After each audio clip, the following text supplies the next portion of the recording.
Alert alert alert note Scarlet King was coming, please don't talk. Hello everyone, like, subscribe and share fanfiction audiobook channel. Chapter 66. I like this tune. I don't know, can it become what I want? For example, an absolutely loyal and extremely handsome super soldier. If the deal is to kill that BCH Kesha, I don't mind having a good talk with her about business, ha ha ha ha. The demons behind her, such as Achuo, looked at each other in bewilderment. The queen's focus was indeed different from others. Sword comes to the world. Dongbei Hu, Luapa Mountain and Bamboo House. Chen Pingan, Pei Qian, Kui Dongshan and others looked up at the sky. When Chen Pingan saw the unpredictable form of SCP-738-2 and its seemingly gentle but mysterious smile, his brows were still furrowed. He looked at the entity known as SCP-738-2 in the sky, his eyes calm but sharp. Its meaning is unclear, its form is uncertain. Chen Pingan spoke slowly, his voice was not loud, but it was convincing and steady. It is difficult to tell whether his words are true or false. He looked at the luxurious throne and the businessman who kept changing his form. The cunning of this thing is far better than simple tyranny.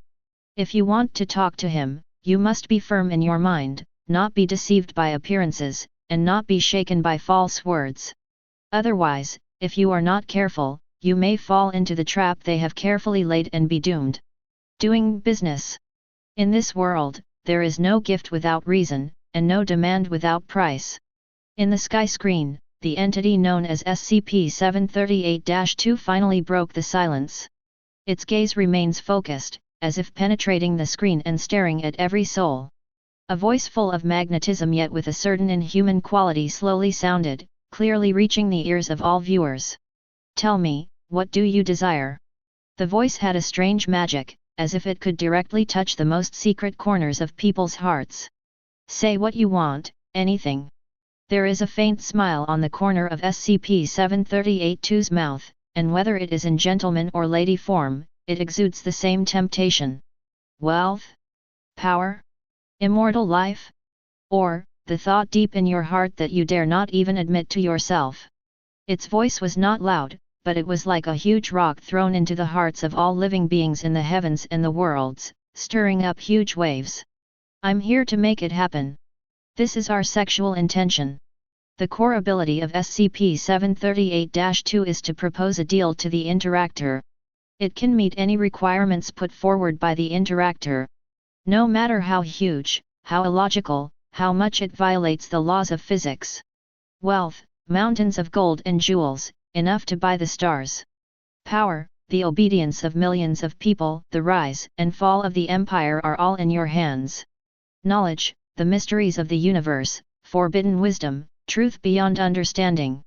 Change reality, erase the past you don't want, and shape the future you dream of.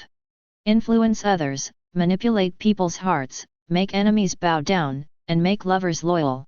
Resurrect from the dead, bring back your lost love from the underworld, and break the boundary between life and death. Even world peace, ending all disputes and bringing eternal tranquility. In theory, anything you can think of, it can be realized for you. In an instant, there was a golden light. Countless gold coins and gems piled up into mountains, drowning the vision. The next moment, there was a flood of armored soldiers, with banners covering the sun. Countless soldiers knelt on one knee and shouted, "Long live the Emperor!" Then the vast star map rotated before my eyes. The veins of the universe are clearly visible, as if they are within reach. The boundaries of reality are broken and reassembled like glass. A bizarre scene flashed by. Blurred figures are full of love and hate, faces are distorted and changing. Emotions are controlled by invisible hands. Withered bones grow flesh, dull eyes light up again, the dead embrace the living. Finally, the flames of war are extinguished, all races live in harmony, and there is a peaceful illusion of light and shadow. Every frame of the picture impacts the viewer's vision and mind, and embodies the four words omnipotent to the extreme. This earth-shattering announcement and the soul-shaking scene. Instantly, the breathing of countless beings in the heavens and myriad worlds was stagnant. Many people subconsciously clenched their fists, with blazing flames burning in their eyes. The name of that flame is Desire. Dragon Ball World. On King Kai's planet, King Kai of the North almost fell off his chair. Sun Wukong's eyes widened and his mouth opened wide enough for a fist to fit in. Wow! Can every wish come true? He scratched his head, his face full of innocence and curiosity. Is this true? This is even more powerful than the dragon on our earth. Wukong counted on his fingers. Does that mean that I can make Chi-Chi less angry? And I can have a full meal every day? He clapped his hands suddenly and said excitedly, how powerful! I really want to fight with it and see if it can make me stronger. King Kai was so anxious that he jumped up and down. Goku! Can you focus a little more? This is not a fight. This is something very dangerous. On the other side, Vegeta, who was training on a planet, curled his lips in disdain, his face full of the pride of a Sun prince. Humph! What a boring trick! He folded his arms across his chest and looked coldly at the sky. Kakarot, that idiot, must have been attracted by this flashy thing again. True strength can only be achieved through hard training. Sweat and blood are the only way to build strength. This ability to take advantage of others is nothing but a fantasy of the weak. This prince simply disdains it. But he couldn't help but glance at the sky twice out of the corner of his eye. The world of fights breaks fear. Wuyuan City. The back mountain of the Xiao family. Xiao Yan suddenly woke up from his training state and stood up suddenly, his heart beating violently like a drum. Any request can be fulfilled. His voice trembled with disbelief. Resurrect Yao Lao, revitalize our Xiao family? Even, let me ascend to the sky in one step and become the Do Emperor. These thoughts were like wild weeds growing wildly, instantly occupying his mind. His breathing became extremely rapid, his fists were clenched, his knuckles turned white, and his eyes were flashing with uncontrollable desire and struggle. Resurrecting his mentor, reviving his family, and standing at the top of the continent, these are the goals he strives for. But soon, the extraordinary calmness honed in adversity forcibly suppressed the fanaticism in his heart. Stop! Xiao Yan took a deep breath and his eyes gradually became sharper. There is absolutely no free lunch in this world. He remembered Yao Lao's teachings and the hardships he had gone through. Such a heaven-defying ability must come at an unimaginable price. Or rather, this SCP-738, what does it want? What will be the bargaining chip for the deal? Xiao Yan turned his gaze back to the sky, and his vigilance was at its highest level. Perfect world. Ishimura. Under the big willow tree at the entrance of the village. Wow! Really? Anything is possible. Little kid Shihao's eyes widened, his saliva was about to flow down the corners of his mouth, and he even forgot to eat the barbecue in his hand. Well, then can I drink lots and lots of animal milk every day? As much as a mountain. In all kinds of flavors. He danced with excitement, his eyes full of stars. And more. Can you make Lu Shen get better soon? Make him even stronger than before. And beat away all those bad guys who bully us. Speaking of Lu Shen, the little guy's eyes immediately became serious and full of expectation. The charred branches of Lu Shen swayed slightly, and a calm voice filled with endless vicissitudes of life resounded in the hearts of Shihao and all the villagers. Behind every wish there is often an unimaginable price to pay, kid. The voice seemed like a clear spring, cleansing the greed and restlessness rising in everyone's hearts. The more you ask for, the heavier the consequences you will have to pay in the future, and it may even exceed your tolerance limit. Don't be fooled by superficial temptations, see the essence of things. Lu Shen's words were like a bucket of cold water, calming down the excited people in Shi village a little, but their eyes looking towards Tianmu were still filled with complicated emotions. The world of covering the sky. Big Dipper Star region. Above the ruins of heaven. Ye Fan stood with his hands behind his back, his posture as straight as a pine tree, calmly looking up at the tempting scenes that kept flickering in the sky. His eyes were deep, as if the sun, moon, and stars were rotating in them, reflecting the promise of omnipotence. All wishes are fulfilled. Ye Fan muttered to himself in a low voice, his voice was calm and steady, without much emotion. It sounds like a forbidden device from some ancient legend, such as the Desolate Tower? Or perhaps, it is an item left behind by some fairies in the mythological era, which brings with it a huge curse while making a wish. He thought about his experiences along the way and how he had seen too many strange and ominous things. Or, it's more like a contract made by some indescribable demon from outside the domain to lure people into corruption and harvest their souls. Ye Fan's eyes became sharper, as if they could see through the sky and see the true face of SCP-738-2. Everything in the world has its own laws and causes and effects. Such an ability to change one's fate against all odds must bring unimaginable consequences. The great cause and effect involved is definitely not something that ordinary creatures can bear. To engage in so-called transactions with such beings is like seeking the skin of a tiger and drinking poison to quench thirst. If you are not careful, your soul will be destroyed and there will be no way back. Ye Fan shook his head slightly and gave his own judgment. He is definitely not a good person. Just as countless beings in the heavens and the worlds were overwhelmed with emotion. When daydreaming continues. Above the sky, the wind and clouds suddenly change. The tempting scene just now suddenly disappeared, and was replaced by blood-red bold fonts, which were like a warning, imprinted on the retina of every viewer. However, there is no free lunch in the world. This simple sentence was like a thunderclap, shattering the fantasies that had just arisen in many people. Every wish fulfilled by SCP-738 must be paid for. And this price is always extremely high, painful, or even unbearable for the wisher.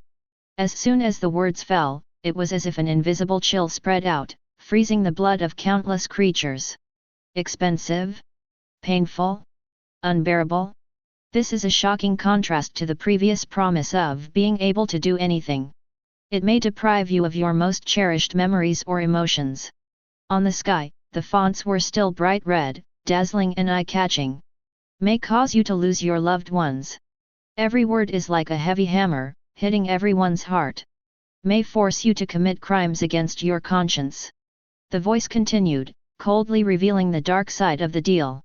It may make the fulfillment of the wish full of irony and torture. It seems that one can see a twisted and hideous smile hidden behind that beautiful wish. It may even endanger the entire world. This sentence made the pupils of the powerful people in countless worlds shrink. The size of the cost is measured by it. And its understanding of value is completely different from yours. The final announcement, like the final verdict, was filled with absolute, inhuman judgment. This cruel truth is like water poured down on the head of a running horse. Instantly extinguished the flames of desire that had just ignited in the hearts of countless creatures. Let them suddenly wake up from their almost crazy greed and desire. I feel cold all over. Only then did they realize that the seemingly easy-to-obtain gift was actually 10 portions of poison wrapped in honey. It was 10 devilish contracts that were destined to cost them a heavy price. One Piece World. Fishman Island. Inside the Dragon Palace. Sea Knight Jinbei looked at the bloody warning on the sky and his expression became extremely serious. His broad face was filled with solemnity. It is indeed so. Jinbei spoke in a deep voice, his voice as heavy as the deep sea. I felt something was wrong for a long time. There's no such good thing in the world. He clenched his fists, feeling the malice between the lines. The devil's deal is never about giving, but about plundering. Jinbei's eyes were sharp, as if he could see through the essence of that entity. What it plundered was something more precious than treasure, historical texts, and even One Piece itself. It is the soul, it is humanity, it is the most inseparable part of life. Naruto World. Hidden Rain Village. A secret base of Akatsuki Organization. The atmosphere in the dark cave was depressing. On Kakuzu's stitched face, his green eyes flashed with greed and vigilance. Cost. He spoke in a low voice, extremely sensitive to this word. I knew it wouldn't be that simple. What will it cost? Money? Or life? Kakuzu licked his cracked lips, a hint of viciousness flashed across his eyes. If this price can be passed on to someone else. The unfinished words were full of dangerous calculations. And high up, the Deva path among the 6 paths of pain, with his eyes as calm as a deep well, was staring at Tianli indifferently. Nagato spoke through him with a cold voice. Pain in exchange for a wish. There was no emotion in his voice, as if he was stating a very simple truth. It's just the common sense of this cursed world. Feel the pain, understand the pain, accept the pain, this is the only way to peace. He seemed to see in this cruel transaction a distorted reflection of his own ideas. A world under one person. Nadutong Company. North Daxia Regional Headquarters. In a lounge, Feng Baobao was holding a box of snacks and looking at the sky with an expressionless face. She tilted her head, a look of confusion on her face. Cost. The baby's tone was gentle, with her unique innocence and confusion. Can I exchange it for food? In her simple worldview, it seems that all values can be measured by food. Su Si, who was standing next to him, almost vomited blood and quickly wiped the cold sweat from his forehead. My dear Sister Bauer. My dear ancestors. This price is no joke. Su Si looked mad, and his voice rose an octave. This thing is fatal. It's going to take away the thing that's most precious and important to you. It could be your memory, it could be your friend, it could even be your Away's 18 styles. Su Si tried to explain the horror of this in a way that the baby could understand. Feng Baobao blinked, as if thinking, but soon lowered his head and continued to concentrate on the snacks in his hand. Oh! Chapter 67. The World of Qin's Moon. Yin Yang School. Above the mirage. Dong Huang Tai stood on a high place with his hands behind his back, looking up at the sky through the mysterious mask. The stars flowed around him, as if everything was under his control. When a bloody warning appeared on the sky, a hint of understanding seemed to flash across his deep eyes. Equivalent exchange. He whispered to himself, his voice was ethereal, as if it came from the sky above, yet as if it was right next to his ear. F. Dong Huang Tai shook his head slightly, and the corners of his mouth under the mask seemed to curl up in an imperceptible arc, with an indifference that seemed to see through everything. It's a predatory, unequal contract. His assessment was precise and brutal. To exchange something that causes the most pain in one's heart for a wish that is as illusory as a mirage. Luring, sinking, and finally destruction. There was a kind of indifference in Dong Huang Tai's voice that looked down on all living beings. This is a method of the heretics. Just as the heavens and the myriad worlds were wary of this predatory unequal contract. Amidst the debate. Above the sky, the scarlet warning text slowly faded away. Instead, there was a completely new, yet even more chilling scene. The images flowed, as if randomly capturing fragments of an unknown world. A vague figure kneeled in the void. In front of him was the indescribable entity of SCP-738-2, still the indescribable chaotic light and shadow.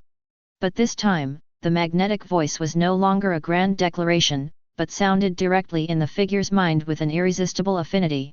Tell me, child, what do you desire most in your heart? Don't be afraid, say it. The voice was gentle, as if the kindest elder was guiding and advising. The blurry figure's body trembled slightly, as if hesitating and afraid. Is it the lost lover? I can bring her back to you, with the same voice, smile and look as before, and you can regain the time you missed. SCP-738-2's voice was full of temptation, accurately touching the softest pain point in the figure's heart. On the screen, there even emerges a warm illusion of a pair of lovers embracing each other, which is so real that it makes people cry. The figure raised his head suddenly, and a hint of intense desire flashed in his eyes. Or is it the dignity that has been trampled upon? I can make you stand above all others. All those who have ever looked down on you will tremble at your feet and beg for your forgiveness. The tone of his voice suddenly became passionate and full of power, as if it could ignite the most primitive ambition in people's hearts. The sound of iron hooves clanged, and the illusion of a towering throne flashed by. The figure's breathing became heavier. You hesitated? Are you afraid of the cost? SCP-738-2's tone held a hint of understanding, and a hint of something that could almost be called pity. Poor child, don't you realize that the pain you are enduring now is also a price to pay? A price you are forced to pay because of your powerlessness and the injustice of fate. This sentence was like a heavy hammer, hitting the figure's heart hard, and also hitting the hearts of countless beings in the heavens and the worlds who had similar experiences. Look at what you look like now, humble, insignificant, full of reluctance and despair. Isn't it the wisest choice to use something you think is important in exchange for something you really need urgently to change this damn fate? Its voice is sometimes gentle like a spring breeze, sometimes sharp like a blade, and sometimes full of understanding and empathy. What is your loss compared to what you are going to gain? Those memories, those emotions, those so-called bonds, if they only bring you pain and hold you back, then aren't they a burden in themselves? Only by letting go of burdens can we go further, right? On the sky, the blurry figure was shaking violently. Sometimes he looked up, with desire and greed flashing in his eyes, and sometimes he lowered his head, with struggle and fear on his face. Look, the happiness you want, the power you desire, and the miracle that can change everything are actually within your reach. It just takes a little bit of courage and a little bit of trade-off. This is not plunder, this is a fair transaction. I fulfill your wish and you give your part. Isn't this reasonable? SCP-738-2 cleverly avoids the specific details of the price and the horror of being measured by it, and only mentions it in passing with necessary sacrifice, small effort and reasonable exchange, but it vividly depicts the beautiful scene after the wish is fulfilled. That kind of persuasion, that kind of insight that hits the soul, that kind of sophistry that packages cruelty as reasonableness, makes countless viewers feel cold all over. SCP-738-2 possesses extremely high intelligence and negotiation skills. It can easily see through people's hearts and exploit your most secret desires, deepest fears, and most unknown weaknesses. Although the transaction is not mandatory, its persuasiveness is extremely strong. In past records, the vast majority of individuals who came into contact with it, in this vortex of temptation and struggle, eventually accepted the Faustian contract. It is possible to refuse a transaction. But this requires the wisher to have a will of steel and an absolutely clear understanding of his own desires and reality. These words undoubtedly sounded the alarm for the strong people in the heavens and all worlds.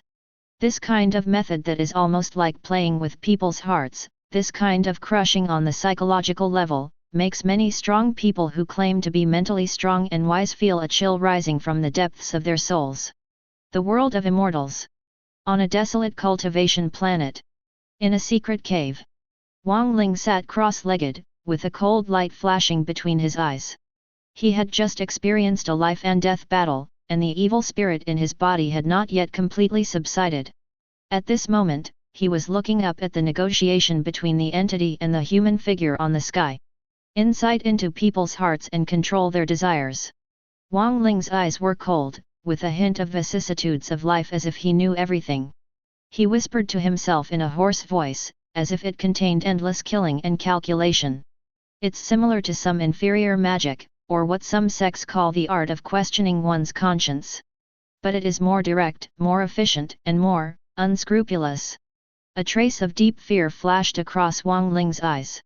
He had gone against the will of heaven all his life, fighting against people and heaven, and calculating against all living beings. He knew very well how wicked human hearts were and how terrible desires were. Trading with them is like seeking the skin of a tiger and drinking poison to quench thirst. If your mind is not strong enough, you will be lured by it, see through all your disguises and strength, and eventually fall into the abyss of no return. He clenched his fists, feeling the unyielding determination in his body. That was his promise to Li Muan, and his last line of defense against all temptations and despair. If you want to take something from me, you have to see if it has the ability to do so. The world of Doluo Continent. Spirit Hall. Deep inside the Pope's palace. Bibi Dong sat on the magnificent papal throne. On her beautiful face with a hint of evil charm, the corner of her mouth curled up in a cold and enchanting arc. She watched the demonstration on the sky screen quietly, with a complex and incomprehensible light flashing in her purple eyes. A good hunter always knows how to lure prey into the trap. There was a barely perceptible hint of pleasure in her voice, as if she had found a kindred spirit. Desire is always the sharpest knife in the world, and also the best bait, isn't it? Bibi Dong's eyes were deep, as if she remembered everything she had paid for power and revenge, as well as the unforgettable betrayals and pains. Whether it's love, hate, power, or revenge, as long as you have desires, there are weaknesses that can be exploited. And this thing calling itself SCP-738-2 is clearly a master at playing with people's minds. Her jade fingers tapped lightly on the armrest, making a regular sound, but she was calculating rapidly in her mind. If I face it, oh, what can it give me? And what can it take away from me that I care about? Is it Kyung Sunji's life? Or Yu Xiaogong's sincerity? Or, the destruction of the entire spirit hall? Her smile became colder, with a hint of self-mockery and a hint of disdain. Super Seminary World. City of Angels. Merlot Heaven. Holy Kesha's left-wing guard, Skyblade Wang Yan, was analyzing the information displayed on the sky with Angel Commander He Shi and other high-level angels. Data streams flashed quickly in Yan Zhan's blue eyes, and the holy wings behind him fluttered slightly, reflecting the sacred light. Record analysis complete. Her voice was cool and professional, with the calmness and rationality unique to angel civilization. Target entity demonstrates extremely high levels of psychological profiling and cognitive induction skills. By capturing the target's micro-expressions, subconscious fluctuations, and weak links in the logical chain, we build a highly personalized persuasion model, thereby bypassing the individual's rational defense mechanism at the cognitive level and reaching the core of their desires. He Shi touched his chin, his eyes showing some interest. Interesting, this is much more difficult than simple gene suppression or dark energy weapons, it is purely a contest of consciousness. Yan nodded and continued, to fight against this level of mental induction and bewitching, one needs an absolutely firm will, or effective information isolation. If it is not possible to isolate them physically or energetically, then you must ensure that there are no gaps or contradictions in your belief system that can be exploited. It is very good at amplifying the internal contradictions of individuals and using them as a breakthrough point. She looked up at the sky, her expression becoming somewhat solemn. Even a civilization as proud as the angels did not dare to underestimate this attack from an unknown dimension that specifically targeted the mind and will. This thing is an extremely dangerous puzzle for any intelligent civilization. Jujutsu Kaisen World. Tokyo Jujutsu High School. In a spacious training room. Gojo Satoru leaned against the wall board, a lollipop in his mouth and his long legs stretched out casually. When he saw the entity on the sky using all kinds of rhetoric to deceive people, the corners of his mouth slightly raised, revealing a playful smile. Oh! He slowly stretched out his hand and slowly pulled down the black eye patch covering his eyes, revealing his 6 pale blue eyes that seemed to be able to see through all the falsehood and reality in the world. You're quite talkative, this SCP-738-2. In the 6 eyes, countless streams of information flashed by rapidly, as if analyzing the operation and energy fluctuations of the entity in the sky in a way far beyond the comprehension of ordinary people. But, are you trying to play tricks on me? Gojo. Wu grinned, his smile carrying absolute confidence and a hint of teasing and madness that only belonged to the strongest. It will be seen clearly. He stretched out his slender fingers and pointed at the chaotic light and shadow on the sky, as if provoking it from a distance. I just wonder if its fancy words can see through my bottom line. Just as the heavens and the worlds were beginning to understand the nature of the predatory unequal contract, as well as SCP-738-2's horrific psychological manipulation, countless strong men were secretly on guard. Even when some of those with weaker wills began to waver a little. Then, a brand new picture suddenly filled the entire sky without any warning. Its content was so specific and cruel that it instantly made all viewers' hearts skip a beat. No longer a vague silhouette, no longer a general persuasion. This time, the sky clearly showed a video that seemed to be a record of some kind of experiment. In the dim room, a man wearing an orange prison uniform, codename D-Class Personnel, was standing uncomfortably in front of an indescribable chaotic light and shadow. That was Instances of SCP-738-2. 0. Unlike the gentle and persuasive voice before, SCP-738-2's voice now has a strange affinity, but it has a more business-like tone. Indifferent. Recording begins. D-9341, as instructed, please tell me your wish. An emotionless voiceover sounded, which seemed to be the voice of the experiment controller. The D-Class personnel swallowed his saliva, rubbed his hands nervously, his eyes filled with fear of the unknown and a hint of suppressed greed. He obviously knew what he was facing. What? I want $1 million. His voice was dry and trembling, but his eyes were fixed on the light and shadow, as if the $1 million. The UN is already within sight. The light and shadow of SCP-738-2 fluctuated slightly, and the magnetic voice sounded with a tone that could almost be called joy. $1 million? Sure, a very modest and common wish. The D-Class personnel's eyes lit up instantly, and their breathing quickened. So, what's the price? He licked his cracked lips and asked eagerly, with both anticipation and deep uneasiness in his heart. The hint of joy in SCP-738-2's voice seemed to be stronger, and even had a creepy smile feeling. It's simple. To pay this $1 million, your best friend will lose all his life savings. The expectation on the D-Class personnel's face froze instantly, and a trace of surprise and panic flashed in his eyes. My best friend? John. Yes, according to my calculations, SCP-738-2's tone remained gentle, but it pierced into people's hearts like a poisoned knife. He will go bankrupt and lose everything. The source and hope of all life. In the picture, there is even a scene from another room. An ordinary man is staring at a pile of bills and bank collection notices with a blank look in his eyes. Oh, by the way, SCP-738-2 added, his tone was as light as if it was a trivial matter, he will be in 3 days, because he can't. Under this sudden blow and despair, he chose to end his life. Do you accept this deal? Boom.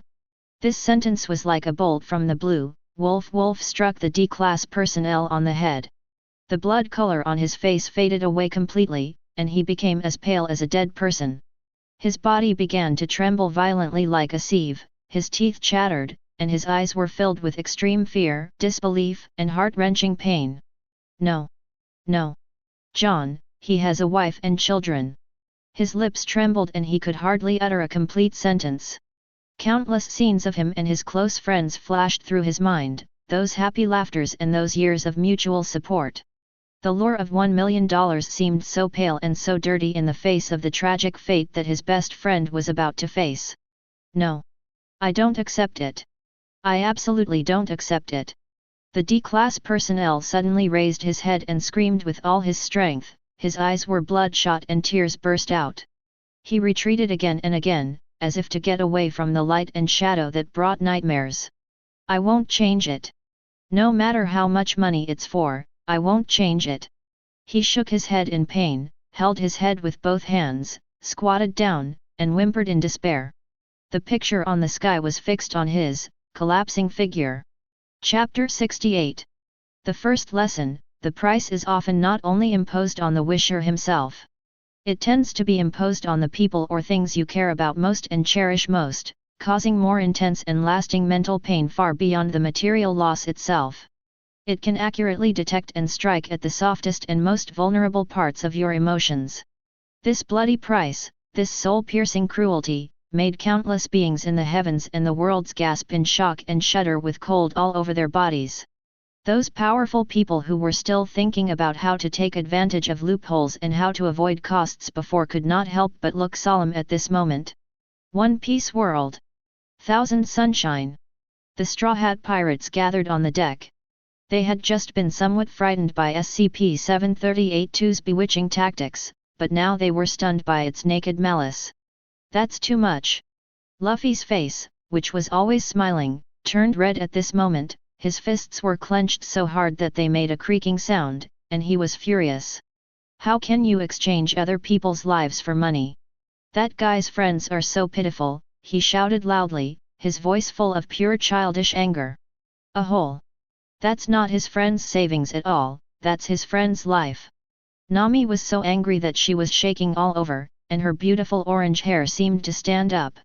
She had an extraordinary obsession with money, but at this moment, the $1 million seemed to her to be more disgusting than the dirtiest mud. This is not a deal at all. This is naked murder. It's a trap. She said, gritting her teeth, her eyes reddening.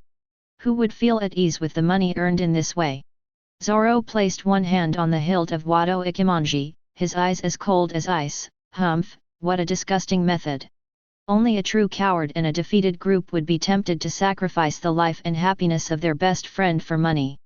Usopp was so scared that his face turned pale and he backed away, repeatedly holding his head. Wow! How horrible! How horrible!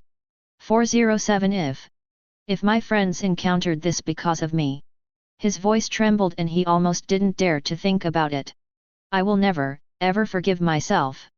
Sanji took a deep puff of the cigarette and then exhaled heavily. Surrounded by the smoke, his face looked terribly gloomy. What a complete BD! He actually used friendship and life as bargaining chips.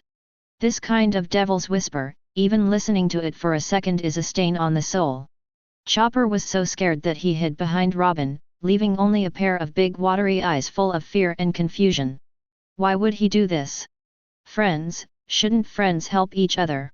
Robin stroked Chopper's head gently, his eyes were extremely deep, sparkling with wisdom. It shows a possibility, a means to transform the most beautiful emotions in human nature into the most extreme pain. This is not only a test for that D-class personnel, but also a warning to all viewers. Frankie hammered the railing hard, making a dull bang sound. Suyu upper BD. I won't give him even one screw for this bullshit deal. Brook adjusted his hat, with a tremor in his tone. Yo ho ho ho.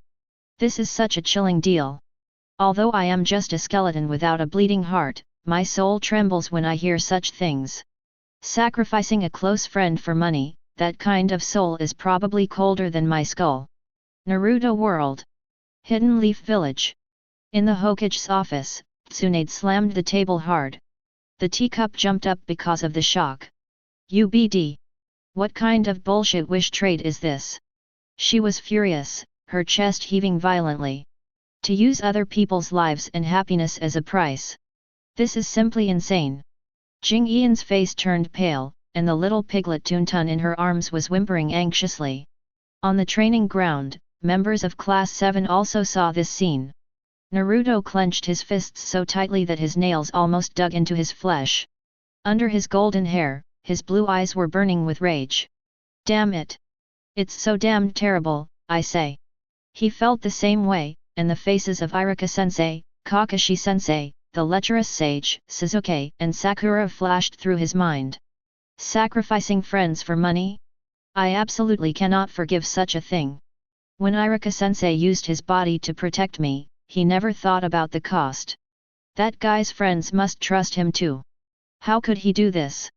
Sasuke stood aside, his hands in his pockets, a hint of cold disgust flashing in his black eyes. Humph, stupid choice. He said coldly, with a hint of disdain in his tone. For the sake of that illusory money, the bond with a close friend was shaken, and even the other person's life was considered sacrificed. Although ties are sometimes restraints, it is too sad to cut them off for this reason. His eyes fluctuated slightly, as if he remembered some distant past, but soon returned to calm.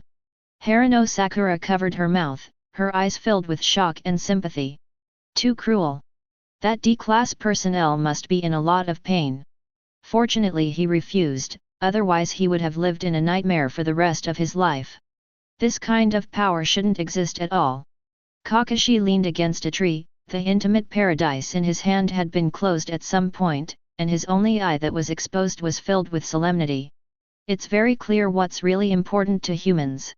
The temptation of money is great, but it is far less than the pain and guilt of losing a close friend. This is more like torture than a transaction. Nara Shikamaru rubbed the back of his head, his expression more serious than ever before. What a troublesome guy! He whispered to himself, with a gleam of wisdom in his eyes. It's not negotiating with you, it's playing with your heart. Put the most precious thing on one end of the scale, and then put something that seems tempting on the other end, forcing you to make a choice. The real purpose is probably to see people struggling between desire and conscience and eventually collapse. This kind of psychological warfare is more difficult than any ninjutsu. Perfect world. Ishimura. Under the big willow tree at the entrance of the village, the villagers sat together, each of them filled with righteous indignation, their faces red and their necks thick with anger. Oh my! This damned thing is so cruel. A sturdy man roared, and his voice made the stone table next to him buzz. Taking the life of a person's best friend for money? How can this be justified? That's right. It's 100 times more ferocious than the beasts in the mountains, another woman couldn't help but curse. We in Shi village would never do such a heartless thing. If anyone dares to use us as a price to exchange for something, I will be the first to chop him to pieces. The children were also very frightened, their eyes widened, and some even hid in the arms of others. Little Shihao also clenched his little fists at this moment, with anger and a hint of fear flashing in his big dark eyes. He thought of his fellow villagers, Pihao, Men, Qingfeng, Lu Shen, and the clan leader who had always taken care of him. Humph!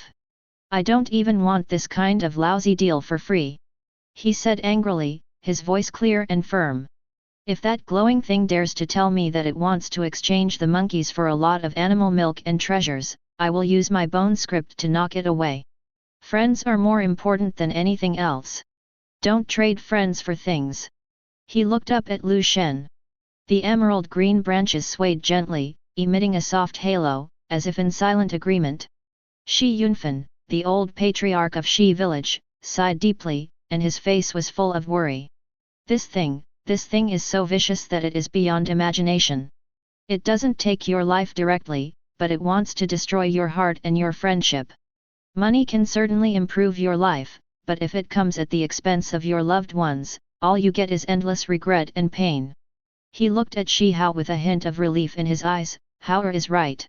The children of our Shi village, no matter how much they want to be strong and how much they want to leave the wilderness, they must never be traded for the people around them. We would rather not have this kind of chance that is stained with the blood and tears of our relatives and friends. Lu Shen swayed gently, and a gentle but majestic thought echoed in everyone's mind. Karma is a cycle, and retribution will come. Using the misfortune of others to build one's own interests, the backlash is unimaginable. This kind of transaction not only tarnishes friendship, but also the foundation of one's own path. Fights break Sphere World. Canaan College. Inner courtyard. In a quiet bamboo courtyard, Suner, dressed in a light green dress, quietly looked at the scene on the sky. Her absolutely beautiful and flawless face was now covered with a layer of light frost. Her beautiful golden eyes, like autumn water, slightly frowned, and a trace of barely perceptible disgust and coldness flashed across them. At the cost of the life savings and even the lives of our closest friends and relatives.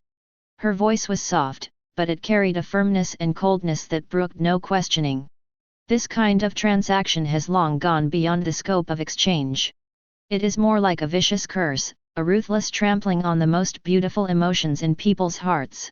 Even if you can obtain mountains of wealth and possess overwhelming power, if it is at the expense of your best friends, that wealth and power will only be stained with blood and filth that cannot be washed away, causing the recipient to suffer the condemnation of conscience day and night and have no peace of mind. The hearts of all the worlds are still lingering with the heartbreaking rejection of D-9341 and the chilling fear brought by the tragic fate that their best friend John might encounter. Countless creatures have just felt horrified by the rule of the price will hurt loved ones and have become deeply wary of the transaction that is called a wish but is actually a curse. However, SCP-738-2 clearly did not intend to give them much time to breathe and digest their fear. It was still the same dim and depressing room, and it was still the indescribable SCP-738-2 entity emitting chaotic light and shadows.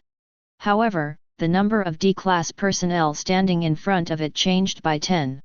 This is a man with an upright figure, a look of determination and solemnity between his brows. Although he is also wearing an orange prison uniform, his posture and eyes reveal that he is no ordinary person. His code name does not seem to be shown in the picture, but the lingering military imprint on him is clearly visible. Recording continues. The emotionless voiceover sounded again, cold and mechanical. As instructed, D-Class, please report to SCP-738-2, state your wish, the wish for power. The D-Class personnel with a military background took a deep breath and stared at SCP-738-2 with sharp eyes. His voice was steady, with a hint of suppressed desire and the decisiveness that is unique to a soldier. I want the absolute command of the Iron Cross Special Commando Team. As soon as these words came out, many generals and commanders of the worlds under the sky couldn't help but narrow their eyes slightly. Although they had never heard of the Iron Cross Special Commando Team, judging from its name and the temperament of this D-level personnel, it must be an elite among the elites, a force that countless armies had. A powerful force that people dream of controlling. The light and shadow of SCP-738-2 are like ripples on a lake surface after a stone is thrown into it. That soul-piercing magnetic voice, with that creepy smile feeling, slowly sounded again. Absolute command of the Iron Cross Special Forces?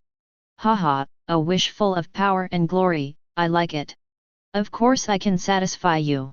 The D-class personnel's breathing quickened slightly when he heard "you can be satisfied," and a hint of heat that was difficult to conceal flashed in his eyes. Power, especially absolute control over a top-notch unit, is a fatal temptation for any ambitious soldier. But he obviously remembered the lesson from the last experiment, suppressed the throbbing in his heart, and asked in a deep voice. "What's the price?" The tone of joy in SCP-738-2's voice became stronger, as if it were a mentor who was guiding and giving advice. The road to power always requires some paving stones, doesn't it? This light-hearted rhetorical question made countless people feel nervous. In order to allow you to obtain this position smoothly and reasonably, SCP-738-2's tone became more considerate. The current commander of the Iron Cross Special Commando Unit, and his entire family, including his wife, his young children, and even his loyal old dog. In the picture, a warm family photo appeared very intimately, a heroic officer, a gentle wife, 2 smiling children, and a dog with its tongue sticking out. Head of Golden Retriever. This scene formed a strong contrast with SCP-738-2's cold words, and the actor shuddered. All of them will die in a carefully planned, seemingly flawless, impeccable accident. For example, a sudden gas leak, or a tragic car accident due to brake failure, or the 1.0 commander unfortunately died in a military exercise, and the family was grief-stricken, and then they also suffered misfortune. SCP-738-2 lists the possibilities, speaking in a tone as bland as if it were discussing the weather. In this case, wouldn't the commander's position be vacant? And you, as a candidate with outstanding ability and good luck, will seem so legitimate to get this position. What do you think of the price? Swish. The color on that D-class personnel's face faded faster and more completely than that of the previous D-9341. His tall and straight body shook violently, as if hit hard by an invisible hammer. His face was ashen, his lips were pressed tightly into a line, and veins bulged on his forehead. The burning fire that had just ignited in his eyes was instantly extinguished by a basin of ice water poured over his head, leaving only the biting cold and boiling anger. Those eyes that once faced life and death on the battlefield were now filled with struggle and pain. He wanted power and longed to command the army of his dreams, to achieve great success and become famous. But the price is. It is based on the complete destruction of an innocent family. It is based on the loss of several lives. That warm family photo was like the sharpest knife, cutting deeply into his heart. The commander's voice and smile, his wife's tenderness, his children's innocence, will all be wiped out because of his wish. His voice was hoarse and squeezed out from between his teeth, filled with suppressed anger and deep disgust. I am a soldier. My hands are used to defend my country and protect the helpless. It's not used to be stained with the blood of innocent people in exchange for that damn power. Chapter 69. The officer suddenly raised his head, looking directly at SCP-738-2 with a determined and angry look. I refuse. I would rather not have such power. The command I obtained in this way will only haunt me with nightmares day and night. It will only make me despise myself. His refusal was not as hysterical as D-9341's, but it was resounding with the firmness and determination that only a soldier can have. The sky screen freezes again. The second lesson, shortcuts to desire are often paved with moral debris. It tempts you to step over the bottom line of conscience for your own selfish desires, until your hands are covered in blood and your soul falls into the abyss.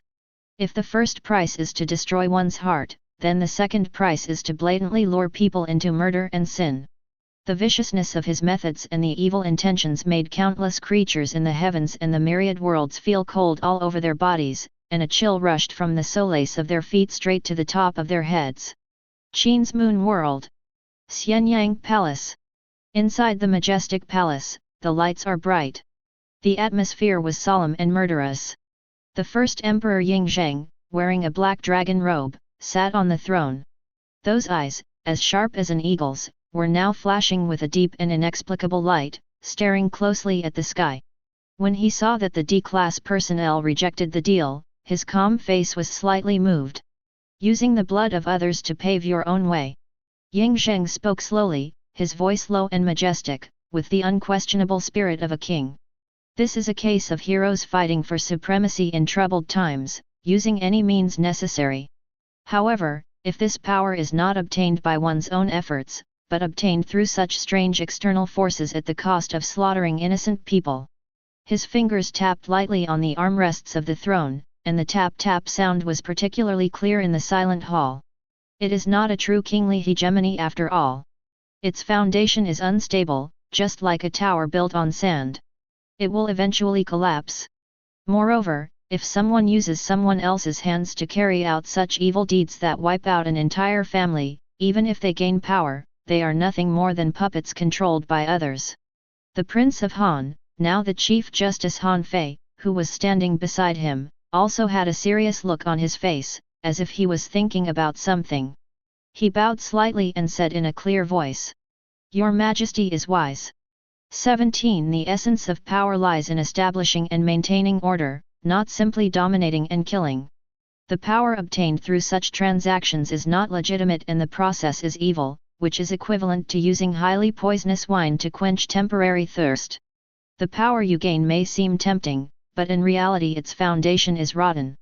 It is nothing but a castle in the air, a mirage that will collapse at the first touch. It will also cause those in power to change their minds, sink into blood and violence, and eventually be devoured by them. The World of the Sky. Big Dipper Star Region. Somewhere deep in an ancient holy place. The top of the fairy mountain shrouded in clouds and mist. A saint-level figure with a profound and majestic aura and eyes that made the sun, moon, and stars disappear was sitting cross-legged on a cushion, looking at the sky. The void around him was slightly distorted by his energy. When he saw the price proposed by SCP-738-2, this Saint Lord, who was used to the brutal fights in the world of immortal cultivation, could not help but snort coldly, with a trace of undisguised contempt and murderous intent flashing in his eyes. Humph!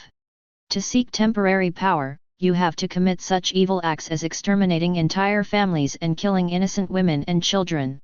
His voice was not loud, but it echoed on the mountain top with a decisive majesty.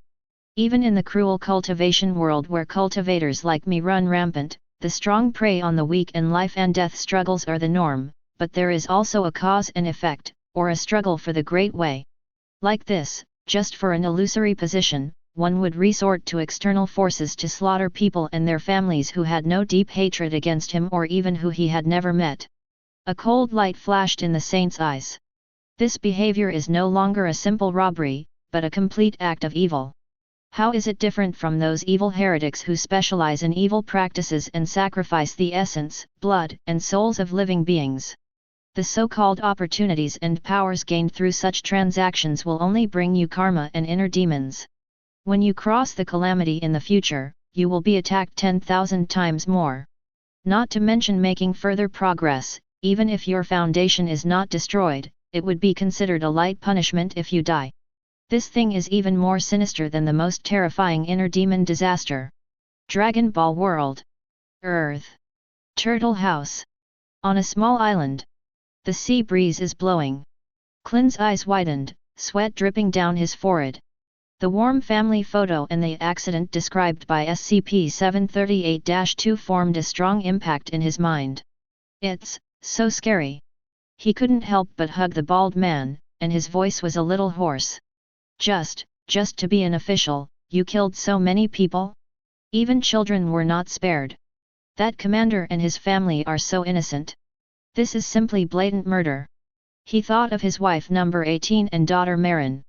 If someone wanted to use their lives as the price for a wish. Clint shuddered and dared not think about it anymore. Master Rashi, who was standing by, pushed up his sunglasses on the bridge of his nose, and his face, which usually had a lecherous look, now showed a rare serious expression. He stroked his white beard and sighed deeply.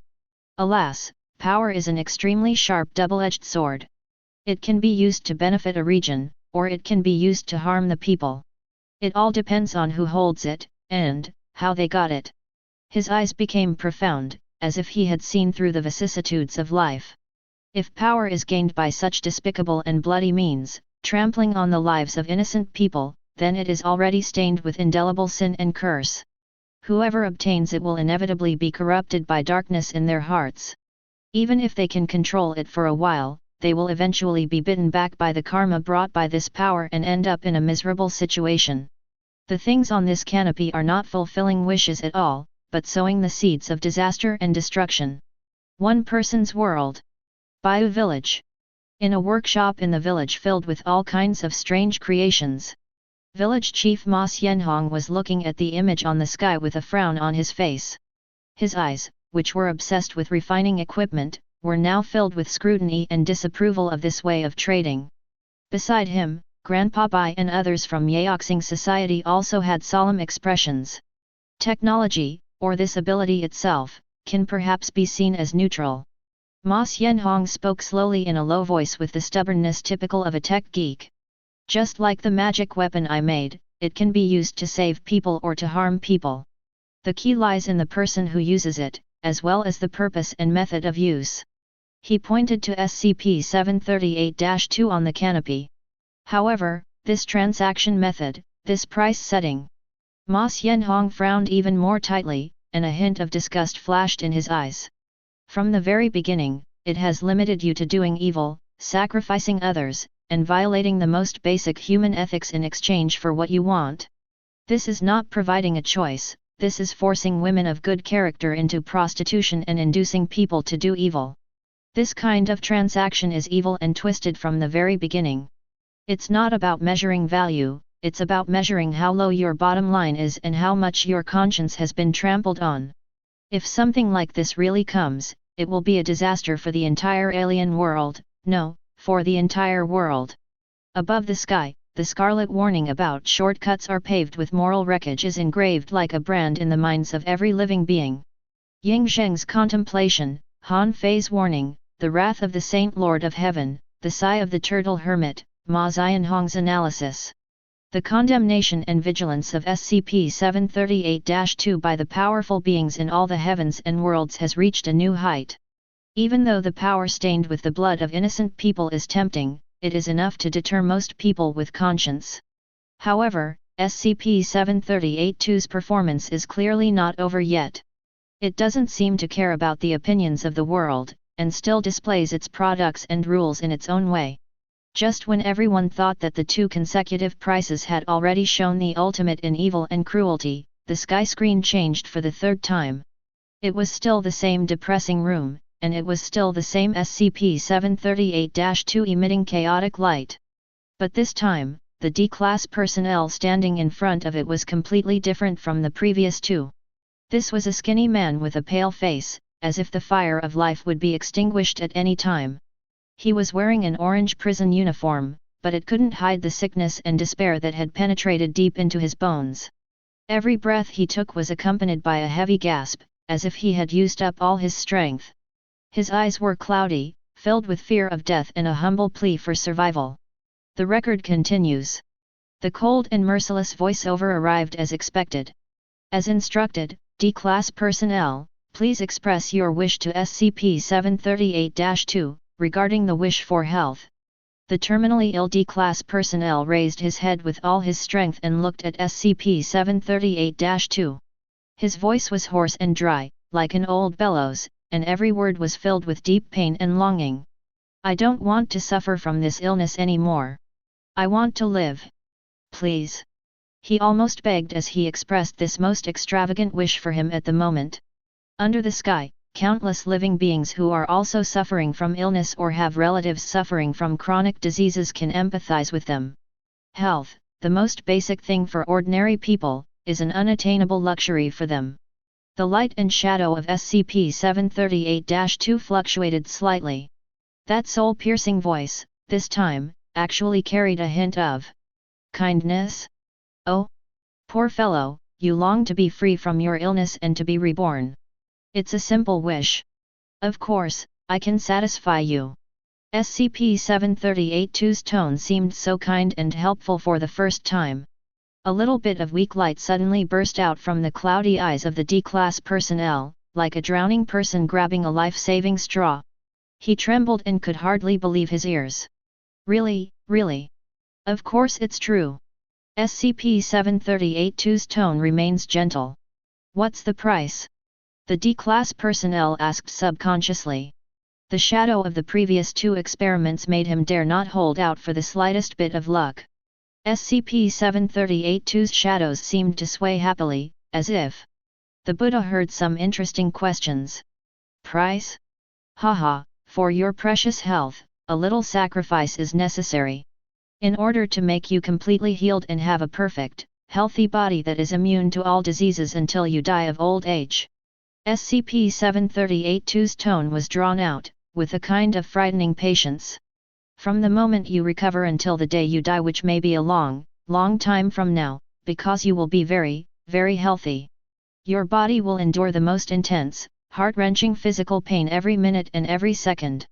That kind of pain will be like all the bones in your body are broken at the same time, all the muscles are torn at the same time, and all the nerve endings are burned by fire at the same time.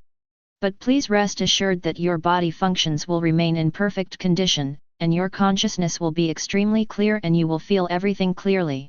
You won't fall into a coma, nor will you die.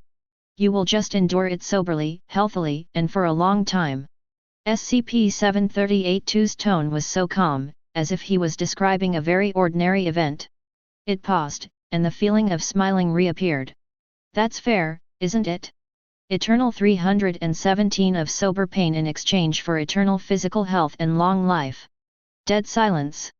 Complete silence. The last trace of blood on the D-Class personnel's face faded away completely in an instant, leaving him paler than paper. The faint flame of hope that had just ignited in his eyes was completely extinguished as if by a blizzard from the netherworld, without even a trace of smoke left. What replaced it was fear and despair that was a million times deeper than when facing death.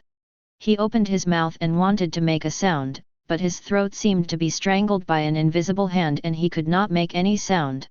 His body began to tremble violently, not because of the pain, but because of the unimaginable and endless torture. He seemed to be able to feel the excruciating pain that penetrated deep into his bones and tore through his soul, which would follow him like a shadow in every second of the future and would never go away. Living healthily but constantly suffering from pain that is more terrible than death?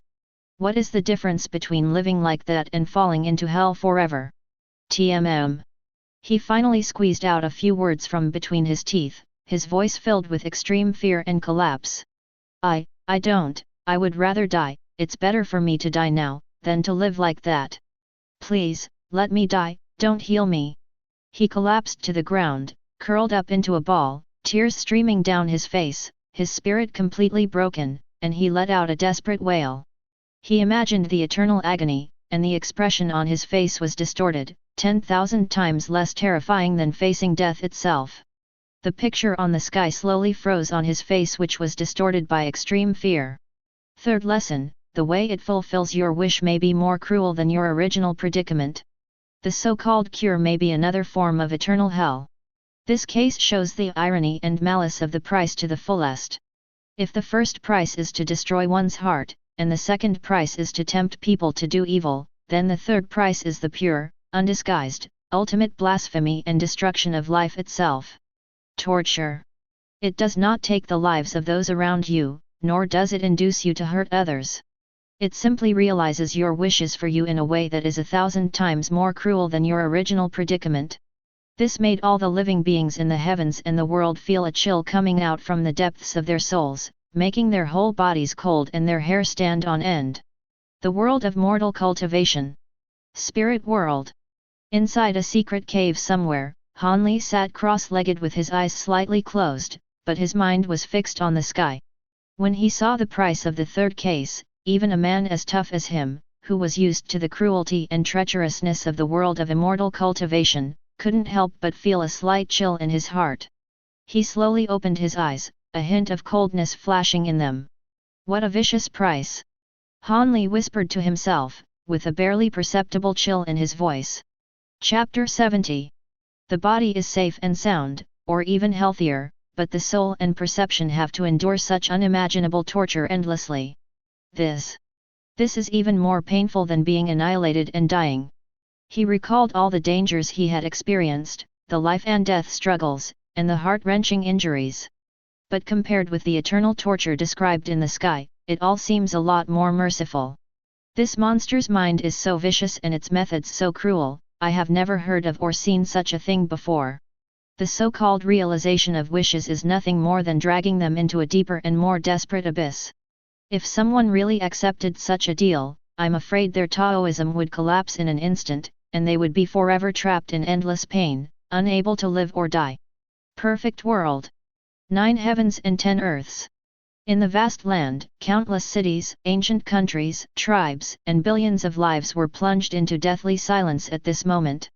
The desperate wail of the D-class personnel on the sky seemed to still echo in my ears. The description of eternal pain was like an invisible mountain pressing down on everyone's heart. Oh my God, eternal, the most intense pain, then what's the point of living, said a young monk in a trembling voice, his face pale. Yes. Living like that, every breath is torture, every moment is hell. I would rather die with pain and enjoy a moment of peace than suffer this kind of torture. This is not a blessing at all, this is the most vicious curse. Countless creatures, whether mortals or monks, felt deeply horrified. In the fairyland, there is an ancient palace surrounded by fairy mist. Several immortal kings were also paying attention to the scene in the sky. They are the ones who stand at the top of the path of cultivation, have witnessed the change of eras, and have experienced countless fierce wars. Even those who were as strong as them had their brows tightly furrowed at this moment. The immortal king in Lan was filled with supreme pressure, and his tone was also solemn at this moment. Hey, what a fair deal! His voice echoed in the hall, carrying a hint of coldness.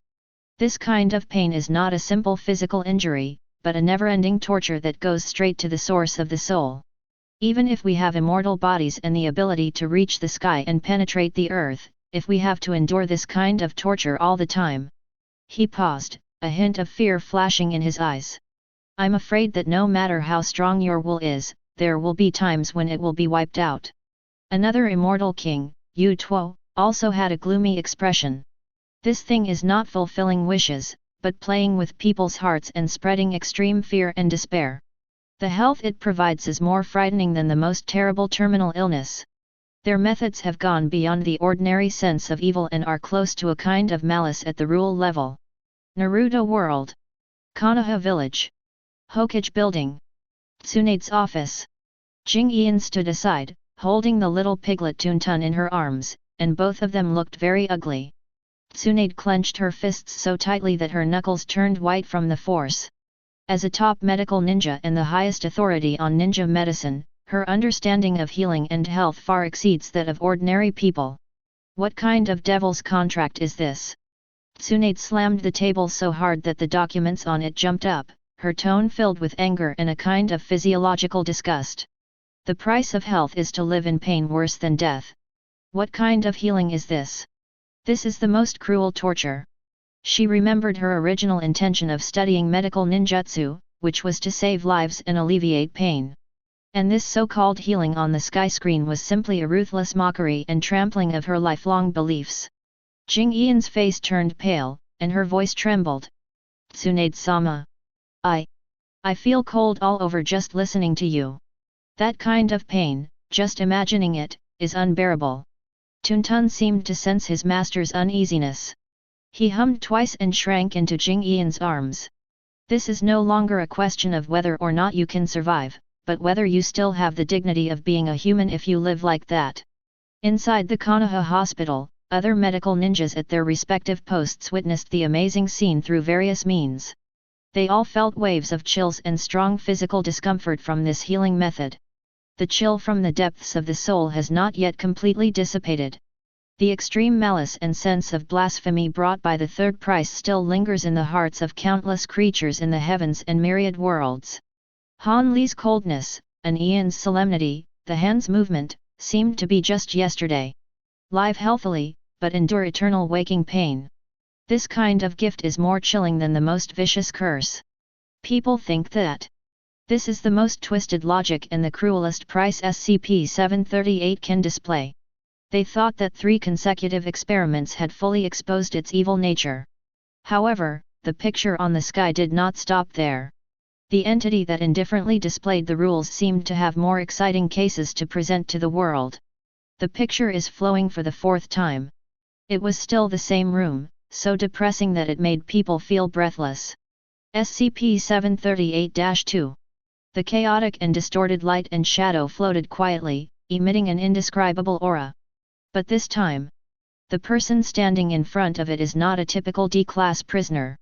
He was wearing a white coat as a researcher, and although there was a hint of nervousness and uneasiness on his face, his eyes revealed rationality and a certain, lofty sense of mission.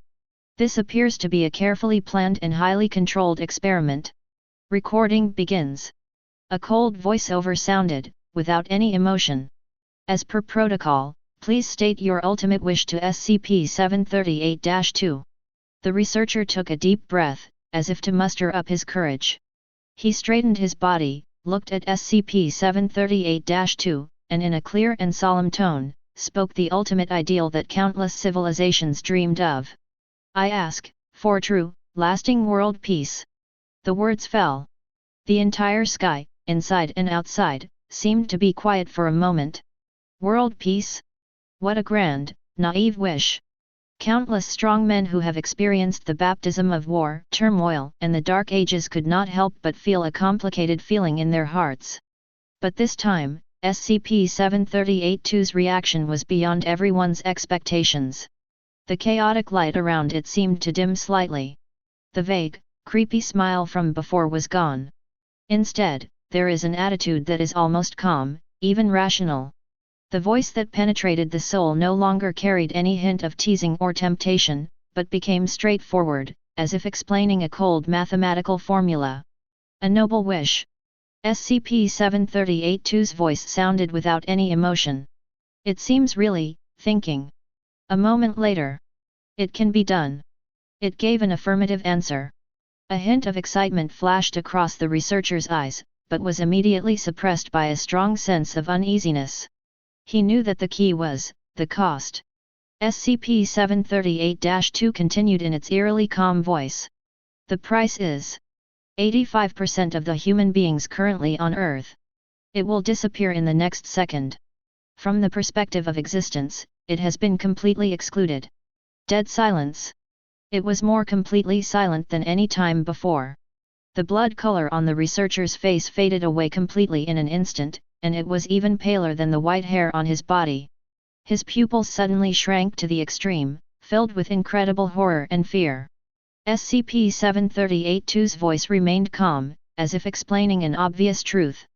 This is the most efficient and thorough way to eradicate conflict and achieve absolute peace.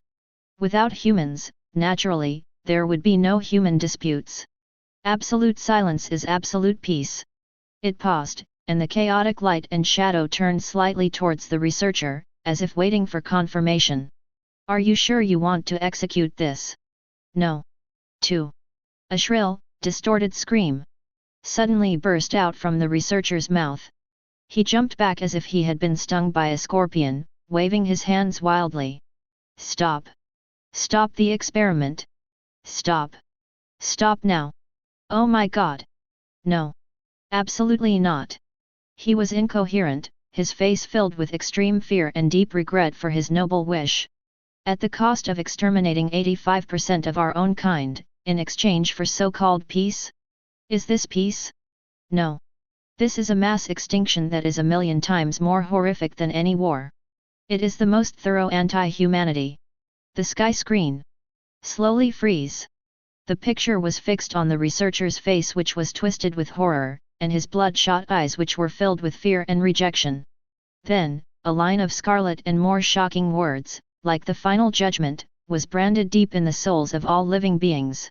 Ultimate warning: in SCP-738's logic, fulfilling a wish may mean doing it in the most extreme, inhumane, or even causing a world-destroying disaster.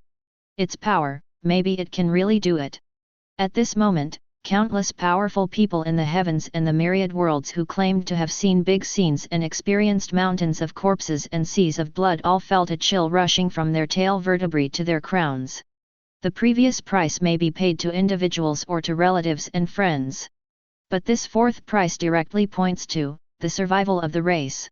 Using mass extinction of races to achieve a conceptual peace. This extremely cold and inhuman logic, this absolute indifference that treats life as worthless and civilization as nothing, makes all intelligent creatures feel unprecedented trembling. The world of covering the sky. The edge of the universe. A place where the stars dim. Ye Fan sat cross-legged on a desolate ancient star, his eyes piercing through the endless void, staring at the sky. When I saw that erasing percent. When he saw the price of 85 human beings, his calm state of mind also set off a huge wave. His pupils suddenly shrank. Eliminate 85% of humanity. Ye Fan's voice was low and filled with incredible shock. What a big deal! What a cruel method! He thought of the dark turmoil, when those supreme beings, in order to prolong their own existence, caused bloodshed and devoured billions of lives. That is already one of the most terrible disasters in the universe. However, compared to the price offered by SCP-738 in the sky. For the sake of so-called peace, so much growth must be destroyed. This is even more indifferent to life than the instigator of the dark turmoil. This is not peace at all, this is a dark turmoil in another form and in a more thorough way. The aura around Ye Fan couldn't help but fluctuate, and the golden blood energy almost came out of his body.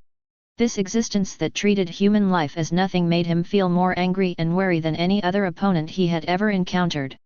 Not far from him, a tall and majestic shadow stood quietly.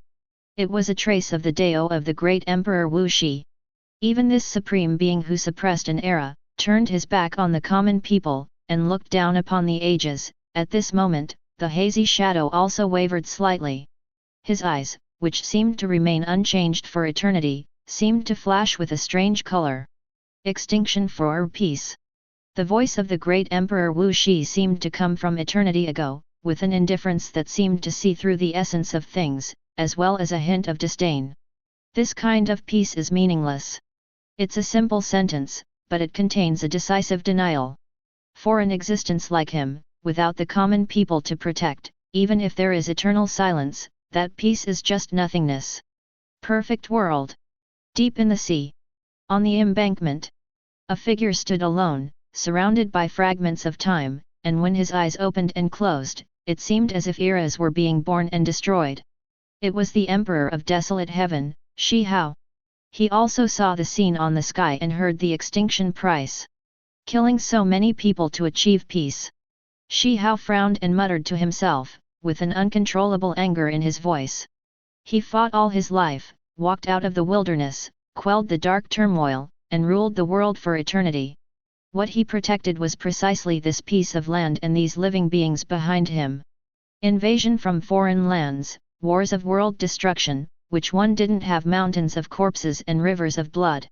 What he hated most was this kind of behavior of destroying the world at will and treating all living beings as ants. This is even more terrible than the war launched by foreign lands back then. Even more vicious. Shi Hao, Liao Zhao, spoke in a firm tone. Foreign invasions have their reasons and their positions. They are for plunder and for survival. And this thing, just to fulfill a wish, it would so easily wipe out 80% of the population. This is not logic at all, this is pure madness that treats everything as a plaything. Absolutely not. The evil of this thing is far beyond imagination. At the other end of the sea boundary, in the fairyland, those former immortal kings, such as An Lan, Yu Tuo, etc., also had extremely ugly expressions at this moment. They have experienced the war of world destruction, witnessed the glory and demise of the ancient immortal world, and are well aware of the horror of mass extinction. Even those who once stood on the opposite side could not understand and accept SCP-738's peaceful plan. Eliminate 85% of all living beings, just for peace. A giant immortal king muttered to himself in a dry voice. This is no longer a means, but a trampling on existence itself. Although we launched the World War back then with selfish motives, it was also for the continuation of our race, but this. Another giant had a look of fear in his eyes. The logic of this thing is beyond our comprehension, and its malicious intent is bottomless. They all felt a biting chill, a chill that even exceeded the despair they felt when facing Emperor Huang Tian. It is an instinctive fear when facing an unknown existence that is completely incomprehensible, uncommunicable, and brings only pure destruction. Super Seminary World. Styx Slave. Death Song Academy. Karsus was sitting on his throne, observing the scene on the sky through the large clock. When hearing the price and reasons proposed by SCP-738, this embodiment of ultimate fear showed a rare thoughtful expression on his face. Unlike the anger and fear in other worlds, his reaction seemed particularly special. Karsus tilted his head slightly and tapped the armrest with his fingers. Chapter 71. Eradication of most life, to achieve eternal silence and peace.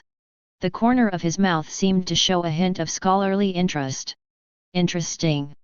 Karsus whispered, with a unique yearning for the void in his voice. Although the means seemed too crude and direct, lacking understanding of the void itself. 18. He paused, as if savoring the logic behind this. This logic itself does have some merits. In terms of eliminating the conflicts and sufferings in the known universe, reducing the variables at the source is indeed an efficient way of thinking.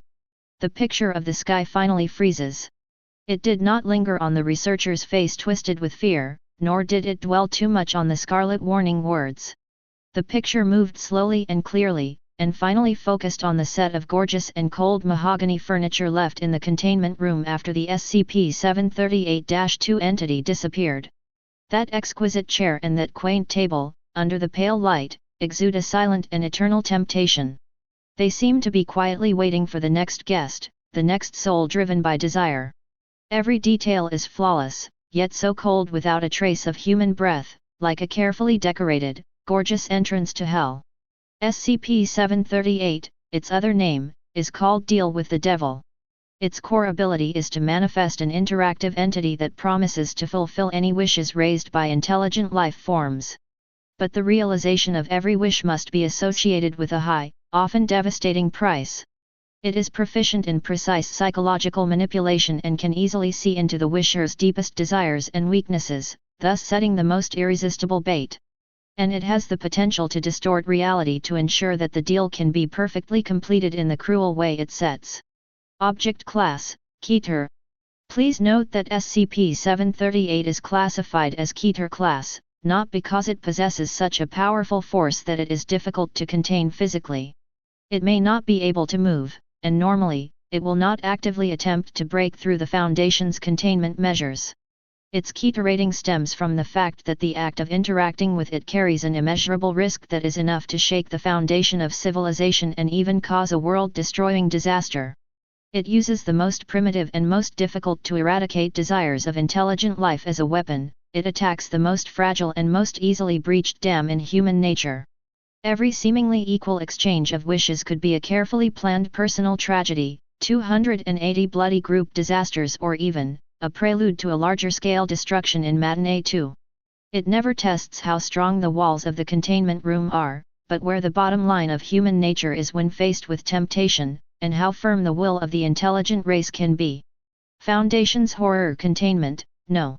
SCP-738, Deal with the Devil, Inventory ends. When the deepest desire becomes a shortcut to destruction, we can't help but ask. What kind of despairing, or thought-provoking, distorted reality will the next existence that is about to appear through the sky of the universe reveal to us? As the words fell, the picture on the sky slowly dimmed. The image of the mahogany furniture, along with the background of the entire containment room, gradually disappeared into the deep darkness. In the end, only a scarlet Keter mark, as eye-catching as a brand, remained, quietly floating in the void, emitting an ominous light, like a pair of eyes in the abyss staring at all the worlds. Endless warnings and silent fears are lurking around every corner. One Piece World. The final island. Love Drew. The island that existed only in legends and held the world's greatest secret seemed to sense the deep malice from another dimension and was shrouded in an invisible shadow. The legend of the Golden City and the dream of One Piece form an extremely ironic contrast with the naked transaction of desire and the cold and cruel price in the sky. A vague, heroic figure wearing a straw hat, as if a projection of the immortal will in the long river of history, is quietly watching the final Keter mark and warning on the sky. It was him, the man who once made the whole world boil and opened the age of discovery, the Pirate King Gol Roger. A faint sigh, as if crossing the boundary between life and death, echoed in the silent sky above Raftel, carrying with it a hint of understanding and a hint of emotion. Roger's shadow whispered, "Ah. So it's this kind of devil." He seemed to be whispering to an invisible companion, wealth, power, fame, these things that people pursue, once targeted by this kind of existence, are no longer symbols of glory, but instead become the most deadly poison and a spell that hastens one's death. The freest pirate in the world, the one piece he's after is definitely not something he needs to sell his soul for. The most terrible enemy is not the vicious opponent, nor the insurmountable great root. It comes from deep within my heart, a desire that cannot be easily satisfied or suppressed. The hearty laughter seemed to carry a hint of solemnity. This thing called SCP-738 is 10,000 times more dangerous than any devil fruit I know of. It is completely unreasonable and directly digs holes in people's hearts. It doesn't require you to eat anything, it only requires your desire to drag you into an abyss from which there is no escape. This is the real unsolvable cage, more terrifying than any sea-cloth shackles. The secret treasure of the world? Dee's will? The truth of history? Perhaps, above all this, there is something more important. That is to protect the original intentions of oneself and one's companions, and not let them be polluted and distorted by such extreme malice. That purity and freedom is the treasure that is more precious than any gold. Roger's shadow gradually faded away, leaving only the yearning for freedom and the awareness of his inner desires, gently echoing in the wind of Raftel. Naruto World. The end of the world. The Valley of the End. The huge waterfall still rushes down from the towering cliff, making a deafening roar, as if telling the grievances and hatreds of the past 100 years. On both sides, the huge statues symbolizing the fateful duel are no longer the first Hokage, Hashirama Senju and Madara Uchiha, but their successors, Naruto Uzumaki and Sasuke Uchiha. Standing face to face in silence, their gazes seemed to penetrate time and space, staring at the frightening Keter mark on the sky. Their bonds, their battles, and the paths they each choose are themselves the ultimate interpretation of desire, power, peace, and protection. The sky darkened completely, and the scarlet Keter was like an ominous sign, deeply reflected in this land that has witnessed countless conflicts of ideas and the cycle of fate. Hidden Leaf Village. Inside the Hokage's office. The fifth Hokage Tsunade slammed her fist on the table, causing the documents to rustle, and the anger in her chest almost burst out. Tsunade shouted angrily, "This thing called SCP-738 is even more dangerous than the tailed beasts. It plays with people's hearts and the most fundamental weakness of human nature. The so-called wish is nothing but poison wrapped in sugar. Once someone is bewitched by it, the consequences will be disastrous." Narashikaku, no, now his assistant Shikamaru, frowned, tapped the table unconsciously with his fingers, his eyes filled with deep worry. Shikamaru said in a deep voice, "It's very troublesome. Its seduction method is too direct and almost impossible to defend against, because desire is something that everyone has. But the price it demands is so hidden and twisted that by the time the wisher realizes it, it is already too late. This is 100 times more difficult than dealing with the visible enemies of the Akatsuki organization, because it attacks our internal defenses." An Umbu ninja who had experienced the Fourth Ninja World War whispered hoarsely, "We have faced the infinite Tsukuyomi before, which is considered a forbidden technique to achieve absolute peace, but it at least creates a false dream at the cost of depriving everyone of their will." Another Jonin added bitterly, and the peace plan proposed by SCP-738, such as the proposal to wipe out 85% of humanity, is simply more simple and crude than launching a world-destroying ninjutsu, pure malice. This is not peace at all, it is anti-life. In the Valley of the End, beneath the huge statue of Naruto, a warm and firm voice seemed to echo invisibly, "Power is not to be used to satisfy personal desires, nor to harm companions and innocent people. True peace requires mutual understanding and unyielding faith, not this kind of deal with the devil." Next to the statue of Sasuke, there seems to be a hint of cold and resolute will, to cut off the chains of hatred and change this world full of disputes. What is needed is not this illusory shortcut, but the awareness and action to bear all the darkness and open up a true path. An old man who lost his relatives in the war looked at the direction where the sky curtain disappeared and sighed deeply. Desire and protection, light and darkness, this is an eternal conflict theme. What this sky curtain shows is undoubtedly torturing the soul of every ninja and the ninja way we uphold. Perfect world. The end of the sea. On the dam that spans ancient and modern times. Under the grey sky, the cold sea breeze howled, sweeping up endless fragments of time and broken cosmic dust. The dam is like an eternal boundary marker, but also like a huge scar, separating the indescribable horror, darkness, and ominousness outside the dam. Several figures with auras as vast as the abyss and eyes that could see through GUN were standing on the edge of the dam with their hands behind their backs. Their gazes were deep as they looked at the slowly dissipating scarlet mark representing the Keter level in the sky, and their expressions were unprecedentedly solemn. They are quasi-immortal emperors who have experienced the most brutal bloody battles and guarded the heavens and myriad worlds behind them.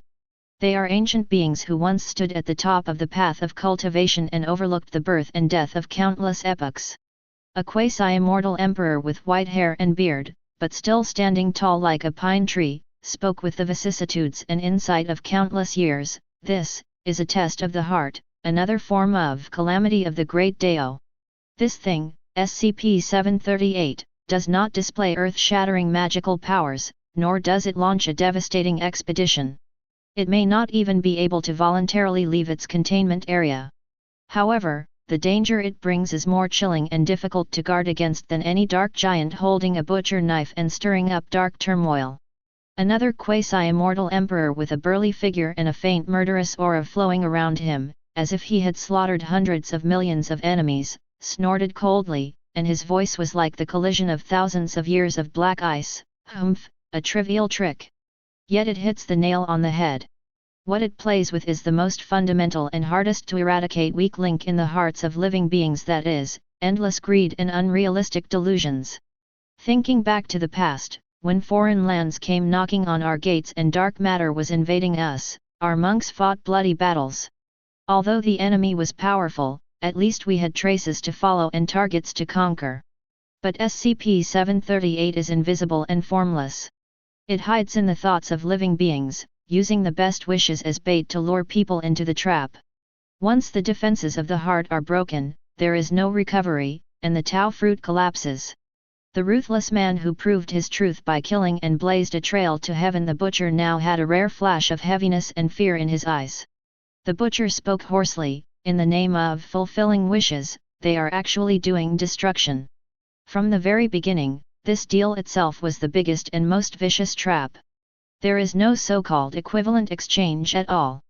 Any satisfaction and realization it promises will only push the wisher from one predicament to another darker and more desperate abyss, and the price will always be too heavy for the wisher to bear. Although this thing is not as dangerous as a world-destroying enemy that rushes directly at us, its potential destructive power to the cultivators' spiritual hearts and the civilized order is probably no less than, and in some aspects, exceeds, any great terror we have ever faced. Above the sky, the scarlet Keter mark slowly faded away like a burning brand. The extreme darkness swallowed up everything, causing all living beings in the world to tense up, thinking that something even more terrifying and unknown was about to come. However, the expected ferocious beasts or weird scenes that would make people's sanity levels drop wildly did not appear. The darkness receded like the tide, and a soft and mysterious light began to condense in the center of the sky. In the light, the outline of an object gradually became clear. It's not a weapon, it's not a monster, and it's not some complicated instrument. It was a trinket. An exquisite amulet quietly floats in the center of the picture. It is carefully crafted from bright platinum, with a delicate metallic luster flowing, outlining a classic and complex pattern. On the amulet, 13 brilliant cut diamonds of different sizes but equally dazzling surround the most eye-catching gem in the center like stars surrounding the moon. It was a flawless oval ruby with a rich color like pigeon blood. It seemed to have condensed the hottest flame in the world and also seemed to have contained the secrets of endless years. It exudes an ancient and mysterious luster, and even through the sky, one can feel its extraordinary texture and inestimable value. Judging from its appearance alone, this is definitely an art treasure that is enough to drive any lord, noble, or beautiful woman crazy. When the devil's deal comes to an end, the curse of eternal life quietly descends. This opening statement made everyone, who had just recovered from the shadow of SCP-738, feel a chill in their hearts. Eternal life? Curse? Now, we will witness a cage that carries an immortal consciousness. Cage? This beautiful thing is actually a cage? The world is in uproar. Item number, SCP-963. Alias, Immortal Pendant. Containment level, Euclid. Euclid level. In all the heavens and worlds, countless powerful people asked this question in their hearts at the same time. After experiencing the horrific baptism of SCP-738's Keter level, and the various world-destroying existences that appeared in the previous inventory, a project that is only Euclid level seems not so horrifying. But, an item that looks like just jewelry, a beautiful piece of jewelry, is actually Euclid level? This made many viewers who had just breathed a sigh of relief feel something was strongly wrong again. If the safe level means it's fine as long as it's locked in a box, and the Keter level means something bad may happen even if it's locked in a box, then the Euclid level means specific containment measures are required, otherwise there will be problems. Chapter 82, Inventory of Deal with the Devil SCP-738, Keter level Desire Trap, an abyss that tests human nature. Chapter 72. This one looks harmless. Even a beautiful pendant that can be called a work of art. What kind of anomaly is hidden? Why is it rated Euclid? Pendant of Immortality? The prison of immortal consciousness? These words combined together exude an indescribable weirdness. One Piece world. 1,000 miles sunshine. On the deck. W.A. Nami's eyes instantly turned into two sparkling Bailey symbols. My saliva was almost flowing, and my hands were clenched tightly in front of my chest. Nami waved her fist excitedly, her voice changing a little. Wow, what beautiful gems! That ruby! And those diamonds! How many billions of Baileys must these be worth? She almost threw herself onto the ceiling if the pendant could fall. Usopp opened his mouth wide and said. Indeed, it is really beautiful. It feels even more dazzling than the golden bell I saw on Sky Island before. Sanji is smoking a cigarette. Blow out a smoke ring gracefully. Squinting his eyes, with his mouth curved in his usual way. Well, this is indeed the best thing that can make the ladies' hearts flutter, mellow Rhine. Frankie strikes a super pose, his eyes sparkling under his sunglasses. Super beautiful.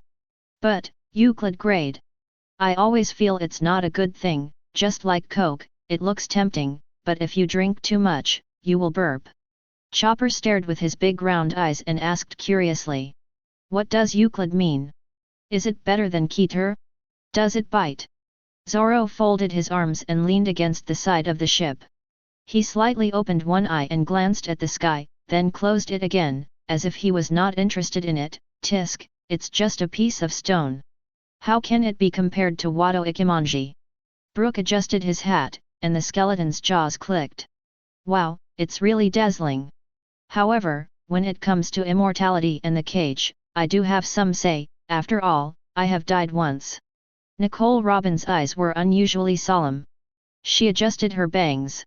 Her keen intuition as a historian made her sense something deep and strange from the words Euclid and cage, which was different from the direct malice of SCP-738.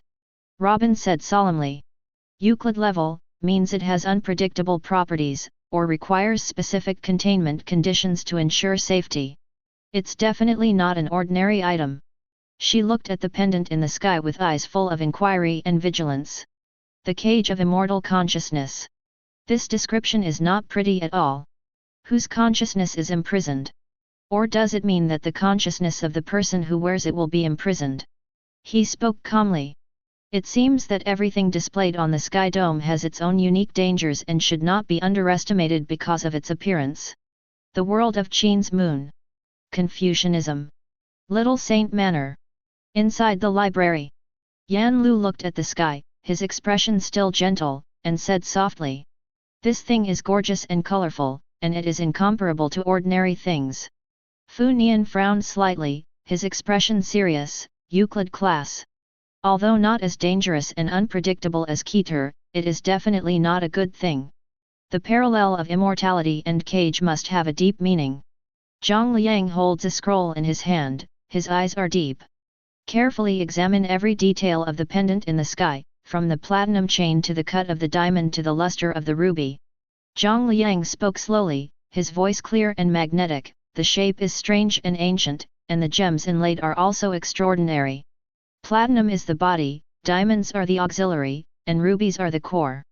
The exquisite craftsmanship is far beyond what we have seen in the world today. He paused. A gleam of thought flashed in his eyes, and he continued to analyze. Of course, the Euclid rating must have some special abilities, or contain some unknown secrets.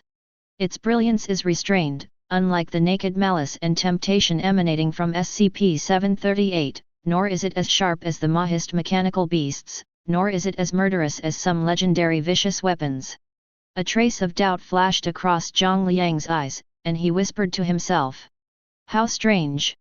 How can a piece of jewelry be classified as Euclid?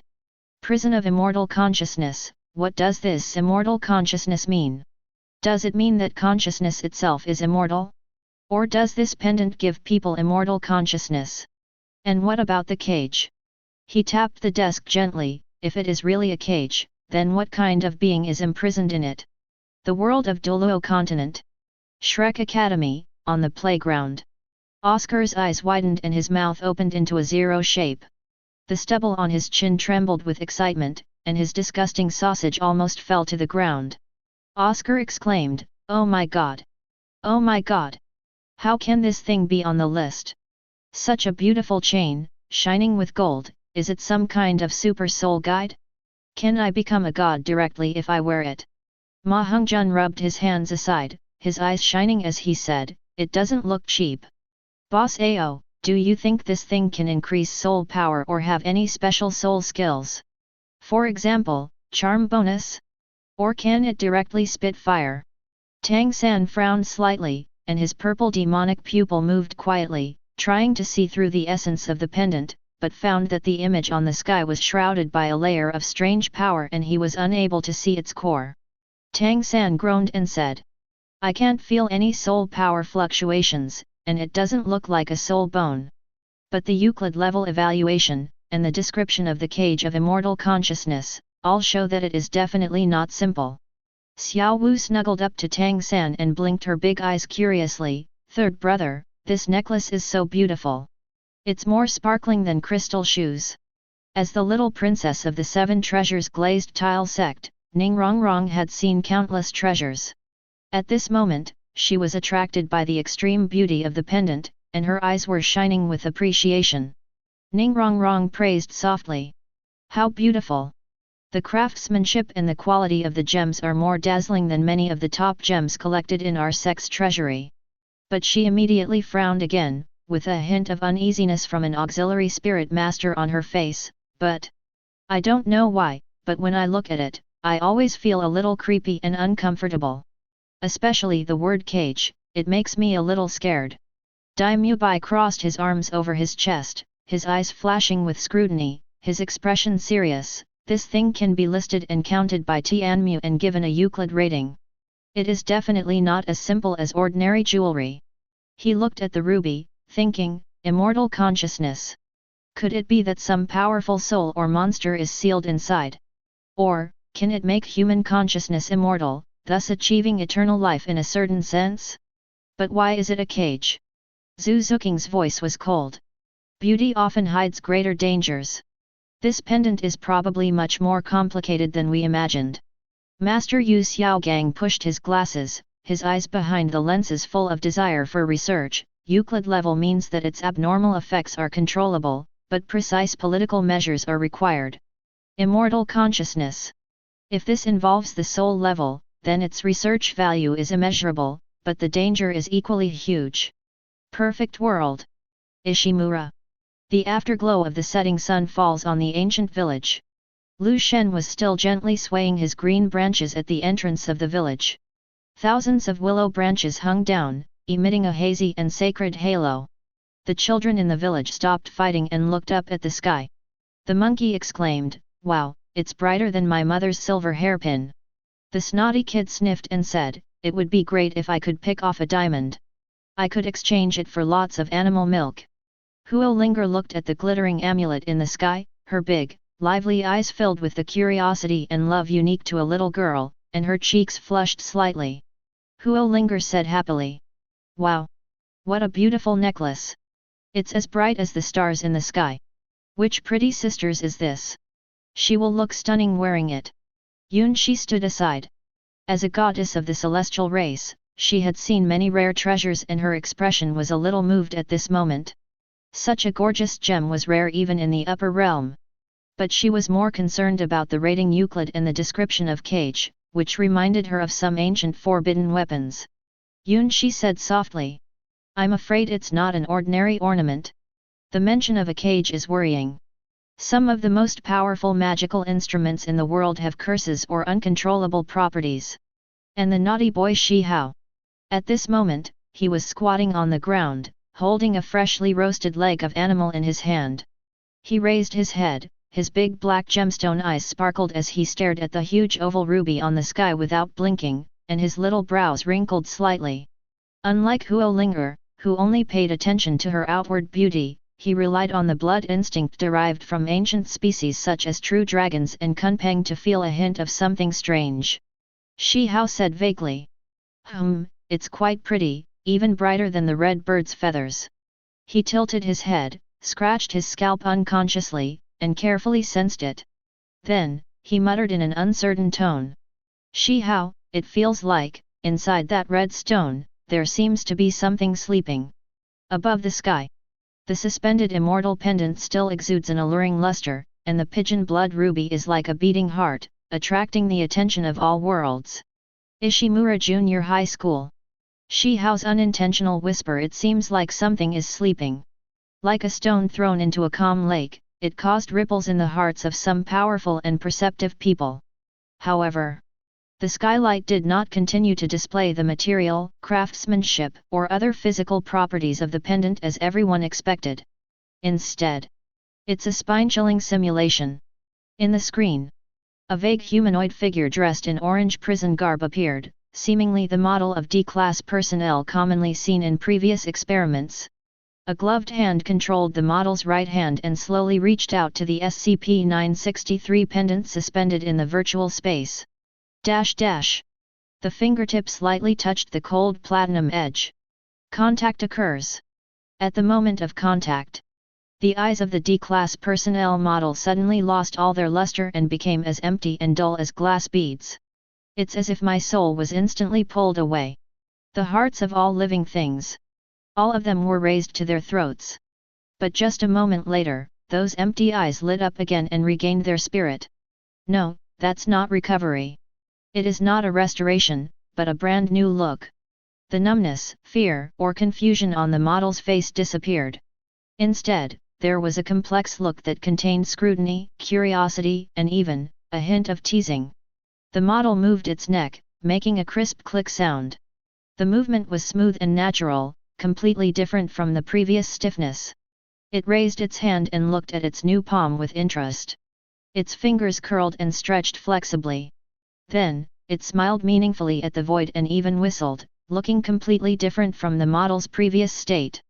Temperament, demeanor, and even subtle habitual movements have undergone earth-shaking changes. This strange scene made countless viewers' scalps tingle. SCP-963's core anomalous property, consciousness transfer. Any living tissue of anthropoids, once it comes into direct physical contact with SCP-963. The creature's own consciousness will be completely and thoroughly erased the moment of contact. At the same time, an independent consciousness named Dr. Bright will be projected from the amulet and completely occupy the host's body. The host's appearance will not change in any way, but its inner soul has been completely replaced. The original consciousness no longer exists. Boom! It was like thunder exploding in the minds of every living being. Seize the body. No. This is more bizarre and overbearing than simply taking over another's body. It does not require complicated rituals, long-term refining, or even the weak resistance of the inhabitants. Just a touch. With a simple physical contact, a living consciousness instantly disappeared and was replaced by another unknown Dr. Bright. This beautiful pendant is not a blessing at all, nor is it a powerful magic weapon. It's a trap. A terrifying cage that carries an immortal consciousness and is constantly looking for a new host.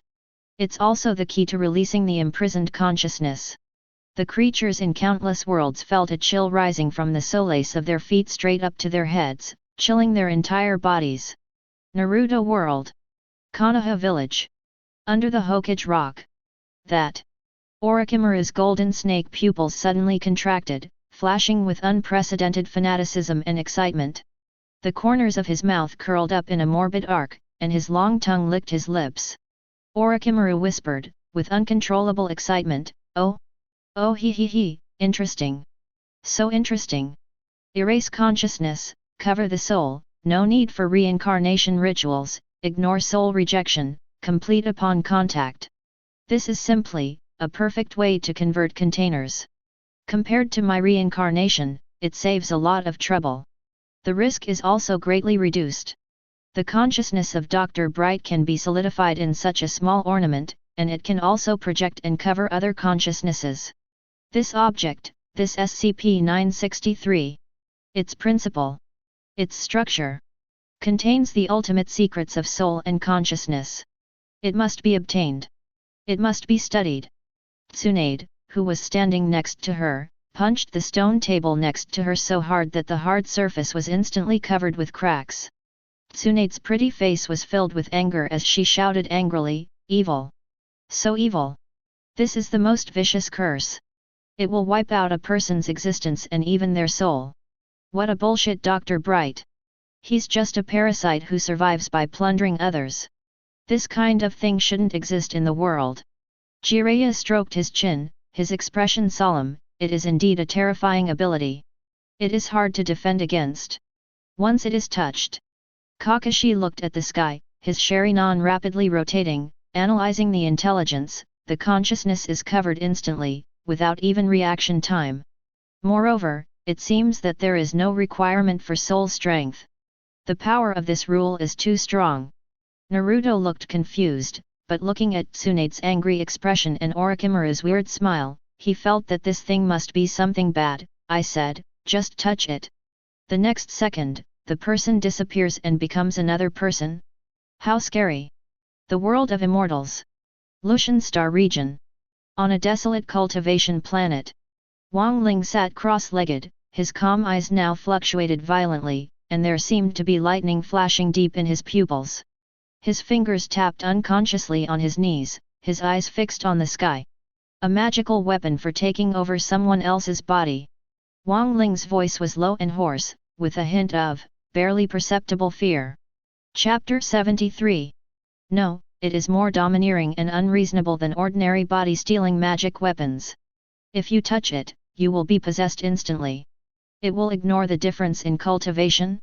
It may even ignore the defense of spiritual consciousness. What is contained in this is some kind of power, at the level of rules. He thought of the various life and death crises he had faced, and the powerful beings who had tried to take over his body. Is the consciousness of Dr. Bright imprisoned in this pendant by force, or is it willing to reside in it to achieve a different kind of immortality? If it is imprisoned, then this pendant itself is a powerful sealing magic weapon. If it is self, then Dr. Bright, his mind and methods are truly unfathomable. If this thing appeared in the world of cultivation, it would surely cause a bloody storm. A world where mortals cultivate to become immortals.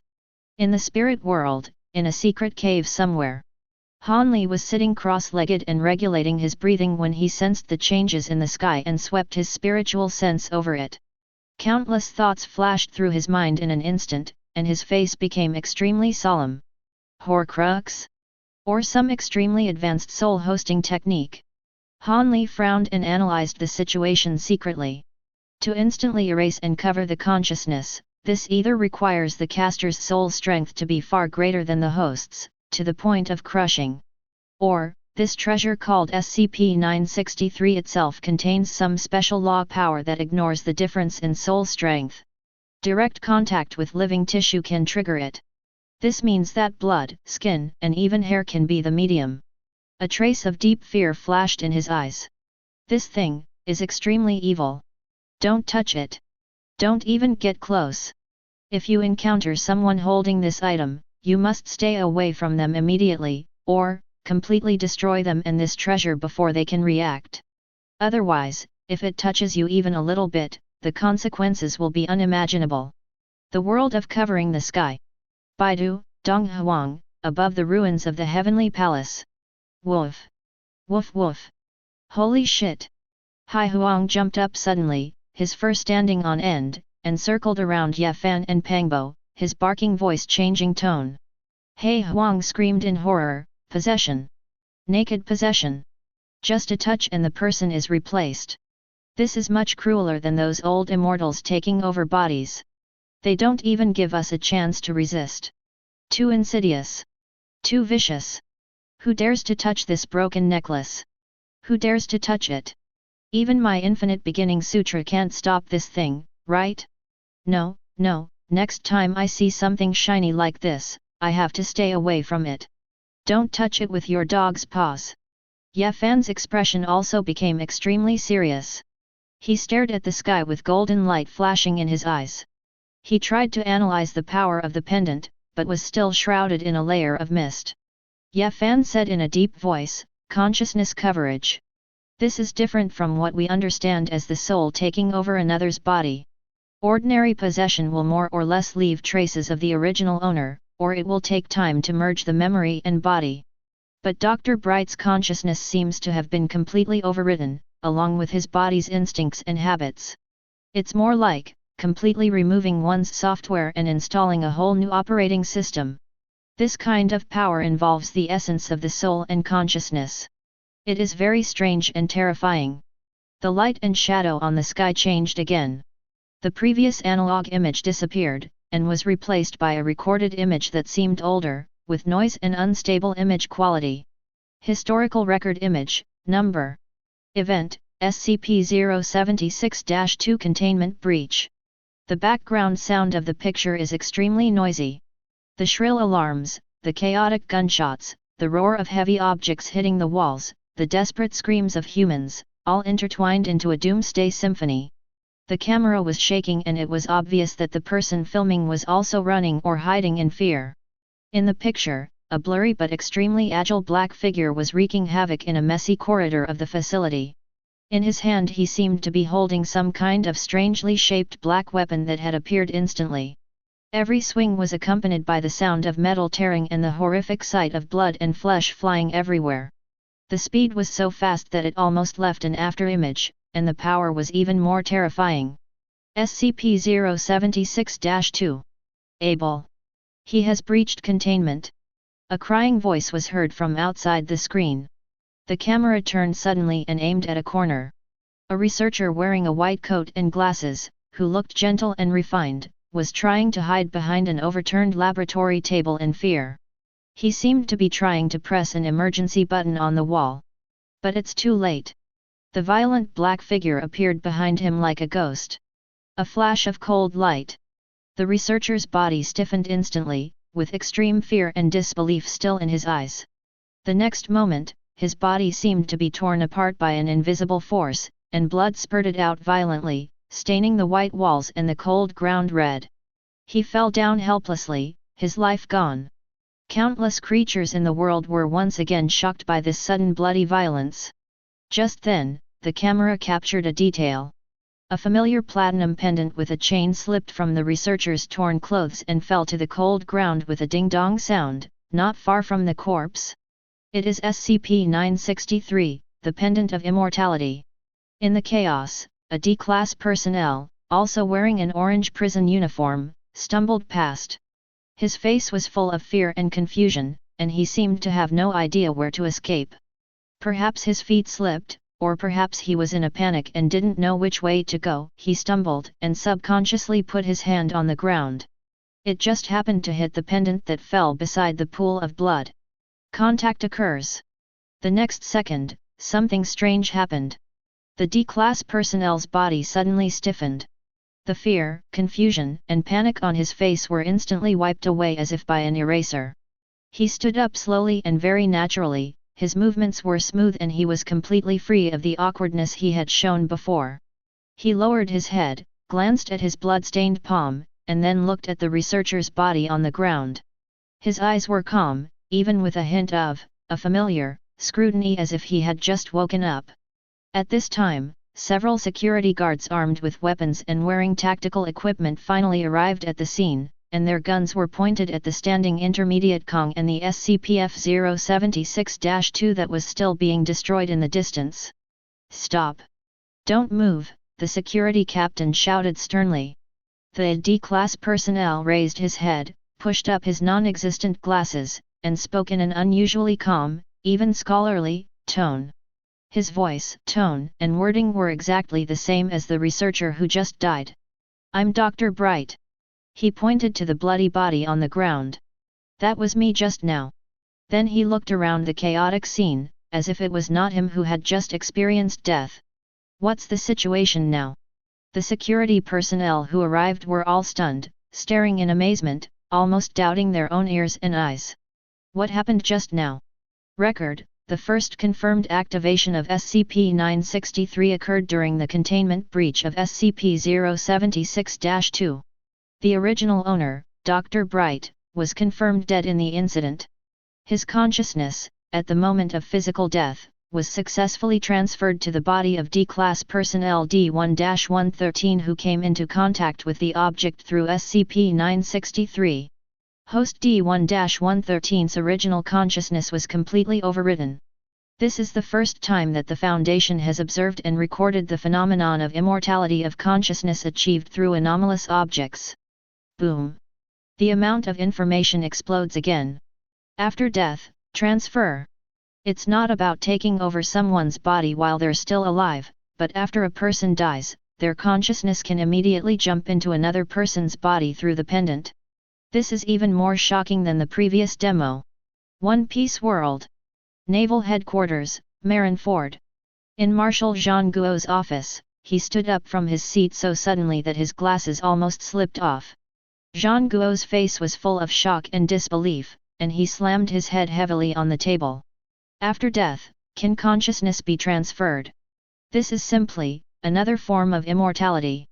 As long as the pendant is not destroyed, or can be accessed by others after his death, that Dr. Bright can continue to live.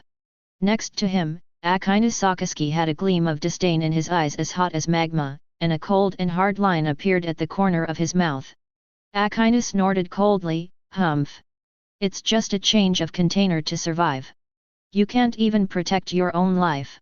Relying on such evil ways to prolong your life is nothing but a coward's behavior.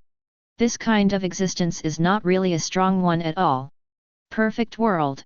The 9 heavens and 10 earths, countless ancient traditions, and immortal places of inheritance, were all in uproar at this moment.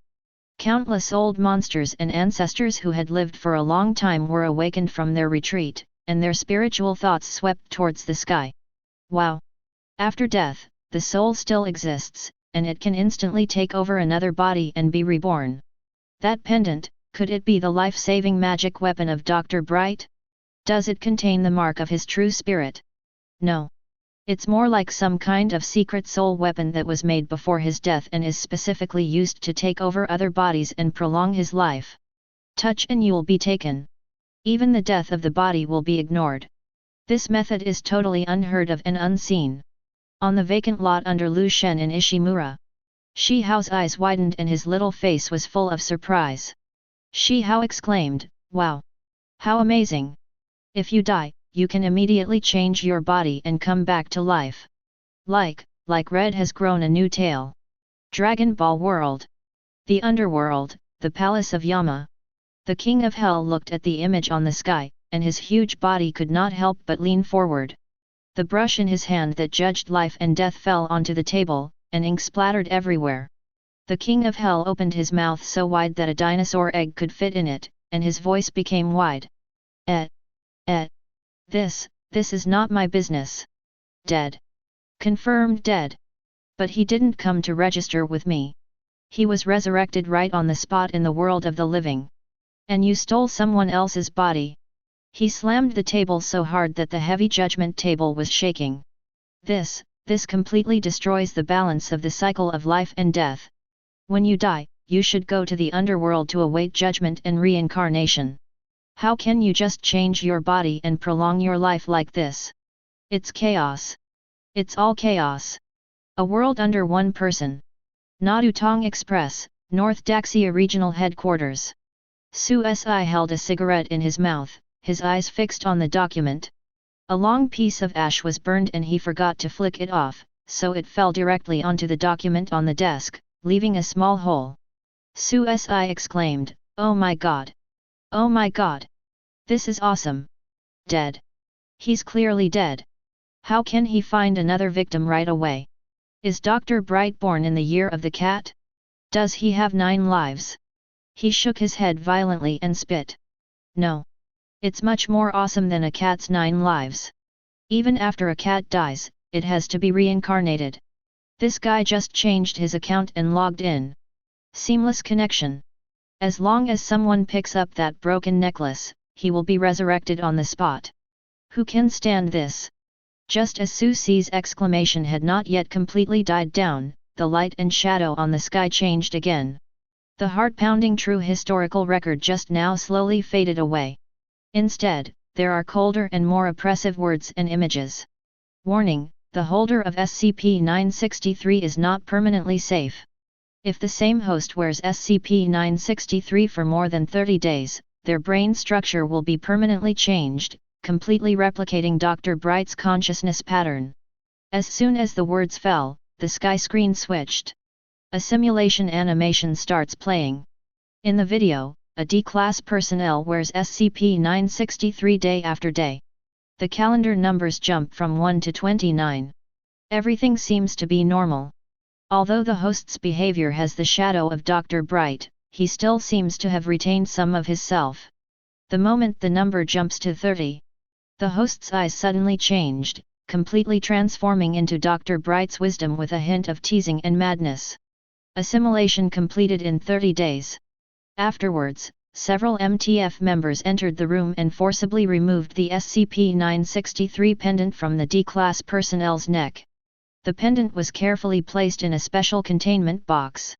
However, the D-Class personnel who lost the pendant showed Dr. Bright's signature smile on his face. He pushed up the non-existent glasses on his nose and said in a relaxed tone, "Oh? Is it time? Good efficiency." His words and actions are exactly the same as the resurrected Dr. Bright in the previous video. There is no difference. Even without the pendant, he is still King Bukabo. In the next scene, the assimilated D-Class personnel was escorted away by MTF members. The voiceover sounded.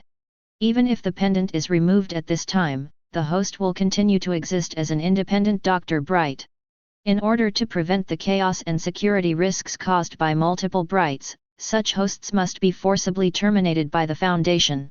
At the end of the scene, Dr. Bright was escorted into a closed execution room, and then the picture went dark. Bang! The dull sound of a gunshot was like a heavy hammer hitting the hearts of every living being watching.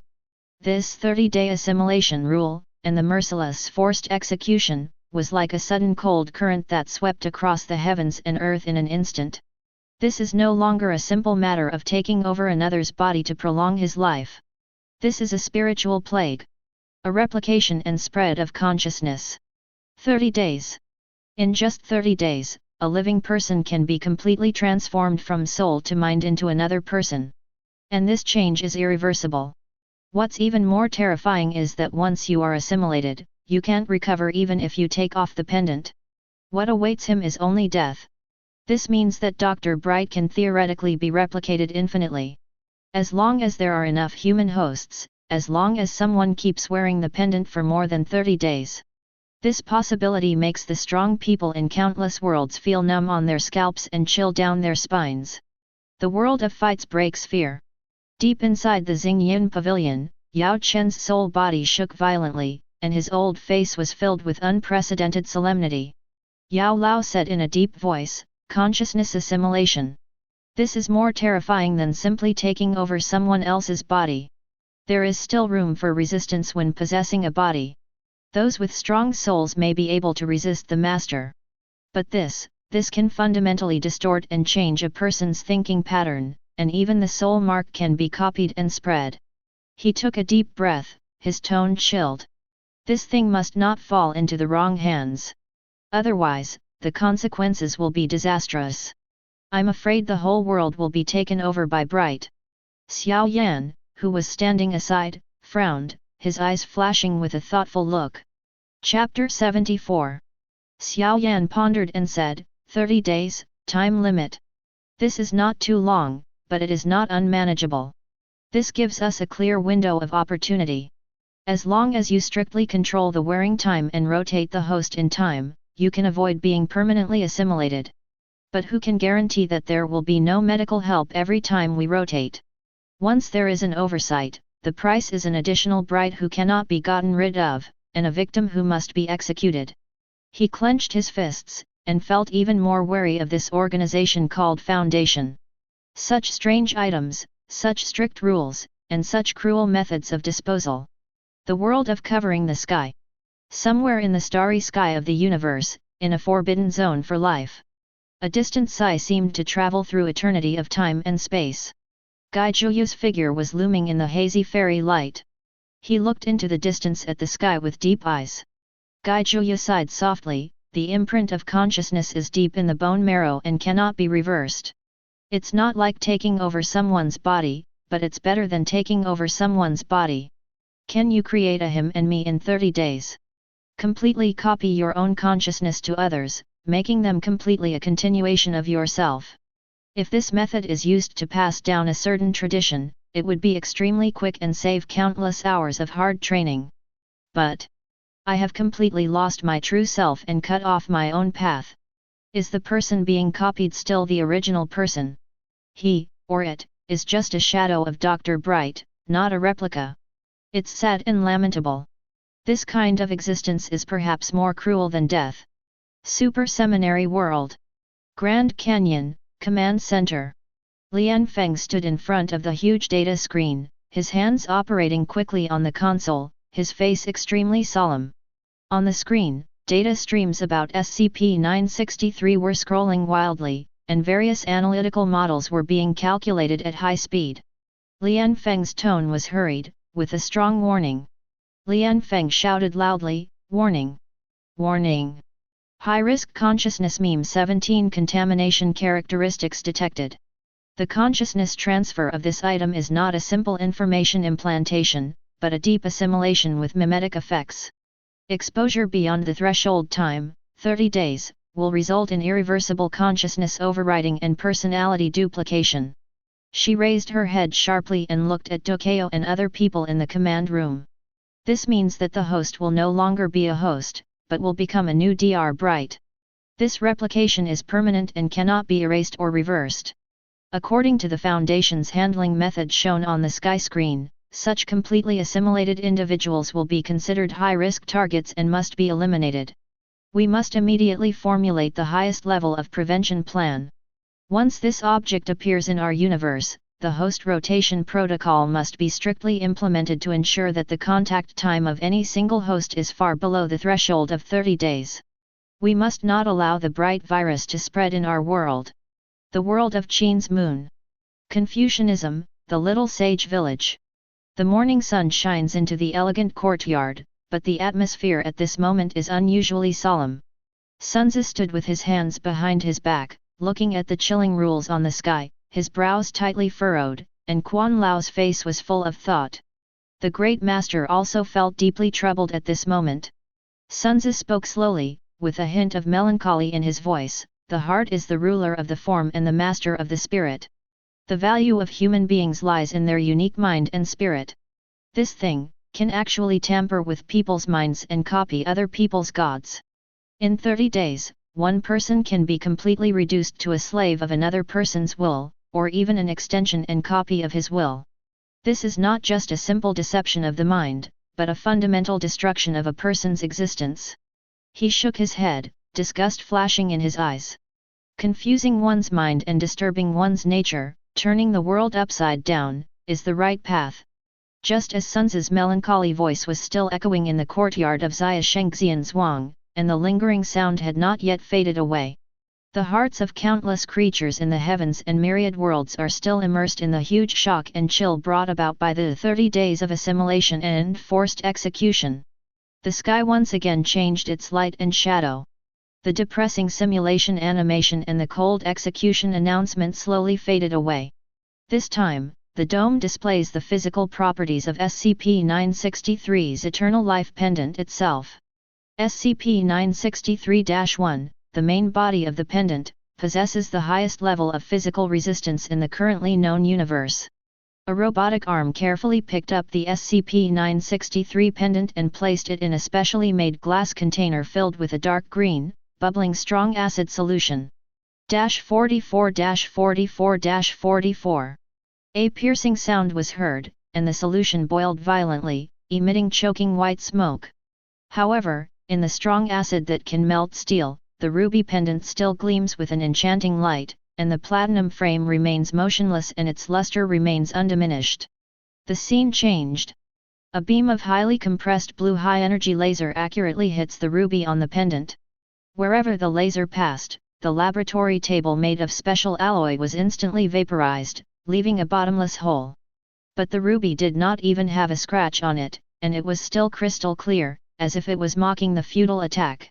Then, a huge hydraulic hammer, carrying a tremendous force, fell from the sky and smashed hard into SCP-963 fixed on the chopping board. Bang!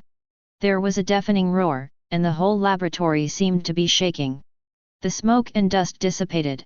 The specially made super alloy cutting board was deeply dented and covered with spider web-like cracks.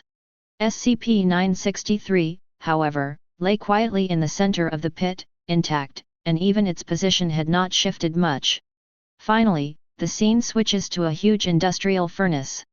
The flames were raging, and the temperature inside was enough to melt most known substances on Earth.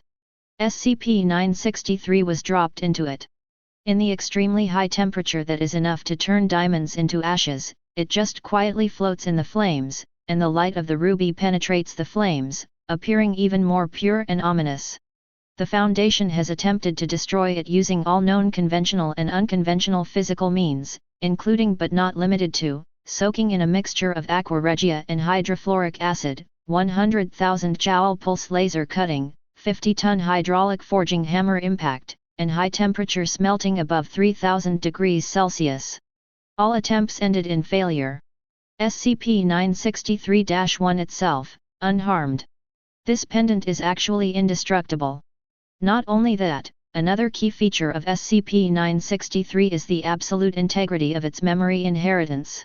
When the new host wears SCP-963, all of Dr. Bright's memories during his lifetime will be transferred to the new host without reservation. This includes all his knowledge reserves, skills he has mastered, emotional fluctuations he has experienced, and even the extreme pain and despair experienced at every moment of death will be perfectly reproduced in the consciousness of the new host. Every rebirth is a re-inheritance of Dr. Bright's complete life memory, and also a re-experience of all his death pain. As the words fell, the picture on the sky began to flash rapidly. One after another, different figures wore the ruby pendant. There are burly men, frail teenagers, white-haired old women, and young girls who have not yet grown out of their childishness. There is even a chimpanzee wearing a special collar with SCP-963 fixed on it. It is looking at its new palm in confusion with Dr. Bright's eyes. No matter how the host's appearance changes, how different the gender is, how different the age is, or even how the species is crossed. After they were completely transformed into Dr. Bright, their eyes were filled with an indescribable wisdom that was a mixture of extreme fatigue and a hint of madness. That look seemed to see through the world, as if he had been tortured beyond recognition by the endless cycle of reincarnation. Every time he awakens, he becomes a brand new Dr. Bright, bringing with him all his knowledge, cunning, and the eternal, soul-rooted ennui and madness. This terrifying physical property and method of memory inheritance once again caused all the heavens and the world to fall into deep shock. Perfect world. Ishimura. A group of children were playing around the blazing bonfire. Shihao was gnawing on a piece of delicious barbecue, but his eyes were fixed on the sky. Shihao cried out, "Wow, his mouth full of oil, what a hard necklace! Harder than my bones."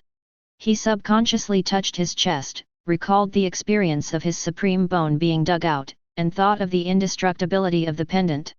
Even such a strong fire can't burn it. Is it stronger than the precious bones of the ancient species? At the head of the village, Lu Shen's huge willow branches swayed gently, emitting a soft light. Lu Shen's voice was distant and ethereal, with a hint of solemnity. "The material of this object is extraordinary, far beyond our understanding. Perhaps there is some kind of more ancient power of rules attached to it, making it immortal and indestructible. As for memory inheritance..." Lu Shen paused, as if thinking. "It does have some similarities to some long-lost secret methods of possessing another's body.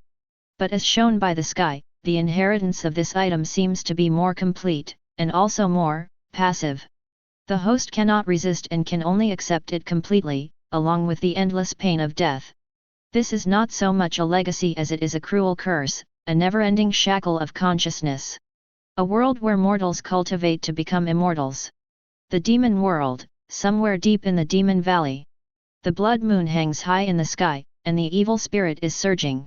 A demon shadow was sitting cross-legged on the bone throne, with the heart-pounding fluctuations of laws surrounding him. He was none other than the notorious ancestor of the demon sect in this world. His scarlet eyes were fixed on the sky, his mouth curled into a cruel arc, and his long tongue licked his cracked lips. Hashtag. The teeth-grinding laughter echoed in the demon valley. A truly indestructible Horcrux? And one that can perfectly pass on all memories and knowledge. There was a gleam of greed and passion in the eyes of this demon ancestor. Good stuff. It's really a rare good stuff. If I can get this thing. He stretched out his dry claw-like hand and grasped the air, as if he had already grasped the pendant in his palm. If I completely refine and absorb the residual soul of Bright, wouldn't I be able to instantly obtain all of his knowledge and secrets? With the help of this pendant. If I can possess the death attribute, I will be able to have truly infinite rebirths. By then, who in heaven and on earth will be able to rival me? After I unify the demon world, I will attack the spirit world and extract the souls of those hypocrites who claim to be righteous one by one. The more he thought about it, the more excited he became, and the demonic energy around him became more turbulent. One Piece World. New World, Ghost Island. The Beasts Pirates banquet was still going on, with the aroma of wine and meat and deafening noise. Kaido's huge body was leaning on the throne, holding a huge wine gourd in his hand, pouring wine from it. When he saw the image on the sky screen showing that SCP-963 was indestructible, he suddenly burst into a hearty laugh. Ahahaha. Kaido's laughter was like thunder, shaking the entire hall. An indestructible necklace? Interesting. Really interesting. He put down the wine gourd, and a gleam of bellicosity and curiosity flashed in his huge dragon eyes. Those so-called strong acids, lasers, and hammers don't look that great. I wonder if that little necklace can withstand my thunder bagua. He grinned, revealing his sharp white teeth, his eyes filled with a desire for destruction and absolute confidence in his powerful strength. If even my attacks can't break you, then you're really something. Maybe, I can try it out and see if it's really that hard. 370 Dragon Ball World. Western Capital, Capsule Corporation Headquarters. Bulma was wearing a white research coat, standing in front of the huge floor-to-ceiling window with her arms folded across her chest, looking up at the sky, her deep blue eyes filled with surprise and confusion. In the laboratory behind her, various high-tech instruments were flashing. Completely indestructible! Bulma exclaimed, frowning and falling into the thinking mode of a scientist. What special alloy is it made of? Or is it not a material from our universe at all? Strong acid is ineffective, high-energy lasers can't cut it, and even that level of physical shock and high temperature can't do anything to it. She murmured to herself, her eyes flashing with a strong desire to explore unknown technology. And the complete memory transfer, this is simply, the technological content is too high. The light and shadow of the sky flowed again under the shocked gazes of countless creatures. That indestructible pendant, that cruel memory inheritance, its influence is still fermenting. But new content has already appeared. Due to his deep connection with SCP-963, Dr. Bright is extremely resistant to most known mental effects, mimetic contamination, and amnesiac methods. High immunity. In other words, Dr. Bright is almost impossible to be mentally controlled by any external force, nor can he be brainwashed. His mind is like being protected by an invisible barrier, indestructible. Hearing this, many powerful people in the universe who specialized in the secret arts of the soul or were good at mental control could not help but shrink their pupils. This kind of immunity is simply the nemesis of all mental abilities. However, this special protection comes with a heavier price. Dr. Bright, you will never be able to truly face death. Every time the host's physiological functions cease, its consciousness will immediately retreat into the SCP-963 pendant. At the moment of returning to the pendant, he will completely and clearly re-experience all the intense physical and psychological pain that the host endured at the moment of death. Then, there is endless waiting, waiting for the next possession, waiting for the next death to come. This endless cycle of death and rebirth has caused immeasurable and lasting severe mental trauma to Dr. Bright. Deep depression, mania, personality dissociation, and a strong suicidal tendency rooted deep in the soul. Before he finished speaking, the scene on the sky changed. A blonde, blue-eyed D-class personnel, wearing a pendant, was laughing wildly because of his rebirth a second ago, shouting, "I'm alive again! Brightbow! The warriors will live forever!" The next second, his eyes suddenly became empty, his expression twisted, he grabbed the scalpel on the lab table, and stabbed his neck fiercely. Blood gushed out and he fell in a pool of blood, with a strange look of relief and fatigue on his face. But soon, the pendant was carefully removed by the Foundation's mechanical arm, disinfected, and then put on another D-class personnel who was dying of a deadly virus infection. Superior. Chapter 75.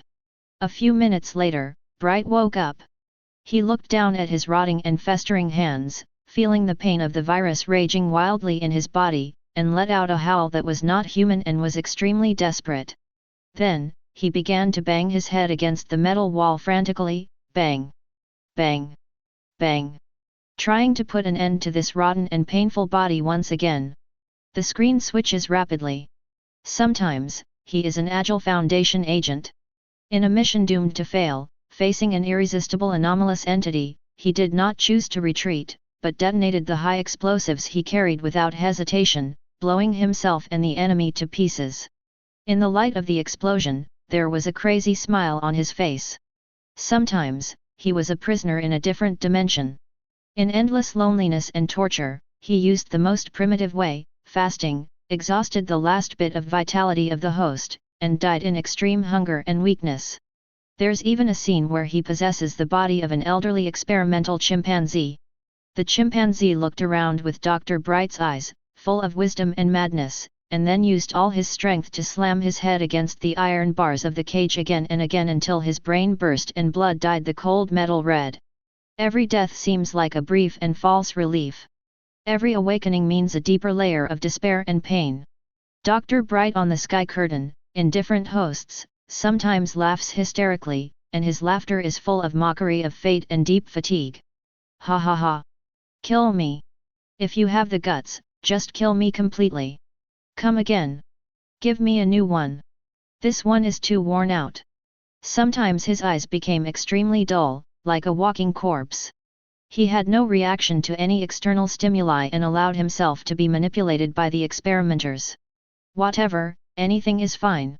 In some scenes, he would curl up in the corner of the room, mumbling to himself at the empty wall, with the content of his speech being chaotic, filled with a desire for death and a curse on Deng Yongsheng. Let me die, please, let me die. Why? Why me? I don't want to feel that kind of soul-tearing pain anymore. The methods used to attempt suicide were so bizarre and cruel that they made the scalps of all living beings in the heavens and the worlds numb. But the outcome of every successful suicide only serves as a prelude to the next, even more painful resurrection. The crane crashes, but the consciousness remains. For him, death became the most extravagant desire that could never be achieved. The cruel truth of this eternal life makes countless beings in the heavens and the myriad worlds who pursue immortality and eternal life feel cold all over, as if they were falling into an icy cave. The world of covering the sky. At the edge of the universe, there is a life-forbidden zone shrouded in endless chaotic energy. Immortal light appeared and disappeared, symbols of the great Dao rose and fell, and a sigh as ancient as if it had existed since the beginning of the world came out, carrying with it endless vicissitudes and a trace of, a rare fear. Eternal life, is this what it looks like? A hoarse voice whispered, as if it could shake the galaxy. With constant death pain and endless imprisonment. Another more majestic voice sounded, with a hint of disbelief. Every death is an extremely painful experience, and then I am forced to wake up in a new body, waiting for the next painful reincarnation. How is this kind of longevity different from the most vicious curse? It doesn't matter if you don't want it, it really doesn't matter if you don't want it. The voice was faint, full of denial and deep fear of this kind of eternal life. These ancient supreme beings who had launched dark turmoil in pursuit of immortality and treated all living things as worthless could not help but feel a palpitation at this moment. What they pursue is eternal life where they dominate the universe and live freely and at ease, rather than this cage of consciousness where they are bound by chains and have no peace. Big Dipper Star Region. Outside the ancient Forbidden Land, Ye Fan looked up at the sky with an extremely solemn expression. He had seen too many ancient supreme beings who were crazy about immortality, and he had personally sent them off. But this kind of eternal life displayed in the sky made him feel another level of terror. The Black Emperor beside him also stopped barking at this moment, which was rare. His pair of big copper bell-like eyes were wide open, and his dog face was full of horror. Woof! This is what you call eternal life? I would rather die of old age than live like this. Ye Fan said in a deep voice, it appears to be immune to most mental attacks, but in fact, it completely locks the soul in that small pendant, and it will endure the pain of the host's death forever. What a cruel balance this is, or, this is simply the deepest malice wrapped in false sugar coating. The so-called eternal life is nothing but eternal imprisonment in a prison made of lines and circles, an endless hell of consciousness. The world of immortals. In the Lushan Star region, Wang Ling was dressed in a simple white robe, standing alone in the cold starry sky. His deep gaze seemed to be able to see through the eternal cycle, and at this moment he was quietly watching the desperate cycle of Dr. Bright in the sky. His expression was calm, with a hint of insight into the essence of things. If the soul is locked in the device, the soul will not be destroyed if the device is immortal. This way, you can enjoy the title of immortality. Wang Ling whispered to himself, and his voice was clearly audible in the silent starry sky. But because of this, they also lost their true freedom, and had to endure the suffering of reincarnation day and night, which was worse than death, and wiped out all vitality and hope. He thought of his own path of cultivation, which was full of setbacks and bloodshed. He had been on the verge of despair countless times, and his faith in Taoism almost collapsed. This path has already gone astray. It is not the right path. It has entered the deepest devil's barrier.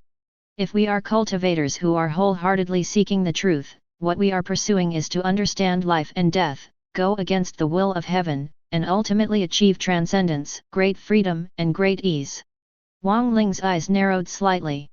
If I were to encounter this so-called eternal life, day after day, year after year, I would be trapped in endless despair and repeated death pains, with no end in sight. I'm afraid that no matter how strong one's Dao heart is, it will completely collapse, and eventually become a walking corpse. Instead of doing this, it is better to fight vigorously. Even if my body dies and my soul is scattered, I will have no regrets. He shook his head slightly. This kind of eternal life was more terrifying to him than the death of his soul. Naruto World. In the Hidden Leaf Village, under the carved rock of successive Hokage, Senjo Hashirama and Senjo Tobirama stood side by side, their figures looking particularly solemn in the afterglow of the setting sun. As the dead who were summoned to the world by the impure world reincarnation technique, they have a personal experience of the bondage and restlessness of the soul that is far beyond that of ordinary people. At this moment, the first and second generation Hokage, who once dominated the ninja world, looked at the chilling scene on the sky with extremely complicated expressions. Hashirama couldn't help but let out a long sigh, with an indescribable compassion and heaviness on his face. Sigh. This state is worse than being resurrected by the impure world reincarnation, even worse. For a moment, he couldn't find the right words to describe this extreme cruelty. Senjo Tobirama's expression was always stern, and at this moment it was so gloomy that it seemed as if water was about to drip out of it. He said coldly, "It is a more thorough bondage of the soul and a deeper and more boundless despair. The impure world reincarnation technique we were subjected to, although our souls are bound to the impure world body and obey the orders of the caster, they still have consciousness and there is a way to break it, so the souls may eventually return to the pure land." There was a hint of relief in Tobirama's tone, as well as fear of what happened to King Bletbo in the sky. And this person's soul seems to have been completely devoured and imprisoned by that strange pendant. He will never be able to escape or rest in peace for the rest of his life. The pain of each death is fully remembered, and then the despair is experienced again in the next rebirth. This so-called eternal life is simply a life sentence that is hundreds or thousands of times more cruel than any forbidden technique invented by the Uchiha clan and any known torture. The world of Doluo continent. The divine realm, deep in the forest of life, a place forbidden by God. The rich green breath of life and the overbearing dark red power of destruction intertwine and collide here, yet maintain a delicate balance. The goddess of life was wearing a long green dress, emitting a soft aura of life. She frowned slightly and stared at the heavenly offering. The god of destruction was clad in dark red armor, with an aura of destruction surging around him. His usually cruel eyes were now filled with solemnity and a hint of confusion. After a long while, the goddess of life sighed softly, with a hint of desolation and reluctance that was difficult to conceal in her voice. If eternal life only means endless accumulation of pain and mechanical numb repetition, then what is the difference between this kind of eternal life and eternal damnation? What is its meaning? The ministry of life that she holds represents endless life, hope and beauty. However, the eternal life displayed in the sky is the most thorough trampling on the word life. The violent destructive power surrounding the god of destruction seemed to have subsided a little. He was unusually silent for a long time before he snorted coldly. "Humph, when living itself becomes an endless torture, then death becomes an unattainable gift and relief." His voice was no longer as overbearing and arrogant as before, but instead contained a hint of deep thought and rejection. This kind of eternal life is the greatest blasphemy and mockery of the word life and even of existence itself. Even he, who was in charge of destruction, thought that this way of existence was worthless and even disgusting. If eternal life were nothing but pain and repetition, it would lose all its glory and meaning. The light and shadow of the sky slowly flowed again, projecting new images in front of the eyes of countless creatures in the planes of existence. The shock and chill brought by the suffocating truth of eternal life has not yet completely dissipated. People's minds are still immersed in Dr. Bright's endless cycle of pain. At this moment, the picture changed. No more bloody self-mutilation and crazy roaring. Instead, there was a special holding room that was plain white, clean, yet exuding an invisible sense of oppression. A figure wearing the orange prison uniform of a D-class personnel slowly walked in. His steps were somewhat heavy, and his face was filled with fatigue and a hint of gentleness that was hidden deep inside. It was Dr. Bright wearing SCP-963. Inside the holding room, sitting by the window, was a young man. The young man looked to be in his early 20s, with a delicate face, but his eyes were empty, with a trace of inexplicable saliva hanging from the corner of his mouth. He stared blankly out the window, as if he was unaware of the outside world and the people who walked into the room. His intelligence seemed to remain at the level of a child, or even lower. Record number, SCP-590. Object Class, Euclid. Special Containment Procedures, SCP-590 is contained in a standard humanoid containment unit. Dr. Bright slowly walked up to the young man and squatted down. His gaze was extremely complicated. There is pity, deep guilt, and an endless sense of powerlessness. He stretched out his hand, moving gently as if he was afraid of disturbing something. He wanted to touch it, but paused slightly in midair. "Tj." A hoarse call came from the throat of Buletin Cai Shi. This name is simple, yet it carries so much. Hearing the voice, the young man turned his head blankly, his empty eyes falling on Dr. Bright's face. No recognition, no response. There is only chaos and confusion. Dr. Bright's heart seemed to be tightly grasped by an invisible hand, and the pain was so severe that he could hardly breathe. He tried hard to force a smile, even though it was uglier than crying. His voice trembled slightly. The young man still looked at him blankly, seemingly unable to understand the meaning of these two words. He stretched out his hand and grabbed the air randomly like a lost child. SCP-590, codenamed the Pain of Others, possesses special abilities. When it comes into physical contact with any injured or sick human individual, it can instantly heal all of the other person's injuries and illnesses. Whether it is a fatal injury or an incurable terminal illness, it can be cured. Hearing this, countless beings in the heavens and myriad worlds gasped. Heal all injuries instantly? What a heaven-defying divine power this is! It's like a walking panacea. But this healing is not without cost. Every time it heals, SCP-590 will transfer the other person's injuries completely to itself. Once a bone is broken, he will endure the pain until the injury is healed naturally. A fatal virus infection, he will experience the pain of the virus raging throughout his body. Over time, countless injuries accumulated and piled up in his body, constantly impacting his physiology and mind. Ultimately, it led to irreversible, severe intellectual degeneration and cognitive impairment.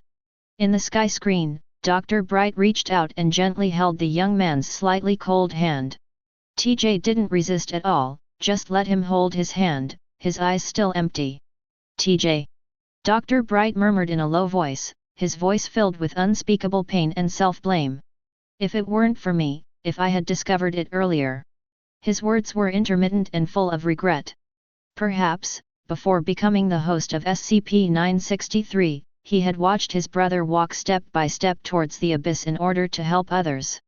Or perhaps, in his countless rebirths, he had tried to use the Foundation's resources to save his brother, but failed time and time again.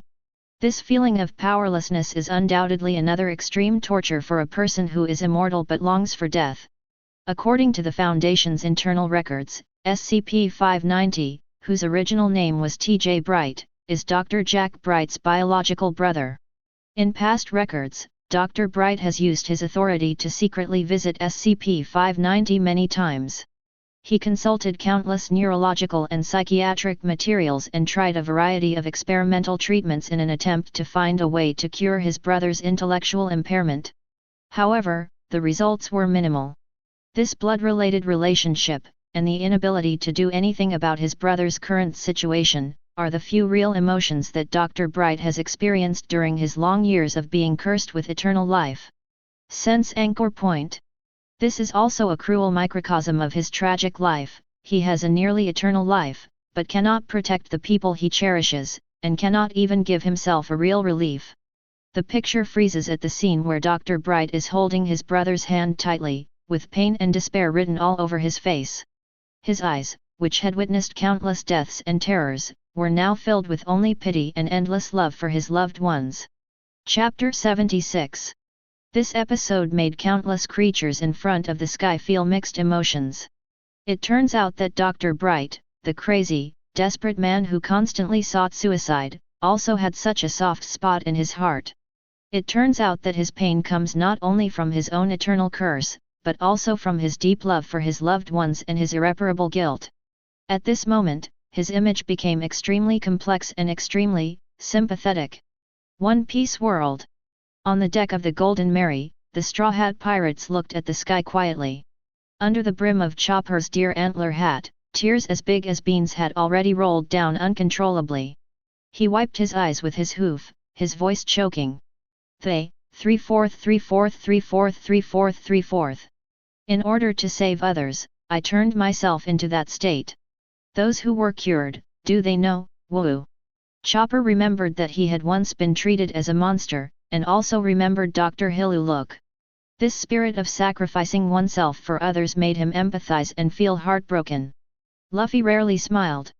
He crossed his arms across his chest, the shadow of his straw hat obscuring his expression. He just whispered, "The guy with the necklace, he wants to save his brother." The voice was very light, but it carried an inexplicable firmness. Nami sighed with a complicated look in her eyes. What a cruel fate! One was forced to live forever, the other lost himself because of kindness. Sanji silently lit a cigarette and blew out a puff of smoke. A hole. This kind of thing is so infuriating. Zoro folded his arms, leaned against the side of the boat, and closed his eyes. Humph, boring kindness leads to tragedy. Having said that, his grip on the knife handle tightened slightly. Usopp held his head in disbelief. How could such a thing happen? It's too tragic for these two brothers. Robin gently closed the book in his hand and looked at the sky with deep eyes. The price of eternal life is not only one's own pain, but also the despair of being powerless to help those around you. This kind of emotional bondage is perhaps more difficult to break free of than any physical imprisonment. Frankie sniffed, his voice a little muffled. Super, it's not super, a story like 453. Brook took off his hat and put it on his chest. Yo ho ho ho. Such a heartbreaking brotherly love. The weight of life is sometimes really hard to bear. Perfect world. Ishimura. Under the big willow tree at the entrance of the village, the villagers gathered together, each with a different look on their face. The children were a little confused, but the adults felt upset when they saw it. Shi Hao stood next to Lu Shen, his face tense and his chin unconsciously clenched. He looked at the painful expression of Dr. Bright in the sky, and then looked at the demented TJ. Did his brother become a fool in order to save others? He asked Lu Shen in a low voice, with a hint of confusion and anger unique to children in his voice. He wanted to help his brother, but he himself was trapped by the necklace and couldn't do anything. Lu Shen's branches swayed gently, emitting a soft halo. He did not answer directly, but just sighed softly. Things in this world often have cause and effect, and there is often nothing we can do about them. Sacrifice and protection are often accompanied by a heavy price. Shi Yunfan, the patriarch of Shi village, had a look of sympathy on his face. Alas, such a good child sacrificed himself to save others. What a kind child! What a pity! Other villagers also started talking about it. Yes, being able to heal someone's injuries instantly is a great skill. But the price is too high. The older brother must be feeling extremely distressed, watching his younger brother like this and not being able to die. What kind of thing is this? One wants to die but can't, and the other has become stupid from trying to save others. What tragic things are displayed on this sky curtain? A group of half-grown children including Pihao also put away their usual mischievous behavior and remained silent. They may not be able to fully understand the depth of that despair, but that sadness has already touched them. The world of Fox Spirit Matchmaker. In Tishan, under a huge bitter love tree. Tishan Susu tugged at the corner of Bai Yuecho's clothes, her big eyes filled with tears and her nose twitched. She whispered in tears, "Brother Taoist, his brother is so pitiful. In order to save others, I just became stupid. The brother with the necklace is so pitiful. He must want to save his brother, but he can't. The little fox demon's heart is as pure as a piece of white paper, and she hates such sad stories the most." Bai Yuecho rarely did not complain at the first moment. He made a tisk sound and scratched his messy hair. "I say, this family, has something bad happened to them? My brother is entangled by a broken necklace. He can't die even if he wants to, and he has to experience various ways of dying every day. My younger brother, on the other hand, was born with a kind heart, but he ended up making himself stupid. Although his tone was still a bit frivolous, his eyes were less playful than usual and more complex. In this world, good people don't get rewarded, right? Ye crossed her arms, and a hint of emotion appeared on her cold and beautiful face. Humph, foolish kindness sometimes only leads to greater tragedy. But, if there is no such stupidity in the world, how cold it would be. Rongrong squinted her eyes and tapped the abacus lightly with her fingers, making a slight sound. From the perspective of cause and effect, the brother's sacrifice has made others' lives better. And my brother's eternal life seems to be just for him to taste endless bitterness. The fate of this pair of brothers is really sad. She sighed softly, and the sound of the abacus stopped. How can one achieve the best of both worlds, without disappointing the Tathagata and without disappointing you? Perhaps, some destinies are destined to be tragedies from the very beginning. A world under one person. Jiangzi, Longhu Mountain, because of the mountain behind the master's residence.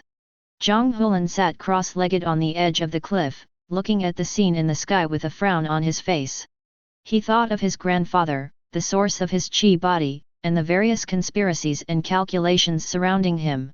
An immortal being has to endure endless pain and repeated death, and every awakening brings new despair. Zhang Hulan whispered to himself, his eyes full of thought. A man who possesses the power to heal others, but at the cost of his own sanity, ultimately becomes a shell of himself. He shook his head with a bitter smile on his face. This pair of brothers really interprets the word miserable to the extreme. If Dr. Bright's immortality is a curse, then isn't his brother's dedication another form of destruction? Above the sky, the depression and sadness brought about by the previous heartbreaking brother tragedy still linger in the hearts of countless creatures. The tears have not yet dried, and the sigh is still on the lips. However, the light and shadow of the sky never stopped and began a new flow. The picture suddenly changed. It is no longer the desperate and powerless tenderness between Dr. Bright and his demented brother Ti. Instead, there is a series of rapidly flashing, dazzling clips. It was a blurry figure captured by the surveillance camera as the scene shook violently. It was a torn page of document stained with unknown stains and stamped with "Top Confidential." It is the piercing alarm, the chaotic running, and the terrified screams that penetrate the silent images and pierce people's hearts. Every frame is filled with an atmosphere of ominousness and disaster. It was as if a huge catastrophe was about to be replayed before the eyes of all viewers. Log number, Incident 239B. Accident level, serious. Location of the incident, Site 17. Cause of the incident, Dr. Jack Bright, a senior researcher at the Foundation, was carrying SCP-963 at the time.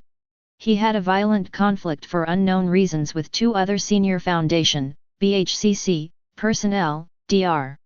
Clive and Dr. Kondragi, who were known for their outrageous and radical methods, in the inner area of Site 17. Dr. Clive. Dr. Kondraki. When these two names appeared alongside Dr. Bright, many powerful people in the universe who knew some of the celebrity anecdotes within the Foundation could not help but raise their eyebrows. These three names put together represent a huge destabilizing factor. The specific details of the conflict have been classified as top secret by the O5 Council, and most of the relevant records have been sealed or destroyed. However, according to the fragments of the subsequent investigation report and the testimony of survivors, the conflict quickly got out of control and turned into a catastrophic chain reaction. Various Keter and Euclid-class SCP objects failed during the conflict, causing devastating damage to Site 17. The incident resulted in a large number of Foundation casualties, including several senior agents and researchers. Shocking! After Incident 239B, the 05 Council issued an Emergency Special Order No. 738 Site 17A. Core content of the order: without the joint written approval of at least 305 Council members, the current host of SCP-963, Dr. Bright, is strictly prohibited from entering the Site 17 area and its surrounding 5 km for any reason. This directive is listed as one of the permanent highest priority containment protocols. Although the specific conflict process has been deliberately blurred, the seriousness of the accident and the key role played by Dr. Bright in it are already obvious. This so-called immortal is not only a prisoner of his own pain, but also a walking cause of natural disasters. When he collides with other equally powerful madmen within the Foundation who also do not play by the rules, the destructive power he generates is enough to make even a behemoth like the Foundation feel the pain. Super Seminary World. Earth Defense Command, in the meeting room of the Great Canyon. General Ducko clasped his hands and frowned. He frowned and stared at the information on the sky. Internal conflict, could it have caused such a serious accident? He whispered to himself, his eyes full of solemnity and scrutiny. This Dr. Bright, carrying SCP-963, is itself an extremely dangerous source of reality distortion. Add to that the names of Clive and Kondragi, the Foundation is not a monolithic entity. Lian Feng was standing aside, quickly recording something on the tactical tablet. General, according to the information disclosed so far, the host of SCP-963, Dr. Bright, is extremely mentally unstable and has a high potential for destruction.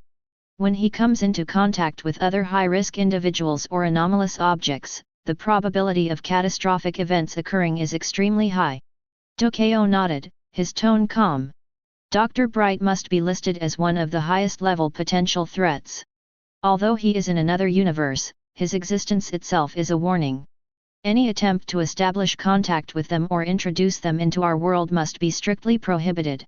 His access to any high-risk targets must be limited, whether they are our super soldiers or other barrels of explosives that he could detonate.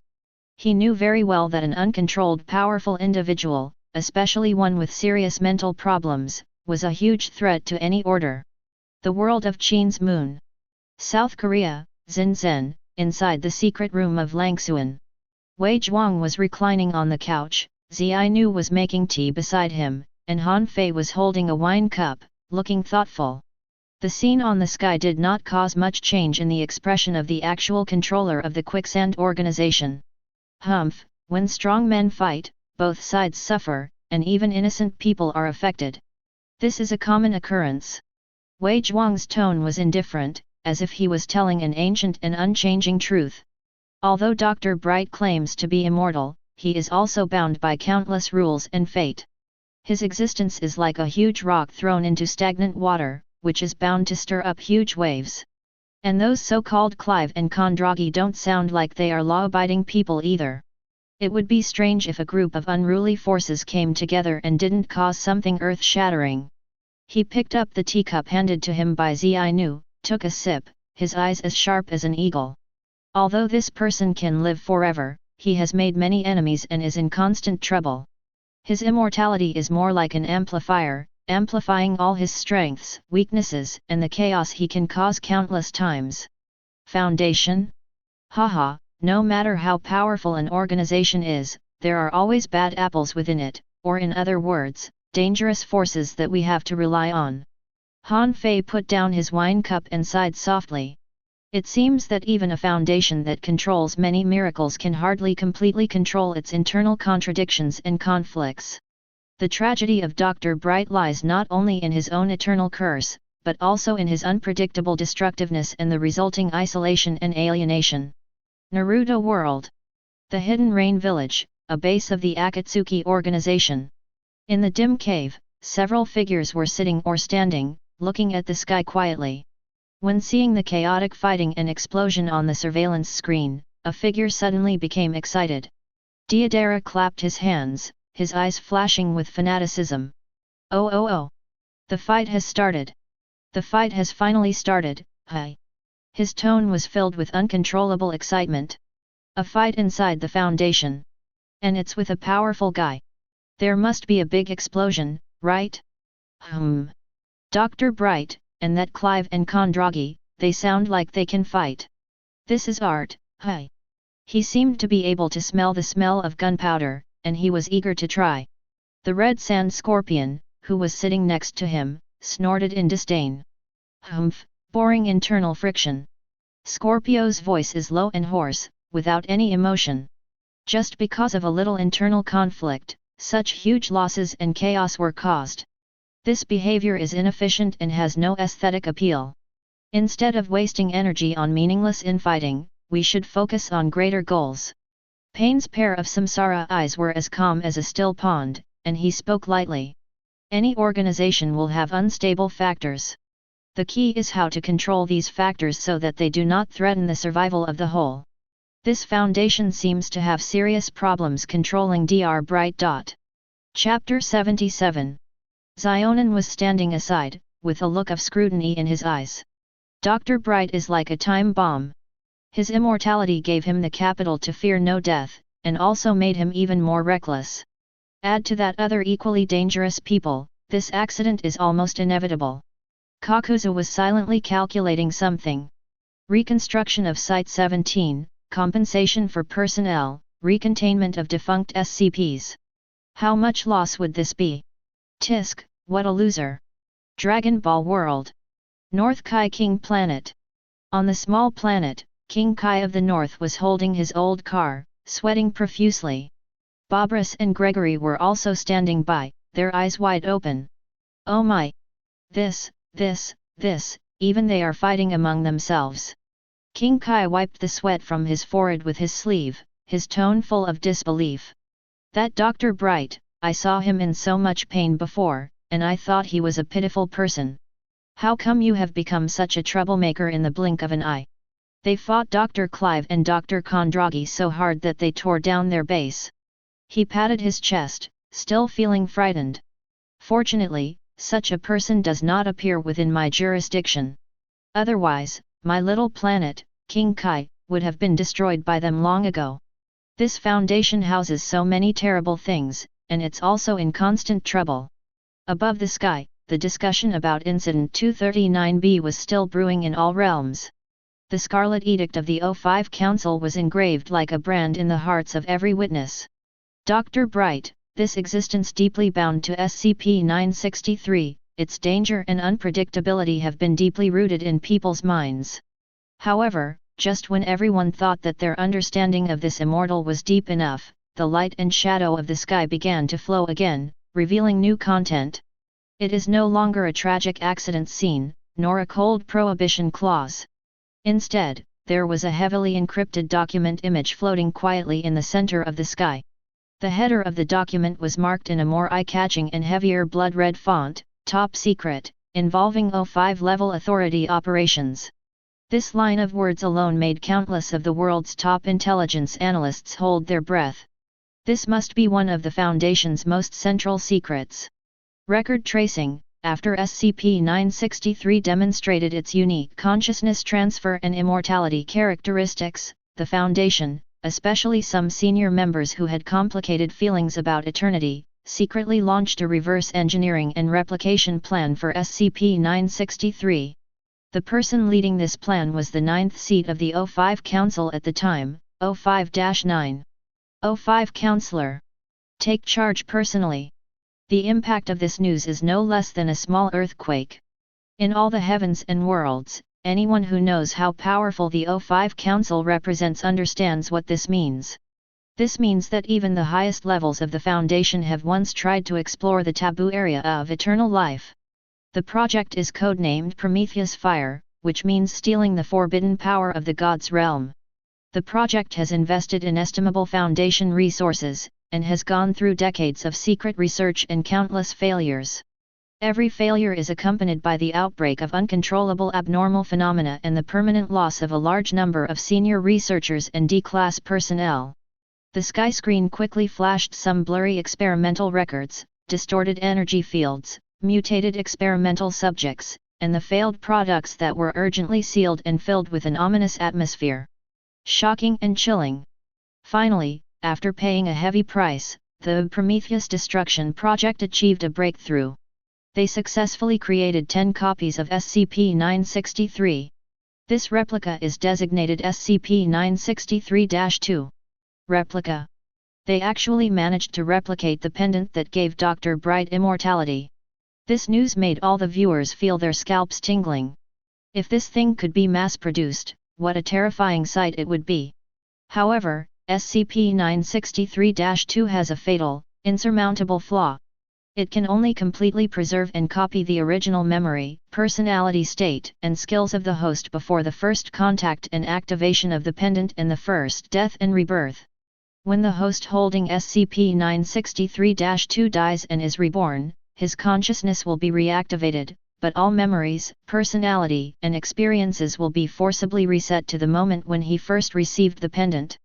In other words, every death and rebirth is a complete formatting for the host of SCP-963-2, returning to the starting point. Everything you experience, learn, and realize in the new life cycle will be ruthlessly erased at the next death, leaving no trace. It goes on, never ending. Never-ending resets. What kind of eternal life is this?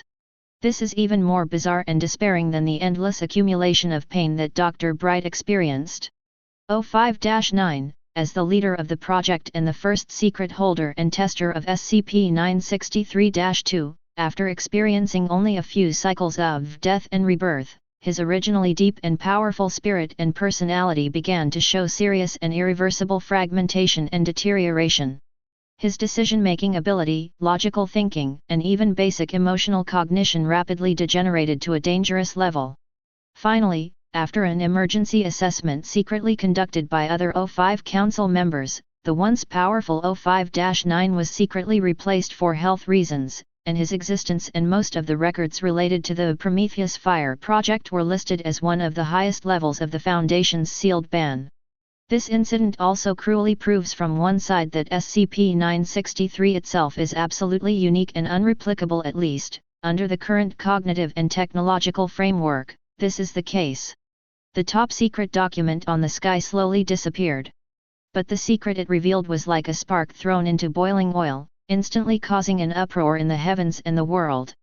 The desire and fear of immortality within the Foundation, as well as the unimaginable mystery and complexity of SCP-963 itself, are all laid bare before all living beings. The world of covering the sky. Deep in a certain life-forbidden zone, an ancient and rare breath is awakening. A pair of eyes that seemed to see through eternity slowly opened, carrying with them a trace of eternal coldness and mockery. Copy eternal life. The voice was hoarse and low, like the cold wind in the underworld. Humph, wishful thinking. How can the true path to immortality be given by a mere external object? It's nothing more than drinking poison to quench thirst and deceiving oneself and others. Every rebirth is a reset of memory. How is that different from a blank slate that is wiped repeatedly? Without the accumulation of years and the accumulation of Deo fruit, this kind of eternal life is nothing but a deeper prison, an eternal void. Pathetic ants, trying to touch a territory that does not belong to them, will eventually be bitten back by the law. Perfect world. In the fairyland, there are many suspended fairy islands, with bright fairy lights and bursts of Tao. Several true immortals with a mighty aura were discussing Taoism in an ancient Taoist palace, and the scene on the sky naturally caught their eyes. Oh! Copy an artifact that contains the laws of the soul. A true immortal with fluttering white hair and an immortal look stroked his beard and pondered. This method is very crude. It only grasps the surface, but not the essence. SCP-963-2 obviously fails to touch the true meaning of the laws of time and soul. Another true immortal, who was surrounded by chaos energy, nodded in agreement. That's right. Every time you are reborn, your memory and personality are reset, which is equivalent to repeatedly loading a fixed initial program. Such an existence can no longer be called a complete living being. It has lost the present and the future, leaving only the eternally repeated past. What is the essential difference between this and a more sophisticated puppet? For monks who pursue the great path and desire to transcend, this kind of eternal life is better than death. That Foundation's understanding of the law is still at a superficial level. A world where mortals cultivate to become immortals. In the fairyland, somewhere in a blessed cave with rich spiritual energy. A Taoist ancestor-level being dressed in a simple Taoist robe, but with an aura as deep as the ocean, as if he had merged with the great Deo of heaven and earth, also witnessed this scene on the sky. He just sighed softly, with a hint of understanding and indifference in his eyes. Copying at the level of laws is a billion times more difficult than copying the object itself. As for SCP-963, I'm afraid the laws at its core have already touched upon some of the fundamental mysteries of this universe. This replica of SCP-963-2 only simulates part of the appearance, but completely distorts its internal law cycle. Memories cannot be updated, and personalities are constantly reset. This is not called eternal life, this is called eternal damnation. Every rebirth is a forced cleansing and formatting of the soul. If this continues, it will only cause the host's soul to continue to be depleted, and eventually become a hollow shell without self-awareness. This replica is not a shortcut to eternal life, but a degraded cage that accelerates destruction. It seems that even a foundation that has mastered many strange things is still insignificant in the face of the true laws of the universe. Swallowed Star World. In the Virtual Universe Company, a private space in the viewing area of the battle of geniuses from all over the universe. The intelligent life form Bobita was staring with his curious electronic eyes, and data streams were passing through his lenses at a rapid speed. "Oh my god! Oh my god! Oh my god!" Bobita shouted 3 times, his tone full of shock and disbelief. "Please give me flowers." Copying a soul container type treasure? And failed to copy it. I knew that something that can transfer consciousness between different bodies while retaining memories and abilities is definitely not a simple technology. So the result is that this SCP-963-2 they created, has its memory and personality reset to their original state every time. Bobita scratched his virtual head with his little metal hand, making a harsh friction sound. This is really too deceptive. Isn't this the same as you working so hard to reach the maximum level in the game, but every time you log off and log back on, your account is deleted and you have to start over from the beginner's tutorial? What kind of fool would want this kind of eternal life? That 05-9, I'm afraid he's been driven crazy by this endless reloading cycle. This is torture among tortures. Above the sky, the top-secret document about Prometheus fire slowly disappeared, and the noise and shock in the heavens and worlds had not yet subsided. The light and shadow flow again, and this time, it is no longer a cold document, nor a failed experiment. The picture finally freezes. A scarlet gemstone floats quietly in the sky. SCP-963, the Pendant of Immortality. The facets of the gem reflect a dark and deep light, as if it contains a bottomless abyss. At the bottom of the abyss, countless blurry shadows were swaying. They were the after-images of previous hosts, like a dream. Deeper inside, a pair of eyes slowly emerged. Tired, yet with a hint of indescribable madness. Those were the eyes of Dr. Jack Bright, a soul imprisoned in this eternal cage, staring at every world through the gem. SCP-963 Pendant of Immortality. Abilities: Consciousness Coverage and Transfer, 30-day Consciousness Assimilation, Perfect Memory Inheritance, Physical Indestructibility. Related Existence: Dr. Bright's Imprisoned Consciousness. Object Class: Euclid. It has a Euclid rating because it actively causes destruction. It is because of the consciousness it carries and the characteristics of interacting with living things that bring endless variables and risks. It is an eternal cage. It has trapped Dr. Bright's immortal consciousness. It also brought endless troubles and insurmountable ethical dilemmas to the Foundation. Immortal consciousness may be eternal curse. Foundation's Horror Containment Object SCP-963, Inventory completed. When eternal life also means endless pain and cycles, how will the next existence that is about to appear redefine the word horror? As the words fell, the light in the sky began to slowly dim. The image of the scarlet gem was like the most profound brand. Before it completely disappeared, it left a strange and lasting red light on the retina of every living being. The endless universe and countless worlds fell into a brief silence at this moment, and then more complex thoughts surged. Perfect world. Above the heavens, there is the most ancient and mysterious forbidden land. The fog rolled and the chaotic air filled the air, but vaguely a majestic figure could be seen standing alone in the long river of time. The eyes of Emperor Shihao of the desolate sky were deep, as if reflecting the birth and death of eternity. He whispered to himself, and his voice traveled through time and space. Locked in 1,000 years of memory, through the reincarnation of eternity. This thing is a unique creation. But, for Brett, this kind of eternal life. He shook his head slightly, with a hint of understanding in his eyes. It is destiny, but also an endless calamity. Every time you are reborn, you inherit all the pain. This sharpens your soul more than simple death. Without great perseverance and wisdom, I would have completely sunk into madness long ago. The Foundation is truly a place full of weirdness and contradictions. The world of covering the sky. In the cold and silent sky, an ancient bronze ship floats quietly. Ye Fan stood at the bow, looking into the distance at the sky that had completely darkened, his eyes focused on Xia Cai. Carrying the soul in a vessel, one can enjoy pseudo-eternal life. He pondered, thinking of the hardships he had gone through, and the ancient emperors who had given everything for immortality. This Dr. Bright. He may understand the true price of immortality better than many monks who are struggling to pursue the path of immortality. It's not the extension of lifespan, but the weight of the soul and memory. When memory becomes an indelible mark, every death is as clear as yesterday, and the pain is enough to crush any strong will. His immortality is more like a sophisticated form of torture. It is even more intuitive and cruel than those supreme beings who are struggling to survive in the restricted area. The Black Emperor snorted at his feet, rarely without making any noise. Woof! This broken chain looks evil. Chapter 78. One Piece World.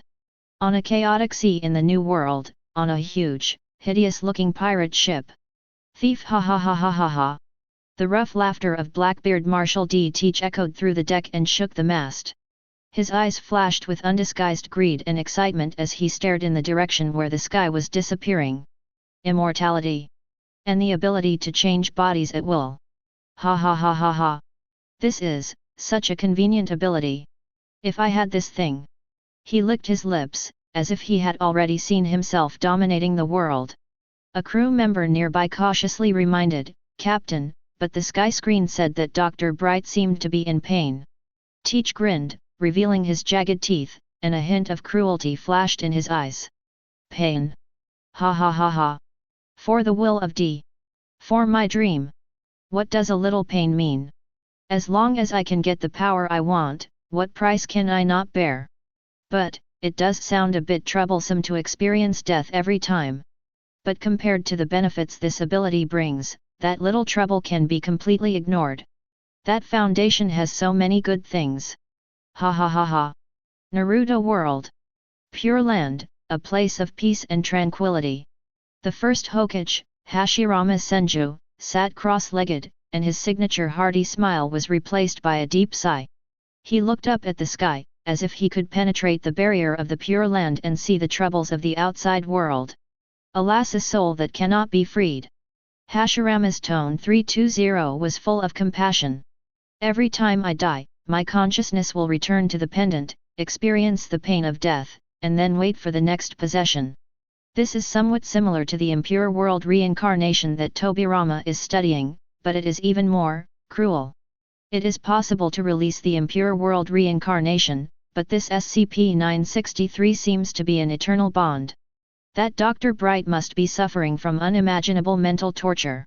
The second Hokage, Senju Tobirama, also showed a trace of solemnity on his stern face. Humph, eternal life at the cost of one's soul is a forbidden technique.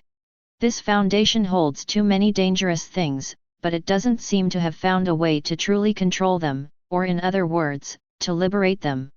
Hashirama clasped his hands together and closed his eyes. I hope that he, Dr. Bright, can finally rest in peace one day. The discussions and exclamations of the creatures in the myriad worlds had not yet completely dissipated, when the sky that had just gone out, without any warning, burst into dazzling light again. This time, the light was no longer focused on a specific object, but spread out like a tide, instantly occupying the vision of all living beings. The picture flows and finally freezes on a magnificent yet endlessly bizarre mountain-top scene.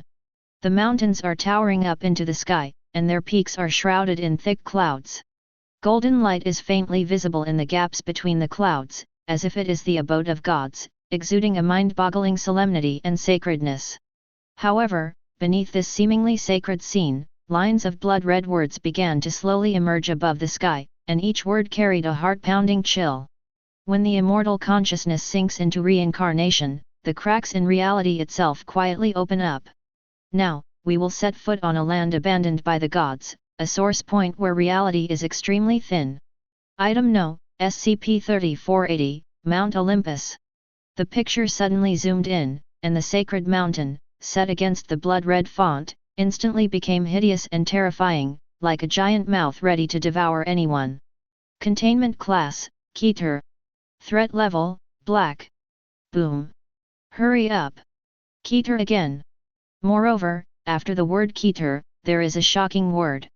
If the previous SCP-738-2 and SCP-963 have already made the world feel the horror of the Foundation's containment, then this time, the rating of a location has reached Keter, and the black threat level has been added. What does that mean? The hearts of the powerful people in many worlds were instantly filled with turbulent waves. They understand that the Foundation's rating system is no joke. Keter itself means extremely dangerous and difficult to contain, while the black threat level is often associated with model contamination, reality distortion, and even doomsday-level disasters. A mountain? A legendary sacred mountain is actually such a terrifying existence. Foundation, how many monsters that subvert our cognition are you hiding? One Piece World. Sky Island, God's Kingdom Arpayadu. The abode of the gods, high above, now seemed eclipsed by the Mount Olympus displayed on the sky. Anil sat high on the golden arc maxim, his originally lazy expression instantly frozen, his iconic long earlobes trembled slightly, and his blue pupils were filled with suspicion and a hint of subtle fear. Yahahaha, Mount Olympus! He looked down at the boundless white sea below, then raised his head to look at the mountain in the sky that exuded an ominous aura. Where do people call God live? A place like this is also Keter class. Anil stroked his chin, his eyes gleaming with lightning. Could it be? Could it be that it is even more dangerous than the infinite land of this god? The abnormal origin of extremely thin reality. Interesting, really interesting. He grinned, but his smile lacked the usual arrogance and instead had a hint of solemnity. It seems that outside of this world, there are indeed more places worthy of my conquest. The world of Qin's moon. The Qin Empire, Xianyang Palace. On top of the Zhentai Palace, Emperor Qin Shi Huang Yingzheng, wearing a black dragon robe, stood with his hands behind his back. His deep gaze penetrated the barriers of time and space and fell on Mount Olympus displayed on the sky. The air behind him seemed to be stagnant because of the Emperor's majesty. Yingzheng murmured in a low voice, examining him carefully. I have seen it in ancient books. It is the sacred mountain in the legends of the barbarians in the West. He raised his eyebrows slightly, and a meaningful arc appeared at the corner of his mouth. I never thought that such an ethereal place could be an abnormality. Keter class, threat level, black. Li Si stood aside, his forehead slightly sweaty, and whispered, Your Majesty, the danger of this place is probably far beyond our imagination. Yingzheng's eyes were still fixed on the sky, his tone was calm but with unquestionable majesty. The world is so vast, and strange things are endless. This foundation has revealed to me another unknown side of the world. I just don't know which is stronger, Mount Olympus or the dragon vein of the great Qin. There was a sharp light in his eyes, as if he wanted to incorporate that mountain into the territory of Dakin. Perfect world. Countless cultivators from all sects in the 9 heavens and 10 earths were shocked by the sight of the sky. In the remains of the fairyland, an old-time immortal took a deep breath. A mountain is actually rated Keter level. Threat level still black. What does that mean? Could it be that there is an immortal king-level supreme beast lurking in that mountain, or even a more terrifying existence? Or maybe, that area itself is a Jedi where the laws are completely disordered and the great principles do not exist. Reality is extremely thin. Could it be that the Tao and Fa there are completely different from what we know, and can even easily wipe us out? Deep in the forbidden area, an immortal being opened his eyes that had been sealed for eternity, his gaze filled with surprise and suspicion. Mount Olympus. I seem to have heard of this name in some ancient era, but it has long been blurred. The land abandoned by the gods. Could it be the site of a war between gods in a certain era? Above the sky, Shi Hao still stood alone, gazing at the mountains in the sky with interest. Mount Olympus. He stroked his chin, his eyes shining, not frightened at all by the Keter Black rating. Sounds like a nice place. Reality is extremely thin? Forsaken by the gods. Hey, a place like this might hide some incredible magical medicine or immortal gold, or a lost ancient inheritance. Huo Linger was beside him, looking at him with some concern. How, it looks dangerous there. Shi Hao laughed and ruffled her hair. Dangerous places often bring great opportunities. When there's a chance, I'll go check it out. There was a fighting spirit in his eyes, as if he had already regarded Mount Olympus as the next target to be conquered. The world of fights breaks fear. In Zhongzhou, inside Danta, the atmosphere was heavy. Gu Yuan, Emperor Hun Tian, Zhu Kun, Patriarch Danta and other Dosheng masters who stood at the top of the Doqi continent were all looking up at the sky with serious expressions. Anomaly of location type. Gu Yuan frowned, his old face full of solemnity. And it's directly Keter level, threat level black. A strange light flashed in Emperor Hun Tian's eyes, and an unpredictable smile appeared at the corner of his mouth. Interesting, really interesting. I would like to see how horrible the place that is rated as a black threat is.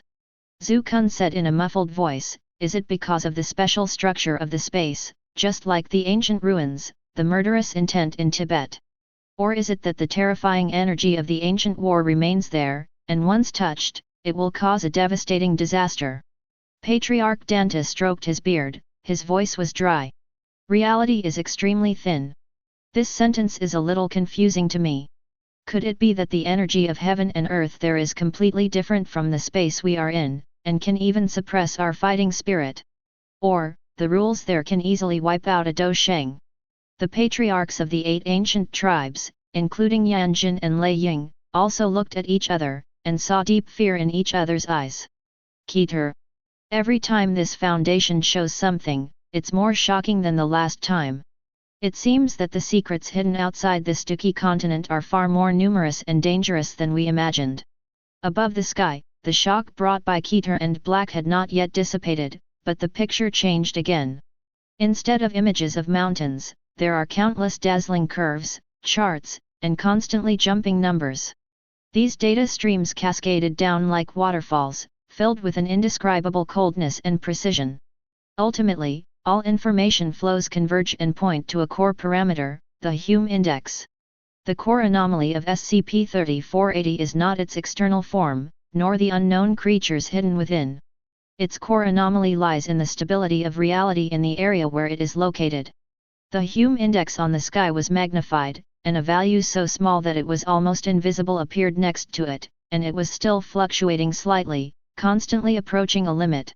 The Hume value here is the lowest point in history that the Foundation has ever detected since its observation record.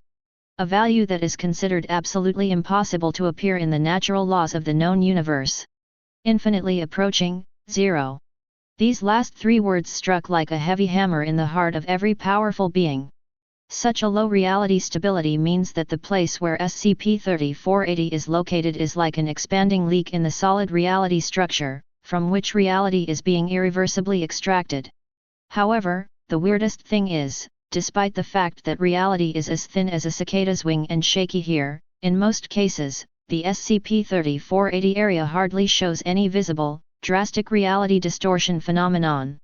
It just exists quietly, like a silent black hole, devouring the foundation of reality. This explanation, more than any hideous image of a monster, makes people feel a chill from the depths of their souls. For those strong people who have a deep understanding of space, laws, and the origin of the world, this is simply a subversive cognition. A world where mortals cultivate to become immortals. In the spiritual world, there is a fairy mountain cave house floating above the sea of clouds. Han Li sat cross-legged, spiritual energy lingering around him. He slowly opened his eyes, a gleam of light flashed in his eyes, and he stared at the sky. Reality stability? Hume values. He whispered to himself, frowning slightly. This sounds somewhat similar to what cultivators like me often talk about, such as the stability of space, or the toughness of the laws of heaven and earth. Infinitely close to 0, 5.7. Han Li's expression gradually became solemn. Doesn't this mean that the reality of that region is too fragile to withstand a single blow? Any tiny external disturbance may cause violent space ripples, or even, spontaneously generate cracks leading to unknown places. But Tianmu also said that there is almost no visible reality distortion phenomenon in normal times. This is strange. How can such an unstable foundation maintain superficial peace? Could it be that there is some more terrifying balance inside it? The world of covering the sky. Deep in the cold and silent universe, Ye Fan stood on a broken star on the ancient road of the starry sky, gazing into the sky. Hai Huang beside him shuddered, and his hair almost stood up. Reality leak. Ye Fan's eyes were deep, as if he could see through the sky and see the essence of Mount Olympus.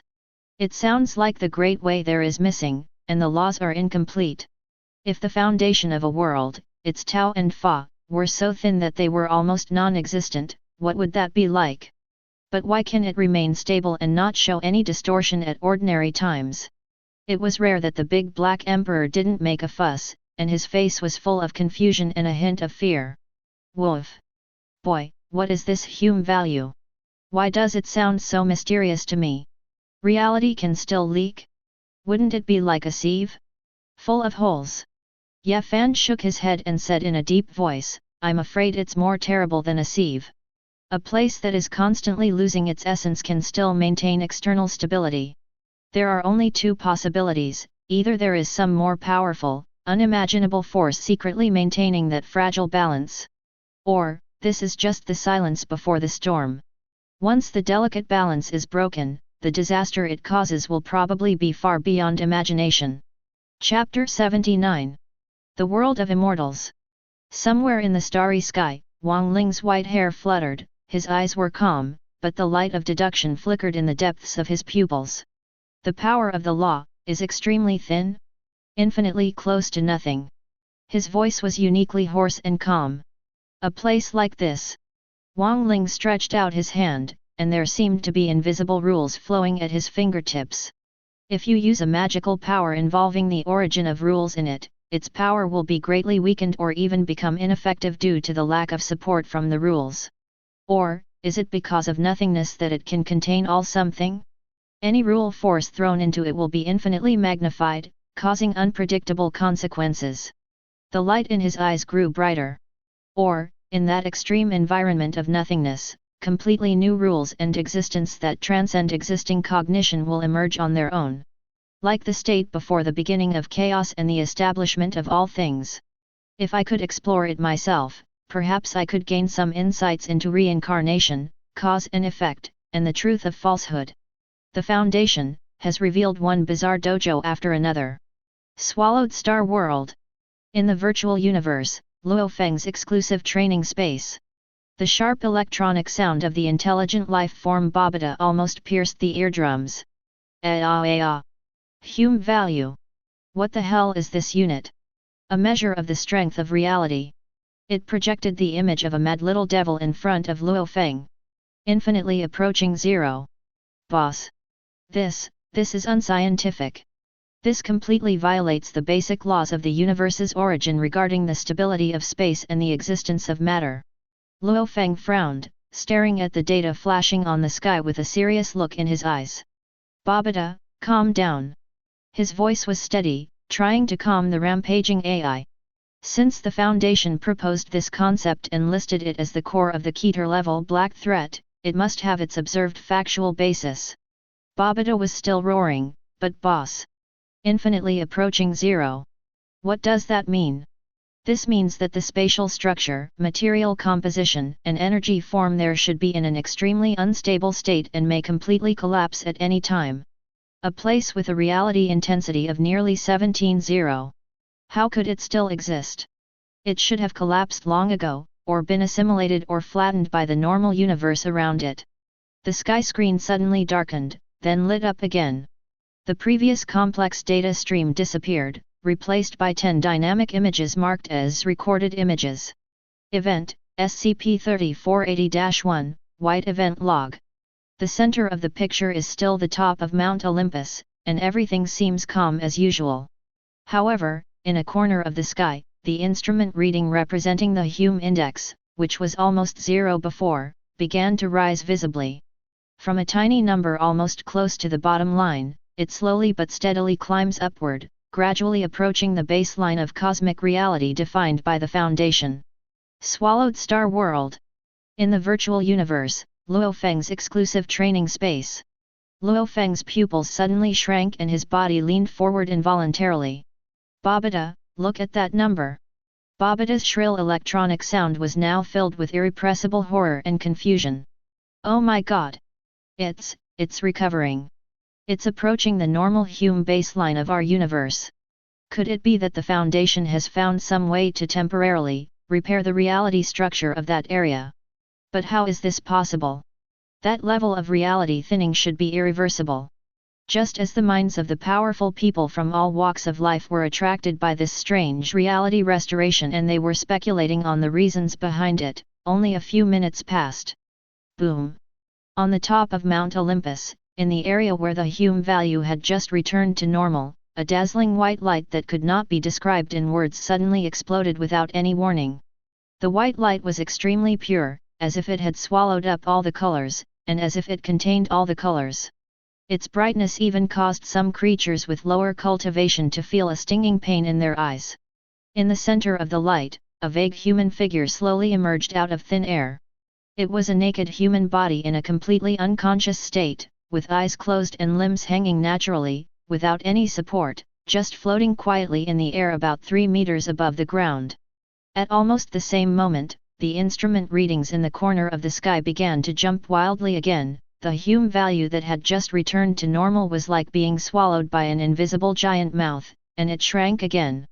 In an instant, it returned to that terrifying state that was infinitely close to zero.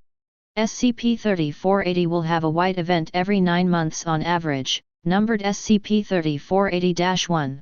A few minutes before the event begins, reality stability within SCP-3480's area of effect will briefly return to normal baseline levels. Afterwards, a strong white light burst out, and a human individual was randomly generated in the core area of the white light. The individual was in an unconscious state when it was generated and did not have any traceable identity background information. This incredible creation of a human being out of thin air was like the mighty power of a god, and it shocked all the creatures watching the sky. During the white event, all existing matter, whether organic or inorganic, within a 0.5 meter radius around the core of the white light will experience acute reality failure. Its material structure will be instantly decomposed into elementary particles that cannot be further analyzed and completely dissipated, creating people out of thin air. Reality breaks down. These 8 words, like 8 heavy hammers, hit everyone's heart hard. One Piece world. 1,000 miles sunny. Wow! A person appeared out of nowhere. Frankie struck his signature pose, with his arms raised high, his eyes gleaming with excitement, as if he had seen some incredible treasure. Super! Is this some kind of devil fruit ability? Or is it the legendary magic? So cool! I really want to take it apart to see how it works. The expression on Nicole Robin's pretty face was extremely solemn. She pushed her glasses on the bridge of her nose and spoke in a low and clear voice. Acute reality failure, matter decomposing into elementary particles. Frankie, that white light must not be touched. That is not a simple destruction, such as being burned by fire or chopped by a knife, but a complete erasure of matter from the level of existence. Usopp was so scared that his face turned pale and cold sweat ran down his face. He hid behind Zoro's broad back and trembled. Hey, are you kidding me? It's gone just by a touch? It's scarier than Admiral Kizaru's laser. Doesn't that mean that if the ship accidentally goes in, there won't be anything left? Sanji was holding a cigarette in his mouth, surrounded by smoke, his brows were tightly furrowed and his expression was serious. What a troublesome world, what a troublesome power. This power is beyond the scope of common sense. Luffy's eyes widened, his mouth opened into an O shape, his face full of pure curiosity and amazement. Oh my! That's amazing! How did that person appear? He appeared in an instant. It was like a magic trick. He stretched out his fingers and gestured, as if trying to imitate the action that appeared. Zoro's hand had unconsciously been on the hilt of Wado Ikimonji, his eyes as sharp as an eagle, staring at the white light in the sky. "No, that's not magic." He spoke in a low voice, with a rare solemnity in his tone. "That white light is dangerous. Very dangerous. More dangerous than any swordsman I have ever met. Naruto World. Konoha Inumura, Hokage Wakame." Naruto Uzumaki's blue eyes widened under his short golden hair. He pointed at the sky and shouted excitedly. "Wow! Did you see that? Suzuki! Sakura! Where did that person come from?" He appeared in an instant. "It's like Iruka-sensei's transformation technique. No, it's even more powerful than that." He danced with joy, completely unaware of the horror behind it. Haruno Sakura frowned slightly, with a hint of confusion and uneasiness in her eyes. "A person appeared out of thin air? This doesn't conform to the nature and form changes of chakra. Is it some kind of advanced space-time ninjutsu? It's similar to the summoning technique, but completely different." Heitake Kakashi put one hand in his pocket and habitually touched his chin with the other hand. The exposed Sharinga was gleaming with a gleam, and his expression was more solemn than ever before. Creation out of thin air? Or was it directly transmitted from some unknown alien space? He analyzed in a low voice, with deep fear in his tone. "That white light. Acute reality failure, decomposing into elementary particles. It sounds like a complete and devastating collapse of the structure of space in a very small area. Any matter that comes close will be sucked into the center of the collapse, and even the smallest units that make up matter will be torn apart. This kind of power, I'm afraid it has surpassed the scope of ninjutsu that we know." Tsunade stood aside, her arms folded across her chest, her brows furrowed. "It's more of a cold and precise production process. And that white light is the fatal zone that accompanies this process, and it's the foundation again. What on earth are they dealing with? Dragon Ball World? The Kaishin Realm?" The old and wise old Kai Kingshin widened his eyes in shock at the sight of the sky, and he almost couldn't hold the crystal ball in his hand. "This is creating life. No." He shook his head violently, and everyone started moving with him. "This doesn't feel like the wish-making creation of Shenlong, nor does it feel like the process of Archaishin creating life from nothing. It's more like a kind of matter reorganization based on some unknown principle? Or is it the forced transformation of high-dimensional energy into low-dimensional matter? That white light. What a terrifying power! It has the ability to decompose everything. Even Lord Beerus wouldn't dare to touch it easily. Once involved, even if you are a god, you will be annihilated in an instant, and your soul will not be able to escape." East Kai King Shin was so frightened when he heard this that cold sweat broke out on his forehead. "Grandfather, what you mean is, that white light is purer and more thorough than the destructive energy of the god of destruction." Old Kai sighed, his eyes complicated. "Destruction is to balance the universe, and this white light, it doesn't seem to contain any will, just a pure, absolute phenomenon. A phenomenon that occurs when reality itself goes wrong. Perfect world. Shi Village, under the big willow tree at the entrance of the village." Little Shihao opened his big black eyes and pointed at the sky curiously. Lu Shen, look." A man suddenly appeared out of the white light. "Is he the treasure-delivering boy?" He licked his lips, as if expecting something delicious or fun. "Did he bring some delicious beast meat? Or some shiny precious bones?" Lu Shen's thousands of emerald green branches swayed gently, making a soft and solemn sound with a hint of imperceptible solemnity. "It is not creation, but more like a kind of projection or condensation. That human individual seemed to be forcibly imprinted in that position from some higher dimension, or more essential level." Lu Shen paused, as if he was choosing his words. "As for that white light, child, it contains an extreme law of annihilation, or in other words, the complete collapse of reality itself at that point. If you touch it, you will die. There is no chance of luck." The recording of images on the sky continues. The peak of Mount Olympus, which had briefly returned to normal due to the white incident, after experiencing that extremely dazzling white light explosion, the light began to slowly recede at a speed visible to the naked eye. Weakened. 260. Some of the white lights only lasted for a few dozen minutes before quietly disappearing. Some of them seemed to completely evaporate the entire mountain, lasting for hundreds of hours before gradually dissipating unwillingly. As the last ray of white light completely disappeared, the naked human figure that had appeared out of thin air and was suspended in the air before lost the support of the invisible force, and with a plop sound, it disappeared. He fell straight down from a height of 3 meters and hit the charred rock. The dust is flying. The body twitched slightly on the ground, seemingly in great pain. After a moment, he suddenly opened his eyes. Those were a pair of empty and blank eyes, without any past memories, without any emotional precipitation, like a newborn baby, curiously and cautiously looking at this stranger. A desolate world. This is SCP-3480-2. After the white event ends, the human individual generated by SCP-3480-1 will be numbered SCP-3480-2.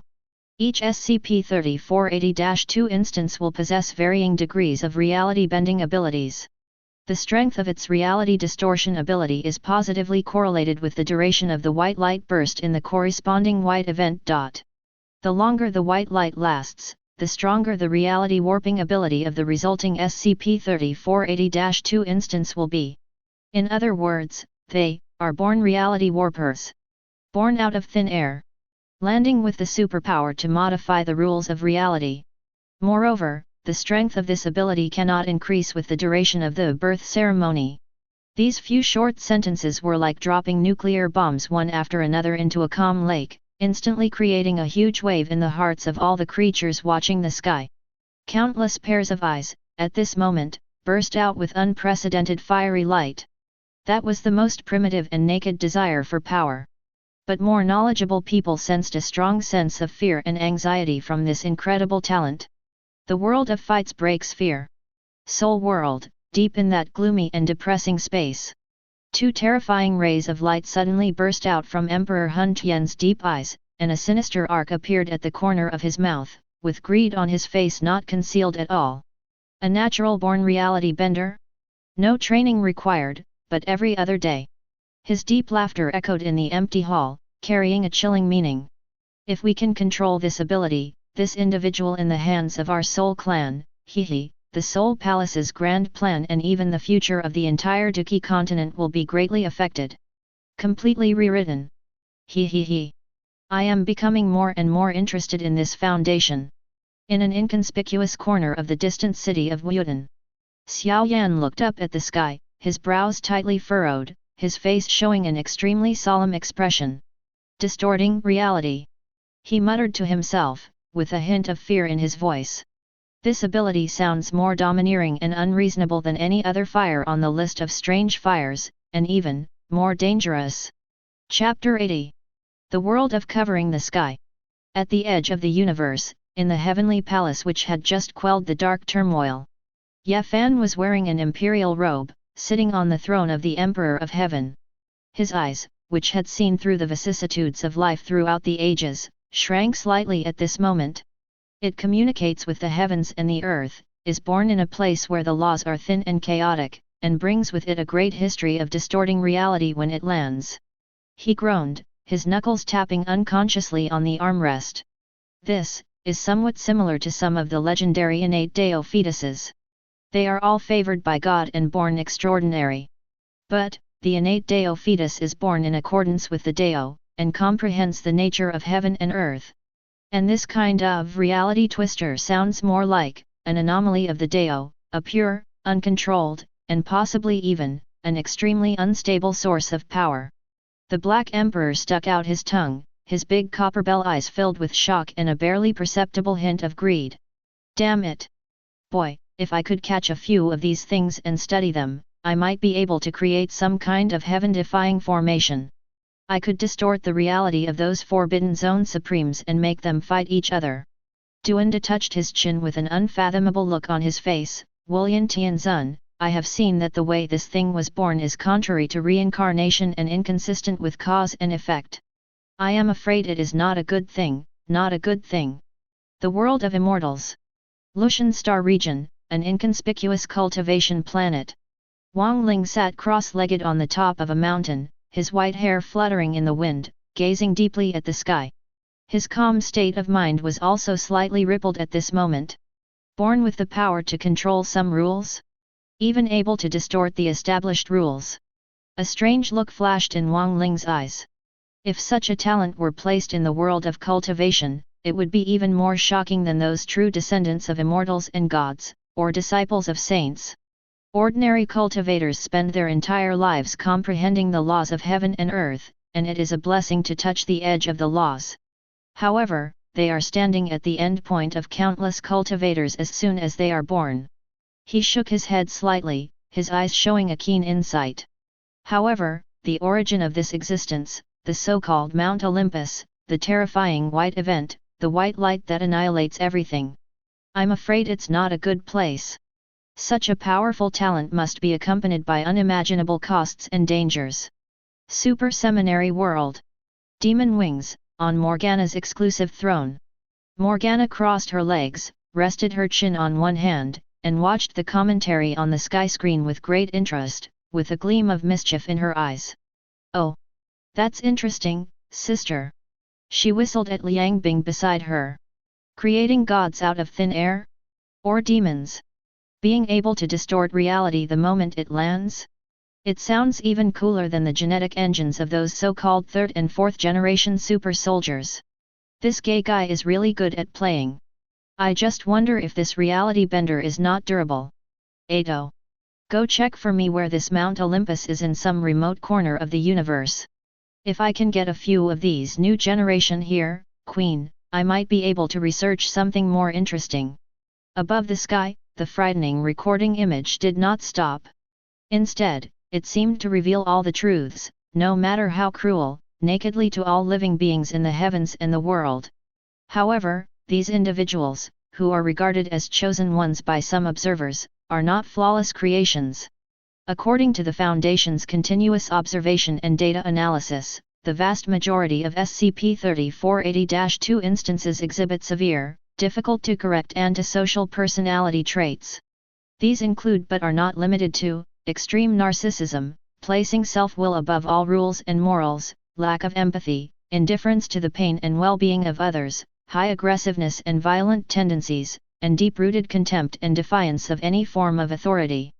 As soon as these words were spoken, the hearts of countless powerful people under the sky who had just been fantasizing about how to control and use these natural gods suddenly sank. The sinister smile on Emperor Hun Tian's face froze slightly. Morgana's raised brow froze for a moment. In addition, based on the physical and mental status assessment of the recorded SCP-3480-2 instances, approximately 68% of the individuals have varying degrees of various physical or mental defects. These defects include, an extra heart or other extra internal organs, whose functions are often unstable or impose an extra burden on the host, varying degrees of memory loss, with some individuals even unable to form long-term memories, severe deformities of the hands or feet that affect basic mobility, limb stunting, or asymmetric growth. What's worse, the skull structure is abnormal, which may compress the brain tissue. Strange organs with unknown structures and functions grow in the body, some of them have even been proven to be able to consciously receive and transmit radio waves of specific frequencies, causing unpredictable interference to themselves and the surrounding environment, and significant intellectual development disorders, making their behavior patterns more similar to out-of-control beasts than intelligent. Life. The moment the words fell, the sky screen suddenly switched. It is no longer the confused SCP-3480-2 of a newborn baby, but a series of specially processed video materials that have hidden key identification information, but are still shocking. An SCP-3480-2 instance, with a distorted face, knotted muscles, a strange bone spur protruding from the forehead, bloodshot and crazy eyes, and a beast-like growl coming from its throat. The other individual had a hunched body, one arm was shrunken and short, while the other arm was abnormally strong. His skin was covered with irregular scaly keratin, his eyes were dull, and saliva was flowing from the corners of his mouth. There was another one whose chest was bulging unnaturally, and through the blurry image one could seem to see more than one heart beating, and his hands were oddly webbed. Worse still, he curled up in the corner of the containment unit, his body twitching violently from time to time. His head profile was obviously different from that of an ordinary person, and his eyes were empty and lifeless, as if his soul had long been taken away. These images flashed rapidly, each filled with chaos, distortion, and madness, forming a tragic contrast with the aura of the Son of God and born reality bender before. They are more like the distorted products of out-of-control chaotic forces, failed and flawed gods. After a brief moment of dead silence, the heavens and the world were in uproar again.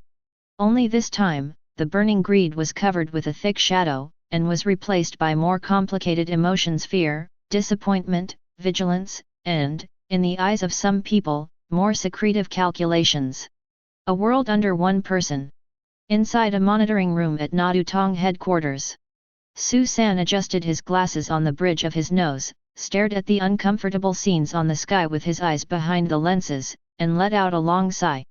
"Hi, not bad, not bad," he murmured to himself, with a hint of relief in his tone. "That's what I said. How can it be so good that a perfect Superman can suddenly appear out of nowhere and have the bug-level ability to modify reality?" Su-si, who was standing next to him, was holding a cigarette in his mouth. He blew out a puff of smoke and smacked his lips with a look of relief. "Damn it, I was so scared. If a group of monsters who look like humans, have incredible strength, and are still normal in their brains really come out, then what's the point of us humans?" Su-san nodded slightly, and his eyes became sharp again. Severely distorted personality, antisocial, violent, contemptuous of authority, plus a variety of physical and mental defects. It seems that the price of this natural power is much heavier than imagined. The shortcut to gaining power often leads to a deeper abyss. This kind of existence is more like the incarnation of trouble than the Son of God. The world of Qin's moon. Farmer's house, deep in the tombs of 6 sages. Tianyan stared at the sky quietly, her beautiful face always maintaining a calm and steady look beyond her age. Her slender jade fingers tapped lightly on the stone table in front of her, making a subtle sound. Strength and weakness always go hand in hand. Her voice was as clear as spring water, yet it carried wisdom that saw through everything. The more powerful a force is, the more it can easily break the balance. The greater the backlash and cost that its carrier needs to bear, the greater the sky. These SCP-3480-2 instances possess the power to distort reality, but they also suffer mental distortion and physical deformation. There is a serious imbalance between character and ability. There is power but no corresponding control and moral restraint. She frowned slightly, and a trace of solemnity flashed in her eyes. If such existence is not properly and forcefully guided and restrained, its destructiveness will far outweigh its constructiveness.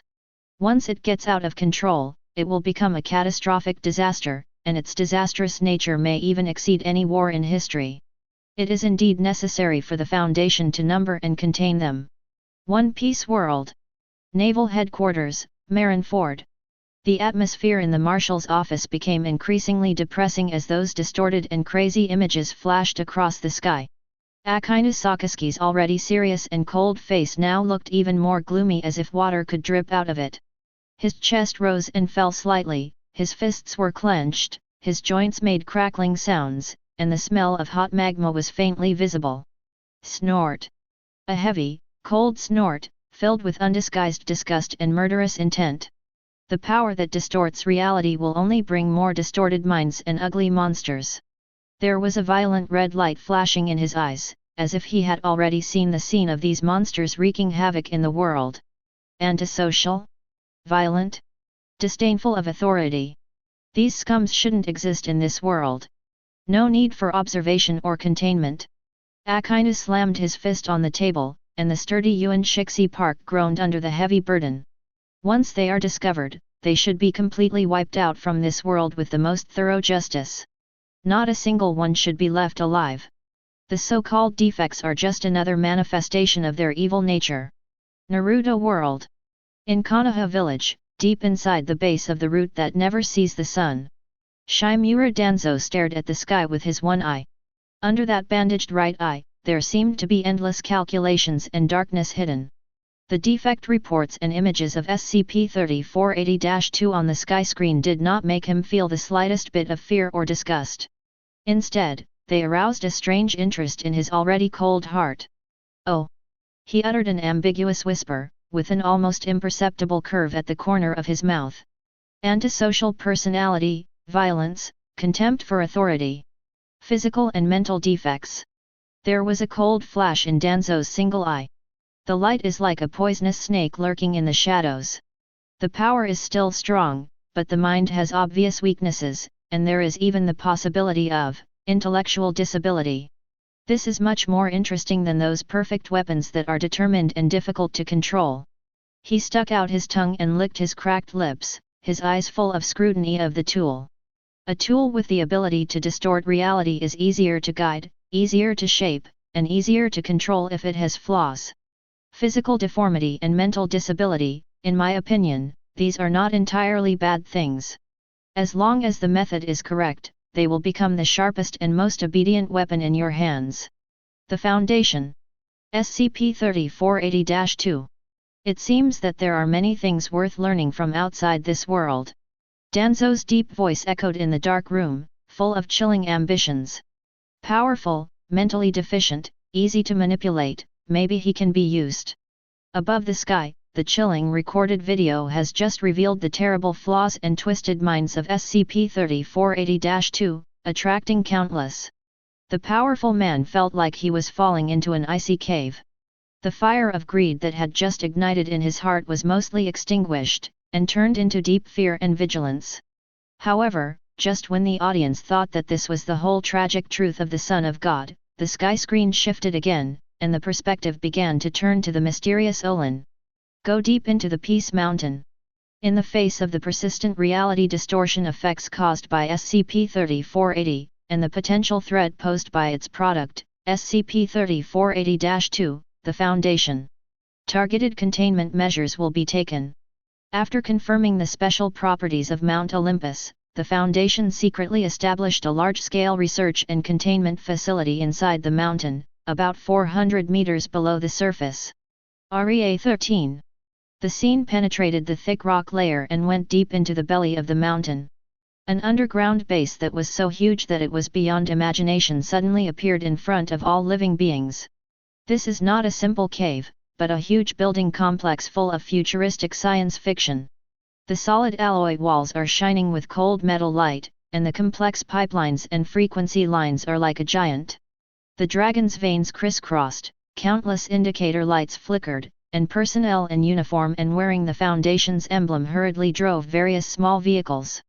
Walking through the wide passage, everything seemed orderly, yet there was an indescribable sense of solemnity and oppression. Countless sophisticated instruments were running, making a slight hum, and the air was filled with a faint smell of ozone and metal. The core area of Area 13 is specially designed according to the characteristics of SCP-3480. 18 large Scranton reality anchors are deployed in a precise circular array around the core containment unit. The picture focused on a huge circular space. 18 giant silver-white metal structures like small lighthouses were evenly distributed around the edge of the circular space. Each Scranton reality map is tens of meters high, with a sophisticated and complex structure, incomprehensible runes and lines engraved on the surface, and a huge spherical device on top. It is emitting a heart-pounding energy wave. These cutting-edge reality stabilization devices operate continuously by consuming huge amounts of energy. Its main function is to forcibly enhance the toughness and stability of reality in the designated area, and build an invisible reality barrier.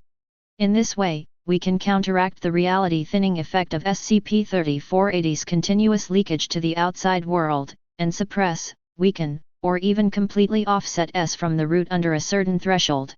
Reality bending abilities possessed by SCP-3480-2 Instances. The moment the words fell, the 18 Scranton reality anchors on the sky screen suddenly burst into extremely bright light. Buzz buzz buzz. A series of deep but penetrating resonances echoed throughout the core area of Area 13, as if it were some kind of rhythm from the beginning of the universe, or like the sound of some ancient giant beast. Heavy breathing. Dazzling blue halos gushed out from the top spheres of each reality anchor. These halos were not random, but intertwined and converged in the air to form a flesh-colored. The visible, constantly rotating energy dome enveloped the entire core area. Chapter 81. Under the illumination of the blue halo, the space that originally seemed somewhat illusory and unstable due to the influence of SCP-3480 seemed to solidify and consolidate countless times in an instant. It was an indescribable feeling, as if the originally thin and fragile paper was forcibly infused with the will of steel and became indestructible. The Hume reading in the air soared sharply in the area where the reality anchor was activated, reaching a staggering height. This technological creation, made of a mortal body, is actually forcibly twisting and stabilizing the laws of the world. This magnificent scene of using pure technological power to fight against the basic rules of the universe and forcibly anchor reality has left countless audiences from different technological levels and different cultivation systems in the world deeply shocked. Swallowed Star World. Earth, the global headquarters of Extreme Martial Arts School.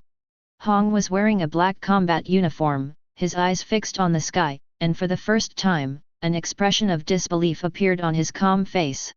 Reality anchor. He whispered to himself, with a slight tremor in his voice. Can it forcibly stabilize the structure of reality and suppress the ability to modify reality? What a terrifying technological creation this is. It's simply something out of myth and legend. The Thorn next to him, the bald strong man who always had a hearty smile, was also stunned at this moment, his mouth opened so wide that a fist could be stuffed in.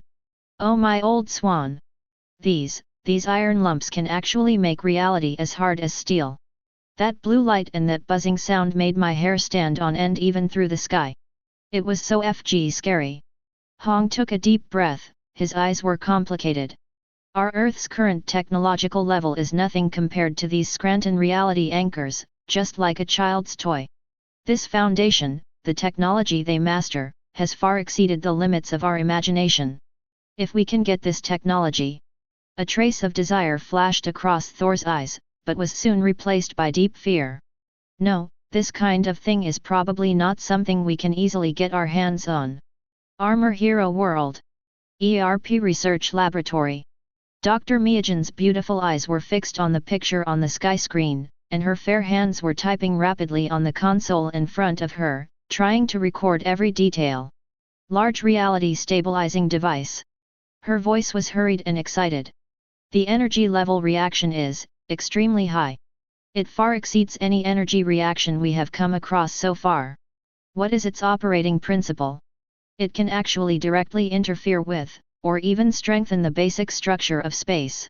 She frowned and fell into deep thought. From the image, it seems that these 18 devices form a closed loop of energy field. Could it be that they are increasing the density of reality through some kind of high-frequency resonance or phase interference? We must record all the data from these images. Try to perform reverse engineering analysis. Even if we can only analyze a little bit, it may be a huge inspiration for us to fight against the power of the shadow world. The Foundation, what kind of organization are they? They possess such incredible technological power. Dragon Ball World. Western Capital, headquarters of the Jiaoxiang Company. Bulma's sky blue eyes were now shining brighter than ever, and she was almost pressing her face against the virtual projection on the skylight. Wow! This is amazing! What an amazing machine! She screamed excitedly, clenched her fists, and her face turned red with excitement. There really is a machine that can stabilize something like reality. This is incredible. How does it do this? Is it some special energy field? Some kind of cosmic ray that we have never seen before? Or a completely new set of physics?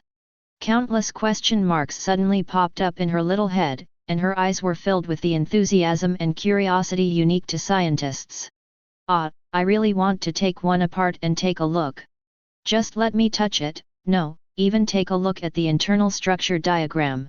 If this technology can be used on the protective shield of a spacecraft, wouldn't it be invincible? Dad. Vegeta. Look. This foundation is amazing. Prince Vegeta beside him crossed his arms and frowned slightly. Although he valued his own strength, he had to admit that the level of power displayed by this technological creation was indeed something special. perfect world. 9 heavens and 10 earths, inside the mountain gate of an ancient Taoist sect. An old leader with white hair and beard, and a mysterious aura of array patterns all over his body, suddenly stared at the 18 minister-shaped devices emitting blue light in the curtain with his pupils contracted. Several elders beside him who were proficient in formations and restrictions also exclaimed in amazement. "What kind of method is this?" The old leader's voice was dry, with a hint of disbelief. "With the power of the artifact, can you forcefully anchor the laws of the universe and make it stable and immortal? BHFB, although its display form is not the array runes we are familiar with, the principle contained in it is similar to the lifelong pursuit of controlling the universe by the array masters like us. The realm of dividing the universe is surprisingly similar in nature." An elder stroked his beard and pondered. "Looking at its shape and the energy flow, it is clear that some extremely pure energy has been used to construct an invisible heaven and earth formation that locks the void in that area. It's not a magic weapon of immortals, but it's more powerful than a magic weapon of immortals." Another elder said, "This thing is called the Scranton Reality Anchor." Scranton. Could it be the name of the person who created it? To be able to create such a heaven-defying thing, this person must be an unparalleled being with extraordinary means. The old leader nodded slowly, his eyes filled with solemnity and shock.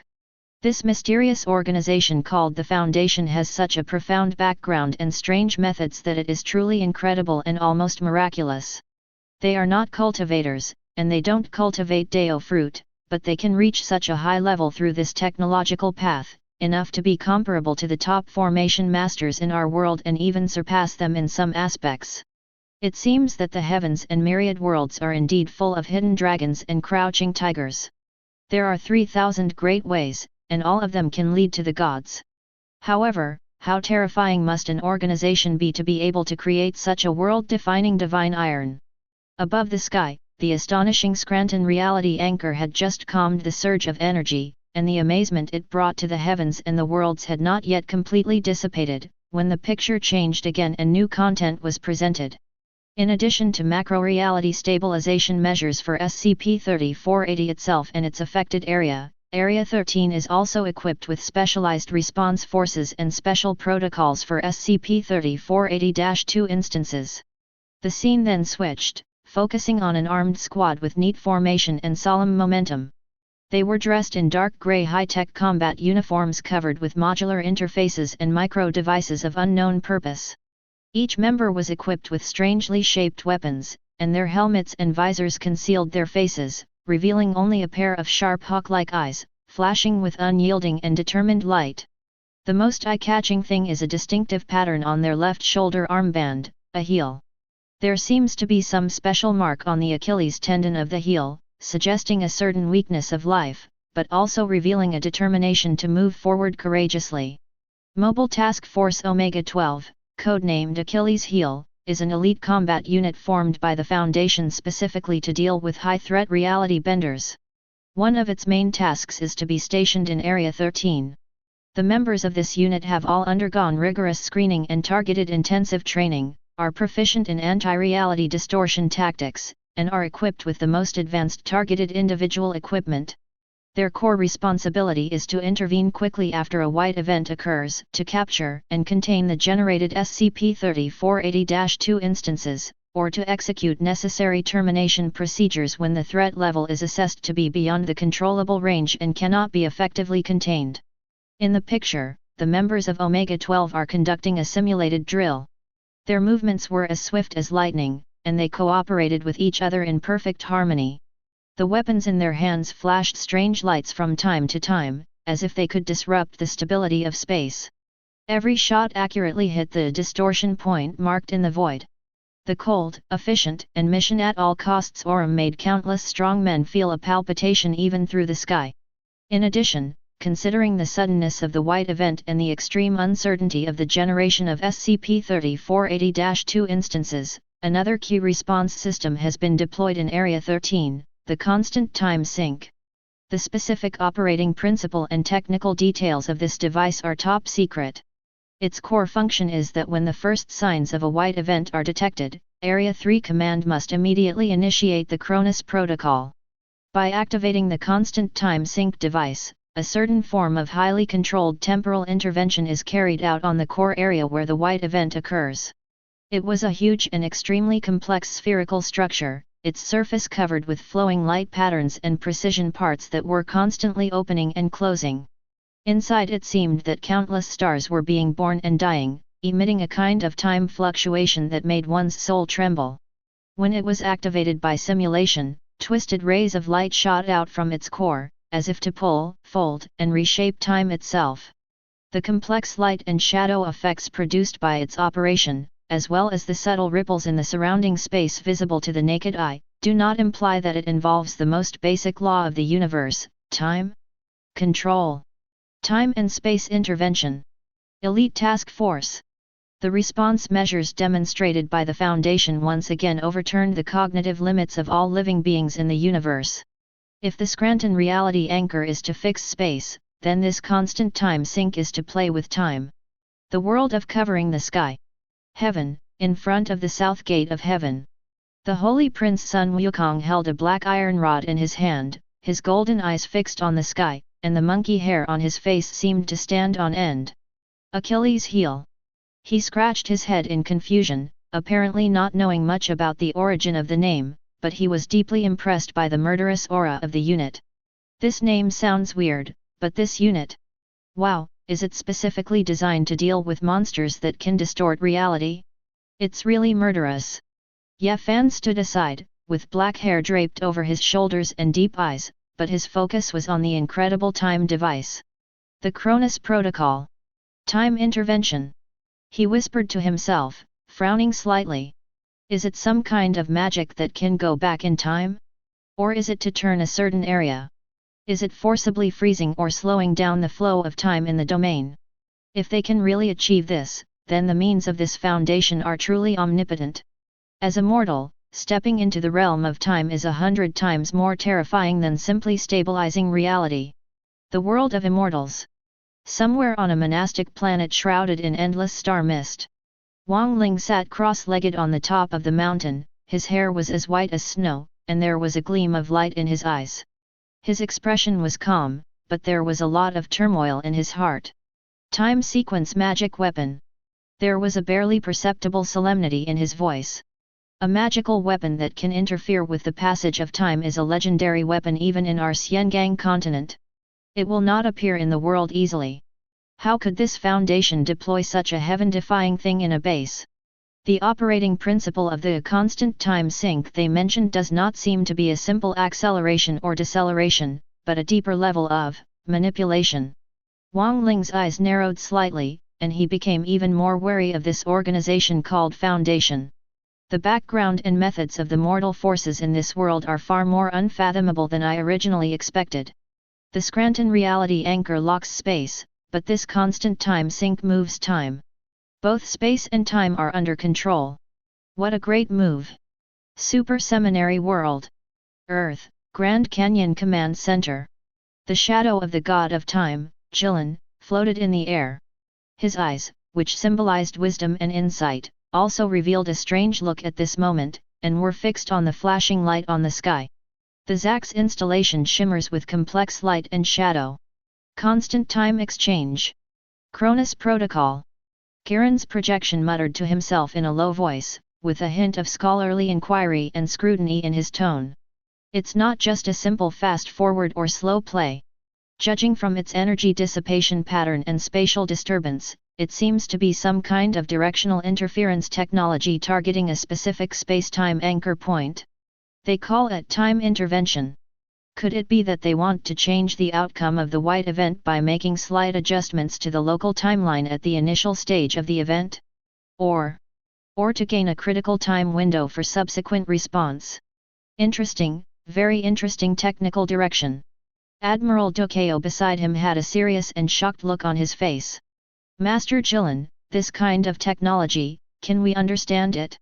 Or is it possible for us to achieve it? Jilin's projection shook his head slightly. Their technology tree seems to be completely different from all the civilizations we know, but they show an understanding and application of the basic rules of the universe. In some aspects, even surpasses our current Shenhe civilization theory. The world of Qin's moon. Mahist Mechanical City, Central Hall. Daoji sat down on the ground with his mouth wide open, unable to close it for a long time. He rubbed his eyes hard, as if he couldn't believe what he saw. Oh my god! Boom boom! My mother! He uttered a series of meaningless exclamations. I think it's outrageous enough that those iron lumps in front can make the ground firm. Now this round ball, what is it saying? Can it move time? Isn't this a method only gods can use? Stop time? Or make time flow backwards? Wouldn't that make you invincible in a fight? The sky screen finally freezes on the top of Mount Olympus, an area that appears calm but is actually turbulent. An atmosphere far darker and more oppressive than that previously experienced when Omega-12 and Zax were introduced enveloped every living being watching. SCP-3480, Mount Olympus. Anomaly Core, extremely low reality stability area, Hume index close to 0 for a long time, periodic outbreak of white events, generating SCP with powerful reality distortion ability. -3480-2 Instance. Object Class, Keter. Threat Level, Black. SCP-3480's Keter rating is not due to its ability to actively move, spread, or attack. The horror of it is that Mount Olympus is a source that cannot be shut down or completely eradicated. It is like an inexhaustible spring continuously and without warning, spewing highly threatening reality benders into our real-world SCP-3480-2.1. Chapter 82. Every outbreak of a white incident is like a roulette game. On the other side of the gambling table is the safety of the entire world.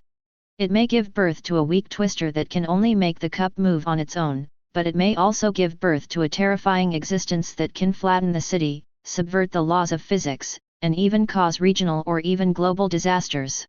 On the sky, next to the image of Mount Olympus, some blurry but shocking dynamic images began to emerge.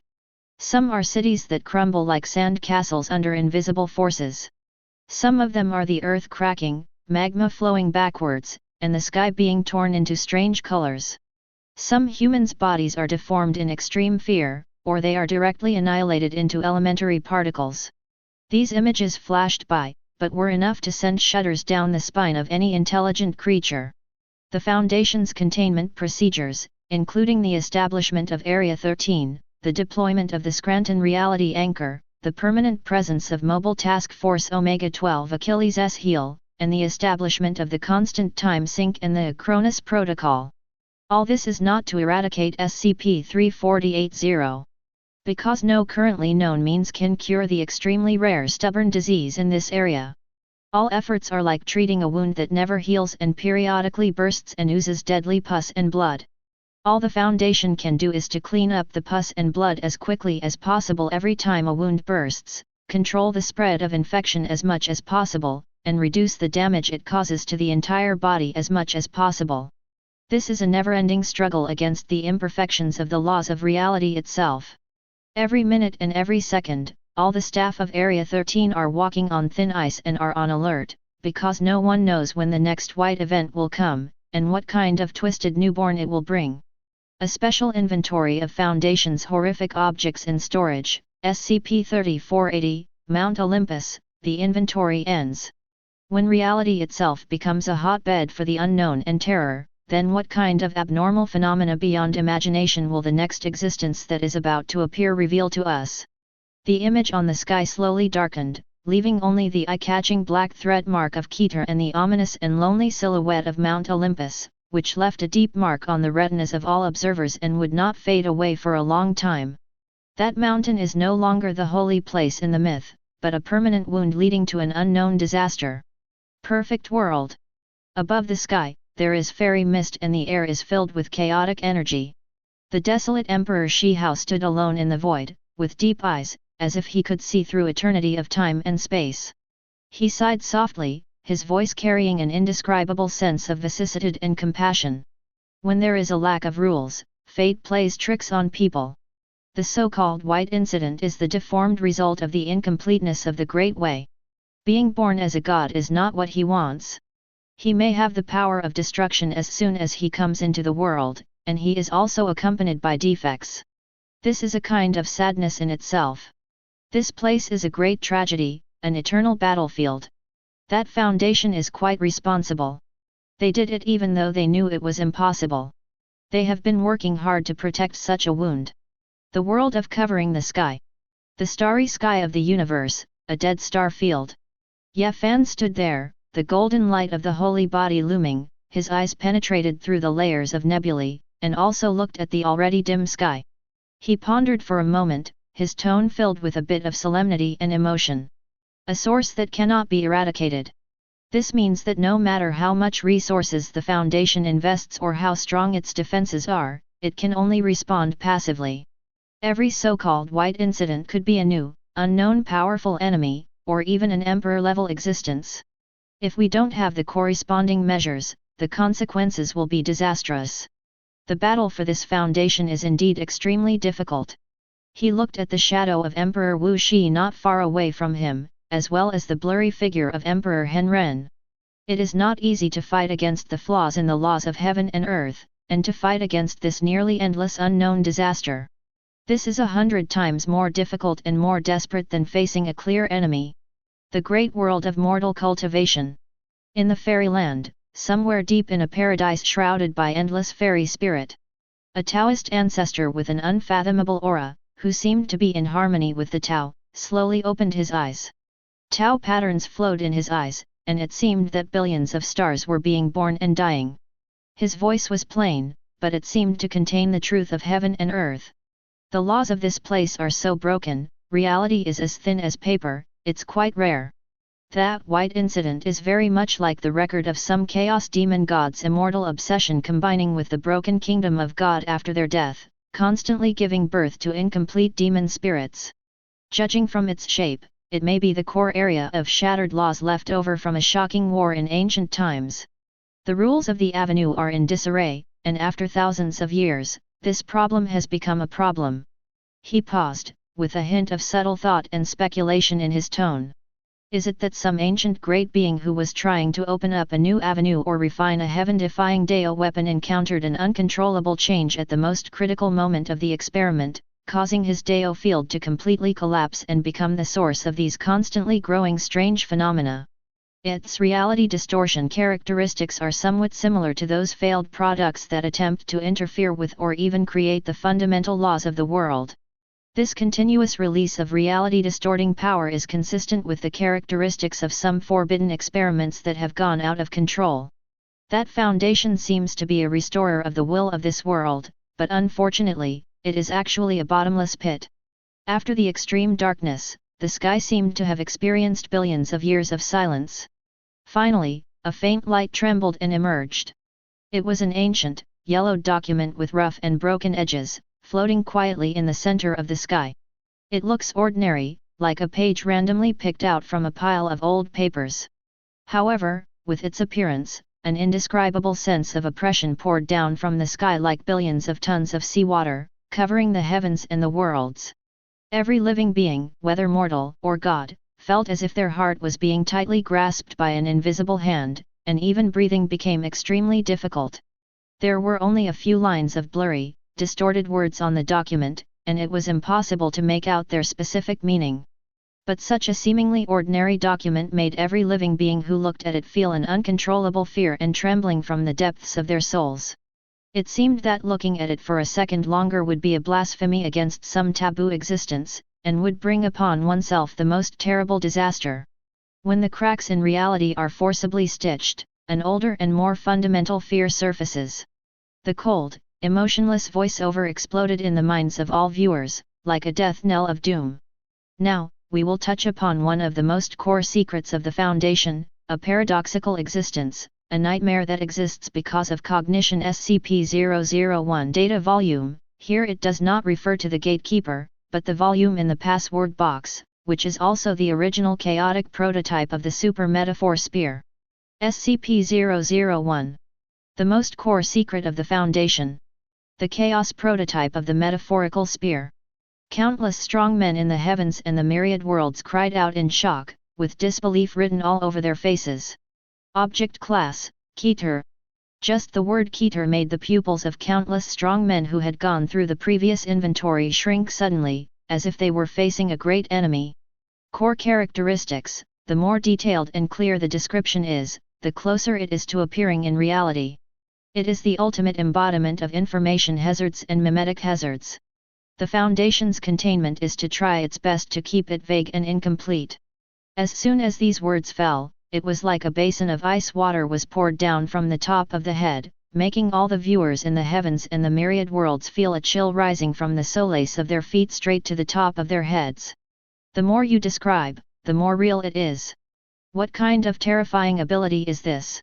This is a paradoxical monster that has never been heard of or seen before. One Piece World, Marine Headquarters Marineford. Bang!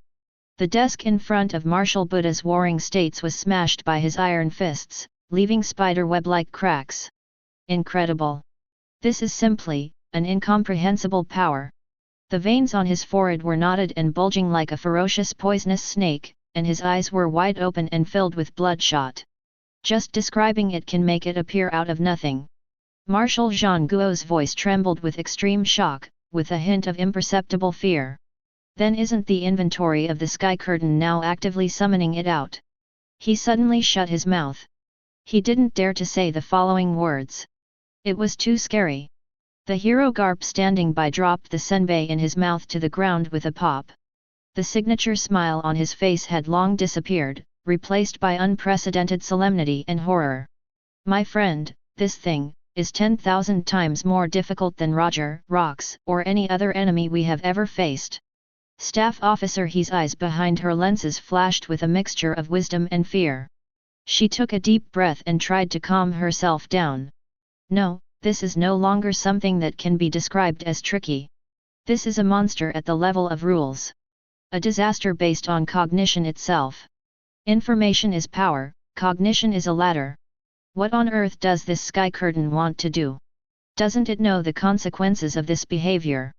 The magma fruit ability of the new Admiral Akina Sakaski began to boil unconsciously, and hot and twisted white smoke emanated from his body, burning the air and making it crackle.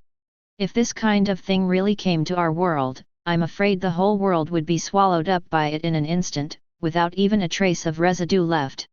Yellow Monkey Borsellino's face, which always looked a little lazy and wretched, was now rarely filled with surprise and a hint of fear. It's really scary. The more I talk about it, the more real it becomes.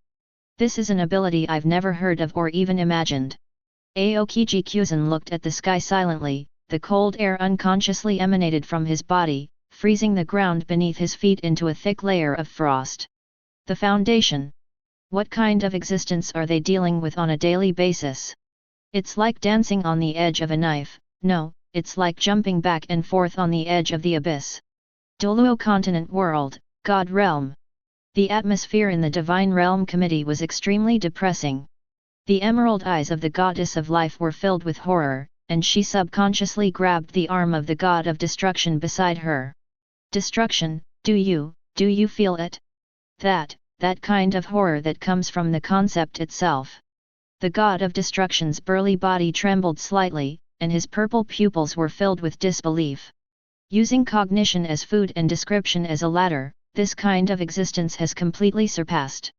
It has surpassed our understanding of divine power and even the laws of the universe. The God of good and the God of evil looked at each other, and saw the same shock and a trace of powerlessness in each other's eyes.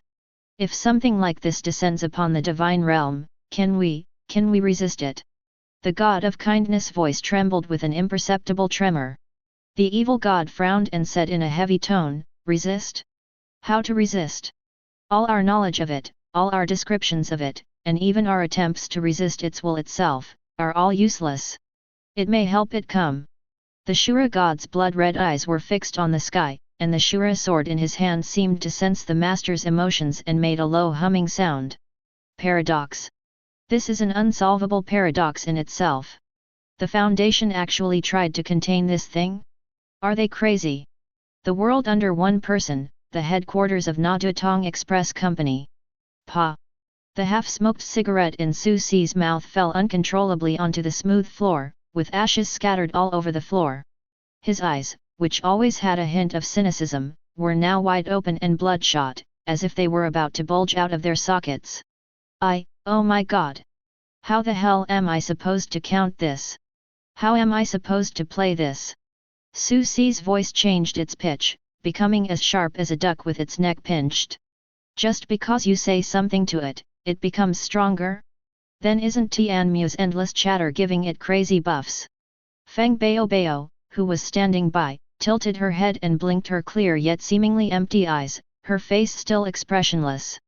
Si, what are you talking about? It smells fishy. Su Si slapped his thigh suddenly and didn't even bother to pick up the cigarette on the ground. Strong. This is no longer a question of strong or not, baby. This is FG fatal. Are these guys in the Foundation crazy? They dare to release something of this level for the world to admire together? Aren't they afraid that this thing will break out of containment on the spot? All those who watched the live broadcast were praised. This inventory is simply playing with fire. No, it's like jumping into a fire pit with a nuclear bomb in your arms. Naruto World. Kanahagakure Village, Hokage's office. The fifth Hokage Tsunade crushed the wine glass in her hand with a bang, and the wine mixed with glass slag flowed down, but she was completely unaware. Shizuan. This kind of thing is simply beyond the scope of ninjutsu. The color drained from Tsunade's face, replaced by a paleness, and her chest heaved violently. The clearer the description, the closer it is to manifestation. Is this some kind of ultimate word spirit technique? No, it's even scarier than that. Jing Yian was holding Tutun in her arms, and she was shaking with fear, unable to even speak complete sentences. Lady Tsunade, this is too terrifying. We simply don't have any means to deal with this kind of enemy. Jiraiya put down the pen in his hand. The inspiration that he had been thinking about for a new chapter of Intimate Paradise disappeared in an instant, and was replaced by a look of solemnity and fear. This is a big problem. This is truly an unprecedented monster. How dare the Foundation contain this thing as a secret instead of completely erasing its information? Orochimaru licked his lips, his eyes flashing with a mixture of morbid excitement and a hint of fear. A nightmare that exists because of cognition, the document, is really, so interesting. If we can study this kind of existence, perhaps we can reach the boundary between reality and illusion at the root of this world, no, all worlds. But the prerequisite is that you don't get swallowed by it first. The world of death.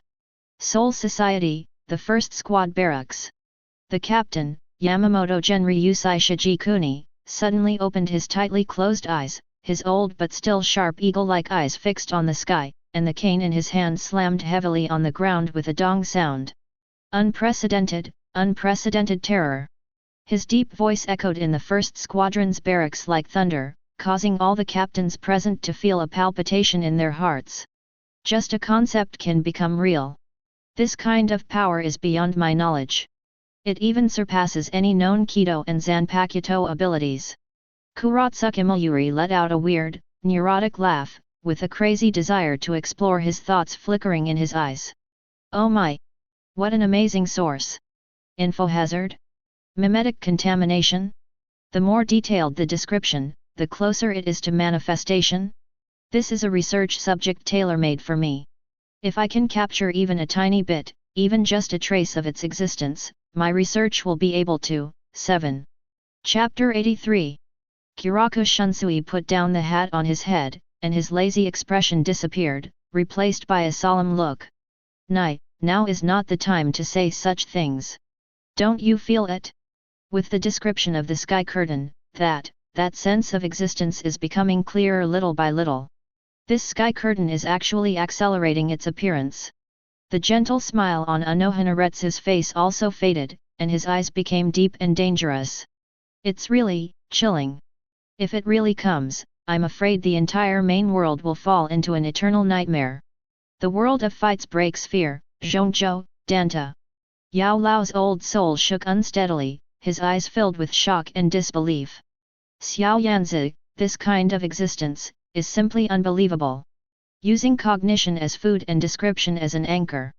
I have spent my entire life learning, but I have never heard of such a strange and terrifying power. Xiao Yan tightly grasped the strange fire in his hand, his face was extremely solemn, and even beads of sweat appeared on his forehead. Teacher, this is something that cannot be measured by fighting spirit or soul power. It is like a conceptual black hole. Any attempt to understand or describe it will be absorbed by it and become the nourishment for its arrival.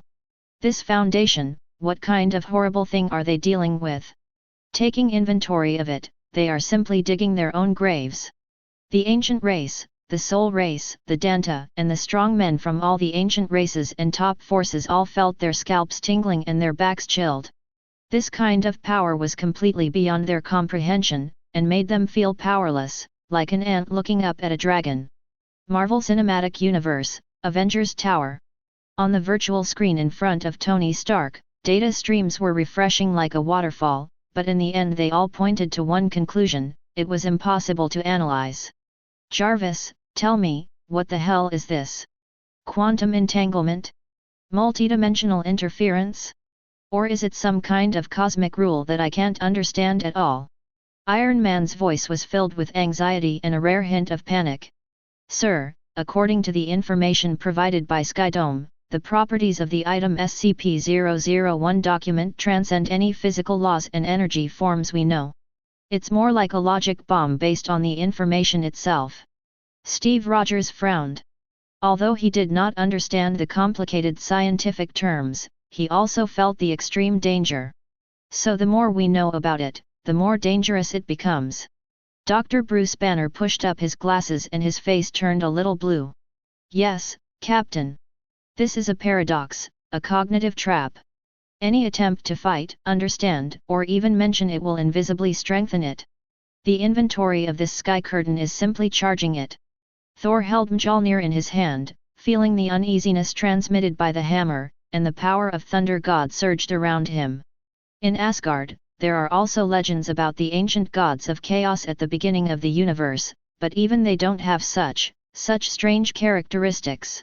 Doctor Strange's face was more solemn than ever, and the eye of Agamotto trembled slightly on his chest. This is not magic, at least not something that can be explained by any magic system that I understand. This is a kind of pollution of existence itself. A metaphysical plague. It penetrates into the cognition of all viewers through the description of the sky curtain. We are being observed by it, and it becomes more real because of our observation. DC Universe, Justice League Watchtower. Batman Bruce Wayne's 10 fingers moved on the console keyboard so fast that after images almost appeared, but the information about SCP-001 on the screen, except for that given by the sky screen, was blank. Damn it! I can't trace its source, I can't analyze its composition, and I can't predict its behavior pattern. Batman's voice was low and hoarse, with a rare hint of frustration. This thing, it's not a physical enemy, it's a concept, a living information virus. Superman Clark Kent flew outside the porthole of the observation tower, gazing at the ancient document on the distant sky. With his powerful super senses, he could only feel a kind of coldness and depression from the depths of his soul. I can feel a huge malice, a pure desire to drag everything into chaos. Wonder Woman Diana holds the god-killing sword with a solemn expression. In the ancient records of Paradise Island, there were also references to some primitive gods that were born from chaos and fed on concepts, but they have long since perished or been sealed. This document is more profound and more dangerous than what is recorded in those records. The Flash Barry Allen only felt that his super speed was a little slow at this moment. Guys, I have a very bad feeling, every word we say about it now is bringing it one step closer. The ring in Green Lantern Hal Jordan's hand flickered, showing his extreme inner unrest. The wool cannot be resisted. The emotions cannot be understood. What the hell is this monster? The Foundation has classified it as Keter level, which is too conservative. This should be apocalyptic level. Three-body world, Earth, Planetary Defense Directorate. The wallfacer Luoji was awakened from his deep thoughts. He looked at the sky, his eyes filled with deep fear and a hint of despair. Information, when information itself can become a weapon, it can even create entities. This is a billion times more terrifying than the Trisolarans' water drops and their Siphon blockade. If there really are such laws in the universe that exist because they are observed, then human civilization, and even the civilization of the entire universe, is nothing more than a candle in the wind. Shi Qiang took a deep puff of his cigarette and then slammed the butt into the ashtray. FK. I don't understand all that twists and turns, but I know this thing is definitely not a good thing. It's getting more and more true? Then isn't this sky curtain broadcasting the creation of a father? All the worlds, countless lives, countless civilizations, at this moment, were plunged into unprecedented panic and turmoil. The document on the sky was still floating quietly, but everyone felt that it seemed a little clearer than before. That kind of oppression and fear also became more intense and more real. It seemed as if the document that had carried the weight of countless years was slowly waking up. What awakened it was the description of the sky and the cognition of all the viewers in the heavens and the worlds. The Foundation's containment procedures are to avoid any detailed description of SCP-001, and to keep its information in the most vague and incomplete state. However, Tianmu's inventory is breaking this taboo. The cold narration sounded again, as if stating an irreversible fact. No. Stop it. Tianmu. Are you crazy? Do you want to destroy all the worlds? Stop describing it. Please. The creatures of countless worlds cried out in despair. For the first time, they felt such strong resistance and fear towards the omnipotent sky canopy. But this cry was like a stone thrown into the sea, without causing any ripples. The light of the sky became even more, deeper. The blurred words on the document seemed to become clearer. The light of the sky dimmed slightly, and then changed, as if dragging the minds of all viewers into a deeper and more suffocating vortex. The picture shows a meeting room so dark that you can hardly see your hand in front of you. 13 figures sat beside the long conference table. Their shapes were blurry, as if shrouded by a thick shadow. Only the outlines of the human figures could be vaguely discerned. However, from these 13 blurry figures, there emanated a terrifying pressure that froze one's soul, as if 13 ancient sacred mountains were suppressing them, causing the air to freeze. In the center of the conference table, a copy of a document was quietly placed, which was an exact replica of the old, yellowed, and broken document on the ceiling. Just by looking at it, the depression and despair in the conference room became several times thicker. The breath of each blurred figure was as heavy as a prison. In the dead silence, there was an unprecedented fear and a feeling of powerlessness that penetrated deep into the bones. They are the highest decision-making council of the Foundation. They know better than anyone that what is described in this document is the root and culmination of all Keter-level projects, one of the ultimate reasons for the existence of the Foundation, and the sharpest sword of Damocles hanging over the heads of all civilizations. After a long while, a hoarse and extremely tired voice broke the suffocating silence, trembling with disbelief. So, any study we make of it, any attempt to understand it, will only bring it closer to us, closer to reality. The voice paused, full of bitterness and self-mockery. What kind of containment procedures are these? They're just feeding a monster we can never really see. Another figure spoke, his voice was so cold without any emotion, like the collision of 10,000 years of black ice. We cannot describe it, we cannot define it, and we are forbidden even to try to fully understand it. For the SCP-001 file, the only thing we can do is to know that it exists and to understand some of its rules in the most vague and incomplete way. Any attempt to delve deeper into its essence, any attempt to clarify its information, will be regarded as a betrayal of the highest principles of the Foundation. A betrayal of the continuation of human civilization. The cold voice suddenly rose, carrying with it a resolute killing intent and determination. Once discovered, no trial is needed, kill without mercy. No matter their identity, no matter their contribution. No exceptions. As soon as the words fell, the temperature of the entire conference room seemed to drop by dozens of degrees, and even the fuzzy light and shadow seemed to freeze. At this moment, above the sky, the cold, emotionless voice of narration sounded again, providing the most horrifying footnote to the desperate decision of the O5 Council. This document is both a description and a cage. Every word of it could be the key to unlock the end and open the door to disaster. Supermetaphorical sphere is the collective subconscious of human beings for ultimate. It is a vague projection of the concepts of weapons and absolute destruction and is the abstract prototype of all victory and end. Once this document is fully interpreted, once the metaphorical sphere is given a clear form and definite meaning, its power will be beyond all imagination, immeasurable and irresistible. Block, enough to annihilate reality and reshape cognition. The voiceover sounded like a death knell, striking the hearts of every living being watching the sky, making them feel cold all over. In the dim conference room, finally, a voice that seemed to carry endless determination and exhaustion, as the common will of the O5 Council, issued the harshest and most helpless order in the history of the Foundation. Destroy all unnecessary copies of SCP-001. Only the most original, most obscure, and most difficult to decipher version is allowed to be retained as a warning and final reference. All information about SCP-001's file shall be classified as the Foundation's highest level of confidentiality, Level 6/001. Beyond all authority, overriding all agreements. Before human civilization is fully capable of fighting it, or, before it fully awakens and drags all of us into eternal chaos. Permanently sealed. Never allow any form of recognition. The picture of the sky was frozen here.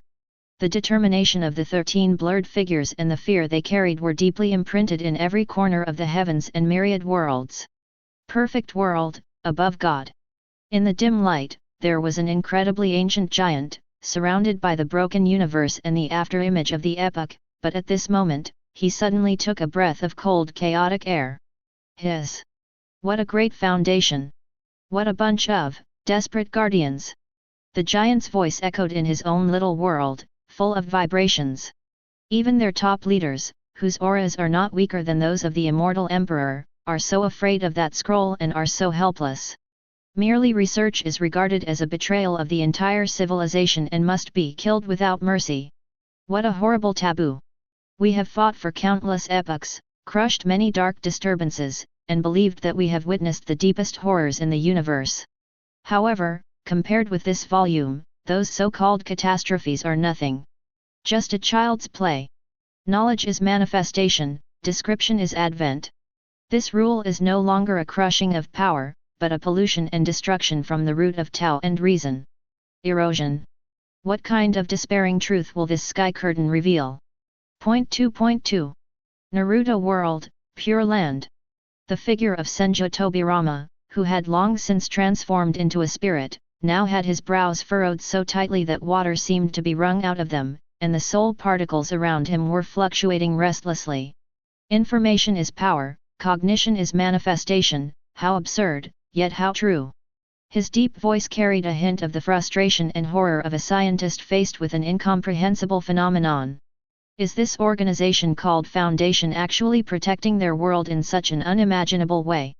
Use ignorance and ambiguity to fight against a terrifying existence that desperately desires to be recognized and even feeds on recognition.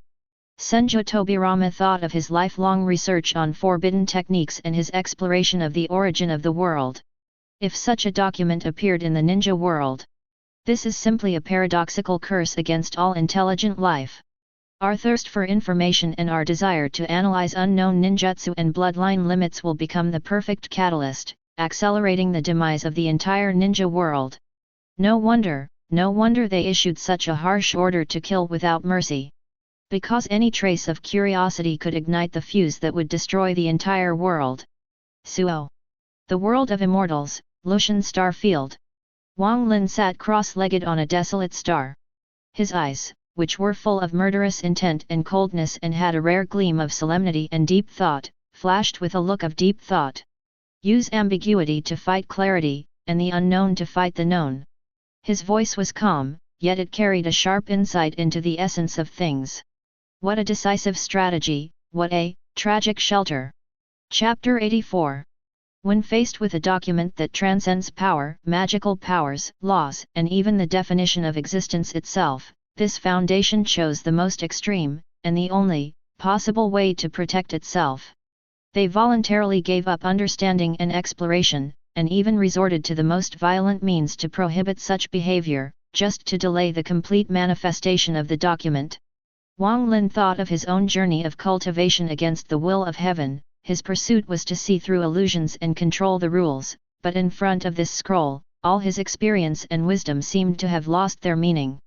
The price of this form of containment is eternal ignorance and the despair of living in fear of the unknown. But if we don't do this, the price will be that all worlds and all living beings will be completely swallowed up by the chaos represented by the scroll. This document, its very existence, is a kind of malice against wisdom and desire for knowledge. Any attempt to understand it, to comprehend it, is equivalent to actively heading towards destruction, just like a moth flying towards the flame called true knowledge. Countless powerful beings in the heavens and the worlds fell into deeper silence and trembling after seeing this video of the O5 Council. If even the top management of the mysterious and seemingly omnipotent Foundation is so desperate about this thing, how can Song adopt such an ostrich containment policy? So, what can these bystanders do? The inventory of the sky, the cold narration, the increasingly clear text. All of this seems like an unstoppable, grand, summoning ceremony. The light of the sky dimmed slightly, and then changed, as if dragging the minds of all viewers into a deeper and more suffocating vortex. The image of the extremely depressing meeting room of the O5 Council slowly faded away, and was replaced by a scene that seemed even older and more primitive. Dim lights, simple equipment, and a strange smell of mildew mixed with chemicals in the air. This is a laboratory, but compared with the heavily guarded and technologically advanced facilities of later foundations, this place can simply be described as a primitive tribe. A researcher wearing thick black-framed glasses, with slightly messy hair but eyes flashing with fanaticism and concentration, is working on 10 shabby wooden tables. He held a simple quill pen tightly in his hand and was writing furiously on a yellowed parchment, as if trying to capture some vague concept deep in his soul. He muttered to himself, and the tip of his pen scratched across the parchment, leaving behind a distorted character. There seemed to be some kind of indescribable throbbing in the air. As the second word was written down, the light in the laboratory seemed to dim a little, and an inexplicable chill began to grow quietly. The researcher was unaware of this. His breathing began to become heavy and his eyes became more fanatical. When this word was written, a barely perceptible golden light flashed on the parchment and then disappeared. He almost screamed as he wrote the word, veins popping out on his forehead and beads of sweat rolling down. In an instant. Buzz! The entire crude laboratory shook violently. With the parchment as the center, a circle of faint but clearly visible golden light suddenly spread out. The temperature in the air dropped suddenly, as if it had fallen from midsummer to the coldest month of winter. The icy cold pierced through the bones, causing the researcher Kong to tremble uncontrollably. What was even more shocking was that in the air in front of him, countless tiny golden dots of light appeared out of thin air, as if being pulled by an invisible force and slowly began to condense. A vague outline that exuded supreme majesty and an aura of extreme killing began to loom in the void in front of him. That was the shadow of a spear. It was just a shadow, but it seemed to be able to pierce through the eternal blue sky and see through the underworld. The ancient, vast, sacred, and destructive pressure made the researcher's soul tremble. He opened his eyes wide, and the golden spear shadow gradually became clearer in his pupils, as if he saw the deepest and most terrifying truth in the universe. He trembled, his lips quivered, and he spoke hoarsely to himself. It's like a... No, not like. His eyes were filled with confusion, fear, and a hint of excitement at touching a taboo. It's the spear. It's the spear.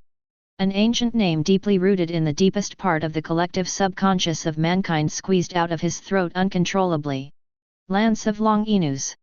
Spear of Destiny. Why did I think of this name? This is impossible. The researcher held his head in his hands and roared in pain and disbelief. At this moment, above the sky, the cold, emotionless voice of narration sounded again, commenting on this horrifying scene. Human cognition is its mold. When the concept of weapon was injected, and when the weight of fate was given, it selected the most familiar form from the ocean of collective subconsciousness, the spear of fate that was said to have pierced the Savior. It is not really that spear, but it borrows that image and carries a similar, or even more powerful, meaning. The words haven't finished yet. Woo woo ming. The extremely piercing alarm sounded like the scream of a ghost, suddenly resounding throughout the entire underground base. The red lights flickered wildly, illuminating the laboratory like a bloody hell. A frustrated roar filled with boundless fear and anger came from the loudspeaker. Stop! Idiot! Stop your description immediately! You crazy man! You are making it concrete! Do you want to die? Do you want all of us to be buried with you? The image on the sky screen stopped abruptly, but the horror of the spear shadow, the madness of the researcher, and the desperate alarm were deeply imprinted in the souls of every 10 viewers. The world of fights breaks fear, Zhongzhou Dan Tower. Xian Kongzi felt a chill running from the solace of his feet straight up to his head, and his whole body was almost numb. The old doctor beside him was also horrified and said, "Oh my god! Just writing down a few descriptive words can trigger such a terrifying phenomenon in the world and even condense the shadow of a legendary mythical weapon." Great Elder Danta took a deep breath, his voice trembling. This researcher, what kind of forbidden thing is he tinkering with? The pressure emanating from the golden spear shadow, even if it only penetrates the sky, makes even Doshengs like me feel frightened and our souls tremble. This is not research, this is summoning destruction. Kang Yuan to world, the human world, East Daxia Sea, Meng family mansion. Meng Chuan tightly grasped the demon-slaying sword in his hand. The scabbard seemed to sense the owner's inner excitement and made a slight humming sound. His eyes that could see through the darkness were fixed on the golden spear shadow that was faintly visible in the sky, and his expression was extremely solemn. It is just a projection of a concept, borrowing the name of a legend, but it can possess such terrifying power. His voice was low, full of incredible fear. This scroll can actually create such a concrete and powerful form out of nothingness through human cognition. If it were truly formed and fully described, what a devastating scene it would be. No wonder the O5 Council issued such a cruel ban. This kind of power is simply not something that mortals can control. Any attempt to understand and describe it is only adding fuel to the monster's fire. The world of the bad guys, deep in Huanyan Fong. The phoenix eyes of Empress Qi Wanglimajan, which usually looked down upon the world with majesty and arrogance, were now rarely wide open, flashing with an incredible light and a hint of deep fear. She parted her red lips and murmured to herself, her voice trembling slightly. The Spear of Long Inus. Isn't that the holy spear in the legend of the Western continent that is stained with the sacred blood of the Savior and has the power to decide fate? Why does it appear in the early records of this organization called Foundation? Ji Rugxia beside her also turned pale and said softly, "Your Majesty, what the Sky Curtain said is not the real holy spear, but just borrowed its form and meaning." The Empress took a deep breath and suppressed the shock in her heart. Even if it's just borrowed, that power is invaluable. Just by thinking and describing a few words, the shadow of such a terrifying weapon can be materialized from nothingness. This kind of power has completely surpassed the scope of martial arts and metaphysics, and has reached the unimaginable realm of faith comes out and the law follows. No, it's even weirder and more dangerous than saying what you mean. One Piece World, Marine Headquarters, Marineford. Marshal Jean Guo slammed his fist on the table, causing the documents to rustle. Veins on his forehead bulged, and he was even more angry and uneasy than during the Battle of Marineford. What the hell is this? It's more outrageous than any known devil fruit ability, and 10,000 times more terrifying. Garp rarely stopped stuffing senbei into his mouth.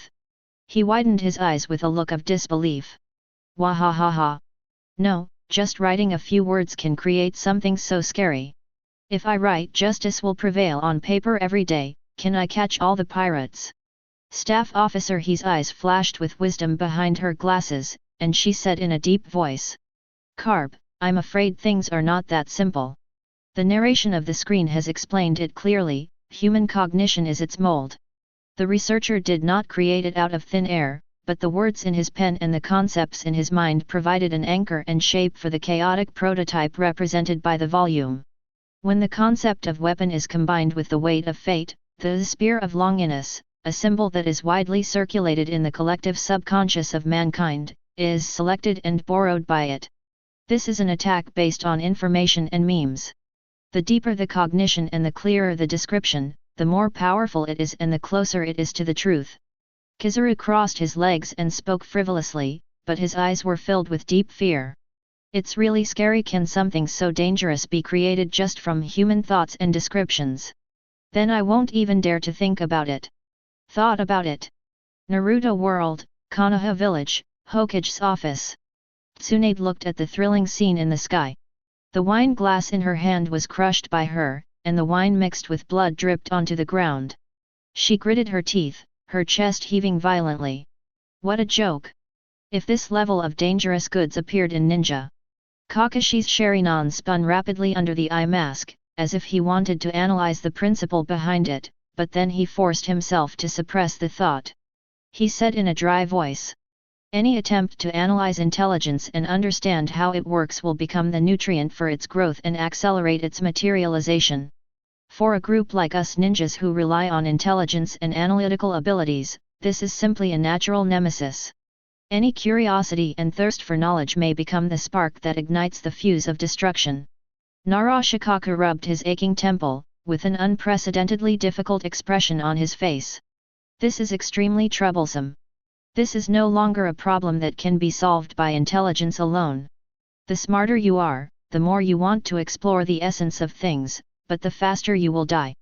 No wonder the Foundation has set up such an extremely harsh order of kill without mercy, because any negligence could lead to the destruction of the entire civilization.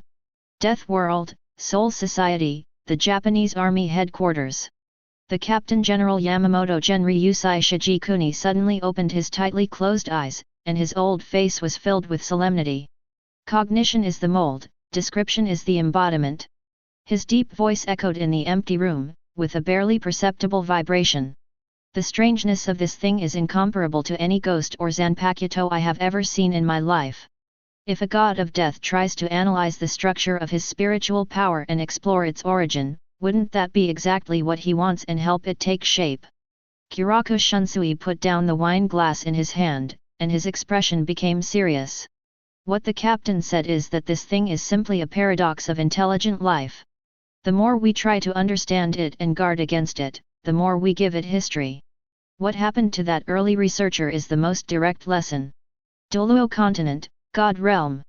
The god of good and the god of evil looked at each other, and saw deep hatred in each other's eyes. The goddess of life covered her red lips lightly, her beautiful eyes filled with worry. Just language and words can trigger such terrible power at the conceptual level. The god of destruction was filled with destructive thoughts, but he suppressed them forcefully. He said in a deep voice, "This scroll is purer than the destructive power I wield, and also more uncontrollable. It seems to be the source of all end concepts. Any attempt to define it is to add rules to it to make it more perfect and more powerful." Three-body world, Earth, United Nations headquarters. The wall-facer Luoji looked at the sky with deep eyes. He recalled his own helplessness and despair when facing the Tri-Solaran civilization, but compared to this document, the threat of the Tri-Solaran civilization seemed to become specific and mild. A lot. The universe is indeed a dark forest, but what is more terrifying than the dark forest is the existence that can use cognition itself as a weapon. It turns intelligent life's greatest strength, learning, understanding, defining, into its most fatal weakness. That Foundation chose to fight with ignorance and ambiguity. What a sad and helpless choice it is. But, perhaps it is the only correct choice. At this moment, countless creatures in front of the sky truly understood the pain of these 8 words: cognition is manifestation, description is coming. The unintentional act of that early researcher of the Foundation, and the disaster he almost caused, were like a basin of cold water, extinguishing the last glimmer of desire and hope for exploration in the hearts of many powerful people. If the O5 Council's desperate decision still carries a hint of abstract distance from the superiors. At this moment, this real-life attempted suicide case has tangibly and fiercely struck the deep-rooted fear in the hearts of every viewer. It turns out that the ban of kill without mercy is not an exaggeration. It turns out that the permanent sealing order was based on a bloody lesson. It turns out that facing this document, even the slightest cognition of it could bring about a world-destroying disaster. Chapter 85. The image on the sky did not give anyone a chance to breathe after experiencing the suffocating crisis of the Spear of Long Inus. The flow of light and shadow once again brought everyone's mind back to the most mysterious and depressing place in the universe. The secret meeting room of the O5 Council. If the atmosphere before was solemn, then at this moment, there was only a nearly frozen silence, and even the air seemed to have turned into a lead block carrying despair. The faces of every O5 counselor were shrouded in an unprecedented haze. The heaviness coming from the top decision-makers almost broke their spines. Their attention is no longer focused on a specific SCP, but on the foundation of the entire Foundation, on the countless carefully written and strictly kept SCP documents. Thousands of anomalies, each one has been assigned a number, described in detail, and has containment procedures developed. This was the purpose of the Foundation's existence, their shield of order against endless chaos. But now, this shield, under the shadow of SCP-001 file, seems to reveal its deadly other side. After a long silence, a congressman, whose face was hidden in the shadows and whose voice was as hard as a rusty gear, said, "We established the Foundation with the core mission of understanding, containing, and protecting. But this 001 file..." His voice paused, as if the number itself contained a great deal of importance. It exists because it is described, and it becomes powerful because it is recognized. Everyone, every SCP file we are proud of, every precise definition of anomalies, every attempt to analyze its operating principles. Are they all, invisibly, perfecting, stroke by stroke, the final description of the ultimate disaster? Are we containing it, or are we feeding it? This last question exploded like thunder in the silent conference room, striking the hearts of every O5. Yes, the Foundation has recorded so many stories and defined so many rules. Does that also mean that they are weaving the most gorgeous and deadly outerwear for the chaos archetype that longs to be told? Another O5 counselor, with a barely perceptible tiredness and hoarseness in his voice, took over the conversation. Perhaps, from the very beginning, the fate of the Foundation was already determined. Perhaps, we ourselves are a kind of delay strategy for it, or a grand and sad sacrifice. We contain these thousands of relatively tiny anomalies, diverting the attention of civilization as a whole from the unspeakable one. Use countless documents with complicated details and different rules, and countless independent and specific small stories to dilute the direct description and focus on the ultimate story. He paused, as if searching for an appropriate metaphor. It's like using countless piles of sand to fill a never-ending, all-consuming black hole in vain. Every grain of sand is an SCP file, and every containment is a contribution to the black hole, not a weakening. We thought we were under control, but we didn't realize that we might just be paving the way for its eventual arrival. No one spoke in the meeting room. Despair spread like a tide, drowning these iron-fisted figures who once dominated countless abnormal lives and deaths. Their wisdom and authority seemed so pale and powerless in the face of the absolute characteristics of the documents. In this suffocating silence, above the sky, the cold, neutral voice that seemed to not belong to any known dimension once again slowly spoke out the unchanging truth. The metaphorical spear is not just a weapon, but more like a narrative black hole. It devours definitions, longs to be told, and craves a complete story to carry its boundless chaos. The Foundation's containment measures are to dance cautiously on the edge of this bottomless narrative black hole. They have to admit its existence with difficulty, because failure to admit it means complete loss of control and inability to contain it, and they have to do their best to avoid giving it a clear, complete, final story that is enough to allow it to completely descend. When the narration ended, the images and sounds on the sky spread like ripples to all the heavens and worlds. Perfect world, above the sea dam. The storm continues, the waves surge, and they beat against the ancient and immortal dam. An ancient creature with the light of a quasi-immortal emperor surrounding him looked up at the sky and let out a long sigh. The sound was desolate, as if it carried the loneliness and helplessness of eternity. I used my body as fuel and burned myself as fire, hoping to illuminate the road ahead and dispel the darkness. But I never thought that this hard-lit fire might be a call, a lure to awaken a deeper, more unpredictable terror.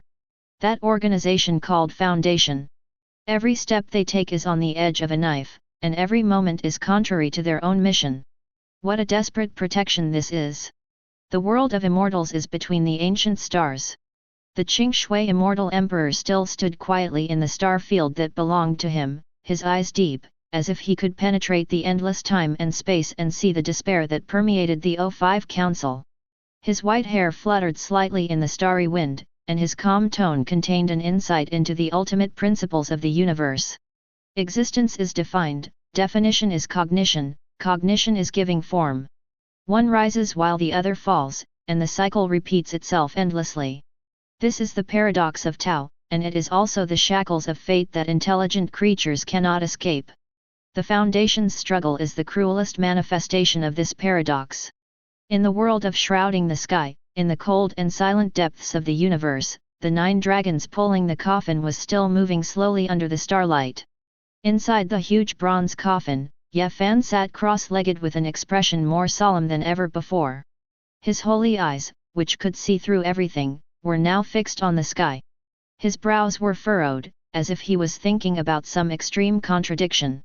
Secure, contain, describe, record. Every action of the Foundation emphasizes the existence of the file and deepens the understanding of it.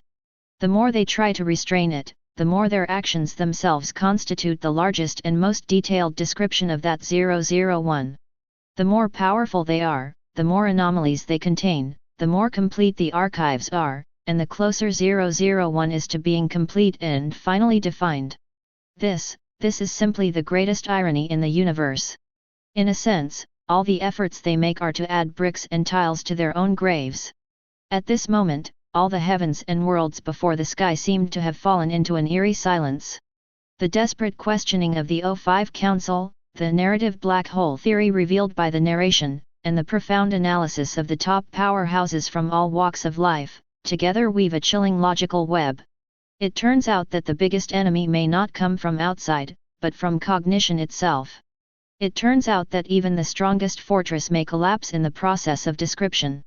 The Foundation, a mysterious and powerful organization in the eyes of countless cosmic audiences, at this moment, showed its most vulnerable and tragic side. They are using their existence to prove that a paradox has no solution. The image on the sky did not give anyone a chance to breathe after experiencing the suffocating crisis of the Spear of Long Inus.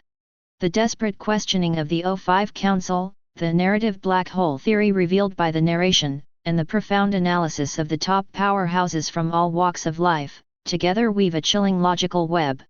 It turns out that the biggest enemy may not come from outside, but from cognition itself. It turns out that even the strongest fortress may collapse in the process of description. The Foundation, a mysterious and powerful organization in the eyes of countless cosmic audiences, at this moment, showed its most vulnerable and tragic side. They are using their existence to prove that a paradox has no solution. Just as this extremely oppressive atmosphere permeated the heavens, the sky suddenly changed color and became cold and murderous. Next, I will show you an extremely dangerous thought experiment conducted within the Foundation, or in other words, a simulated out-of-control deduction. Deduction target: what will happen when the SCP-001 file is given a complete and detailed narrative about the metaphorical spear. In the picture, there appears a closed laboratory full of futuristic technology.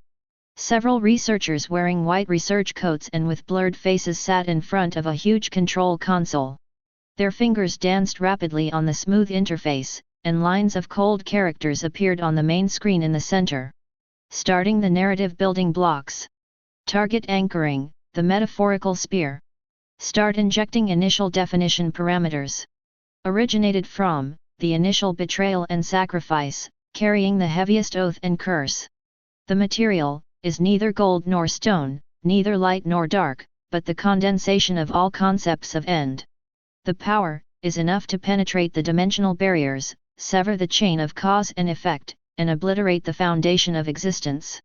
Form: every civilization will see in it the shadow of the most decisive artifact in its own mythology. Purpose: to carry out the final judgment, bring about absolute annihilation, and return all things to nothingness. Every swing is the wail of the laws of the universe, the collapse of concepts, and the end of narrative. With the input of each word, as the description of the metaphorical sphere became clearer and more detailed, the reality in the sky began to distort violently at a speed visible to the naked eye. The sky is no longer the sky. It seemed to be torn apart by an invisible and ferocious giant claw, with narrow and terrifying cuts crisscrossing each other. The edge of the rift is not empty darkness, but flowing with crazy, non-Euclidean geometric weird colors. That is a color beyond human comprehension, the embodiment of the collapse of rationality. Every crack is like a door leading to the unknown, to a dimension of absolute terror, exuding a chill that is enough to freeze the soul. In an instant, all those watching this through the skylight. The creatures in the curtain, no matter how high or low their cultivation level is, no matter how determined their minds are, all feel the primitive fear of fate, the end, and the inevitable judgment in the deepest part of their hearts. Fear was violently pried open by an invisible force and magnified infinitely. It was as if the trumpet of the Last Judgment was not in the distant future, but already at this moment, sounding mournfully in the depths of their souls. Every cell is screaming, every thought is trembling. Right in the center of the twisted sky, against the backdrop of wild colors, an indescribable brilliance began to gather. At first it was just a tiny dot, dull and dim. But the next moment, this point suddenly expanded, and its expansion speed exceeded that of light and imagination. A giant spear shadow, so huge that it cannot be measured by any known cosmic scale, began to slowly emerge from the distorted nothingness and move towards reality. The world is cast with a real shadow of terror that is enough to crush the eternal blue sky. It is not simply golden and sacred, nor is it purely dark and dilapidated, but a strange fusion of all civilization myths. The common meaning of the strongest blow and the decisive weapon. It has a unique feature: it shines with dazzling divine light, but is also filled with a dead silence that makes everything wither. The tip of the spear was so sharp that it seemed to embody all the concepts of piercing, tearing, ending, and decisiveness in the universe. Just looking at it felt like the soul will be pierced. The aura it exudes far exceeds simple destruction on the physical level. It is a complete negation of existence itself. An absolute collapse on the conceptual level. Time, in front of this terrifying phantom, became chaotic and irregular, sometimes stagnant, sometimes flowing backwards crazily. The space, under its supreme pressure, groaned and wailed as if it could not bear the heavy weight, like glass about to be completely crushed, with spider-web-like fine cracks appearing, as if it will break into pieces and turn into powder at any time. The chain of cause and effect, the invisible law that maintains the operation of the heavens and the world, seems so fragile in front of it, like a thin spider silk. Fracture. Just when the shadow of world destruction was about to solidify and descend upon reality. Inside the simulated laboratory on the sky screen, a red light suddenly flashed, like the most ominous blood color. Niao Zhao Zhao, the siren sound was so sharp and piercing that it was enough to tear the eardrums apart. It penetrated all the barriers of all dimensions and exploded wildly in the souls of every viewer. A roar that was completely distorted by extreme fear and despair, as hoarse as a broken bellows, came out desperately from the communicator on the simulated screen.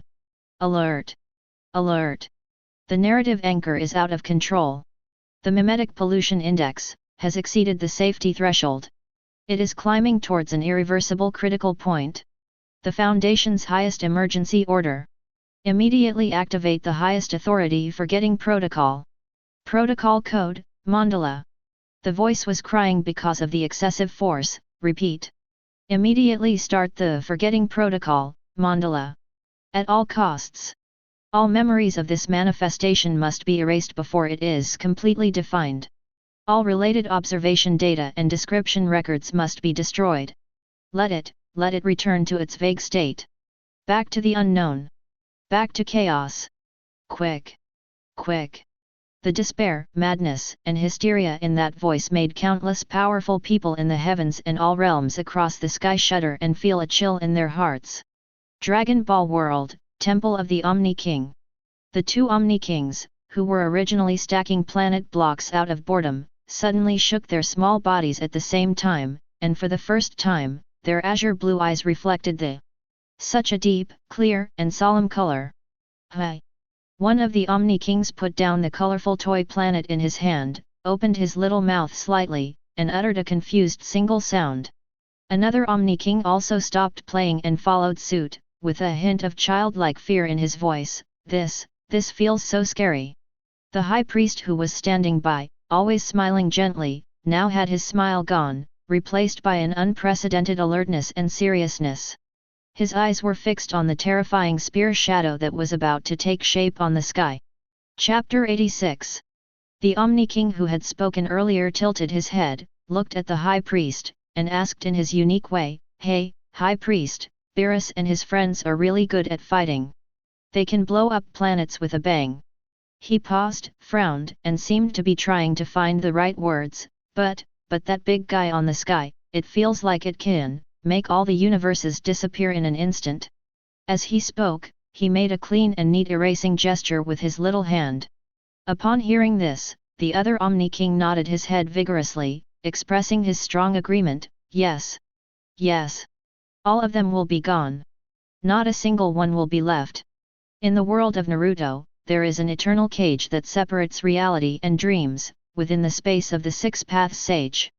Kaguya Atsutsuki's powerful will, which was sealed layer by layer, trembled violently because of the terrifying spear shadow on the sky, even though there were countless indestructible sealing barriers, as if she had encountered the most incredible and irresistible natural enemy in the world. An extreme fear that came from the most primitive instinct of life made her ancient, proud soul, which once claimed to be the goddess of the rabbit, feel uncontrollably the smallness and insignificance of her own existence. What on earth is this power? Her will roared and screamed madly in the sealed space, but was unable to transmit any sound to the outside world. No, this is impossible. This is definitely not a realm that can be reached by chakra. Even the power of the sacred tree cannot compare to it. Even my expanding Deo-seeking jade, which is powerful enough to devour everything and reshape everything, seems so pale and powerless in front of it, like a firefly competing with the bright moon. Kaguya's will was twisted by fear. Is this the pure destruction prototype that transcends Tao and law itself? How can a mere description give rise to such a foul existence? In the world of Duluo continent, deep in the endless ocean, there is the sea god island shrouded in sacred light. In the center of the island, inside the majestic and magnificent temple of the sea that reached up into the sky, the huge statue of Poseidon, the god of the sea, suddenly burst into an unprecedentedly dazzling azure light. A majestic and boundless divine thought surged violently like the most violent tsunami, almost shaking the entire sea god island and even the foundation of this place where the gods were passed down. It is just narrating its existence. The majestic and powerful voice of Poseidon, the god of the sea, now carries an incredible shock. The rumble echoed in the empty temple. 810 is just a definition and description of an illusory concept through the accumulation and arrangement of words. The fluctuations in his mind became more and more intense, as if he had seen some terrifying scene that overturned the limits of his cognition. Can it cause such a catastrophic manifestation in reality that could destroy the heavens and the earth and even affect the god realm? This completely overturns all of our gods' understanding of the source of power and the laws of the universe. Poseidon's voice was filled with deep fear and trepidation. If that SCP-001 named document is given a complete story about the end of the universe by some existence, then the divine world we are standing on will probably cease to exist in an instant. Forgetfulness Protocol is one of the last barriers that the Foundation uses to fight against the backlash of its own research results and remove the pollution of forbidden knowledge. However, can forgetting really completely erase the abyss that has been glimpsed? Once the seed of cognition is sown, will it quietly wait for the opportunity to sprout again in some unknown corner? The narration on the sky curtain was still cold and without any emotion, but it made everyone who heard it feel even colder. The sky screen suddenly changed after experiencing the simulated manifestation of the super metaphor spear that almost dragged the heavens and the world into eternal annihilation. The previous coldness and solemnity faded away, replaced by an indescribable feeling of solemnity, as if a long-forgotten, yet timeless epic secret was being uncovered. Amid the changing lights and shadows, it was no longer a hopeless rehearsal of destruction, but a series of yellowed, top-secret archival images that seemed to carry the weight of endless years, slowly unfolding on the sky. However, the two sides of the paradox are destruction and protection. The narration on the sky curtain sounded at the right time, changing from the previous coldness to a deep and solemn tone as if it had gone through vicissitudes of life. When the Foundation realized the unparalleled narrative-level reality-distorting properties of SCP-001's file, they were not the only ones in despair. Under the unremitting exploration and sacrifice of generations of pioneering researchers such as Mary Nakayama, a plan that seemed extremely bold and even crazy at the time was formally proposed and put into practice. The blurry image of a female researcher wearing thick glasses and with a resolute face appeared on the screen. In front of her were countless complex formulas and deduction diagrams flashing with unknown symbols. The core of the plan is to actively guide the manifestation direction of the document.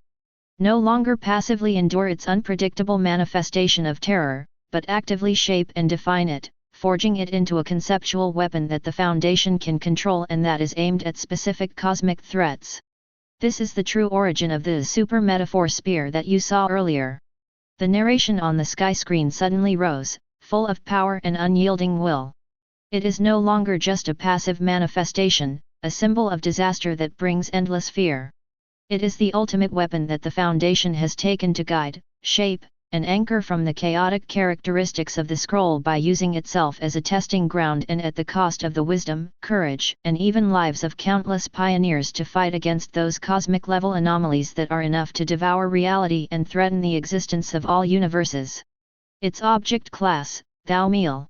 Its purpose is to contain or fight against other more terrifying and indescribable SCP items, especially those cosmic evil gods and catastrophic entities that come from outside the universe and are powerful enough to completely overturn the entire reality dimension. For example, the Scarlet King. As the voiceover announced, on the sky screen, the symbol Thou Meal, which represents the Foundation's highest level of containment, emitted a dazzling light, like the brightest star in the dark night.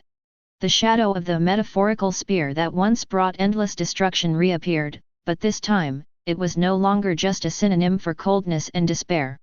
On top of its still terrifying form, there seemed to be an indescribable layer of tragic glory belonging to protection and resistance.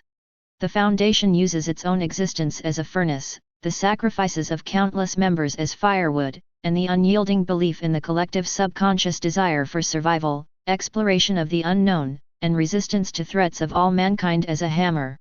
They forged the indescribable terror that originated from chaos and should have brought an end into a sword pointing to absolute darkness and guarding the only ultimate light area in the world of Fangsheng. This earth-shattering truth, like the most violent cosmic storm, instantly swept across all the heavens and the myriad worlds that were watching the sky. The fear and despair that had been caused by the simulated manifestation of the super-metaphorical spear were now replaced by a more complex and deeper emotion, shock, admiration, disbelief, and even a hint of chilling fear and relief. Perfect world, Uedigwan. The 7 ancient kings who had fought bloody battles and were accustomed to life and death and cruelty, were now staring at the sky with unprecedented complexity in their expressions. One of the old kings said in a hoarse voice, "Fighting poison with poison? No." He paused, as if looking for the most appropriate words to describe the turmoil in his heart at the moment. This is to refine the most terrifying and indescribable poison into armor and a sharp blade to protect oneself. Another king, who was filled with an iron-blooded murderous aura, said in a deep voice, "What a courage! What a decisive method!" In his eyes, there was a rare trace of indescribable respect, using itself as a test field to control such a forbidden power. This Foundation's actions are so crazy that they are unheard of. But Old Wang, who had spoken earlier, continued, with a deep sigh and a hint of understanding in his tone, "If not, what can we do when facing those truly unsolvable cosmic disasters? This is not just courage, but also a determination that is extremely tragic. They are using their own way to build a final line of defense for all known and unknown worlds." The 7 kings were silent. Above the Imperial Pass, the wind was howling, but it could not blow away the heavy shock in their hearts. Byte B, in the world of shrouding the sky, at the end of the Immortal Road, there is a mysterious place shrouded in mist. A unique and independent figure, whose true face cannot be seen through the bronze mask, except for a pair of eyes that seemed to contain the vicissitudes and wisdom of ancient times. At this moment, a very bright light suddenly flashed in those calm eyes. "Turning taboos into your own use," the ruthless emperor whispered to himself. His voice was ethereal, but it carried a hint of imperceptible admiration. "Turning the source of despair that is enough to destroy everything into the light of hope that protects itself and fights against deeper darkness." She slowly raised her head and looked at the shadow of the super-metaphorical spear in the sky that was emitting a tragic and majestic light, with a unique scrutiny in her tone. "Although this foundation is not a monk, does not understand the way of cultivation, and does not seek longevity. But his courage to face his deepest fear and his attempt to control and transform it. But he is not inferior to any of the ancient emperors or supreme saints who once dominated the universe and suppressed all things. To use a mortal body to perform the work of gods and demons, his ambition is admirable and his deeds are enduring. The world under one person, the forbidden area behind the Tianqi mansion in Longhu Mountain, Jiangxi." The old Taoist priest Zhang Jiwei sat cross-legged. His eyes, which were usually squinted as if he could see through everything in the world, were now wide open, filled with incredible shock. He let out a long, drawn-out breath, as if to pour out all the fear in his heart. So that's it," the old Taoist muttered to himself, his voice trembling slightly with excitement. "I'm still wondering what kind of horrible coincidence, what kind of incredible accident could allow that scroll to passively manifest such a specific and clearly directed metaphorical spear. It turns out, this isn't some passive accidental manifestation at all. It's the foundation. The result of an organization that actively guides, defines, and shapes itself." The old Taoist priest slapped his thigh suddenly, his tone showing a mixture of sudden enlightenment, deep awe, and a hint of laughable absurdity. "This group of people, these people are really crazy people who don't care about their lives." He shook his head, his expression extremely complicated, showing fear of such crazy behavior and sincere admiration for such resolute courage. "How dare you take this taboo that can cause the entire narrative to collapse as a research object, and even try to weaponize it? It's no exaggeration to say they are crazy." "But..." The old Taoist's tone changed, and his eyes flashed with an indescribable light, which was the recognition and respect for his fellow human beings. "They are indeed heroes worthy of everyone's respect. With the strength of a mortal, you shoulder the burden of protecting the world and fight against the terrors that we dare not even think of. With such a broad mind and such a sense of responsibility, I am ashamed of myself." The old Taoist priest closed his eyes and took a deep breath, as if he wanted to engrave this shock in his heart forever. In this world, there are always some people who redefine the meaning of greatness and sacrifice with their actions. Above the sky, the light and shadow changed again.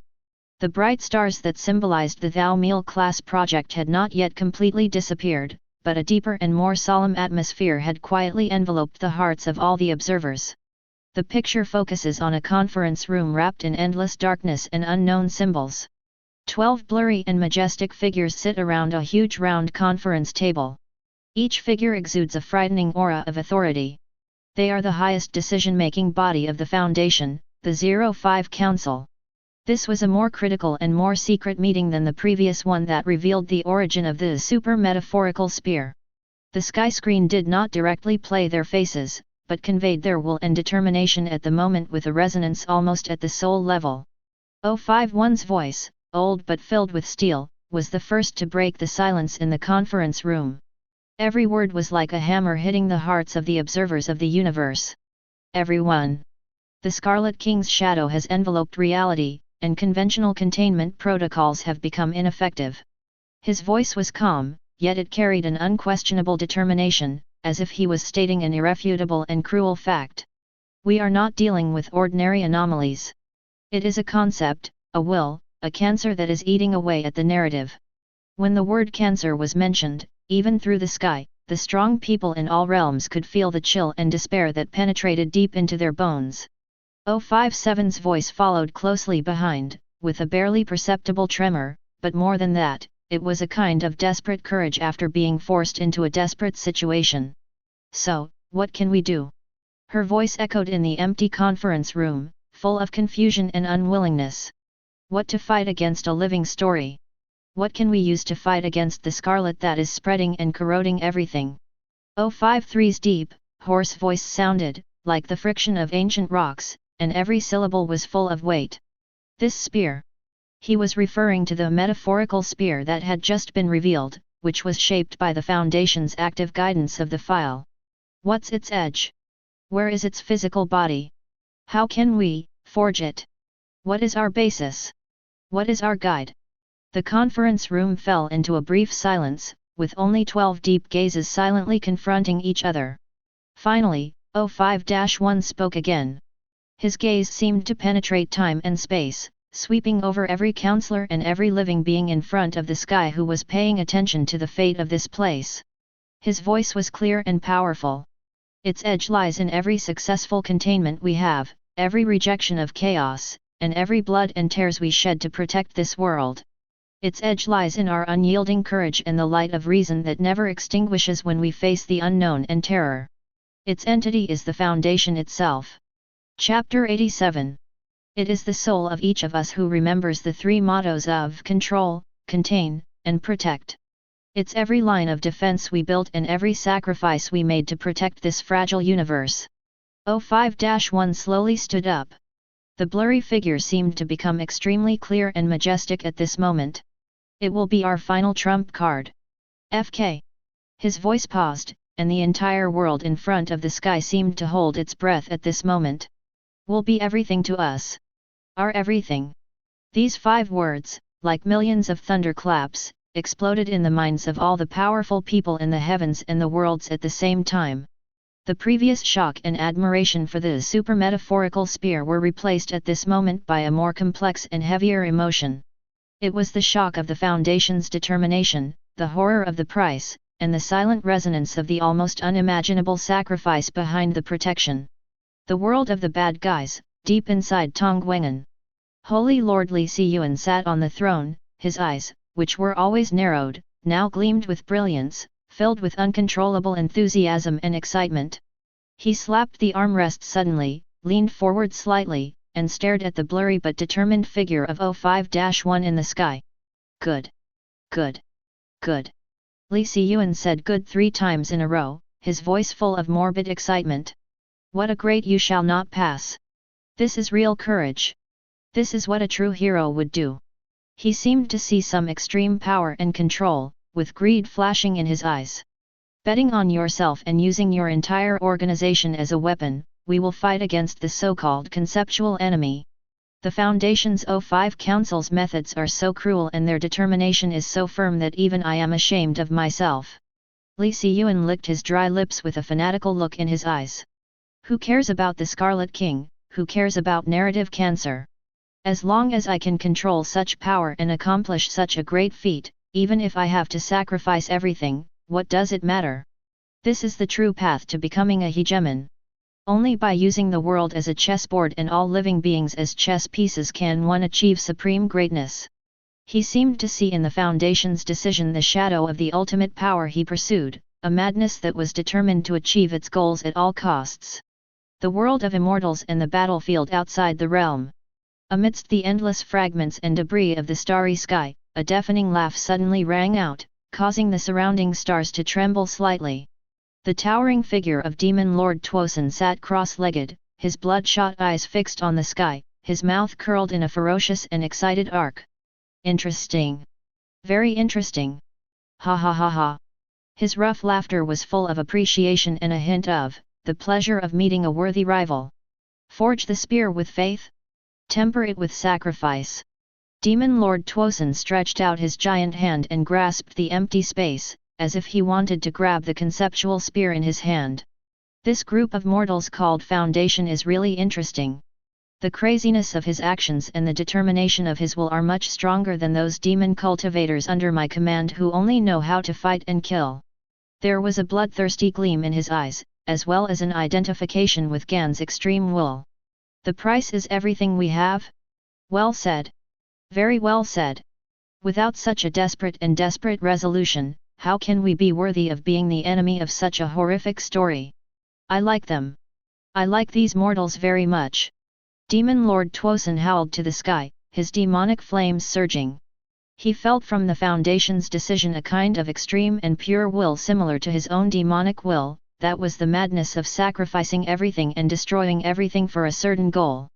One Piece World, Marine Headquarters, Marineford. In the Admiral's office, the new Admiral Akainu, as well as Admirals Kizaru and Fujitora, were watching the images coming from the sky with serious expressions. The shocking announcement of the O5 Council moved even the strongest people standing at the top of the world. The muscles on Akainu's scarred face were tense and cigar smoke swirled in front of him.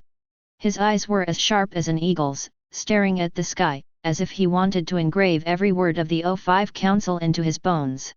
Humph! He snorted coldly from between his teeth, but there was not much contempt in his snort. Instead, it was filled with a hint of subtle solemnity. The price is everything we have. Sakazuki repeated this sentence in a low voice, with a complicated look in his eyes. For the sake of so-called protection, can you go to this extent? Everything of the entire organization and all members as the basis. He slammed his fist on the table, his tone carrying his usual iron-blooded and resolute tone. This kind of thorough awareness, this kind of means that will do anything, is much more decisive than those pirates who only bluff on the sea and talk about freedom and dreams. If justice requires such a tragic price to be paid, then I will sacrifice everything. He seemed to see the shadow of the ultimate complete justice in the actions of the Foundation, an execution power that would not tolerate any compromise. Admiral Kizaru still had that nonsensical look, with his hands in his pockets, his head slightly tilted, and the corners of his mouth stretched upwards out of habit. Oh my! He let out a signature weird sigh, with a hint of laziness in his tone, but a subtle flash of fear in the depths of his eyes. This is really, so scary. Kizaru stroked his chin, seeming to be thinking about something seriously. Use everything as a price to forge a weapon to fight against. Just hearing about this kind of thing makes my scalp tingle and I feel a lot of pressure. He spread his hands and a what a trouble expression appeared on his face. I wonder if this sphere of concept can be faster than my light? It really makes me curious. His seemingly relaxed tone concealed a deep fear of this unknown power. Admiral Fujitora closed his eyes, tightly grasping his staff sword in his hands, and quietly listened to the determination conveyed from the sky. The scar on his face looked particularly hideous under the light and shadow, but his expression was full of compassion. Use myself as a sacrifice. Use the sacrifices of all members as fuel. Forge the last barrier to protect the world. Fujitora sighed deeply, his voice hoarse and heavy. Behind this, there is so much unspeakable pain and so many incalculable lives. His heart seemed to be filled with complicated feelings about this necessary evil. The price of this kind of justice is too heavy. But Fujitora changed the subject, his tone carrying a hint of understanding and admiration. If not, what can we do in the face of the cancer that devours the narrative? This Foundation is a mortal body that performs divine and demonic deeds. Its tragic grandeur and determination make people unable to help but feel awe. He understood that sometimes, in order to protect something more important, he had to pay an unimaginable price, even if that price was everything. Above the sky, light and shadows flowed, and the darkness and symbols representing the resolute will of the Q5 Council gradually disappeared. Instead, there was a brightly lit laboratory, or more like a combat command room flooded with countless forbidden knowledge. A female researcher wearing thin-framed glasses, with an elegant temperament and a sharp look in her eyes that was inconsistent with her age, was standing alone in front of a huge white writing board that almost took up the entire wall. The whiteboard was densely covered with various symbols, formulas, inferences, and chilling words circled in red: SCP-001 Scroll, Scarlet King, 7 Seals, Bride, Narrative Collapse. Her fingertips were stained with ink, and there were piles of information scattered in front of her. Each page seemed to carry a weight that could crush a universe. The air is filled with the strong smell of caffeine and the anxiety brought by sleepless nights, as well as a kind of extreme calmness that is on the verge of madness. Boom! A pale flash of lightning suddenly tore through the night outside the window, briefly illuminating her face, which had turned slightly pale from all the night's thinking, and also illuminating the sudden burst of enlightenment in her eyes, like the exploding light of stars. Click. The pen in her hand fell to the ground with a slight crisp sound. The voice was not loud, but it seemed to lift the heavy burden that had been on her shoulders for countless days and nights. It was as if, at that moment, she had glimpsed some ultimate mystery of the operation of the universe, a truth that was extremely simple, yet so profound that it was unspeakable. Asterisk. Her voice was soft, hoarse from not having spoken for a long time, and trembling with a hint of disbelief, as well as a great sense of relief after seeing through the fog. Asterisk. This metaphorical spear, it was not made at all. She chuckled nervously, with a kind of crazy joy. It is believed. Every time, when our Foundation faces those twisted and unspeakable horrors, we choose to analyze them rationally instead of succumbing to madness. Every time, when we face the chaos that sweeps across everything, we choose to fight it with order instead of letting it spread. Every time, within us, and throughout the world, every intelligent being tells those stories of the hero finally defeating the dragon. Every time we sing the praises of courage, wisdom, sacrifice and hope. We are all tempering this invisible spear. We are all adding a bit of history to its sharpness. It is not the product of a certain project, it is the cohesion of our collective will and the instinct of our civilization that has continued to this day. It is engraved deep in the genes of human civilization, the affirmation of existence and the resistance to nothingness. She raised her head suddenly, her eyes burning, as if she could penetrate the walls of the laboratory, penetrate the layers of reality, and look directly at a huge malice lurking beneath everything, invisible but omnipresent. The corners of her mouth curled up in a cold and resolute arc, with a hint of almost crazy clarity. Do you think the so-called 7 brides, the 7 scarlet chains, are used to imprison them? No. You are totally wrong. That's the anchor. We use this to stabilize the spear and ensure it is accurate. Pointing to the cosmic coordinates of the Scarlet King's rotten heart. The Scarlet King attempts to use his daughters as infiltration tentacles to pollute our reality and distort our perception. He thinks this is his gift, his authority, and he is the one sowing the seeds of chaos and despair. And we, the Foundation, will take advantage of his own tactic and use this pollution, this gift that he thinks he has made, as the most fatal signal to pierce his true self. Fight poison with poison. Fight evil with evil. This is the true use of the super-metaphorical spear. This is the true meaning of the O5 councils at all costs. We not only have to bear this pollution, we also have to control it. Use the enemy's most proud weapon to pierce its chest. Use his flesh and blood to sharpen our spears. Use his despair to forge our victory. The female researcher's voice became louder and louder, her eyes burning with fanatical flames, yet as cold as absolute zero. That determination and the coldness after seeing through everything made countless powerful people in front of the sky look at him sideways. In the world of Naruto, in the sacred place of Myabokuyama, there is a mist of fairy air. The old eyes of the Toad Sage Elder Fukazaku were shining with wisdom. He looked at the human researcher on the sky who declared in a nearly crazy but extremely sober manner, "Ball Earth." Sighed. "Shima-chan. Huh? What's wrong, old man? Is there any earth-shattering event again?" Shima-senin came over curiously, holding a plate of freshly fried insect dishes. Fukazaku-senin shook his head slowly, his eyes complicated. "This organization called Foundation, the awareness of its members is really amazing. They are not just fighting, they are trying to understand the battle, understand their enemies, and even, trying to understand the rules that make up the world." Shima-senin stopped chewing and looked up at the sky, his round eyes filled with wonder. Using belief to forge weapons? Using the enemy's pollution to determine an enemy? This kind of thinking is really unheard of, even more bizarre than those strange forbidden techniques, yet so terribly correct. Shenron Fukazaku nodded, his tone solemn. "Yes, this has gone beyond the scope of simple ninjutsu or senjutsu. This is a contest of wills. It is a life and death struggle between one civilization and another, or between one concept and another concept."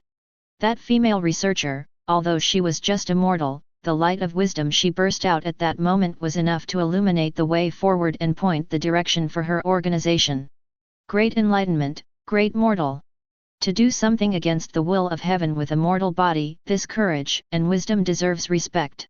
In the world of Duluo continent, at the core of the star forest, beside the lake of life, the king of all beasts, the golden-eyed black dragon King Dityen, his pair of golden vertical pupils that can see through everything are now fixed firmly on the sky. He exuded a suffocating dragon might, but at this moment, this dragon might was rarely mixed with a hint of solemnity and scrutiny. With the faith of all living beings, a divine weapon is forged. Dityen's deep voice echoed by the lake, with a hint of metallic texture, causing ripples on the lake water.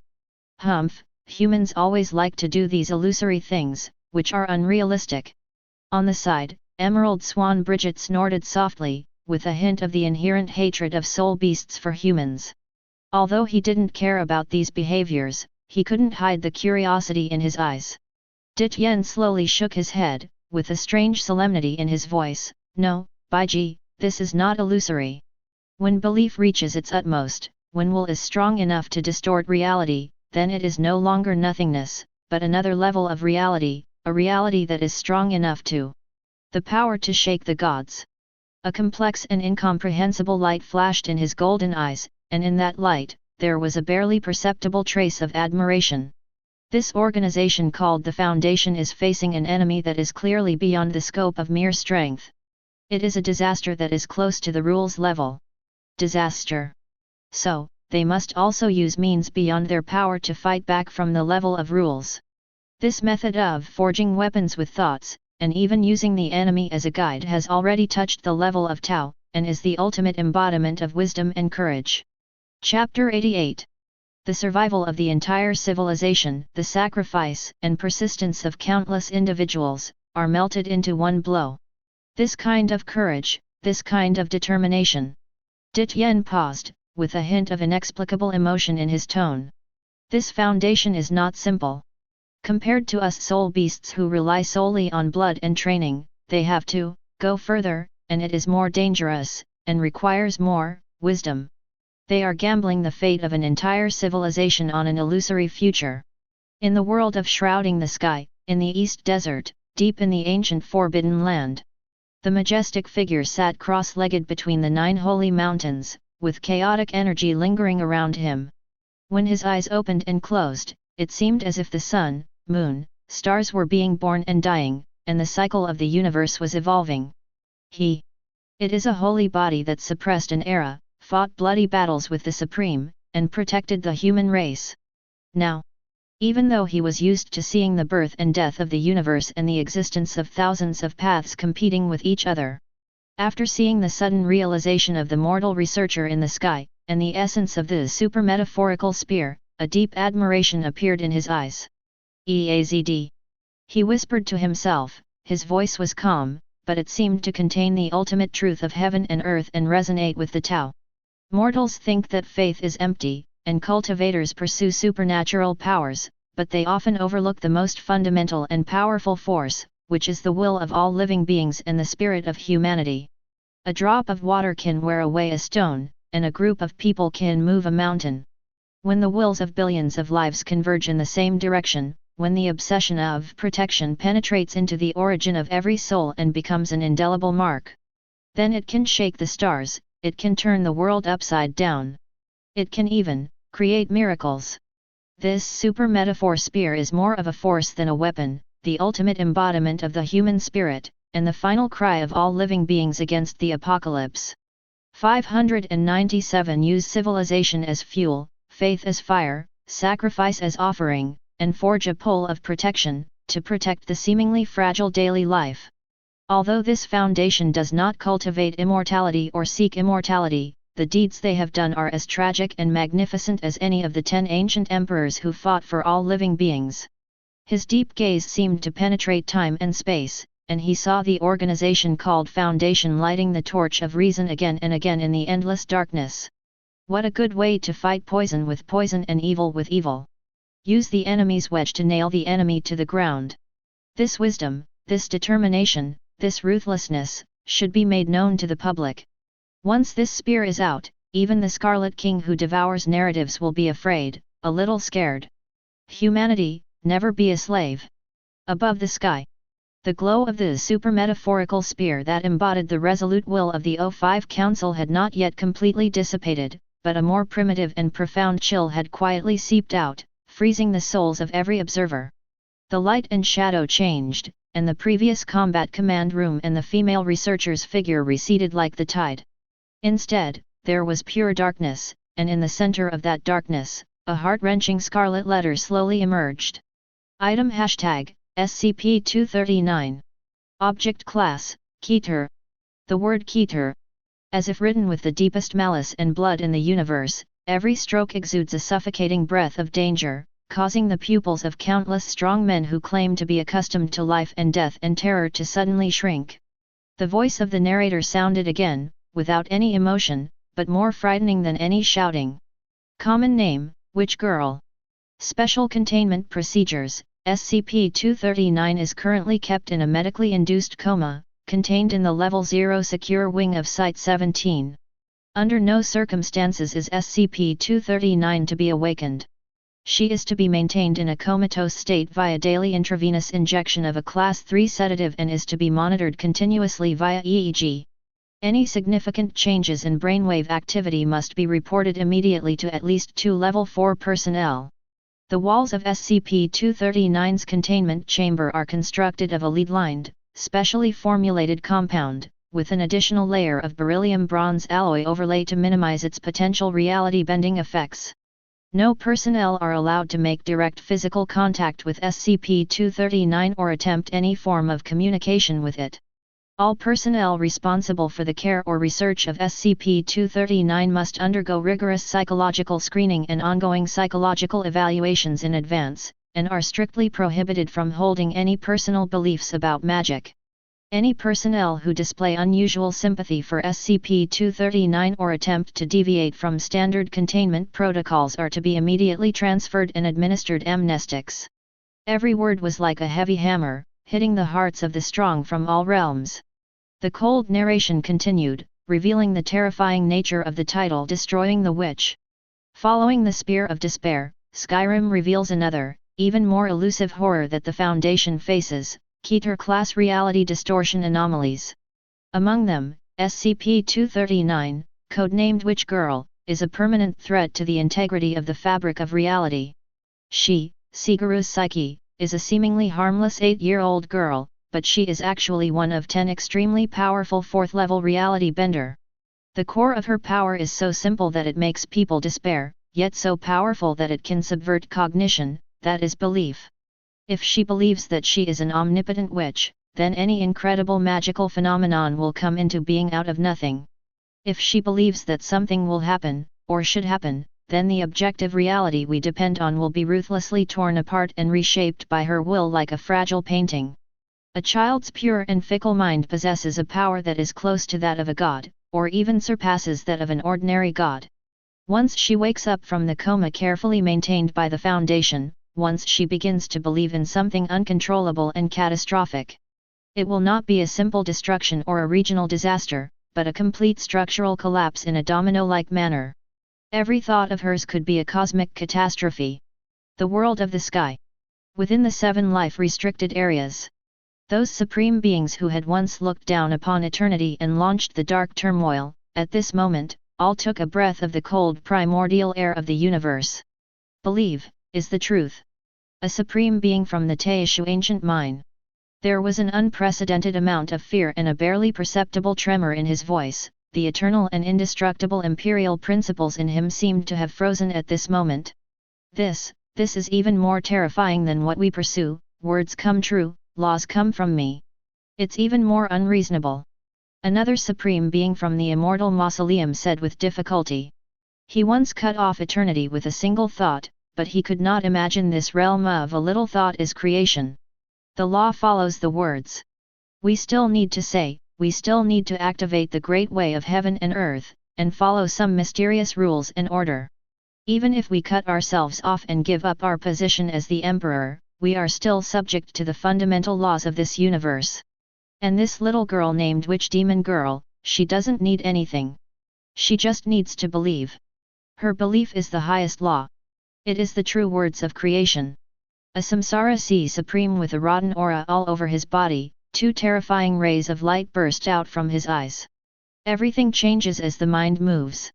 This is simply the embodiment of the Tao, but it is a chaotic, indescribable, and completely uncontrollable Tao. If she believes that she can be immortal and live as long as the heaven and earth, wouldn't she be able to surpass all spiritual practice in a single thought and achieve immortality right away, or even, surpass she? What's more terrifying is that if she believes that our restricted areas, these ancient places that were once glorious for an era, are all illusions, then we, a supreme being who walked out of the ruins of the gods, stopped speaking here, and in those eyes that had seen through the vicissitudes of time, a trace of real fear was revealed. He didn't dare to think about it anymore. That possibility is enough to make any emperor who once dominated the universe collapse. This foundation. How dare they contain such a being? How did they put her into that so-called medically induced coma? Can mortals really restrain this kind of power that is close to the level of concept creation? This is not a question of power at all, it is a question of authority. This little girl's authority is ridiculously high. What if she believed something in her dream, the consequences would be disastrous. Keter level. So, this is the true meaning of Keter level? It's not just difficult to contain, but its very existence is a constant threat to everything. Perfect world. On the dam, beside the sea. The deep eyes of Emperor Shihao suddenly shrank into 2 cold stars, and the light of the immortal law surrounding him suddenly became chaotic. He had ruled the world for eternity, killed so many people that no one dared to claim the throne, witnessed the darkest times, and also created the most glorious era. But at this moment, his mind was also greatly shocked. Can you do it if you believe it? Shihao whispered to himself, with a hint of disbelief and deep fear in his voice. What a heaven-defying talent this is! Or rather, this cannot be called a talent at all. This is an authority that overrides the rules. He thought about the difficulties of his own path of cultivation, how many life and death tribulations he had experienced, and how much blood and bones he had shed before he achieved what he has today. And that little girl, just by believing, can do everything? If she believes that she can destroy the entire fairyland in a single thought, and turn everything into nothingness. Shihao frowned tightly. He couldn't imagine such a scene. It would be more despairing than any dark turmoil. Does her belief have no limit? Does it have no price? The Foundation put him in a coma.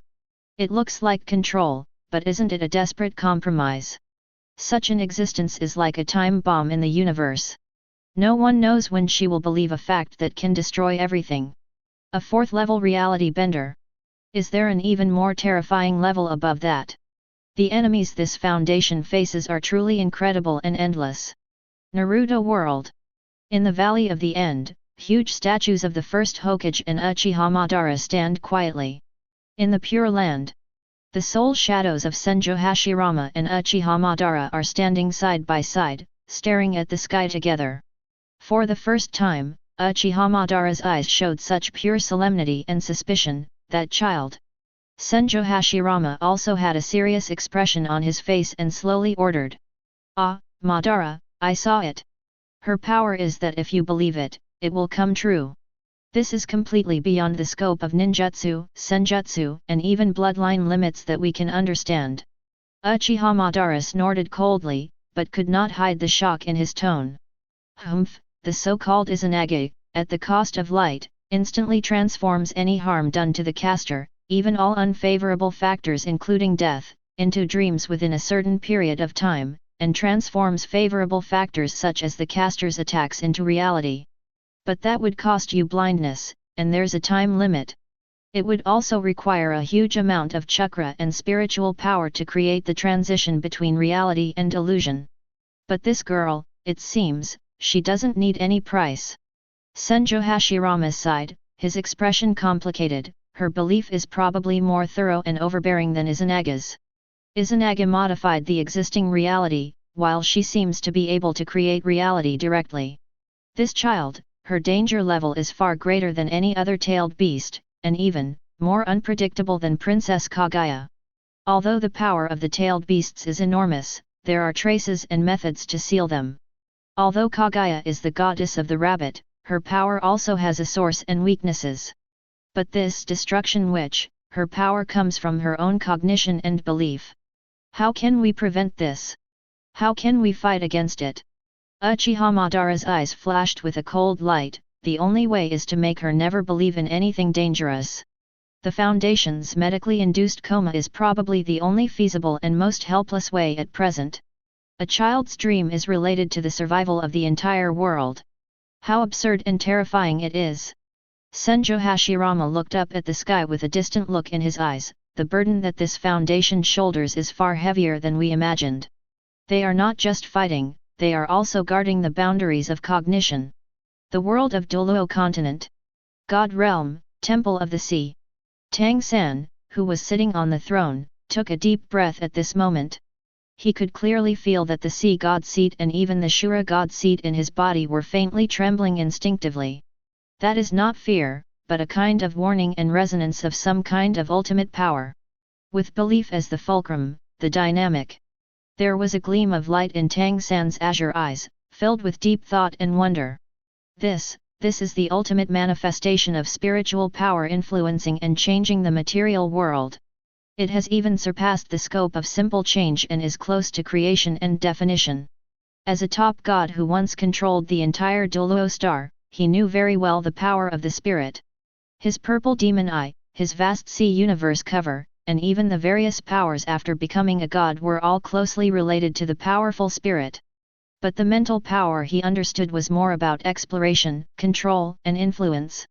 Even if he could interfere with reality with divine power, he still needed to follow certain energy conservation laws and rules.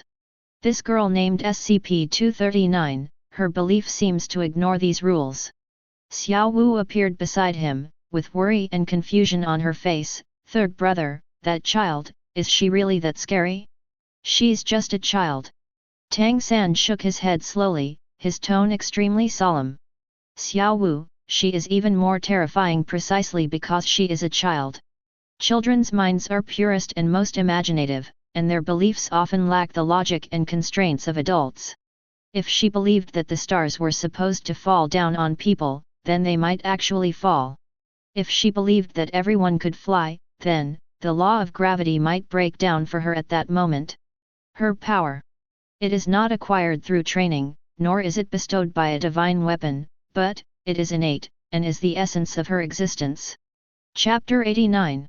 Tang San looked up at the sky again, a trace of fear flashed in his eyes. If this child grows up, if her mind and strength expand uncontrollably, I'm afraid, even if you are a God-King level being, you may be easily wiped out without a trace like an ant if she doesn't believe in your existence. The Foundation, what kind of monsters are they housing? Keter level. As expected, every Keter level is a source of disaster that is enough to overthrow one or even several world civilizations. Using drugs to make her fall asleep.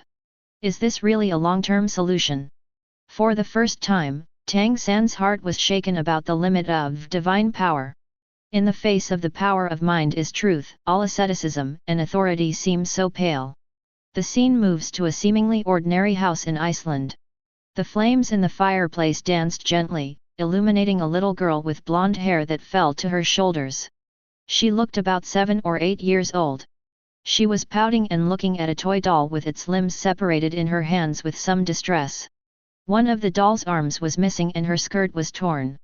The little girl's blue eyes were full of grievance. She gently stroked the doll's head and muttered something in a low voice. The next moment, under the incredible gazes of all the observers, the doll's fallen arm jumped back to its original position without any external force, and the joint was flawless. The torn skirt was restored to its original state as if time had gone back. SCP-239, look. Mom. I fixed it. I'm a little witch. Before he finished speaking, the screen flickered slightly, and several Foundation agents dressed in dark combat uniforms and moving silently appeared outside the house like ghosts. Their movements were filled with extreme caution and vigilance, and every look revealed a mountain of pressure. The camera switches to the perspective of an agent's tactical eyepiece, and the thermal image clearly shows the figure of the little girl in the house. Foundation Agent A, Command, this is Alpha Team. Target confirmed, Codename Sigro. Reality distortion has been observed directly at the scene, and the level is initially judged to be extremely high. Repeat, reality distortion observed. The source seems to be the target's belief that they possess some kind of magical power. Her mood swings are 17, must be strictly controlled. Inside the house, SCP-239 seemed to have sensed something. She held the doll, tilted her head curiously, and looked towards the door. There, the figures of the agents flashed by outside the window. She opened the door and saw several strange uncles and aunts. SCP-239's blue eyes were filled with a child's unique curiosity and anticipation, and she was not aware of the other party's nervousness at all. Who are you? Are you wizards too? Will you teach me more powerful magic? I want my little bear to be able to fly. A leading Foundation agent B slowly took off his helmet, revealing a face that tried to force out a gentle smile, but in the eyes of everyone, that smile seemed more forced than crying, and there were even beads of sweat oozing out of his forehead. He took a deep breath, and every word seemed to have been carefully calculated. Foundation Agent B slowed down his voice as much as possible, trying to imitate the words of a kind elder in a fairy tale. Hello, Sigaros. We are, teachers at the magic school. We heard that there's a very, very talented little witch here. We are here to take you to a great place, a real magic castle, where you can learn more and more interesting magic and meet many friends like you. The voice of the narrator sounded at the right time. It was still as cold and objective as before, but between the lines it revealed a complex judgment on the choice of Foundation agents.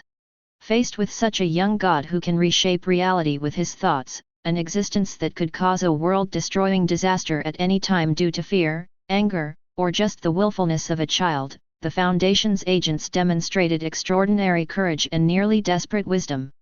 They did not choose direct confrontation because any form of hostility could trigger unpredictable and catastrophic consequences. They also did not try to correct her cognition, because her cognition itself is part of reality. They chose a plan that was full of huge risks, but based on the assessment at the time, it might be the only feasible plan according to her cognition, with a carefully woven lie, this destruction which built the first and most important mental cage. In the name of Magic School, they lured it under the control of the Foundation. This was a glimmer of hope that the Foundation grasped in despair, and it was also a gamble that risked the safety of the entire region and even the world. In the world of One Piece, on the Thousand Sunny, Monkey D. Luffy watched the little girl on the sky curtain repair the broken doll. His eyes instantly widened as big as bells and his mouth opened into an O shape. Wow! That's amazing! Luffy slapped his thigh and shouted excitedly to his friends around him. She can make broken things right in an instant. It's like magic. As powerful as Usopp and Frankie on our ship. No, it seems that he is more convenient than them. He scratched his straw hat, his face full of surprise and envy. It would be great if she could get on my boat. Repairing the boat wouldn't be so difficult. Food could be made instantly. Nico Robin stood aside, with a smile on her face but a hint of solemnity. She said softly, "Captain, this little girl's power is probably fundamentally different from Usopp's repair skills and Frankie's shipbuilding skills. She seemed to really believe that she was a witch, and then she did it." Sanji held a cigarette in his mouth, frowning slightly. "You're lying to a child. I don't know what the Foundation is, but it's really annoying. However, facing such a monster-like ability, there seems to be no other way." Zoro held the Wado Ikimonji, closed his eyes and said calmly, "The power to kill people with just a glance. How troublesome." Dragon Ball World, Bayazai Mountain. Sun Wukong was performing his daily sparring with Vegeta when he was suddenly attracted by the scene on the sky. "Oh!" Sun Wukong stopped, stroked his chin, and an expression of extreme interest appeared on his face. "Can you do it if you believe in it? Make something broken better." He rubbed his hands excitedly, his eyes flashing with belligerence and curiosity about the unknown Power Emperor. "This little girl's magic sounds really interesting. I wonder if her magic can make me stronger? Or can it create a lot of delicious food?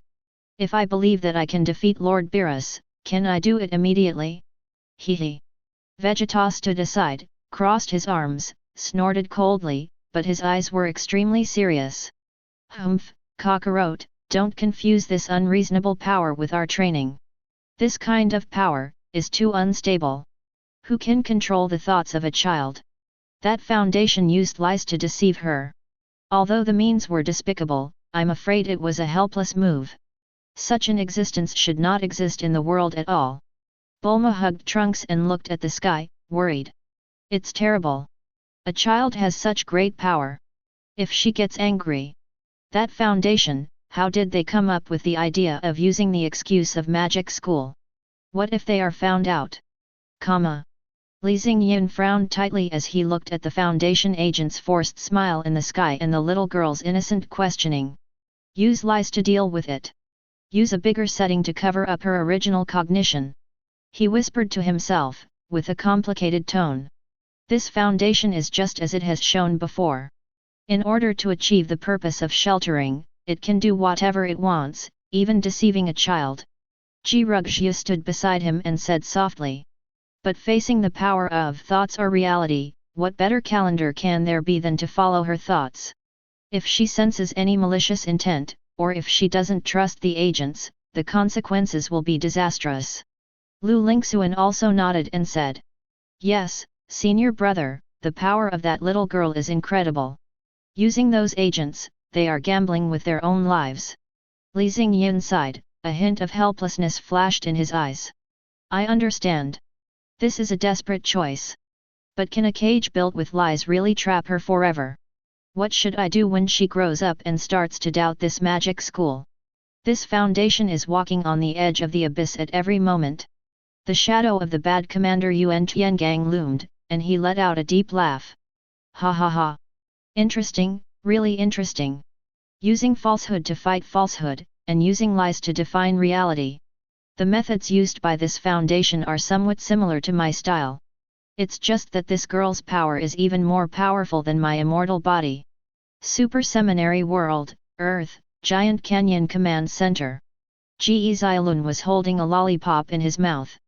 He was so surprised when he saw the interaction between the little girl on the sky curtain and the Foundation agent that he almost dropped the lollipop. Oh my god! Oh my god! He suddenly stood up from his seat and pointed at the sky with an expression of disbelief. This little girl is too buggy, right? She said she would fix it and it was fixed? This is more powerful than Angel Sister Yan's thunder. Sister Yan has to strike a pose and recite a sacred language before she strikes a thunder. She just blinks and believes it and it's over. Lina was standing aside, her face also solemn. This is not a matter of energy, Zilun. This is a tampering of the rules. Her belief directly affects reality itself. The recovery of our divine bodies also requires energy and time, and follows the physical rules of the known universe. And she seems to be above these rules. Zhao Xin was shocked and said. My goodness, if she believes that she can defeat an entire army of Doughty, then what's the point of fighting? Those agents of the Foundation are really amazing. They actually thought of lying to her that she was going to magic school at this time? Their mental strength is stronger than that of our hero company. Kylan pushed up her glasses and analyzed calmly. This is a high-stakes psychological game. They are betting on the cognitive patterns of children of this age and their natural affinity for concepts such as magic and witches. If we succeed, we will control it with the lowest risk. If we fail, I'm afraid the whole of Iceland will disappear in an instant. General Dokeo put his hands behind his back, staring deeply into the horizon for a long time without saying a word, his eyes full of fear and contemplation of this unknown power.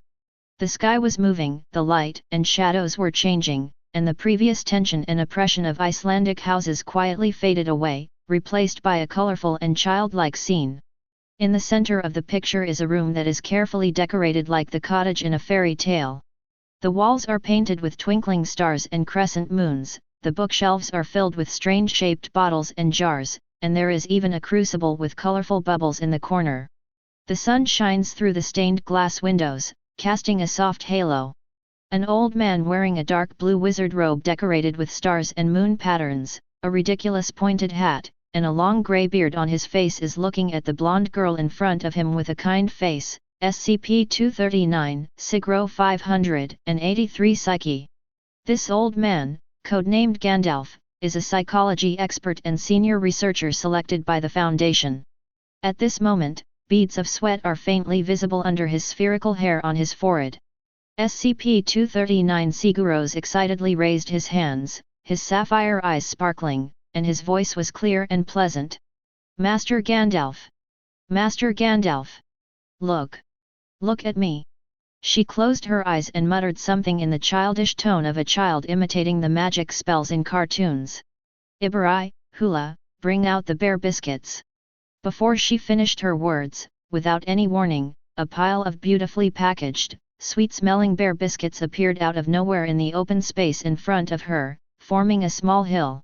Researcher Gandalf tried hard to maintain a friendly smile on his face, and his voice was deliberately old and wise, but if you listened carefully, you could sense a subtle tremor. Oh, very good, my dear Seguros. Your perception of magic has improved again. This is really wonderful. In his heart, he was screaming, the Hume Index is stable. There is no drastic fluctuation in reality. The analysis of the ingredients of the cookies is consistent with the brands circulating in the market. She really just conjured up the cookies. SCP-239 Sigro clapped his hands happily, picked up a handful of cookies and handed them to Gandalf as if offering a treasure. Teacher, please try it. This is the most delicious I've ever been. Researcher Gandalf took the biscuit and stuffed it into his mouth mechanically. It tasted like chewing wax, but he had to force out a brighter smile. Delicious. It's really delicious, Negro. You are such a talented little net girl. He cleared his throat and continued carefully. But remember, Higgs, the more powerful the magic, the more focus and kindness of heart are required.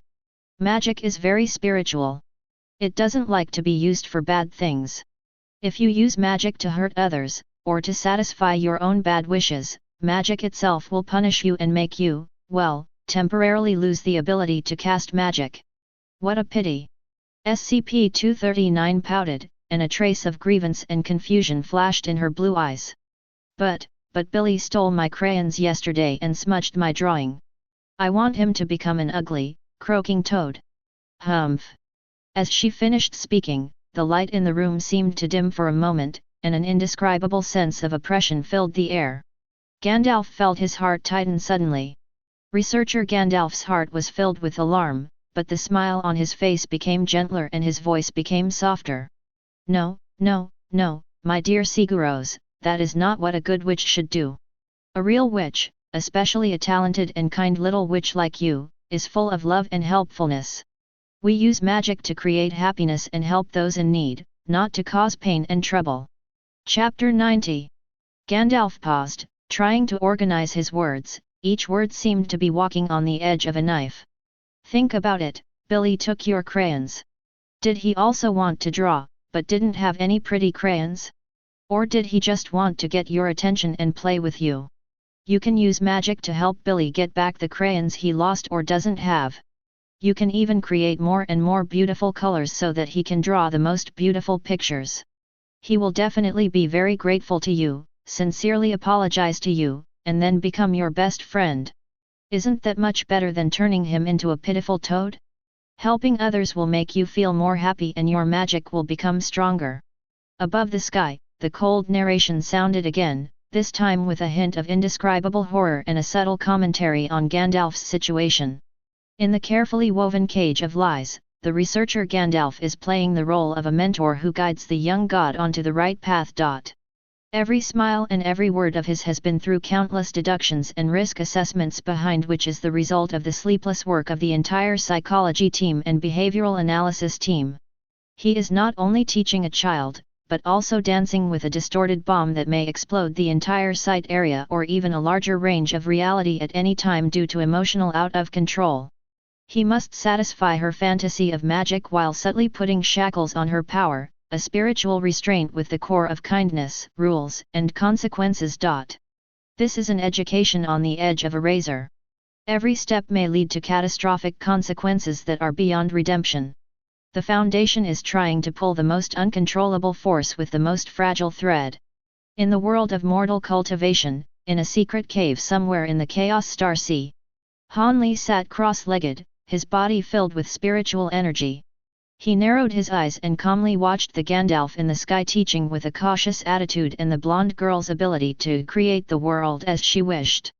After a long while, he slowly spoke. His voice was calm, yet it carried a profound insight into the world. Using illusion to guide the power of reality, this method may seem ingenious, but it is actually extremely dangerous. This girl's mind is still immature, so she can still be deceived and bound by the false framework of magic. However, once his mind matures and his spiritual awareness grows, he begins to doubt this so-called magic school and its rules, and then he sees the truth behind this magic and knows that his own power does not come from the so-called magic from the outside, but from the true distortion of his own will. Han Li's eyes flickered, as if he had foreseen some terrible future. By then, this long-suppressed true power will intertwine and collide with the ruthlessly punctured false cognition. The backlash it generates will probably be far beyond anyone's imagination. The Foundation's move is like keeping a tiger in a specially made cage, luring it with candy all the time, but not knowing that the tiger will eventually devour people. I can only hope that this cage of lies can be forever solid, or they have a backup plan to deal with the tiger breaking free from the cage. In the Xiani world, on a desolate cultivation planet, there is a relic of an ancient battlefield filled with killing and unyielding will. Wang Lin stood there with a murderous look on his face, his black hair dancing wildly in the deadly star wind. He stared at everything on the sky with indifference, and on his handsome face, which was filled with endless vicissitudes and coldness, a hint of undisguised sarcasm appeared at the corner of his mouth. Rule. His low voice sounded, carrying with it an arrogance and disdain that pierced through the ages. Humph, it's nothing more than the weak's fantasy and self-consolation of the strong, and it's just a shackle used by the superior to restrain the inferior. The so-called magic rules and magic punishment are ridiculous. They are just deceiving themselves. A cold light flashed in Wang Lin's eyes, as if countless stars were born and died. If this girl ever truly realizes her own power, she will know that her will is the will of heaven and earth, her words are the laws of the universe, and her actions are the principles of all things. If she wants that kid named Billy to become a toad, then Toad is the only real form of Billy at that moment and in that place. How can there be punishment? Who dares to punish? Who can punish? By then, these hypocritical well-intentioned guidance and carefully woven magic stories, in her eyes, are nothing but invisible shackles that prevent her from releasing her true power, and are despicable tricks that try to cloud her sanity. This Foundation is trying to put a dormant ancient dragon under mortal constraints, but it doesn't know that once the dragon awakens, it will break free from its constraints, burn the sky and boil the sea, and reverse the world in a matter of seconds. How sad and lamentable! In the world of Fights Break Sphere, in Wuden City, on a piece of bluestone in the back mountain of the Xiao family, the young Xiao Yan was sitting cross-legged, struggling to absorb the thin fighting spirit between heaven and earth, making his final struggle for the upcoming family test. When I saw the little blonde girl on the sky screen conjure up a bunch of delicious bear biscuits with just one word, I-B-I-Y, hoo-la-la. When she heard her babyish voice saying that she wanted to turn Billy who stole her crayons into a toad. Especially when I saw the teacher named Gandalf, with a smile on his face that was uglier than crying. With cold sweat on his forehead but trying to remain calm and persuading her, Xiao Yan couldn't help but swallow hard, his eyes widened. Gulp, boom. Oh my god! Xiao Yan smacked his lips, feeling that the difficulties he encountered in his daily fighting skills training were nothing compared to the situation faced by this teacher Gandalf, like a firefly competing with the bright moon, and were not worth mentioning. This Gandalf teacher is really, really thrilling, with murderous intent at every step. This job is more exciting than going to the monster mountain range to fight a third-level monster. He imagined that if he were the teacher. Can you still maintain such a kind and amiable composure when facing a little girl who can easily turn herself into a pile of barbecue or ashes? I'm afraid my legs would have gone weak, my tongue would have been tied, and I wouldn't be able to utter a complete sentence. This This little girl is 100 times more terrifying than the high and mighty Nalan Yanran of the Yunlin sect. When Nalan Yanran gets angry, at most she will transform her fighting spirit into wings and fly over to chop people with a sword. At least there is a process, and you can dodge or block it. If she gets angry and pouts and says all you bad guys in white coats should disappear, then the entire Magic Academy, including the people, buildings, and land, will be wiped out from this world in an instant. Xiao Yan shuddered and continued to mutter. This Gandalf, I think every word he says is like licking honey on the tip of his tongue, or dancing on the edge of a knife. I was afraid that any word I said would not suit the little ancestor's taste, and he would smash it right there and then, leaving nothing behind. This psychological pressure is probably greater than the one I faced when Nalan Yanran came to cancel the engagement. When you shout in front of the whole clan, 30 years in the east, 30 years in the west, don't bully the young and poor, you will get 1,000 times more. An old voice with a hint of surprise and solemnity rang out from his ring. Yao Lao's voice was full of emotion. Haha, Xiao Yanzi, this can't be explained by fighting spirit or soul power. The power of this little girl has touched the origin of the world and all things.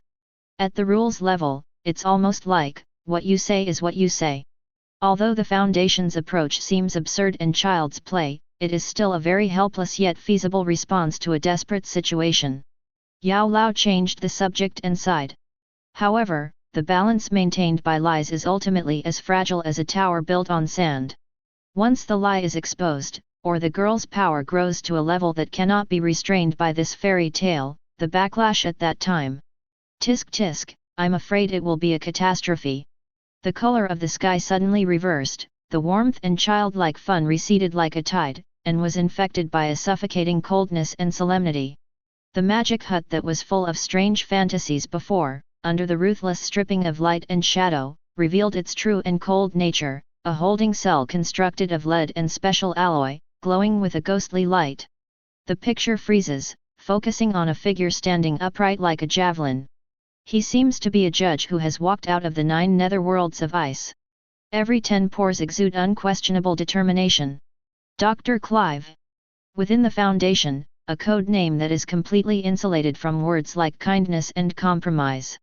His files flipped rapidly on the skylight, and each page recorded the heart-pounding actions, the complete decontamination of site-data expunged, the successful termination of SCP-data expunged, the final countermeasures of the data expunged entity. A man whose hands are stained with the blood of necessary evil but is regarded by some as the last line of defense. His eyes were so sharp that they seemed to be able to see through the deepest disguises in people's hearts. There was no emotion in them, only calculations like those of a precision instrument and cold murderous intent. The facial lines are as hard as ice, and the twisted lips indicate an unchangeable will.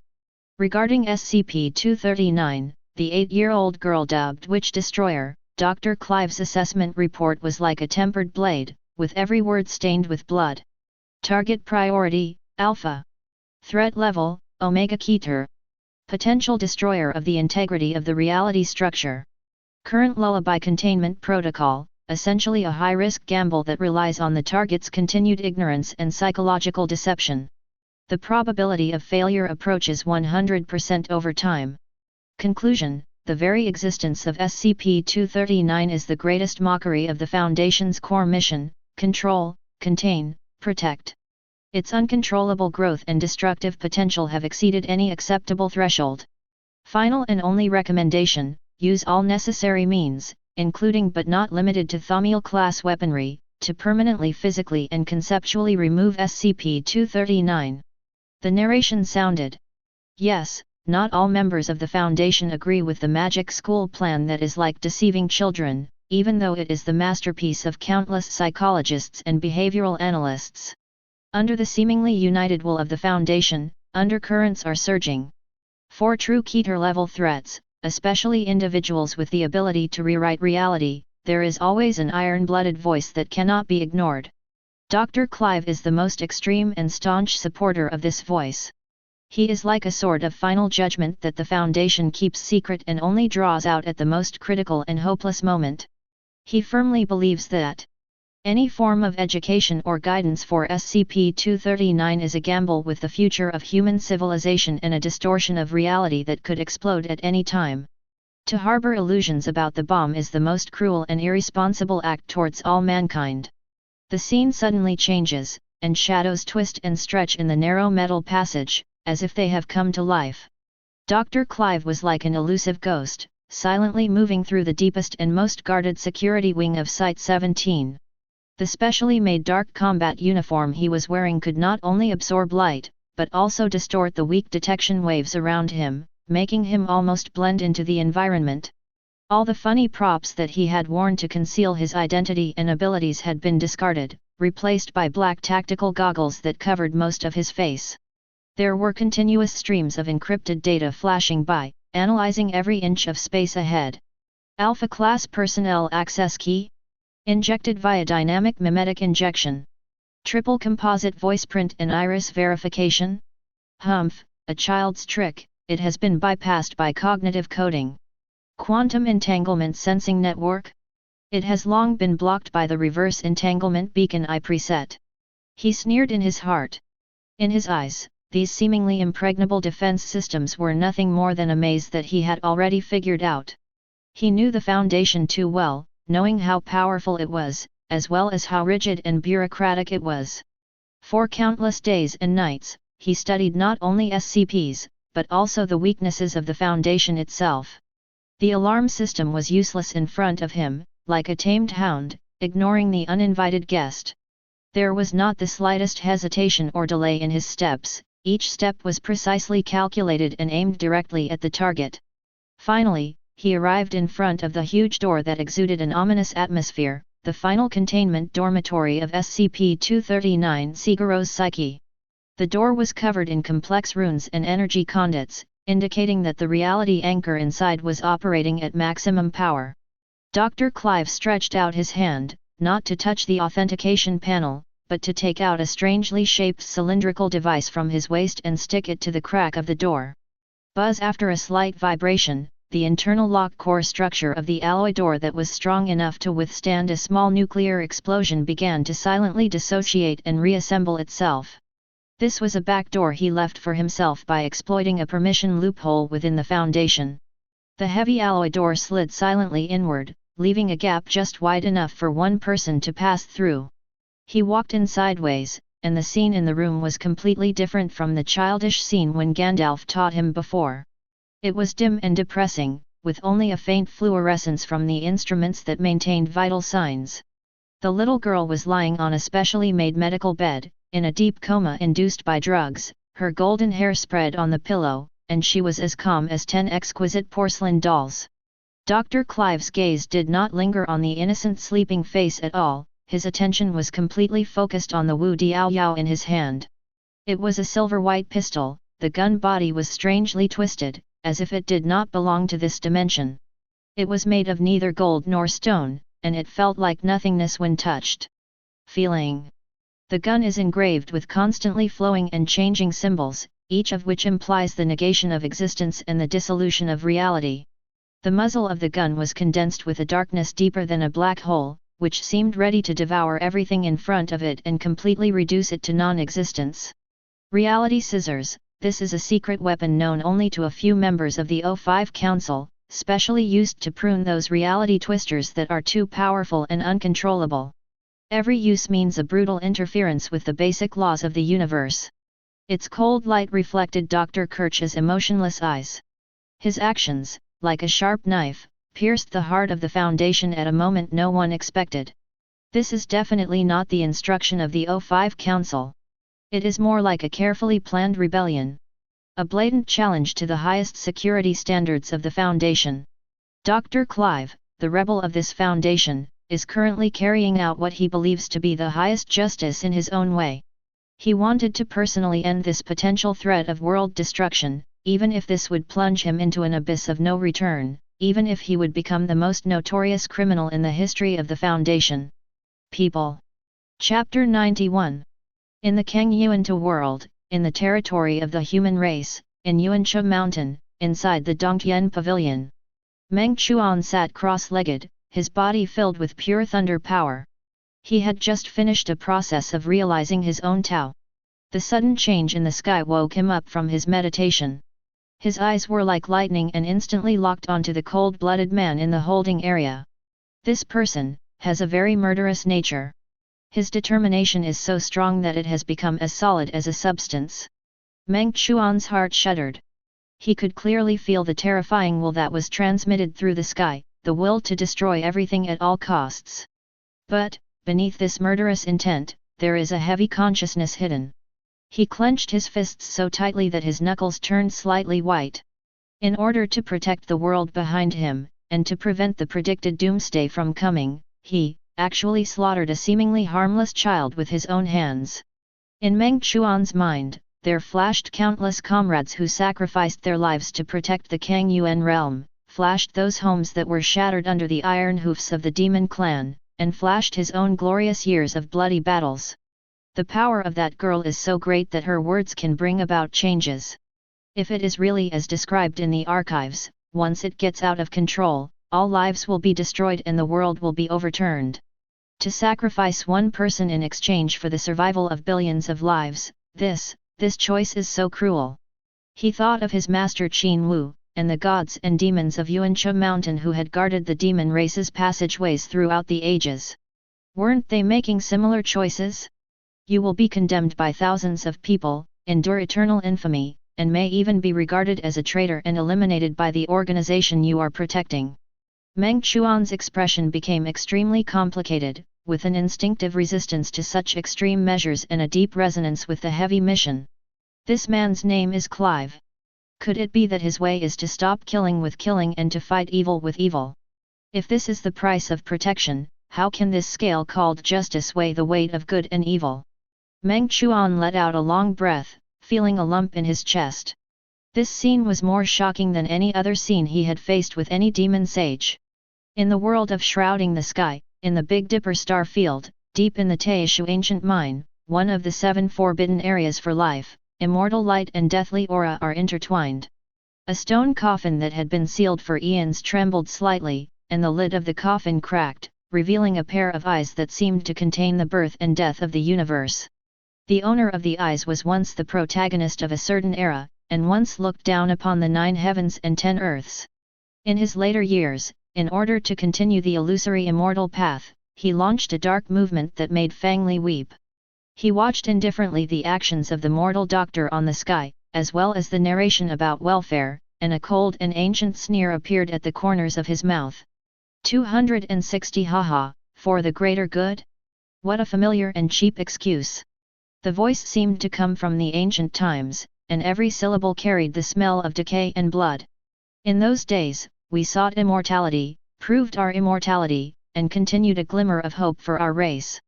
We also declared to all living beings, sacrificing you will bring peace to the world and pave the way for the arrival of the immortal realm. He thought of the star regions that he had buried with his own hands, and the lives that were wailing in despair.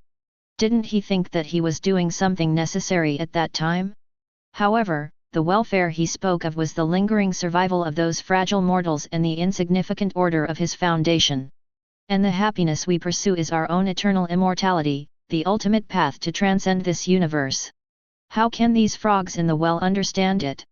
In the final analysis, it's just a matter of different positions and different levels of power. The strong make the rules, and the weak either obey or be eliminated. A hint of disdain flashed across the eyes of the Supreme, and then turned into bottomless indifference. This Clive's methods are quite fierce, and he has some of the spirit of those decisive and murderous heroes in the ancient times. It's a pity that the god he faces is too immature, and the world he has to protect is just a tiny place.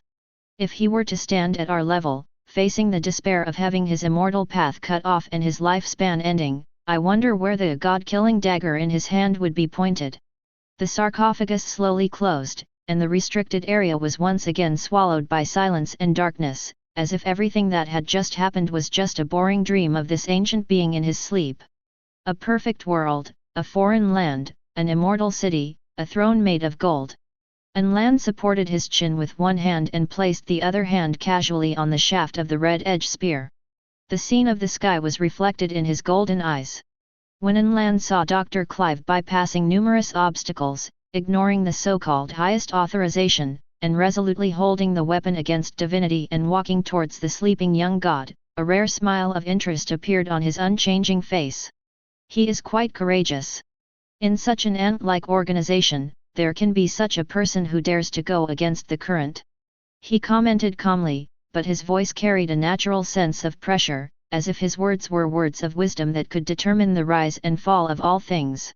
The top of the immortals, proud of the world, holding a spear to kill young gods? Humph, although this statement is arrogant, it also reveals some of the truth. A sharp light flashed in Ian's eyes, as if he remembered his supreme style when he swept across the 9 heavens and 10 earths and suppressed all those who disobeyed. If the so-called gods cannot be used by me and cannot obey my will, what's the point of keeping them? If they are a threat, it is only natural to kill them on the spot. Why should we look ahead and behind and talk about procedures? What authorization? For a true hegemon, his will is the law and his words are the rules of heaven. How could he be bound by the rules of a mere organization?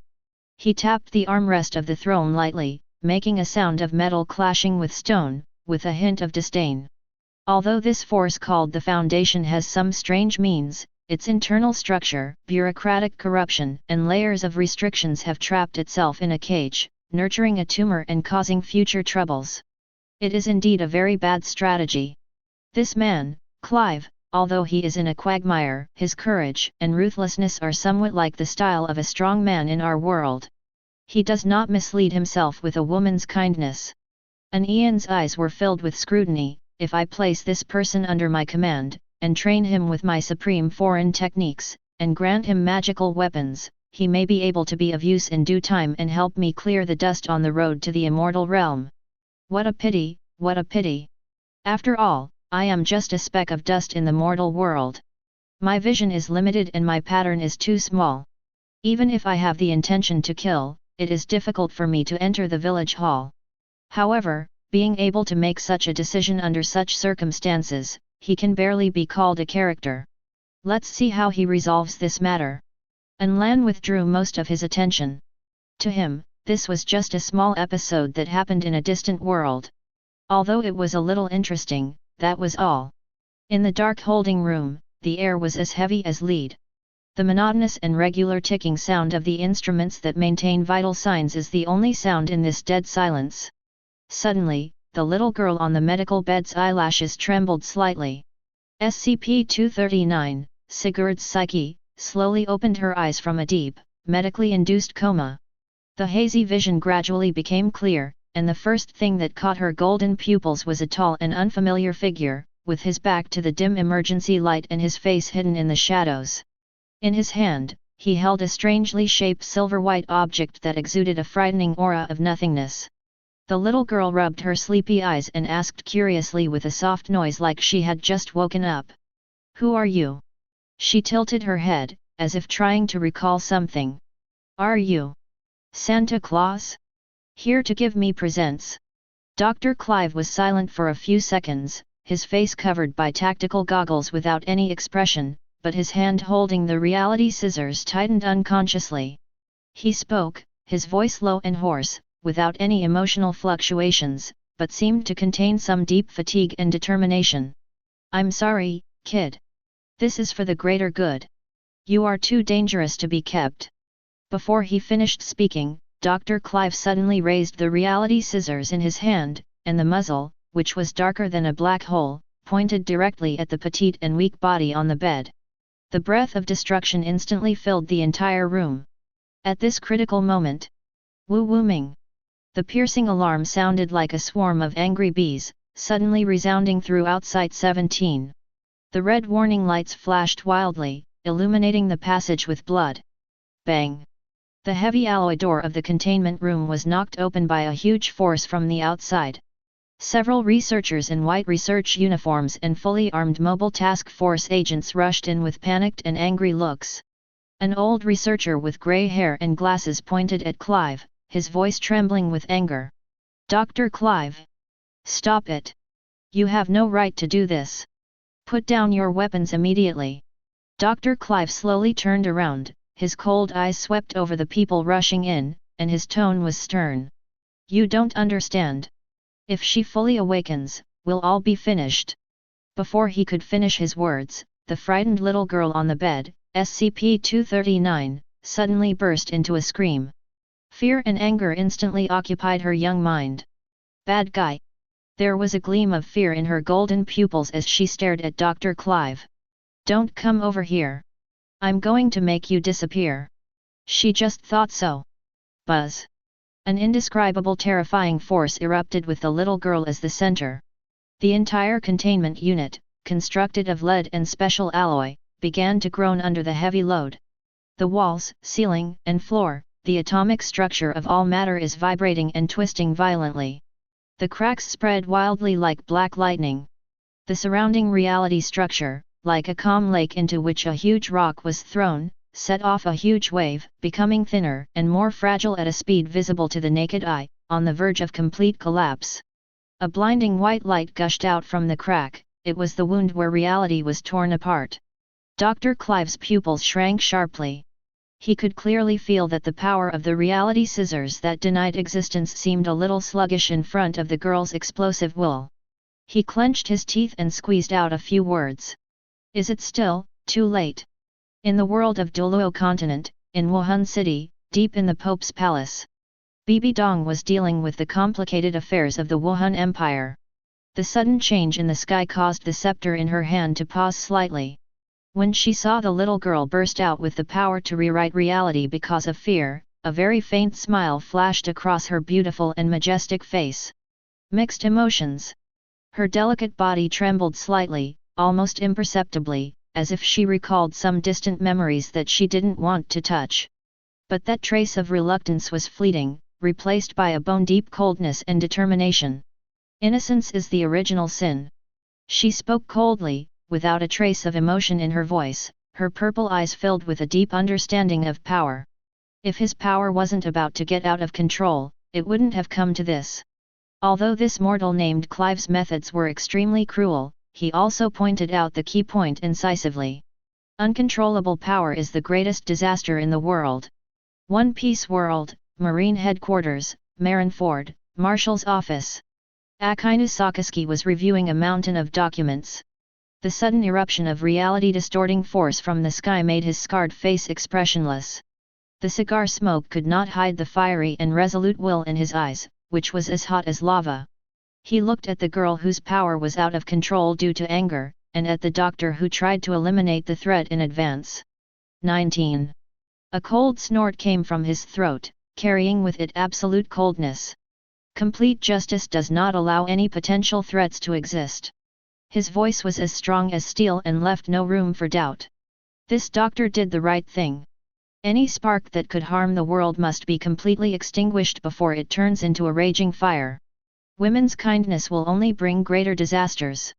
In the Dragon Ball world, on a desolate gravity planet, Vegeta had just finished a tough training session, his body was covered in sweat, and his powerful arrogance had not yet completely subsided. The scene on the sky was also reflected in his proud eyes.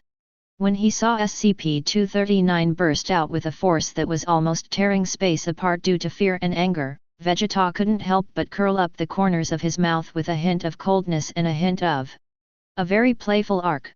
He uttered a characteristic sneer, his eyes carrying a scrutiny that was unique to a Sun prince.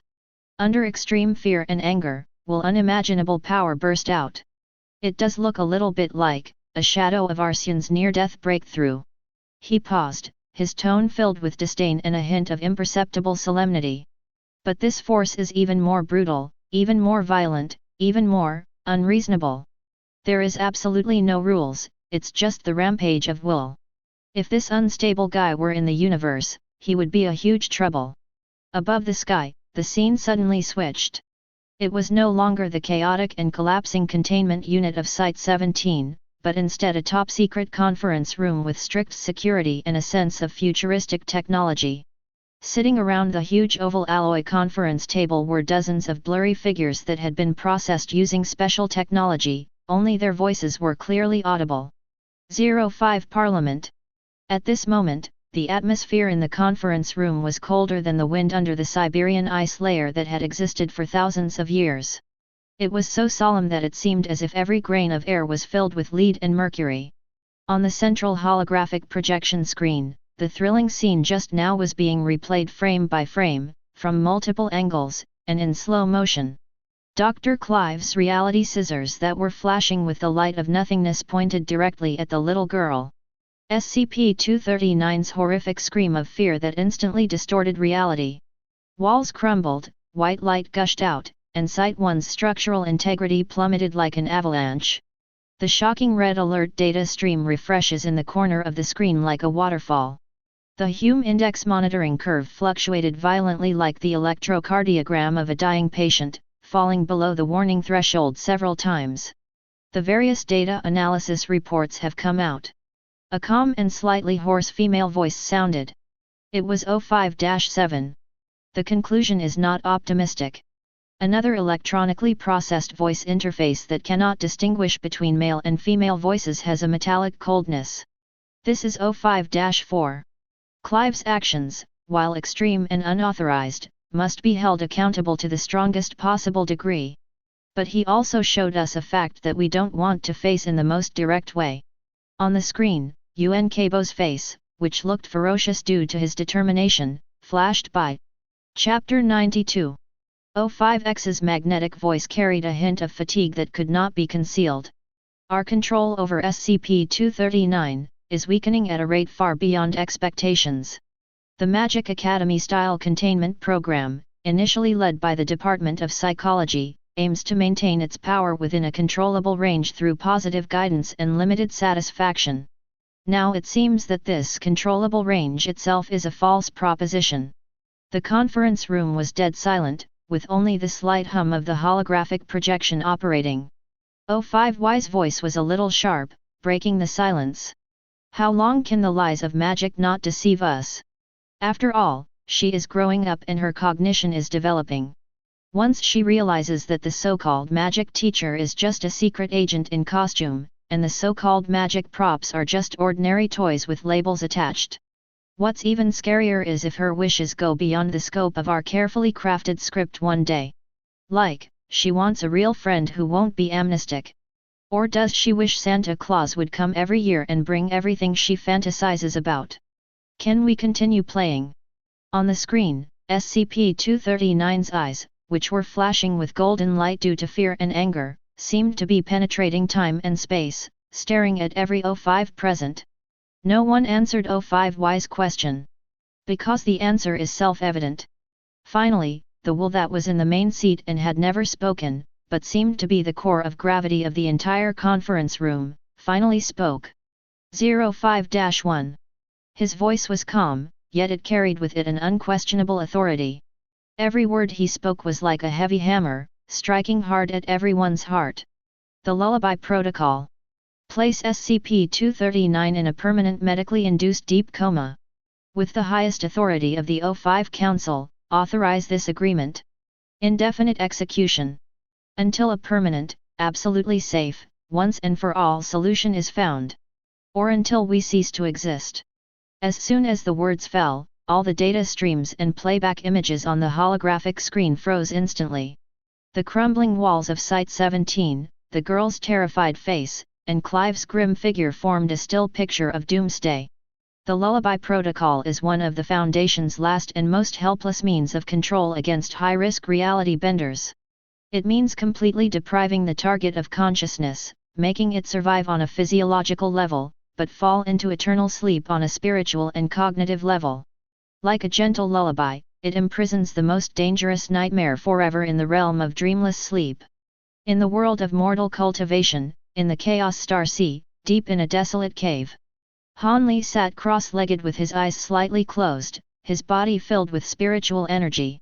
Above the sky, the cold and resolute command of the 05 Council was clearly transmitted into his mind. He slowly opened his eyes, his gaze was calm, without revealing any emotion. Permanent medically induced deep coma. He whispered to himself in a low, even voice. Like a living dead. In the world of cultivating immortals, there are similar vicious forbidden techniques that are used to imprison the souls of powerful cultivators, making it impossible for them to live or die, and unable to escape forever. However, those forbidden techniques are usually aimed at extremely powerful demons with extremely heinous crimes, or aliens with immortal characteristics. To use such means on a mortal child who seems to have no subjective malice. Han Li's gaze deepened, as if penetrating the endless void, and he saw the little girl who was about to fall into eternal sleep under the effect of the drug. It can be seen that the potential threat is so great that it has exceeded the limit that the Foundation can bear. It also shows his decisiveness, or ruthlessness. He closed his eyes again and continued his practice. In all the worlds, the strong are respected and the weak are preyed upon by the strong. The will and means displayed by the organization called the Foundation in order to maintain the normality of their world are essentially no different from those of some powerful people in the world of immortal cultivation who pursue immortality by any means necessary. It's just a different stance. In the Xiani world, on an unknown cultivation planet, Situnan was lying on a huge rock, bored, holding a grass stem in his mouth, watching the changes in the sky. When he heard that the O5 Council had decided to put the little girl into a permanent coma, he spat out the grass stem and sneered. Humph! Womanly kindness! His voice was a little hoarse, full of disdain and arrogance. Stop wasting time on this nonsense. What lullaby agreement? It makes me sleepy just by listening to it. Situnan sat up suddenly, with a gleam of greed and brutality in his eyes. If it were me, and I met this little fellow with a heaven-defying origin. He licked his cracked lips and smiled. Or, try every possible means to extract its source of power, refine and absorb it, and use it for your own benefit. Maybe it can help me return to the top or even go further. Or, if it is really difficult to control, or the origin is too overbearing. There was a fierce gleam in his eyes. Just burn it and burn it to ashes. Destroy its soul and spirit, and there will be no more troubles. What do you mean by permanent coma? The longer the night, the more dreams you have. Do you understand? What if the drug loses its effect someday? Or if her power awakens further during her slumber and she breaks free of her restraints? By then, there will be nowhere to go. Situnan shook his head, with an expression that said you mortals just don't understand. What a hassle! In the world of fights breaks fear, deep in the Xingyun Pavilion, inside the Dan Tower. Yao Chen was suspended in mid-air, and his soul power sensed everything that happened on the sky. When the O5 Council's cold lullaby protocol was announced, a look of deep regret and helplessness emerged on his old face. A long sigh echoed in the empty Dan Tower. Such a genius, with such a great power to change the world, if he were born in my Duki continent and had a good teacher to guide him, his future achievements would probably be limitless. He thought of his equally gifted disciple, who would have died young if he had not been there to protect him. But it ended up like this. Yao Chen shook his head with a complicated look in his eyes. This organization called the Foundation will do anything to achieve their so-called containment and protection. Turning a child with infinite potential into a living being that can only maintain physiological functions. He seemed to be able to see the little girl gradually losing all consciousness and falling into eternal darkness under the effects of the cold instruments and drugs. How is this behavior different from those evildoers who would do anything to obtain the strange fire, even killing entire families? Just because they stand on the side of the majority, do they claim to be righteous? Yao Chen sighed again. How sad. It's sad that his fate is full of misfortunes, it's sad that he was born at the wrong time, and even more sad, the so-called order and security in this world often have to be maintained in such a cruel way. This child, after all, became a victim of the greater good. Above the sky, the picture switched again. It was no longer the cold and depressing meeting room of the O5 Council, but a heart-pounding scene. An absolutely sterile special containment unit glowing with a faint blue medical glow. The walls, floors, and ceilings were all made of a special alloy. Their surfaces were as smooth as a mirror, free from dust, yet they exuded an icy coldness that penetrated deep into the bone marrow. In the center of the unit, a girl was lying quietly on a multifunctional medical bed. SCP-239 Siguru Psyche. Her small body was connected to countless transparent or silver tubes and wires. The slender arms, tender ankles, and even the sides of the temples are all covered with sophisticated sensors. At the other end of these pipes are connected to rows of solemnly standing life support and drug delivery systems with dimly flashing indicator lights. A close-up of the screen showed a drop of crystal liquid dripping slowly from an infusion tube connected to her vein. Continuous infusion, Keter level specially formulated powerful sedative, formula number Lullaby Alpha 7. Dosage, 0.05 ml per minute, fine-tuned in real time based on brain activity and Hume field readings. Next, a close-up of another independent infusion route. Periodic injection, Class 7 memory inhibitor, codenamed Water of the Forgotten River, once every 6 hours. Effect, clear short-term memory traces, inhibit the formation of logical thinking chains, and prevent the solidification of beliefs. The picture zooms out, and the entire medical unit is like an extremely complex precision instrument, and the girl is the core of this instrument, wrapped in countless layers of protection and restrictions. Her chest rose and fell slightly with her breathing, and the green curve representing her heartbeat on the electrocardiogram monitor was as smooth as a straight line. On the EEG monitor, the complex waves were forcibly suppressed to an extremely low level, close to a vegetative state. Narration: in order to maintain SCP-239's permanent deep coma, the Foundation has invested unimaginable resources. A medical team composed of the world's top neurology, pharmacology, and anesthesiology experts implements 24-hour shift monitoring 7 days a week and dares not relax at all. The most advanced vital signs monitoring equipment, each with triple backup energy and independent fault warning system to ensure safety. The chemical composition, dosage ratio, and infusion speed of each drug have been simulated and calculated millions of times with the assistance of the central AI Titan, accurate to the nanogram level. It's not just about putting her to sleep. This is a never-ending wrestling match with a potential god. To prevent her subconscious mind from letting even the slightest, most careless thought turn into a disaster that could distort reality. Every slight acceleration of the heartbeat, every abnormal peak of the brain wave, will instantly trigger the highest level of security alarm and enter the red alert state. A child's deep sleep maintains the fragile peace of the entire world. The price is the Foundation's eternal vigilance and a heavy burden that can never be lifted. Although the scene under the sky is not bloody or violent, it reveals a suffocating coldness and despair. That countless pipes, like a spider web woven by fate, imprisoned the girl in eternal slumber. In the Kangyuanta world, Zhangzhou City, inside the Meng Mansion, Lu Qiu, dressed in green, stood quietly in the courtyard, looking up at Tiancan. When she saw SCP-239 being bound by countless tubes and sleeping forever under the effect of drugs, her clear eyes revealed a deep pity that was difficult to conceal. "TB." Lu Qiu whispered softly, and Zhou Yin trembled imperceptibly. "She's just a child."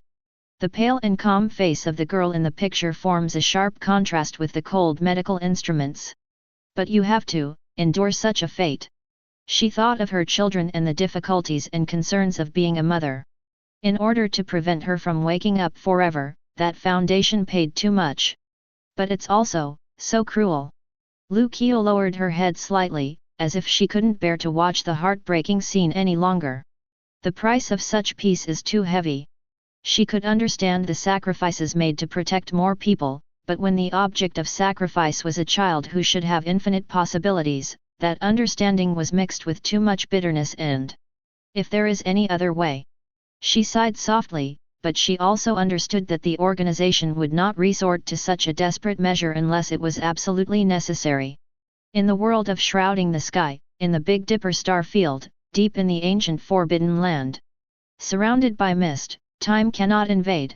An extraordinary figure stood quietly beside the 9 wonderful immortal elixir, gazing into the distance at the sky. The ruthless Emperor. Her eyes were deep, as if they could see through eternity and the mundane world. When the details of the implementation of the Lullaby Protocol were shown on the screen, and the girl was completely deprived of consciousness and fell into eternal sleep, her unchanging eyes seemed to be filled with. There was a slight, barely perceptible ripple. Not for the sake of becoming an immortal. She parted her red lips and uttered a vague whisper. The voice was ethereal, as if it came from eternity ago. Just to wait for your return in this world. She thought of that similar, stubborn, and lonely figure, who was willing to sink into the world in order to wait for someone. This foundation. The ruthless Emperor's gaze refocused on the sleeping girl above the sky. Is it because you want to protect the mortal world where they are that you choose to let her sleep forever? There was neither approval nor blame in her tone, only a calmness and insight that came from having experienced many vicissitudes of life. She paused slightly, and a complex and incomprehensible light flashed in her eyes. Her return, or rather, her awakening. Is this the end of their world? If this is true, then this sleep is no longer just a prison, but more like a helpless seal. Seal a future that could destroy everything. Perfect world, the underworld, Stone Village. A charred willow tree is rooted at the head of the village, but at this moment, thousands of willow branches are sprouting tender green, sparkling like a hospital. Willow God. Its branches swayed gently, making a rustling sound, as if it was sighing or whispering. Above the sky, every detail of the lullaby protocol was reflected in its perception without a single omission. XZ. The voice of Willow God resounded directly in everyone's hearts, carrying with it a transcendent calm and ancient wisdom. It affects the safety of the entire world. It has witnessed too many ups and downs, honors and disgraces, and has also seen through the trajectories of countless destinies. This woman's fate is truly so strange and beyond imagination. Even Willow God had to admit that the power of SCP-239 and the potential threat it posed to the entire world were both incredibly great. Degrees. The branches of the Willow God swayed slightly, and a green halo flowed. For her, it might be a relief. It can sense the violence and instability of that power, and can also understand the invisible pressure that power brings to a young child. For that world, perhaps, it is also a relief. In a world that could collapse at any time because of a thought, wouldn't the creatures in it live in constant fear? There was a hint of compassion in Willow God's voice. However, this liberation was obtained by completely depriving him of his existence. After all, it is a door of sorrow. Chapter 93. In the sky, the heart-wrenching image of SCP-239 sleeping slowly faded and dissipated like ink dropped into water. Then, the blue glow was replaced by a deeper, more ominous dark red hue. Countless silhouettes of unknown projects flashing with the distinct Keter logo emerged like a tide and passed by quickly. Some of them have distorted outlines that cannot be described by geometry. Just a glimpse of their shape is enough to drive the weak-minded into madness. Some are fleeting scarlet eyes, as if staring at every living being in front of the screen, bringing a shudder deep into the soul. Some were living machines that constantly replicated themselves and devoured everything. The cold metal friction sound seemed to penetrate the sky and echoed in everyone's ears. Others are incomprehensible abstract concepts, bizarre phenomena that violate the basic laws of physics, and meme viruses that are enough to contaminate the entire reality. Each silhouette exudes a suffocating horror, even more so than SCP-239. If the containment of SCP-239 has already made the heavens and the world feel suffocated, then the countless silhouettes of Keter-class objects flying across the sky at this moment have pushed this feeling of despair to the extreme. The narration sounded again, with an unprecedented solemnity. The difficulty and heavy cost of containing the witch demon girl SCP-239 have already shocked the world. However, this is only a microcosm of the countless Keter-level projects faced by the Foundation. Under this protected reality, there are more unspeakable horrors lurking, more existences that are enough to subvert cognition and tear the universe apart. The Foundation is the last line of defense between human civilization and endless anomalies. They use reason as a shield and sacrifice as a sword, silently shouldering the heavy mission of protecting the world. This is the SCP Foundation. Control, contain, and protect. The passionate declaration was like thunder, exploding in the hearts of every audience member. The sky slowly darkened, the light and shadow disappeared completely, leaving only those three powerful slogans, resonating in the hearts of every living being, as well as endless shock and deep thought. Doluo Continent World, God Realm Committee. The atmosphere inside the majestic temple was extremely depressing. The 5 great god kings, life, destruction, goodness, evil, and Shura, all had gloomy faces at this moment and remained silent for a long time. The god of kindness was the first to break the silence, her voice trembling slightly. It takes such an unimaginable price to take in each witch girl. The evil god spoke in a hoarse voice, completely devoid of his usual cynicism. How many silhouettes marked Keter were there that just flashed across the screen? The god of destruction clenched his fists, and divine power surged around him, showing his inner restlessness. Each of them is probably as good as that girl, or even stronger.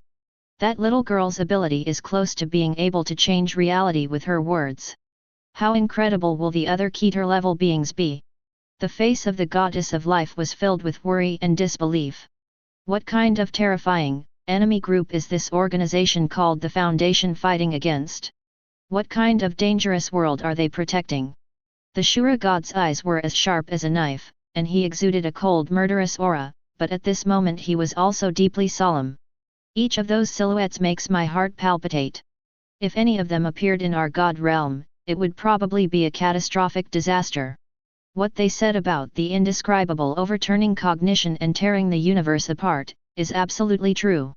The god of kindness sighed softly, his tone filled with complex emotions. In order to protect their world, the sacrifices they made are far beyond our imagination. Control, contain, protect.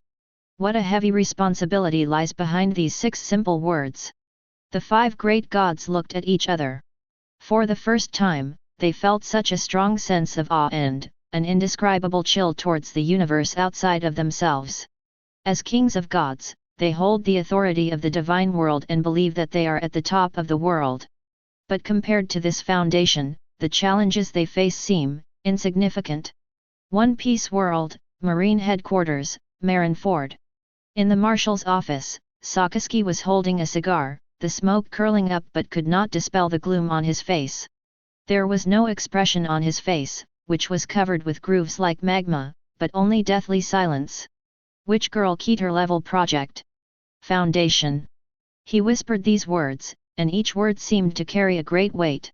He had always believed that the 5 elders of the world government and the navy he commanded were the ultimate guardians of this world order and the highest embodiment of justice. In order to maintain this order, they will do anything, even if it means bearing infamy and being ruthless. But now, Sakaski slowly exhaled a puff of thick smoke, which obscured his sharp eyes and the turbulent waves surging in his heart. It turns out that there is a greater force, in a darkness deeper than the New World and more secret than the Holy Land of Marijoa, fighting a more brutal battle. The anomalies they face, those so-called Keter class, are thousands of times more terrifying than those pirates we hunt with bounties of hundreds of millions or billions. That's not something that can be easily fought with just haki and the power of the fruit. He thought of the Battle of Marineford, those vicious pirates, and the heavy price paid by the navy. But compared with the tip of the iceberg shown in the sky, it all seems a little small. Secure, contain, protect. Sakaski chewed on these words in a low voice, with a hint of complexity flashing in his eyes. Compared to their absolute justice, this protection seems to be more pure, and also more heavy. How many monsters capable of destroying everything are hidden in that world? And how much blood has been shed and how many people have been sacrificed for this? At this moment, even the iron-blooded Marshal Akina couldn't help but feel a sincere respect for the unknown Foundation and an inexplicable sense of urgency. Dragon Ball World, Universe 7, Destroy the Divine Realm. The god of destruction Beerus was lying in a hammock, bored, his tail swinging intermittently. The scene on the sky made his golden cat eyes narrow slightly, flashing a dangerous and curious light. Weiss stood aside, still with a gentle smile on his face, but there was a hint of deep thought in his eyes. Hehe, Lord Beerus, it seems that the enemies this Foundation faces are somewhat beyond our imagination. Each silhouette exudes an ominous aura. Even through the sky, one can feel the distortion and chaos. Beerus jumped down from the hammock and stretched his muscles, making crackling sounds. Oh! He stroked his smooth chin, his eyes filled with a long-lost playfulness and a subtle seriousness. A guy who makes me feel a little A little uneasy. This universe, no, these heavens and myriad worlds actually have quite a lot of them. He licked his paws, with a hint of excitement in his eyes. Humph, that little girl called SCP-239, if she unleashes all her strength, she might actually be able to tickle me. But some of those things that flashed by in the back, looked very difficult to deal with. Weiss chuckled. I'm afraid it's more than just tickling, Lord Beerus. Reality twisters and concept meddlers are very troublesome beings. Even for you, if you are entangled by the characteristics of some special items, it will be quite troublesome. Beerus curled his lips but did not refute. This Foundation is interesting. If they release a few of the Keter-class cells they have in custody, will it be more lively than the tournament of power held by the Omni King? There was a flash of destructive desire in his eyes, wishing the world would not be in chaos. Weiss bowed slightly, with a hint of admonition in his tone. That would not be lively, but disaster, Lord Beerus.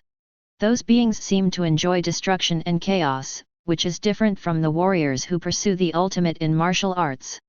Beerus made a tisk sound and lay back down in the hammock, but his ears were perked up, and he was obviously looking forward to what was to come. Boring. However, the slogan of the Foundation is quite good: secure, contain, protect. Is much better than some guys who only know how to shout justice. The world of Super Seminary, Styx Galaxy, Death Song Academy. The huge void engine emitted a dim light, illuminating the pale and handsome face of the god of death Carl. The corner of his mouth curled up into an interested smile, and his eyes sparkled with a fiery desire for unknown knowledge. Distortion of reality, interference with concepts, there are even drugs that can directly erase short-term memory. Each Keter-class object silhouette represents a unique, perhaps even unique, extreme manifestation of the laws of the universe. He stretched out his pale fingers and lightly touched the air, as if touching those unreachable mysteries. This Foundation and the samples they have are richer and more fascinating than I expected. Their existence itself is a subversion of the known universe. In the void projection beside him, the runes of the big clock were moving rapidly, as if analyzing every bit of information transmitted by the sky. That SCP-239, if her abilities can be analyzed and used to upgrade the void engine, perhaps I can get to the essence of the ultimate fear faster. Understanding the true meaning of emptiness. He looked at the silhouettes of the Keter-class objects, his eyes filled with a fanatical desire to explore. Their archives, their containment procedures, their research results, are all of extremely high research value. Especially their ideas and methods of fighting against those unspeakable things are very worth learning from. If we can understand the principle of the water of oblivion, it will be a huge breakthrough in information control. Control. Contain, protect. Carl recited in a low voice, his smile deepening. Hi, what a simple yet great goal. If I can get some of their data, my big clock may be able to reveal more answers to the ultimate mysteries of the universe. This Foundation must be given special attention. Their knowledge may open a door for me to a higher dimensional understanding. Above the sky. The suffocating and oppressive atmosphere brought by the Keter-class project has not yet completely dissipated, and new light and shadows have begun to condense and take shape. The dark blue and dark red gradually faded away, replaced by a scarlet halo that exuded an ominous and strange meaning, like solidified blood, making people feel nervous. A huge and eye-catching label first caught the eyes of all living beings in the heavens and the worlds. This means that what will be displayed next is another level of abnormal items. Next came the project names and numbers that made countless viewers' scalps tingle and their backs chill. Project No LTE-4444. Object Class. Common Name, Corpse Venomous Snake.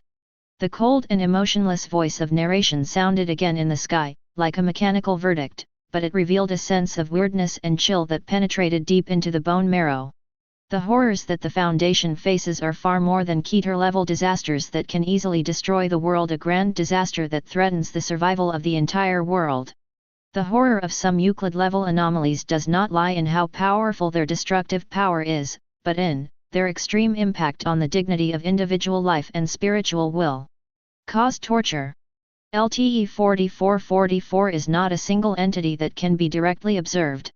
It is more like a kind of invisible and intangible, yet real and true, that can attach to people. The horrifying phenomenon on the host has a physical body the size of a planet, an omniscient or nearly omniscient god, the largest repository of knowledge in the multiverse. The exiled library was established with him.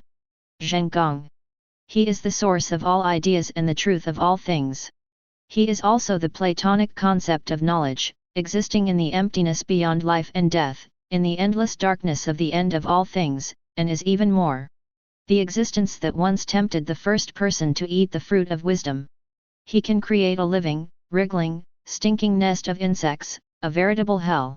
You can also become the most advantageous blade and protector of mankind. All of this comes from the unknown, New York. The most desperate thing is that once the current host cannot endure this endless torture, his body collapses, his spirit fails and he dies. This horrible misfortune, like a maggot on the tarsal bone, will not dissipate, nor will it stop for a moment. It will immediately and randomly transfer to any innocent, healthy, and unsuspecting next person in the area near the original host's death site. Endless torture. A living cycle of purgatory. No mercy, no end, and no way to escape by your own strength. This is the supreme divinity LTE 4444, the corpse viper. In the world of shrouding the sky, in the Big Dipper star field, outside the ancient forbidden land.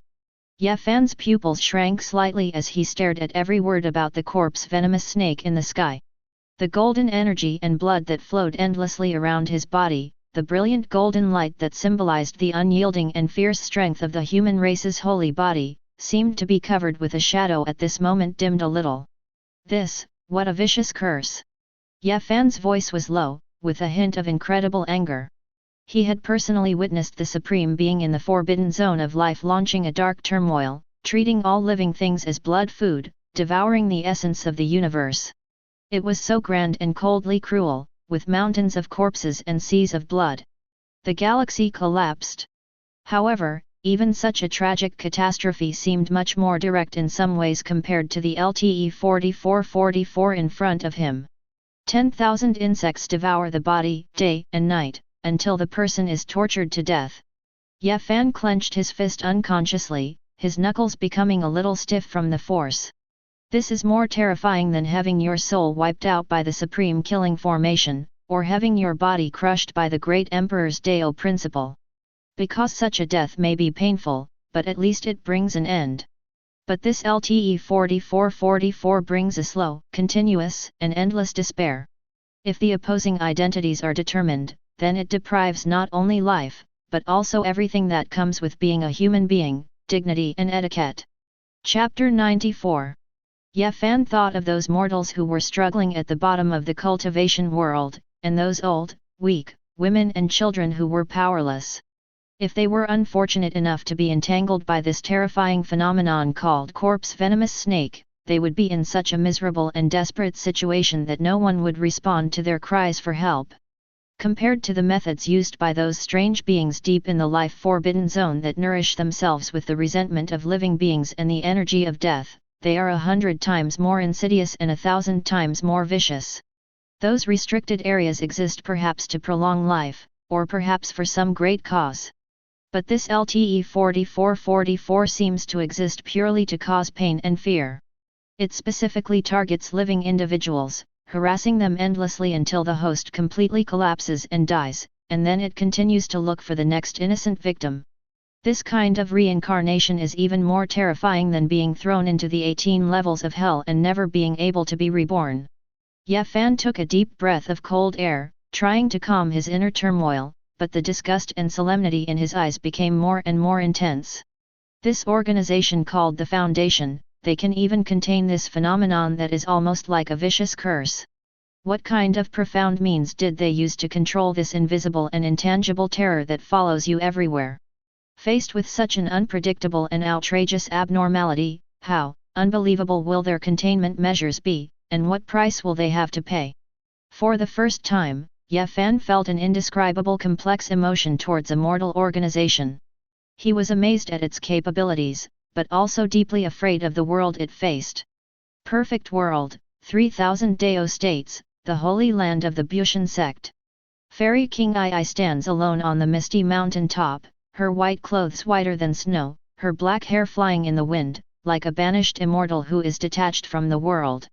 However, when the horrifying description of LTE 4444 appeared word by word on the sky curtain, she couldn't help but show a hint of anger on her cold and beautiful face.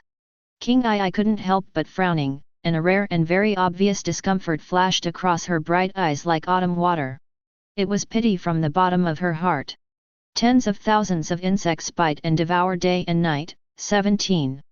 Turning people's homes into insects. She repeated the words on the sky curtain in a low voice almost subconsciously. Just by imagining the scene, she felt an uncontrollable chill rising from the bottom of her heart and spreading throughout her limbs. It is not only the unimaginable pain and filth that one has to endure physically, but also the extreme destruction and ruthless trampling of a living being's spiritual will.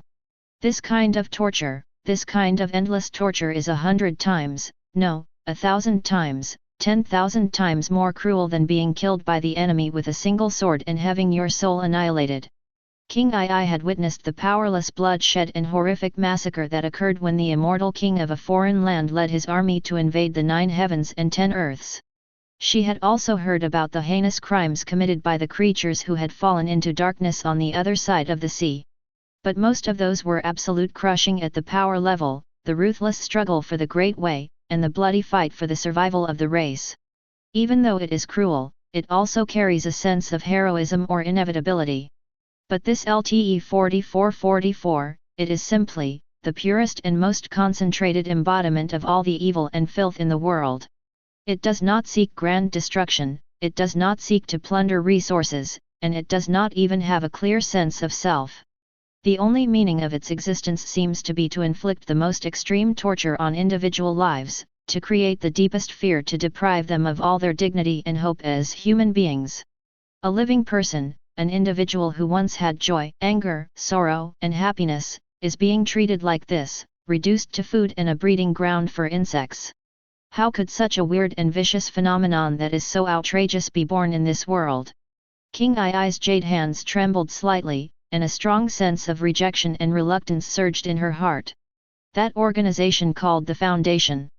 They actually tried to control and contain something like this, something that is inhumane and can even be said to be anti-life. In King Ai's heart, she has an indescribable and more complicated feeling about this Foundation which has always been shrouded in mystery. Should we admire their courage in facing such filth? Or should we be terrified by the world they live in, and how many such despairing horrors are hidden? What are they for? In the world of mortal cultivation, in a temporary cave on a remote island in the outer sea, Li Feiyu had just finished a thrilling fight for treasure, and the bloody smell and murderous aura still remained on his body. He was using a rag to carefully wipe the sharp short blade in his hand that was soaked in the blood of his enemy. His eyes were cold and alert. The Scarlet Euclid logo on the sky, and the file LTE 4444, Corpse Viper that appeared afterwards, made him pause slightly while wiping the blade. He narrowed his eyes and read the contents of the file word for word. The corners of his mouth involuntarily curled up, and his eyes flashed with a strange light mixed with surprise and a certain dark excitement. Ha! Corpse snake? It attracts pests endlessly and can transfer to another place after the host dies. Li Feiyu subconsciously licked his cracked lips, and the faces of several enemies with whom he had a blood feud and would never reconcile until one of them died flashed clearly in his mind. Those guys are all very powerful and cunning. If you want to kill them completely, you will have to spend a lot of effort and may even have to pay a heavy price. If this strange phenomenon, like a maggot on the tarsal bone, could be, if there were a way to guide and control it, and use it on those mortal enemies. The corners of Li Feiyu's mouth curled up into an undisguised sinister smile, as if he had already seen the miserable appearance of his enemy wailing in pain as he was being devoured by thousands of insects, unable to live or die. That would be much more satisfying than killing them with a knife. But then, he seemed to have thought of something, and coughed twice softly. The cruelty in his eyes subsided a little, and a hint of amusement appeared on his face. It's really vicious, even more evil than some of the guys in the magic world who specialize in vicious spells. He asked himself how he could survive in the cruel world of cultivating immortals. He had been so decisive in killing people, and his methods were so cruel and ruthless that he would do anything necessary to achieve his goals. But compared with the LTE 4444 described in the sky, his so-called ruthlessness seems to be a bit petty and not pure enough. But then again, this kind of intangible, invisible, and intangible strange phenomenon, which is like the most vicious curse in the world, can actually be contained by that foundation. Li Feiyu now felt a strong interest, as well as a hint of deep fear. He encountered many strange things, but most of them had traces, whether it was monsters causing trouble, evil cultivators casting spells, or forbidden formations. And this corpse snake sounds more like a kind of malice at the rule level. If an ordinary person were to get infected with this kind of thing, he would probably be unable to live or die, suffering from the pain of the insects drilling into his heart day and night. This would be 100 times more miserable than being thrown directly into the 9 nether purgatory and being tortured. This mysterious organization called the Foundation is truly unfathomable and capable. It can even contain such bizarre things that no one has ever heard of. He touched his chin, his eyes flickered, and countless thoughts flashed through his mind. It seems that the universe is so vast that there are all kinds of wonders, hidden dragons, and crouching tigers.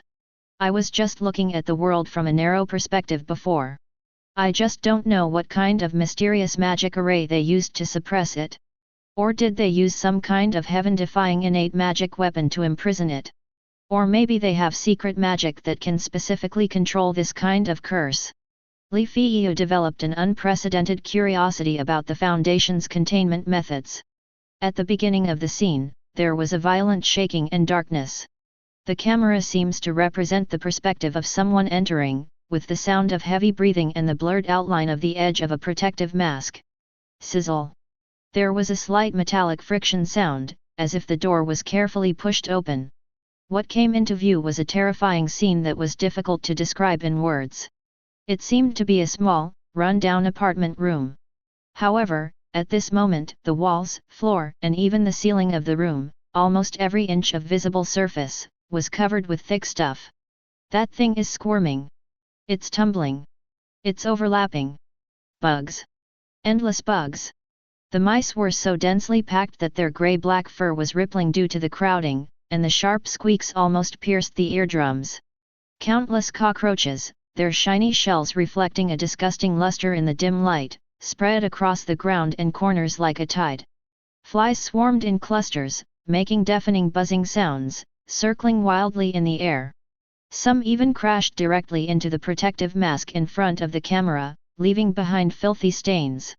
In the shadows of the corners, countless spider webs are stacked one after another, with spiders of various sizes crawling on them, their compound eyes flashing with faint light, which is chilling. Occasionally, you can see a few small snakes nimbly moving through the gaps between insects, looking for poor prey. The extremely strong stench, a mixture of decay, mildew, and excrement, almost penetrated the sky and filled the nostrils of every viewer. "Oh my God!" A voice filled with suppressed horror and disgust was heard on the screen, obviously coming from a Foundation agent wearing a breathing mask. "Watch your step. There are too many of these things." Another agent's voice sounded, with a barely perceptible tremor.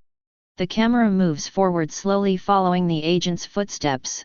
Each step seems to be on a crawling carpet, making terrifying rustling and squeaking sounds. The light struggled to penetrate the thick swarm of insects, barely illuminating the depths of the room. In the filthiest corner of the room, there was a blurry figure curled up. He was almost completely covered with insects, as if he was wearing a living blanket made of countless rats, cockroaches and flies, which was constantly wriggling and undulating. As the agents approached carefully, the blanket seemed to be disturbed, and the pests on the surface briefly scattered around. Finally, the host's horrible appearance was revealed. He was an extremely thin and dirty man. His clothes had long been eaten away and were tattered and stuck to the dirt. His exposed skin was covered with dense bite marks, scratches, and large areas of festering and pus-oozing wounds. In some wounds, you can even see tiny maggots wriggling. His hair was tangled and covered with insect eggs and filth, and his face was even more. "There is not an inch of good meat." ***. The figure moved slightly and made an extremely weak sound like a mosquito. He seemed to want to raise his head, but several fat rats clinging to his neck made it difficult for him to move. They will follow you. His eyes were empty and desperate, and there was no trace of life in his pupils, only deep numbness and fear. He murmured to himself, his voice intermittent, filled with endless pain and confusion. Why me? What on earth did I do wrong? What on earth did I do wrong? Oh God, if you really exist. Save me, please save me. His voice choked for a moment, and then turned into a shrill, yet extremely weak wail. Kill me. Please, kill me. Foundation Agent A suddenly stopped and reported hurriedly to the communicator on his shoulder. Command Center. Command Center. The target has been located. His voice was filled with a hint of uncontrollable shock and anger because of the tragic scene before him. The situation is 10,000 times worse than what was described in the 987 written report. The pest density at the site is extremely high. A biological contamination area has been formed. The target's vital signs are extremely weak. His mental state is on the verge of collapse. Request. Immediately implement the highest level of biohazard isolation measures. Request medical assistance. Repeat, request emergency medical assistance. Hearing the agent's voice, the curled-up host seemed to have grabbed a life-saving straw and screamed with all his strength. Are you here to save me? Can you please get these damn things off of me? He began to tremble violently, and the swarm of insects on his body began to stir, making more frequent noises. Please. I really can't take it anymore. I can't take it for another day. I can feel them. I can feel them crawling beneath my skin, burrowing into my flesh. Ah!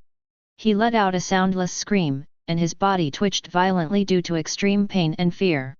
All the heavens and worlds before the sky fell into deathly silence at this moment. The double impact of vision and hearing, the despair and filth that could be felt through the screen, made countless people feel cold all over and their stomachs churn. Doluo Continent, Shrek Academy! Oscar exclaimed, wow, and his face instantly turned greener than his sausage. He covered his mouth and almost vomited out the recovery sausage and mushroom sausage he had just eaten in the morning. Oh my God! Oh my dear mother! Oscar's voice changed tone, he started crying and his whole body was shaking. This thing is so FG disgusting. He recalled how Dean Flanders had forced them to eat all kinds of dark dishes in order to train them in Shrek Academy.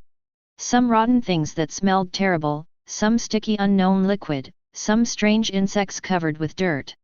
He once thought that was the most terrible taste and visual torture in the world. But now, compared with the host of SCP-027 on the sky, Dean Flanders's dark dishes are simply supreme delicacies. Then, how did that person survive? Is he still a human? Oscar's eyes widened, his face full of disbelief and deep sympathy. My whole body is covered with bugs. So densely packed. And they're still moving. And they're still biting. This is 10,000 times more painful than being killed by a soul beast with one claw. No. 100 million times. He felt his scalp tingling and goosebumps all over his body. That Foundation, they're actually going to take in people who are possessed by ghosts like this. How do they contain them? Are they going to lock up the people and bugs together? Wouldn't that be even more miserable? Chapter 95. The sky has changed again. The deep and boundless starlight slowly flows across the sky. It was like the chaotic nebula at the beginning of the universe, or like some ancient and mysterious ritual was being initiated. The stars gathered together to form a new logo and text. Its style is quite different from previous SCP files, with a more direct and more cosmically intimidating sense of oppression. GOC Threat ID, LTE-4444. A line of simple and vigorous characters is imprinted in the center of the star circle, and each line seems to contain the weight of the stars. Alias, Corpse Viper, Snake of the Stars. Type, Supreme Divine Being. That familiar and majestic voice of narration once again echoed in the hearts of all living beings in the heavens and myriad worlds. Gentlemen, what you saw today is no longer ordinary. LTE-4444, the Corpse Viper, also known as the Snake of the Stars. He is not a demon or monster as we know it, nor is he some distorted physical phenomenon. He is the supreme deity who symbolizes knowledge itself. An ancient god who is omniscient and omnipotent, the guardian of all mysteries in the universe, and the caretaker of the tree of knowledge. Its existence itself has transcended the boundaries of a single dimension and the world, and spans the multiverse.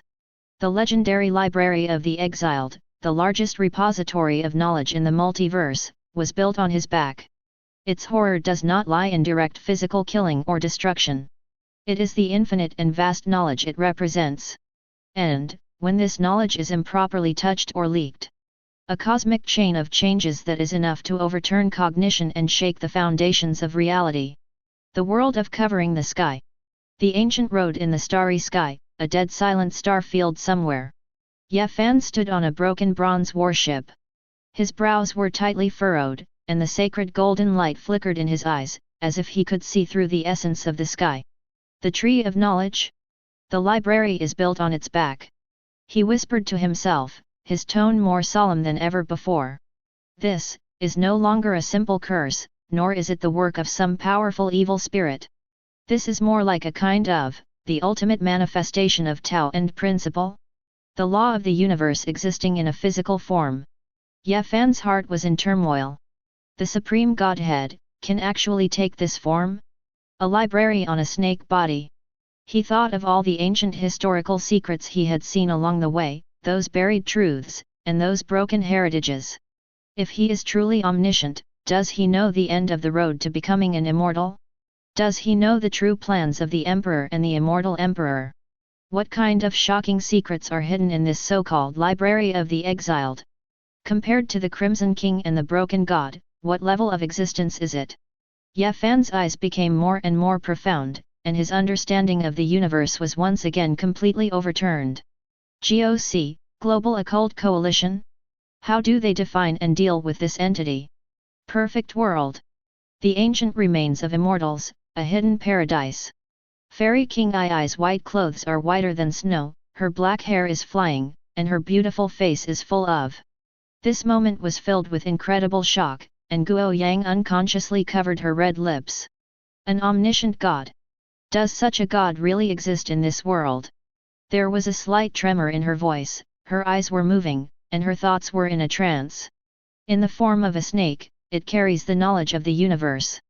This was completely beyond her understanding of gods. Even the supreme giants in the fairyland might not dare to claim to be omniscient. Does the library record the origin of the fairyland, the rise and fall of the 9 heavens and 10 earths? Even, what is hidden on the other side of the sea that is even farther away and cannot be crossed by anyone? Fairy King Ii was excited, and her desire for knowledge reached its peak at this moment. If you can enter one of these temples, will you be able to understand all ancient history and comprehend the ultimate secrets of all spiritual paths? She thought of the heroes who had passed away, the unsolved mysteries, and the desperate dark turmoil. For such an existence, every move it makes may affect the cause and effect of the heavens. Go. What kind of organization is this? How can they list such a divine being as a threat? She felt an inexplicable chill. The water in the heavens and the world was much deeper than she had imagined. A world where mortals cultivate to become immortals. In the Chaos Star Sea, inside a secret cave. Heisha cult leader Li Feiyu slowly put away the playful smile on his face. His eyes became unusually solemn, flashing with a shrewd light. Tisk tisk, corpse viper, star snake, they sound much more stylish than those fighting and killing things. He touched his chin, his thoughts racing. Not some phenomenon, but the god itself? A living god that represents knowledge. This was far more bizarre than any monster, ghost, or even spiritual being he had ever encountered. What kind of foundation is this, and this go, it's incredible. How could they be able to fight against gods of this level, and even create files for them and conduct a so-called inventory? Han Li secretly calculated in his heart that the power and information held by these organizations might be beyond imagination. Li Feiyu's eyes flashed with a hint of heat. This inventory is really getting more and more interesting. He pursued immortality and a higher realm throughout his life, and knowledge was undoubtedly the key to all of this. Knowledge is God. This is much more tempting than any top-level secret manual or miraculous elixir. He thought of the incomplete skills he had painstakingly collected, and those scattered records about the spirit world and the immortal world. If I could get a little bit of the true secrets about the origin of the great Dao and ascending to the immortal world from this bone snake or from the library of the exiled. Hey, that's really, not even one step left. He licked his lips, and a flame called greed and caution intertwined quietly ignited deep in his eyes. However, with a being of this level, I'm afraid that if you are not careful, you will be doomed. Let's wait and see what the day will reveal. Han Li took a deep breath, forced down the throbbing in his heart, and regained his calm state of mind. The scene above the sky has quietly undergone another earth-shaking change. The deep and boundless starry background seemed to be pushed aside by an invisible hand. A giant cosmic snake that cannot be measured by any known scale slowly emerged from nothingness. Its body is so vast that it seems to wrap around the entire galaxy. Every scale. They all shine with the brilliant light of billions of stars, cold and ancient, with a majesty that transcends time and space. His eyes are like two burning supernovas, penetrating eternity and overlooking diversity. And on that vast snake back that seems to carry the weight of the entire universe, a library whose grandeur and magnificence cannot be described in words stands quietly. It seems to have existed since the beginning of the universe, lasting through the ages and remaining immortal, exuding an aura of eternity and wisdom. Its architectural style is unique and ancient, integrating the essence of countless civilizations. It has sharp Gothic towers, round Oriental palaces, and incomprehensible geometric structures, but the whole appears extremely harmonious. The majestic and vast voice of the narration sounded again at the right time, providing the most authoritative footnote to this incredible scene. This is one of the most notable features of the Corpse Viper, the library of the exiled built on its rootless back.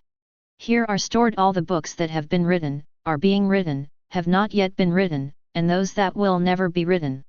It is the final gathering place of all known and unknown knowledge in the multiverse.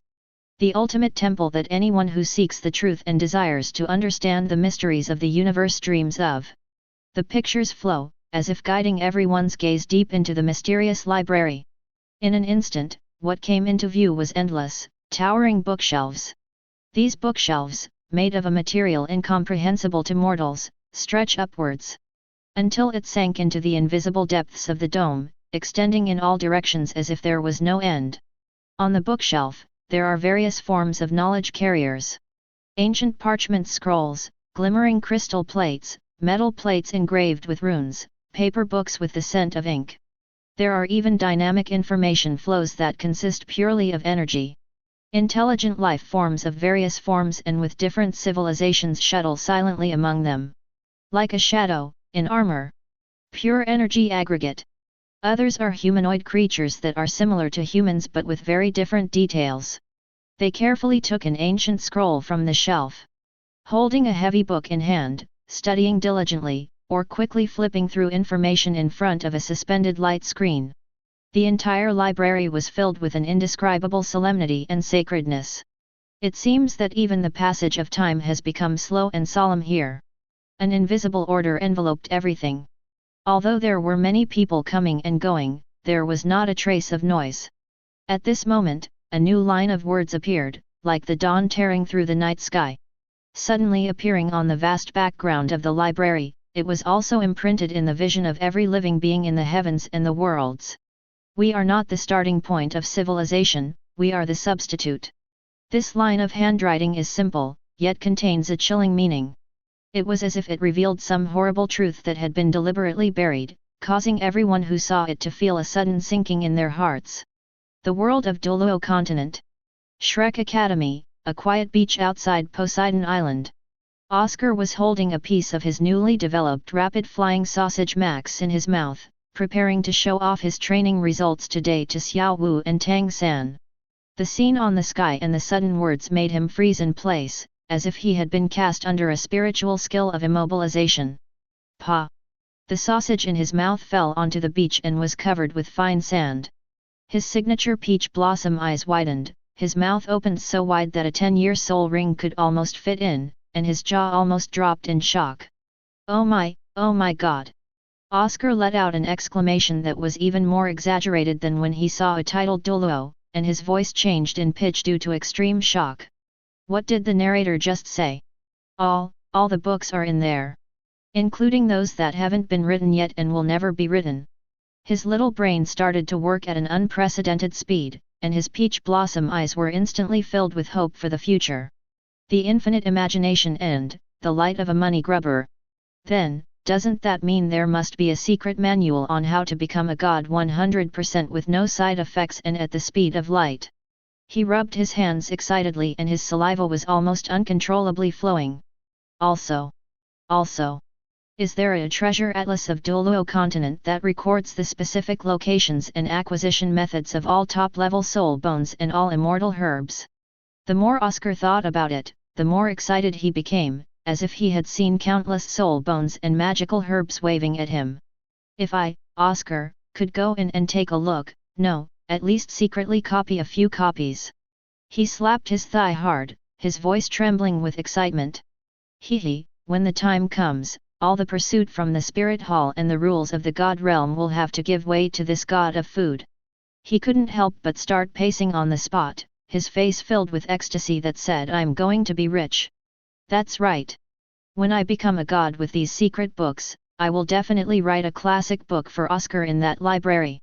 He held his head high and chest puffed out, as if he had reached the pinnacle of his life.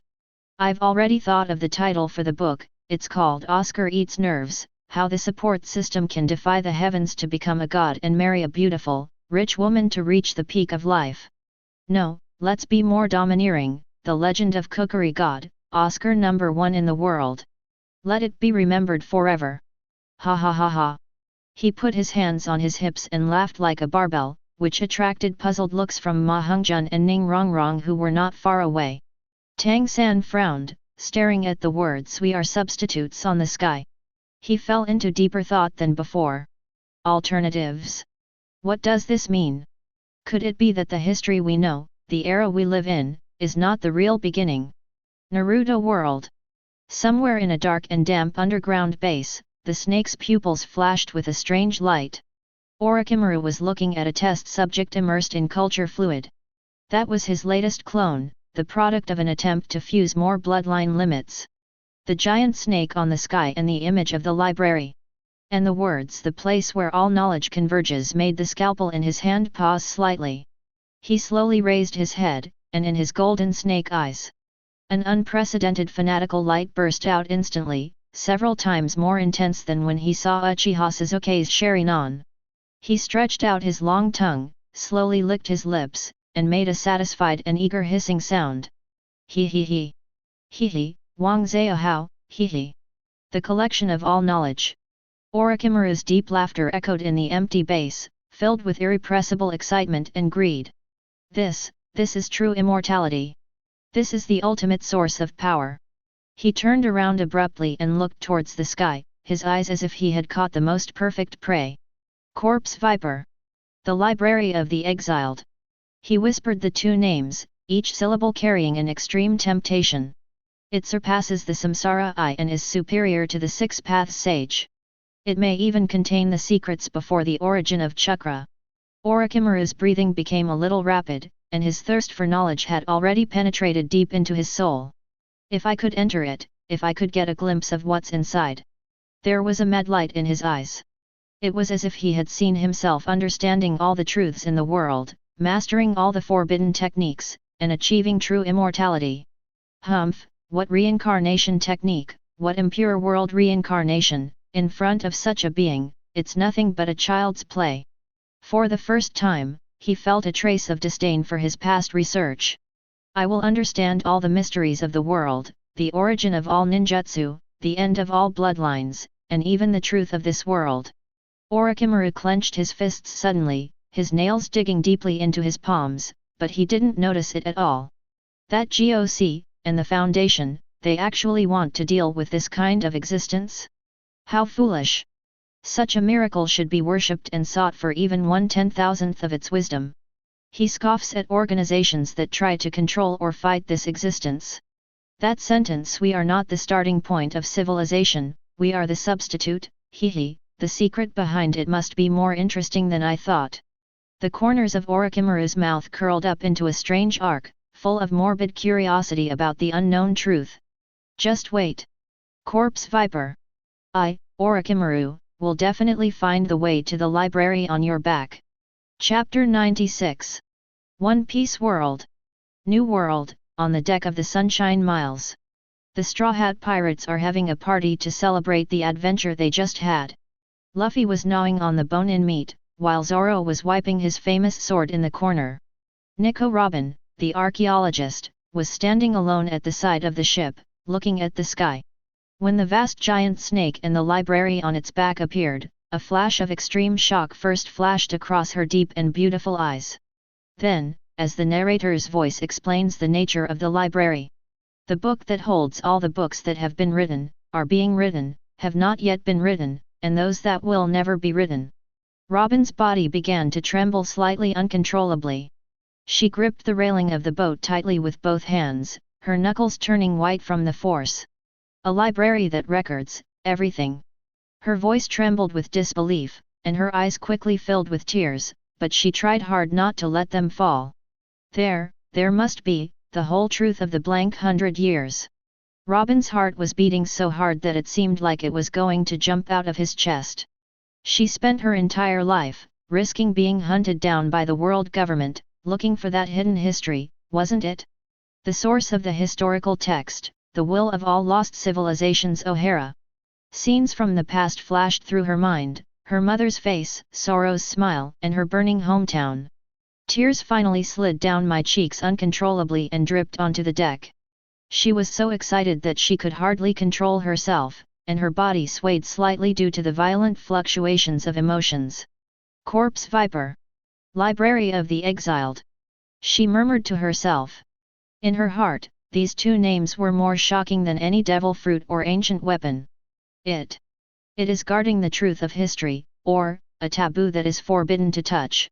Robin's eyes were filled with desire, awe, and a hint of deep worry. If all the answers are there, why would the world government go so crazy to kill everyone who knows?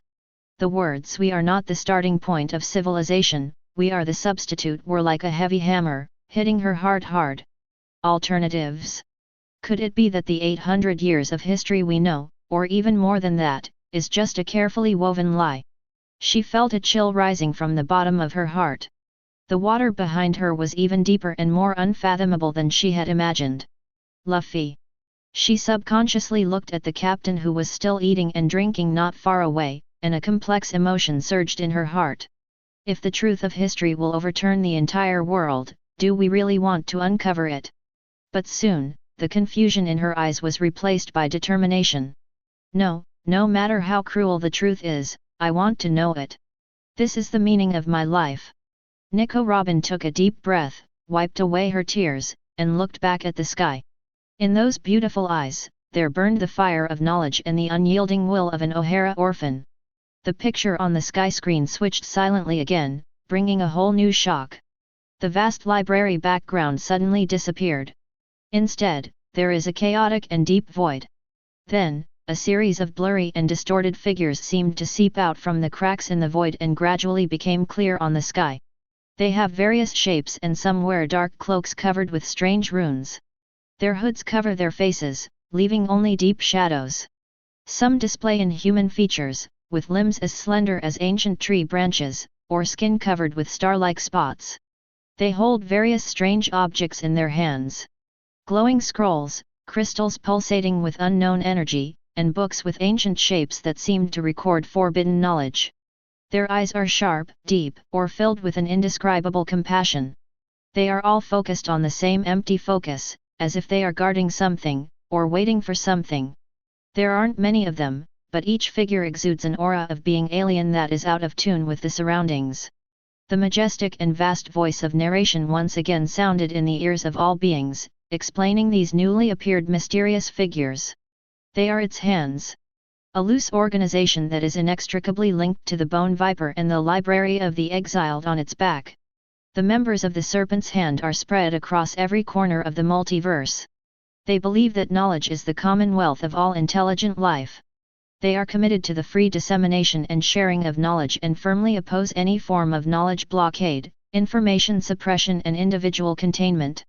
In their view, the Foundation's philosophy of control, containment, and protection is a blasphemy against wisdom and possibility. However, what's interesting is that the narrator paused, with a hint of playfulness in his voice. The Library of the Exiled does not seem to fully accept and welcome these members of the Serpent's Hand who claim to be its protectors and supporters. They are frequent visitors to the library, but they are often turned away by the library, and even become the targets of the library's pursuit. As soon as the words fell, before anyone could savor the complex relationship involved. Above the sky, behind the figures of the Serpent's Hand members. Suddenly, 2 lines of even more shocking blood-red text appeared. The font was simple and desolate, with a sense of heaviness that came from going through so much vicissitudes of life.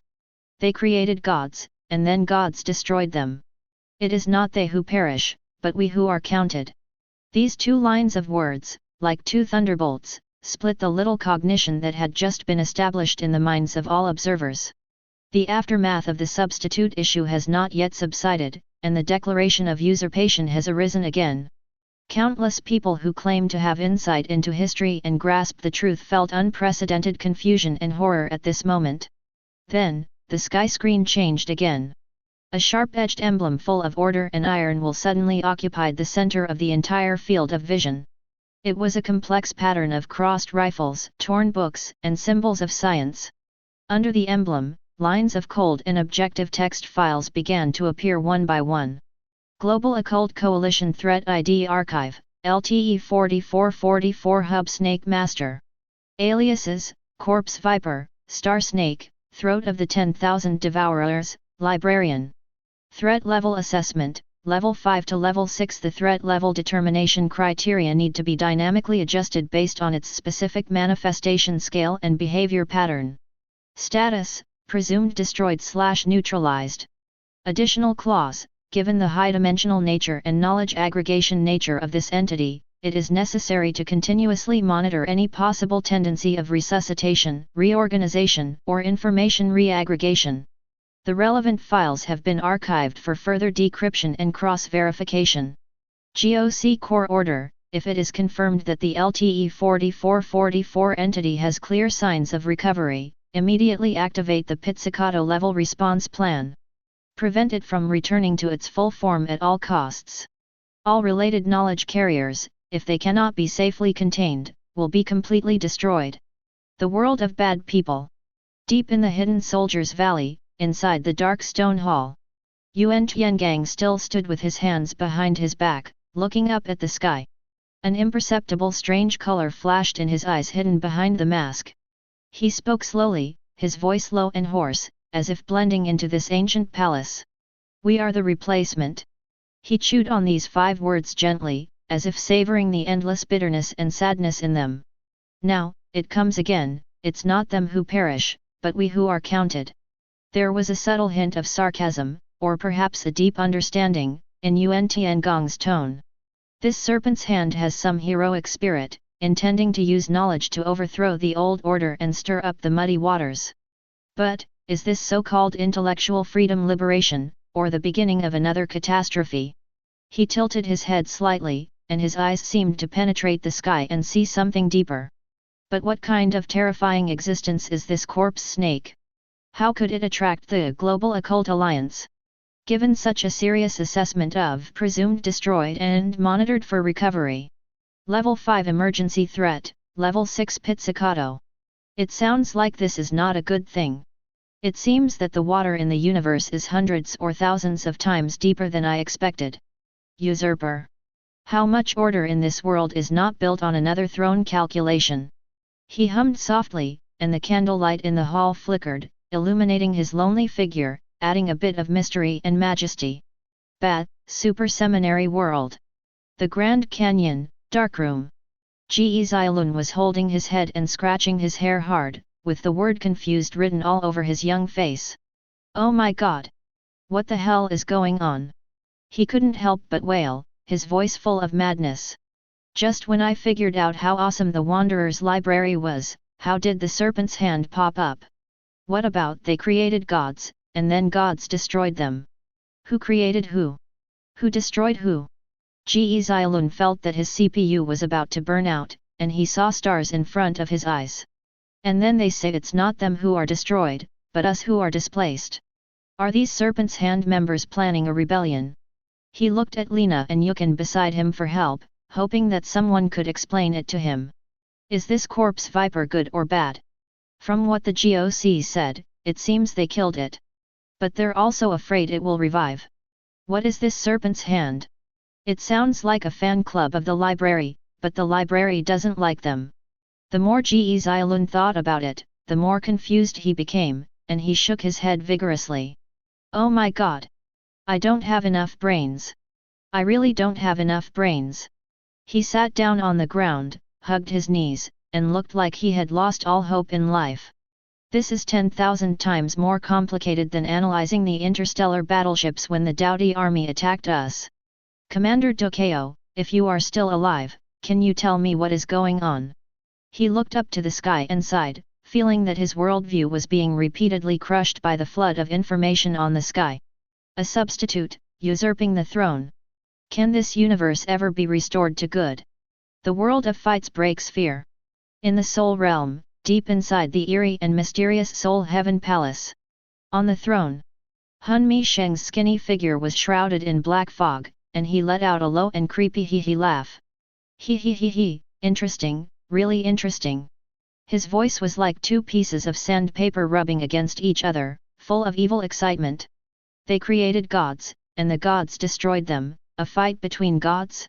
Or have those foolish creators finally tasted the bitterness of being bitten back by their own creations? Hun Mi Sheng's scarlet eyes flickered in the black fog, full of appreciation for this chaos and destruction. It's not them who perished, but we who usurped the throne. Oh? This Serpent's Hand seems to be a group of restless rebels. He licked his cracked lips with interest, as if he smelled the scent of blood and conspiracy.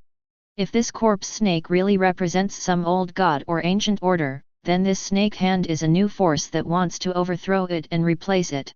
Hun Mi Sheng's fingers tapped lightly on the armrest, making a rhythmic tapping sound. And the GOC called the Global Occult Coalition actually claimed to have destroyed or neutralized this corpse snake. He is so arrogant. There was a flash of contempt in his eyes, but then they became serious again. To be listed as a 5th or even 6th level threat by such a powerful organization, this corpse viper is definitely not an easy opponent even if it is not at its peak. It seems that the vastness and danger of this universe is far more magnificent than what we Soul Clan imagined. Hun Mi Sheng stood up slowly, with black fog surging and an imposing aura. The fall of the old gods, the rise of the new gods, the revelry of the usurpers, this drama is getting more and more exciting. Perhaps, I can also find some opportunities from this, to allow the Soul Clan to truly dominate the heavens and myriad worlds. He let out an even more arrogant laugh, which echoed in the empty and silent hall, filled with infinite greed and ambition for the future. Knowledge.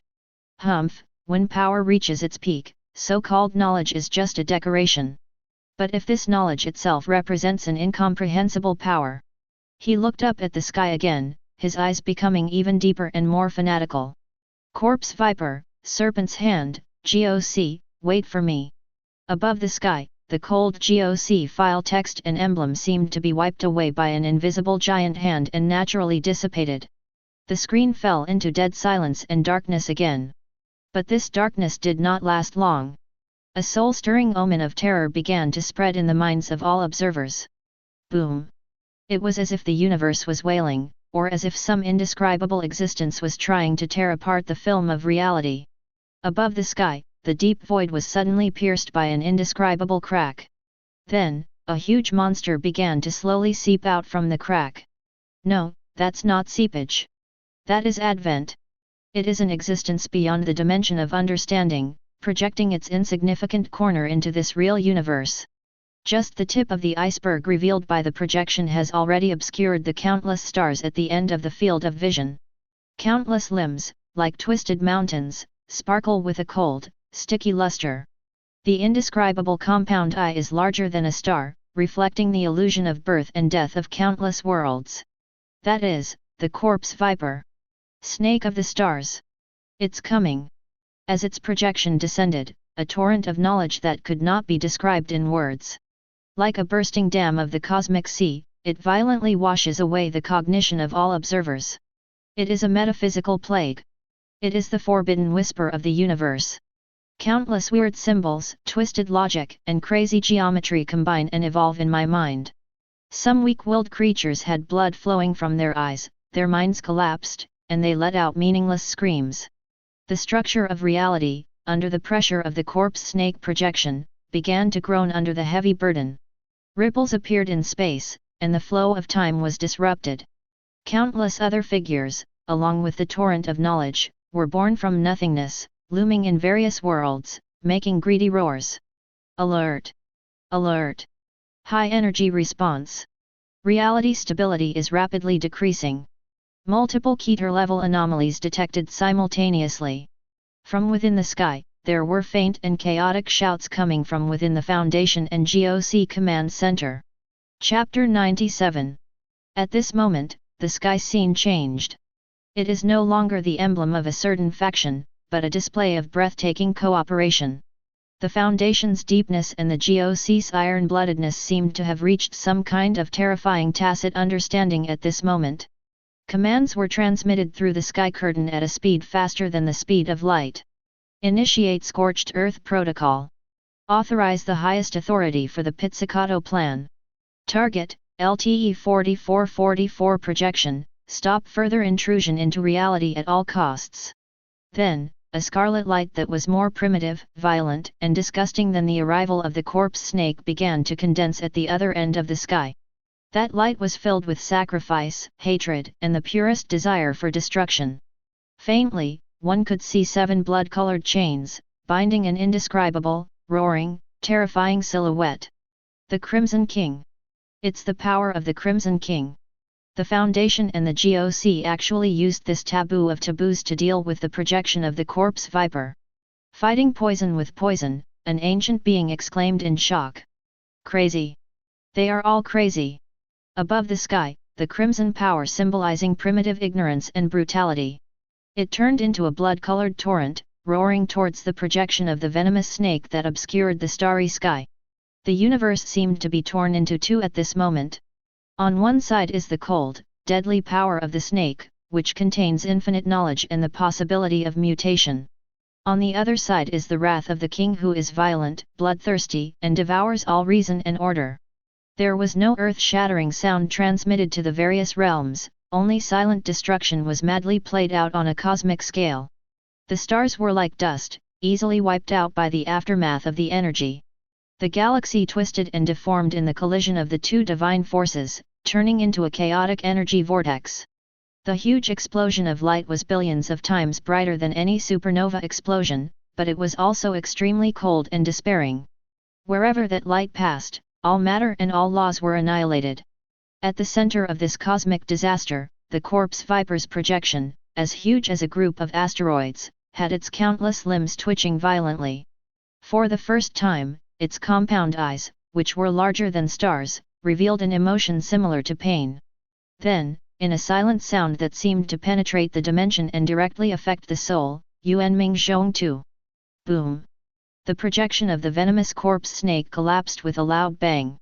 Transformed into cosmic dust that flew all over the sky, flashing with strange light, and even more chaotic and violent fragments of knowledge. Above the sky, the scarlet light slowly dissipated.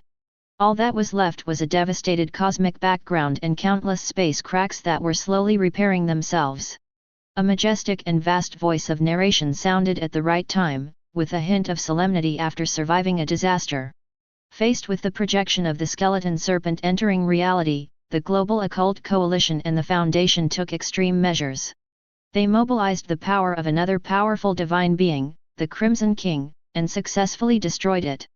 But this is only a projection of the corpse viper. Its true form is not its real form. The true nature of the corpse viper, the horror and unknown it represents, is far beyond this. The world of immortals. In the starry sky, Wang Lin sat cross-legged, his pupils suddenly contracted to the extreme. He clearly felt the terrifying wave of destruction that was emitted when the two forces collided. Use divinity, to fight against divinity. Wang Lin's voice was slightly hoarse. What this sky curtain showed was beyond any fight he had ever seen. The power of the Crimson King destroyed the projection of the corpse viper. He silently deduced that the power displayed by the projection, even if it was just the aftermath, was enough to turn a cultivation star into dust. This is just a projection, but it is already so terrifying that we need to mobilize another divine being of the same level to destroy it at all costs. Wang Lin took a deep breath, his eyes and hands flashing with brilliance. What about its essence? This kind of power cannot be measured simply by the level of cultivation. It has already reached the level of rules. He murmured to himself, and his understanding of the universe was once again overturned. It is not easy for human beings to guess. What kind of future does this sky curtain want to reveal? A world under one person. Long Hushan, Back Mountain. Zhang Hulan opened his mouth so wide that an egg could fit in it, and the melon seeds in his hand fell to the ground. Oh my god, oh my god! He suddenly jumped up and pointed at the sky with a look as if he had seen a ghost. This is too big a scene, isn't it? Billion's face was full of disbelief, and her voice even changed a little. What was that thing just now? A poisonous snake? It was just a huge projection, as if it was blocking out the sky and the sun. He rubbed his eyes hard, fearing that he had seen it wrong. And then what? Then the Foundation and that GOC thing teamed up. And they used the power of the Crimson King? That doesn't sound like a good idea. Zhang Hulan felt his head buzzing, which was more exciting than being struck by lightning. Just to kill a projection. A projection. He grabbed the baby's arm and shook it hard. Baby, did you see that? That thing, that snake, how awesome must its true form be? Feng Baobao made an expressionless sound and continued to pick her nose. This is almost like... No, this is a fight between gods. Zhang Hulan sat down on the ground and patted his chest with lingering fear. My goodness, when these big guys fight, the stars and the moon are the ones who suffer. He looked at the messy cosmic background on the sky and swallowed. Fortunately, this is just a film in the sky. If it really hits us... He shuddered and dared not think about it any further. This corpse snake, and the Crimson King. This world is too dangerous. The world of Kang Yuantu. Yuanshu Mountain, inside Dongtian Pavilion. Meng Chuan stood in front of the window with his hands behind his back, looking up at the sky, his expression more solemn than ever before. His aura was restrained, but in his eyes, there seemed to be flashes of thunder. Such existence! Meng Chuan's voice was low, with a hint of fear. From the moment the projection of the venomous snake appeared, he felt a huge threat from the life level. It is beyond the reach of ordinary demon kings, gods, and demons in our world. Even the most powerful demon from outside the domain that he had ever seen seemed insignificant compared to the projection of this venomous snake. Just one of its projections would require the entire fund and the GOC to deal with it. Meng Chuan's eyes were as sharp as a knife, analyzing every detail revealed in the sky. Even having to rely on the power of another equally terrifying being to destroy it. The aura emanating from the Crimson King also made him feel palpitating. It was pure destruction and chaos. If this corpse viper were to arrive in its entirety... Meng Chuan frowned as he deduced the possible consequences. I'm afraid that even if it's a disaster for one world, or even affecting the entire river system, it's not an exaggeration. He could feel that that level of power had begun to interfere with the fundamental rules of the world. This world is indeed full of hidden dragons and crouching tigers, and dangers are lurking on every side. Meng Chuan clenched his fists, a strong sense of urgency surged in his heart. We practice cultivation not only to protect ourselves, but also to protect this world. Faced with such endless terrifying existences, the only way to have a chance of survival is to keep getting stronger. His eyes became more determined, and the will to fight rose in his heart. Just as the majestic and vast voice of narration fell, the dead silent sky lit up again. This time, it was no longer a fierce battle scene, but the cold archive emblem belonging to the GOC reappeared. Next, the file information about LTE-4444, also known as the Corpse Viper. In a more detailed way, it is presented to all observers. File Note: LTE 4444 Corpse Viper. Threat level, to be determined. Above the sky, lines of cold words slowly emerged, and each word seemed to carry a bone-chilling chill. Capability Overview.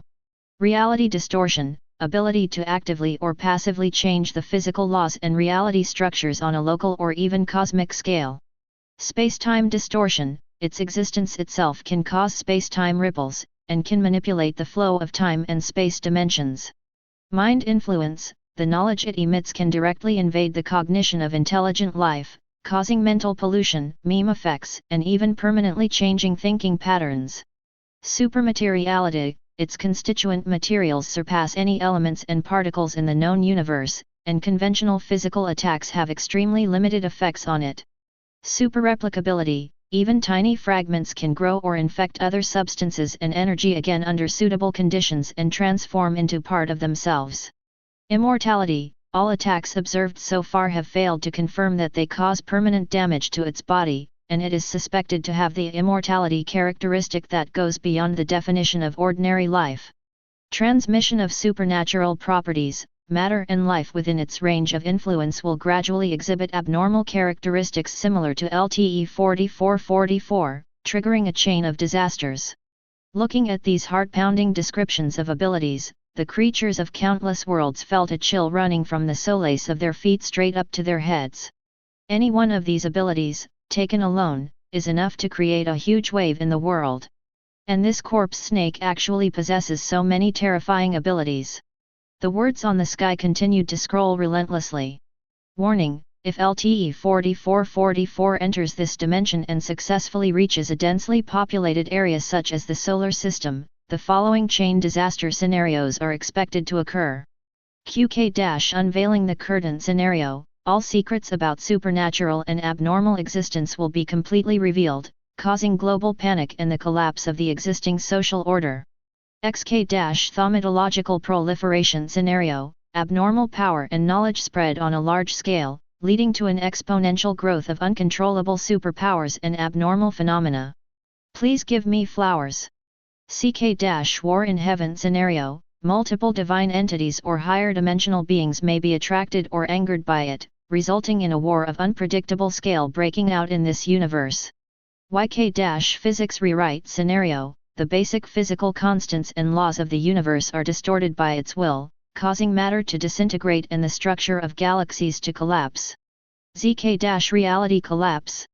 Collapse scenario, the real structure of the universe cannot bear its complete existence, and eventually the multidimensional space-time structure completely collapses and returns to chaos. The name of each scenario is like a heavy hammer, hitting the hearts of all observers hard. Pulling back the curtain, thaumic proliferation, war in heaven, physics rewrite, reality collapse. What kind of scene is this? This is clearly the end of the world. It is the complete end of the universe. Just as everyone was horrified, the majestic and vast voice of narration sounded again, carrying an indescribable heaviness and warning. The Corpse Viper, as a distorted incarnation of the concept of existence in the phenomenal world. It symbolizes knowledge itself, or more precisely, the embodiment of forbidden knowledge and the deep mysteries of the universe.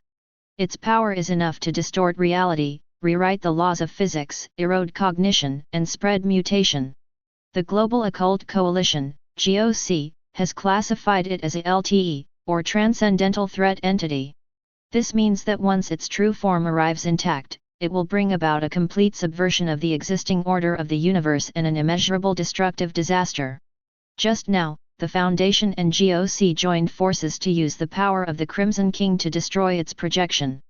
But this is more like a form of containment and expulsion in extreme cases rather than true elimination. For an existence of this level, the loss of projection may be nothing more than a drop in the bucket. Its true form is still lurking in the unknown places of higher dimensions, eyeing all real universes eagerly. The world of covering the sky. At the edge of the universe, in some of the most ancient and ominous life-forbidden areas, a shocking aura suddenly erupted. Those supreme beings who had cut themselves with a sword, and had been floating in the eternal years, waiting for the road to becoming immortals to be opened, were all awakened from the deepest false epilepsy at this moment.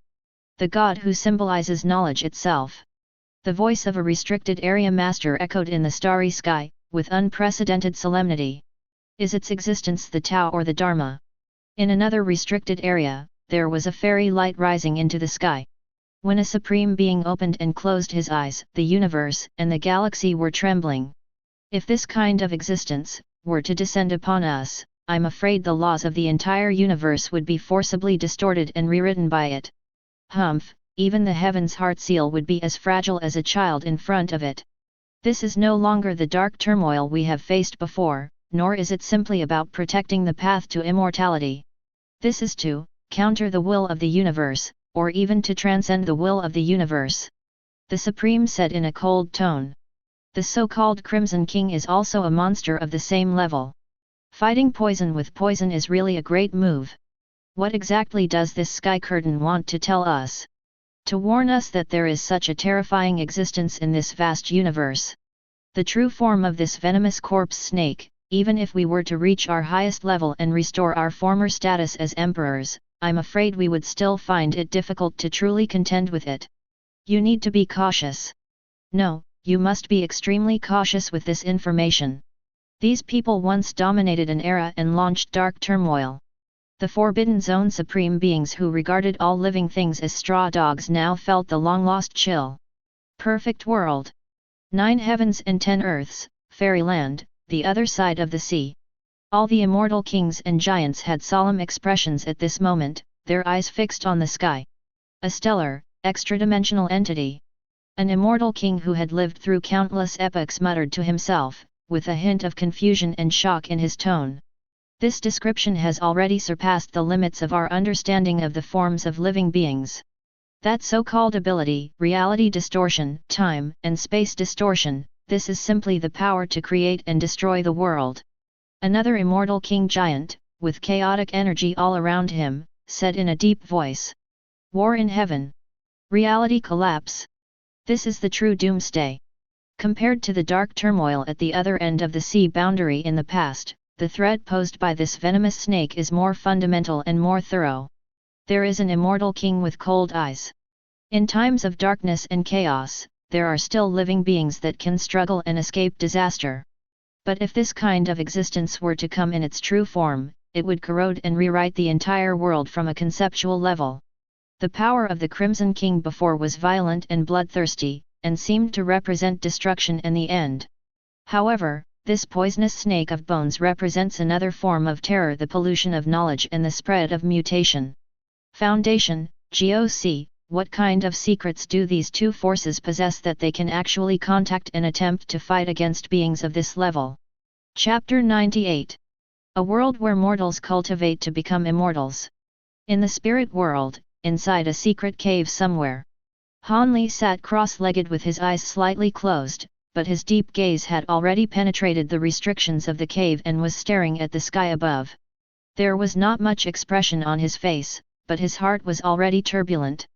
The divine power is so great that it cannot be easily matched by human power.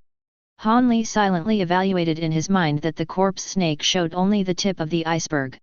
The strangeness and power of his abilities far surpassed any true immortal or Taoist master he had ever seen. Reality distortion, mind influence, supermateriality, each one is incredible and hard to guard against. He thought to himself. The destruction that Tianmu mentioned earlier is probably just to defeat a projection of it that descended on this dimensional universe, or to temporarily repel it. For an existence that is almost equivalent to the embodiment of some kind of cosmic law, the loss of a projection is probably not a fatal blow. Han Li frowned slightly. If there is no effective means of checks and balances, such existence will indeed be a great threat to the heavens and myriad worlds. He thought of the equally terrifying Crimson King. One extreme against another. Han Li's eyes flickered, and a more fundamental question arose in his mind. This sky curtain repeatedly mentions knowledge. As a symbol of knowledge, the power of the corpse serpent comes from this, and its disasters also come from this. But, what's wrong with knowledge itself? Han Li had seen too many bloody storms caused by the pursuit of power and immortality, and too many disasters caused by forbidden knowledge. Perhaps it is not the knowledge itself that is wrong, but the way in which the knowledge is carried is too distorted. Or, the ambition and greed to gain knowledge beyond one's control. He sighed softly, and an inexplicable pressure May 20th surged into his heart. The world is becoming increasingly unstable. Whether the appearance of this sky curtain is a blessing or a curse, it is still unknown. Han Li silently circulated the immortal power in his body, and his eyes became more determined. No matter what the future holds, we must continue to improve our own strength. Only in this way can we have more power to protect ourselves in this treacherous and unknown change. The image of the sky slowly zooms out at this moment, as if to include the entire depth of the universe.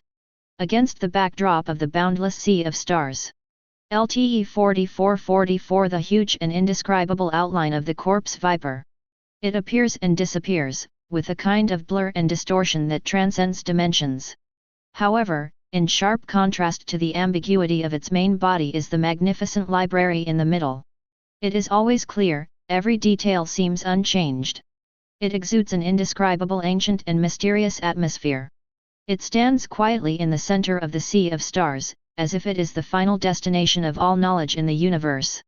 The majestic and vast voice of narration once again sounded in the hearts of all observers, but this time, it was filled with a chilling calmness. This is the most awe-inspiring and most despairing aspect of LTE 4444 Corpse Viper. He is the embodiment of the concept of knowledge. And knowledge itself is almost impossible to completely eliminate. As long as there is a spark of wisdom in the universe. As long as the desire to explore the unknown never stops. Then, this library, which symbolizes all knowledge that has existed, has not existed, can be known, and cannot be known, will exist forever. GOC and Foundation archives clearly state that it was presumed destroyed. But equally, the archives also highlight with bloody lessons the need to continually monitor their propensity for revival or reorganization. Because, in a sense, or at a higher level of definition, this corpse serpent, he, is immortal. The world of Doluo continent. Poseidon Island, in front of Poseidon Temple. Tang San stood with his hands behind his back, looking up at the sky, the sea breeze ruffling his long blue hair. He took a deep breath, and the deep purple in his eyes seemed to penetrate the fog of time and space, flashing with the light of wisdom. I see. It is not a simple material entity, so the conventional sense of destruction is ineffective against it. It is a symbol of knowledge itself, the embodiment of a concept. Tang San's brows slightly frowned, then slowly relaxed. As long as there are still intelligent beings in the universe. As long as there is a thirst for the unknown and a desire to explore the truth in the hearts of living beings. It is possible that it will be resurrected or reappear in the world in some form. He stared at the library that was crystal clear in the sea of stars, his tone solemn. That library is the best proof of its immortal nature. What it represents is no longer simply an individual life, but a rule, a phenomenon, a conceptual existence close to the Tao. No wonder the organization had no choice but to expel them. Faced with such an existence, the power of ordinary gods would probably seem pale and powerless. This has gone beyond a simple confrontation of power and involves the very foundation of the existence of the universe. Xiao Wu was beside him, her face also full of worry. Then what can we do? Tang San gently held her hand, his eyes becoming firm. Protect everything we hold dear and continue to grow stronger. Also, we should be more alert to sources that may be contaminated by their knowledge. The threats posed by this existence are probably more bizarre and difficult to guard against than any evil demons. Naruto World. The Valley of the End, the broken-armed Uchiha Madara's remaining soul.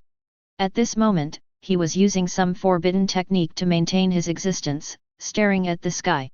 In his single eye, the lines of the samsara eye spun wildly, reflecting the image of the corpse snake in the library. The blazing light was about to burst out, carrying with it a hint of uncontrollable madness and desire. 198. The so-called divinity that transcends the mundane world of life and death. A proud smile appeared on Madara's lips, and his voice was hoarse but full of power. Interesting, really interesting. The embodiment of knowledge. That library is the source of power and immortality. His eyes became extremely hot, as if they wanted to burn the sky to ashes. If we can control this so-called source of knowledge, wouldn't it be equivalent to understanding all the truths and mysteries of this world? What yin-yang escape, what six paths power, in front of this kind of existence, I'm afraid they are just superficial appearances. This is real power. This is the key to achieving the true eternal realm that surpasses the infinite moon reading. Ban let out a low laugh, with a kind of crazy obsession. This corpse viper, its essence of existence is closer to the origin of this world, no, the origin of all worlds, than the mere 10 tails. Hi, the Foundation? GOC? And what about the Scarlet King? They are just a bunch of fools who stole some of the power but are still groping in the dark. Only I, Uchiha Madara, can truly understand and harness this great power. Just wait. When I return to the world, I will definitely seize the authority of this knowledge. Black Zetsu was trembling beside him. He felt the current situation. More dangerous than ever before, it has an ambition to devour everything. One Piece World. New World, an unknown sea area, Honeycomb Island. Thief ha ha ha ha ha ha. Blackbeard Marshal D. Teach is sitting on a pile of treasure. Holding a huge wine glass in his hand, he looked at the shocking scene on the sky and let out his signature crazy laugh. His figure seemed particularly large in the shadows, and his eyes flashed with undisguised ambition and greed. Oh ha ha ha! A god that cannot be completely destroyed? Or is it the embodiment of some kind of rules? Teach drank the wine in the glass, licked his lips, and his eyes were shining. That library! Wow! It must be filled with all kinds of unimaginable treasures. Compared to the things in the library, historical texts and ancient weapons are probably just trifles that are not worth mentioning. His eyes were fixed on the clear shadow of the library, as if he could see endless treasures beckoning to him. Dominate the world? Become the Pirate King? No, no, no, that's too childish. Teach stood up suddenly, with his arms open as if to embrace the entire sky. That library must contain a secret that will allow me, Master Teach, to completely control this world, and even surpass that shitty world government to become the true king of the world. Ha ha ha ha. That's the real One Piece I'm looking for. Corpse Snake? The embodiment of knowledge? It sounds impressive. Badgers shouted excitedly, Captain! Are we going to find it? Poison Q coughed weakly, ahem. Captain! That thing looks dangerous. Teach grinned, revealing a mouthful of broken teeth, with a mad gleam in his eyes. Dangerous? Ha ha! The more dangerous something is, the more valuable it is. Wait for me, you venomous snake! Wait for me, Master Chi! Whether it's the power of the devil fruit or the secret of the world, I want them all. Diesel will not stop at such a small place. Thief ha ha ha ha ha ha! The wild laughter echoed over the Honeycomb Island, filled with endless ambition and desire for unknown power. Above the sky, the stunning images of the corpse snake and the ancient library. It slowly disappeared in an indescribable deep light, like a forbidden painting that was put away by the will of the universe. However, the terrifying pressure and supreme mystery it brought. It is still like a heavy brand, deeply engraved in the hearts of every observing being in the heavens and myriad worlds, and it will take a long time to calm down. The fear beyond comprehension and the extreme yearning for unknown power. Interwoven into a complex and incomprehensible torrent of emotions, sweeping through the minds of all intelligent beings. At this moment, the majestic and vast voice of narration. Once again penetrating the barriers of time and space, clearly echoing in every corner, in the ears of every soul. Gentlemen, you may have already. I have gained some understanding of the objects in the archives that are marked as Keter level. I think that is an extreme threat to the universe, to civilization, to existence itself. Success. The narrator's voice paused, as if preparing for a more serious announcement. LTE 4444 Corpse Viper, with its almost supreme divine attitude, clearly shows us the existence of another dimension. They may not be simply classified into the SCP Foundation's detailed and strict classification system. It's the GOC Global Occult Coalition and other similar organizations that have set up independent files for it and have devoted all their efforts to studying, confronting, or even just understanding it. A cosmic entity. Its far-reaching impact and immense power have already surpassed the scope of any single planetary disaster. The Foundation, the GOC, and their allies who have been hidden in the dust of history, what they are really facing is not just anomalies that are out of control. In the true sense, it is an ancient god walking in the universe. It is a manifestation of the laws of the universe itself, a terrifying existence that transcends the boundaries between life and non-life. The world of bad people. Long Hushan, the top of the Star Observatory. Li Chunfeng was wearing a clean Taoist robe, standing in the cold wind, his white hair and silver beard fluttering slightly in the wind. He replaced Yuan Tiangang and became the person with the most profound insight into the mysteries of heaven in this world. At this moment, he looked up at the place that had already regained its calm. However, it seemed as if the sky still retained some residual terrifying power, and its expression was solemn to the extreme. Keter class. Li Chunfeng stroked his beard lightly, and his old eyes flashed with a deep light, as if there were stars flowing. I have seen a description of a similar existence in the fragments of ancient books. That is already a taboo in the common sense, and a great terror that is enough to overturn an era. But this corpse viper. There was a barely perceptible tremor in his voice. It is actually called divinity. For mortal dynasties to rise and fall, 100 years is a long time, and 1,000 years becomes a legend. In the eyes of such beings that span the universe and overlook the epoch, it is probably just like the blooming and falling of flowers in the garden, which only lasts for a moment. Li Chunfeng took a deep breath, and the cold wind seemed to bring a hint of desolation. We have spent our entire lives trying to deduce the mysteries of heaven, predict the fate of our country, and try to peek into the direction of the future. But in front of such an existence, the so-called divine secrets are probably just the tiny dust that escapes from its breath, and it is impossible to capture even a tiny bit of it. He shook his head slowly, his eyes filled with awe of the unknown and a deep sense of powerlessness. This kind of existence is no longer powerful enough to describe it. This is clearly the embodiment of some kind of Tao, the manifestation of the laws of the universe. Human power is sometimes limited, but the way of heaven is vast and boundless. Super Seminary World. Angel Nebula, Yuluo Heaven. Holy Kesha sat on the throne, with the holy wings of light behind her slightly folded. Her eyes, which had seen the rise and fall of countless civilizations. At this moment, he was staring at the direction where the sky disappeared, flashing an unprecedented solemn light. The message conveyed by the sky curtain was far more profound and essential than any crisis in the universe she knew. The deification of knowledge itself. Kaisha whispered to herself, her voice was cold and majestic, echoing in the empty hall. Interesting, but also extremely dangerous. She looked through the traces left by the sky. It was as if he saw the deeper veins of the universe, those realms that mortals and even ordinary gods could not reach.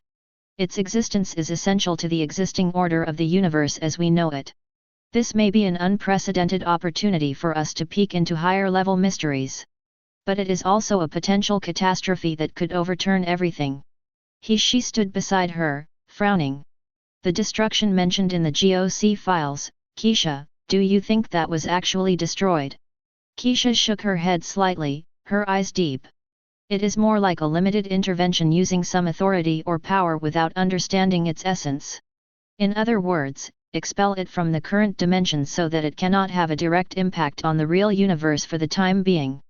Faced with this kind of existence based on concepts, killing or destroying in the conventional sense is probably just a joke. This is no longer a simple confrontation at the energy level, but involves a game at the level of cosmic laws. Chapter 99. The world of fights breaks fear. Zhongzhou, Danta. Xiao Yan, wearing a pharmacist's robe, quietly floated in the sky. Flames flickered around its body, emitting a heart-pounding, scorching heat. He had just come back to his senses from the shocking scene, but there was an insoluble thought lingering between his brows. An unprecedented pressure, like an invisible mountain, weighed heavily on his heart. But at the same time, there was also an indescribable yearning, like a deeply buried fire, quietly sprouting in the depths of his soul.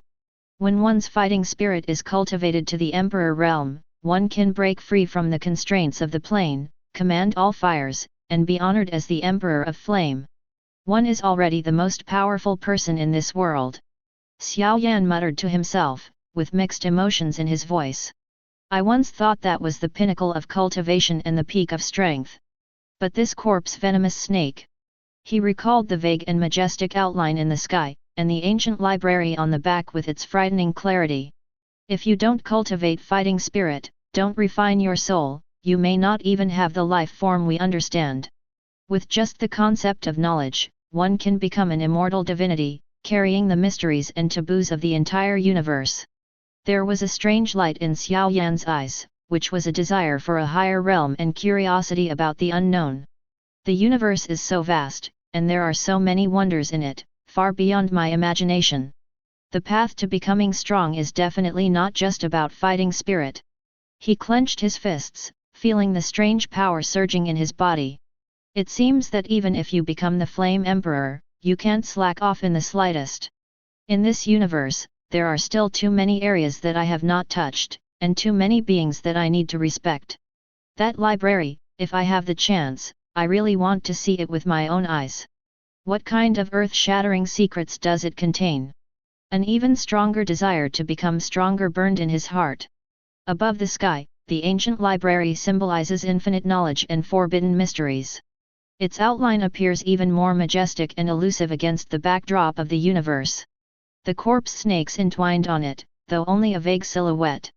Yet it exudes a pressure that is enough to freeze the galaxy, as if the source of all cognition and unknown in the universe converges here.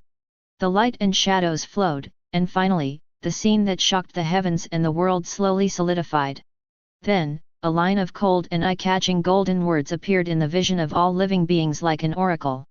LTE 4444 Corpse Viper File Inventory ended. The majestic and vast voice of the narration sounded again. It has a hint of summary, but is still full of deep awe for the unknown universe. From its stunning revelation as the divinity of knowledge to its magnificent miracle of carrying an entire cosmic library. From the supreme worship and following of the Serpent's Hand to the confrontation of the GDC Global Occult Coalition at all costs. Even a single projection of it attracted the Foundation and the GOC to join forces. A cosmic war that can only be destroyed with the forbidden power of the Crimson King. LTE 4444 Corpse Serpent, symbolizing infinite knowledge, transcendence, and incomprehensibility. The GOC highly suspected that he had the mysterious property of unlimited resurrection, or even that he had never really died. The existence of a suspected supreme deity was revealed to the heavens and the worlds, but that was only the tip of the iceberg of the horrifying truth. The narrator's voice sank slightly, as if to emphasize the weight of his words. Gentlemen, you must understand that this is not the strength and terror of an individual, such as shattering a star with one punch or destroying the world with one thought.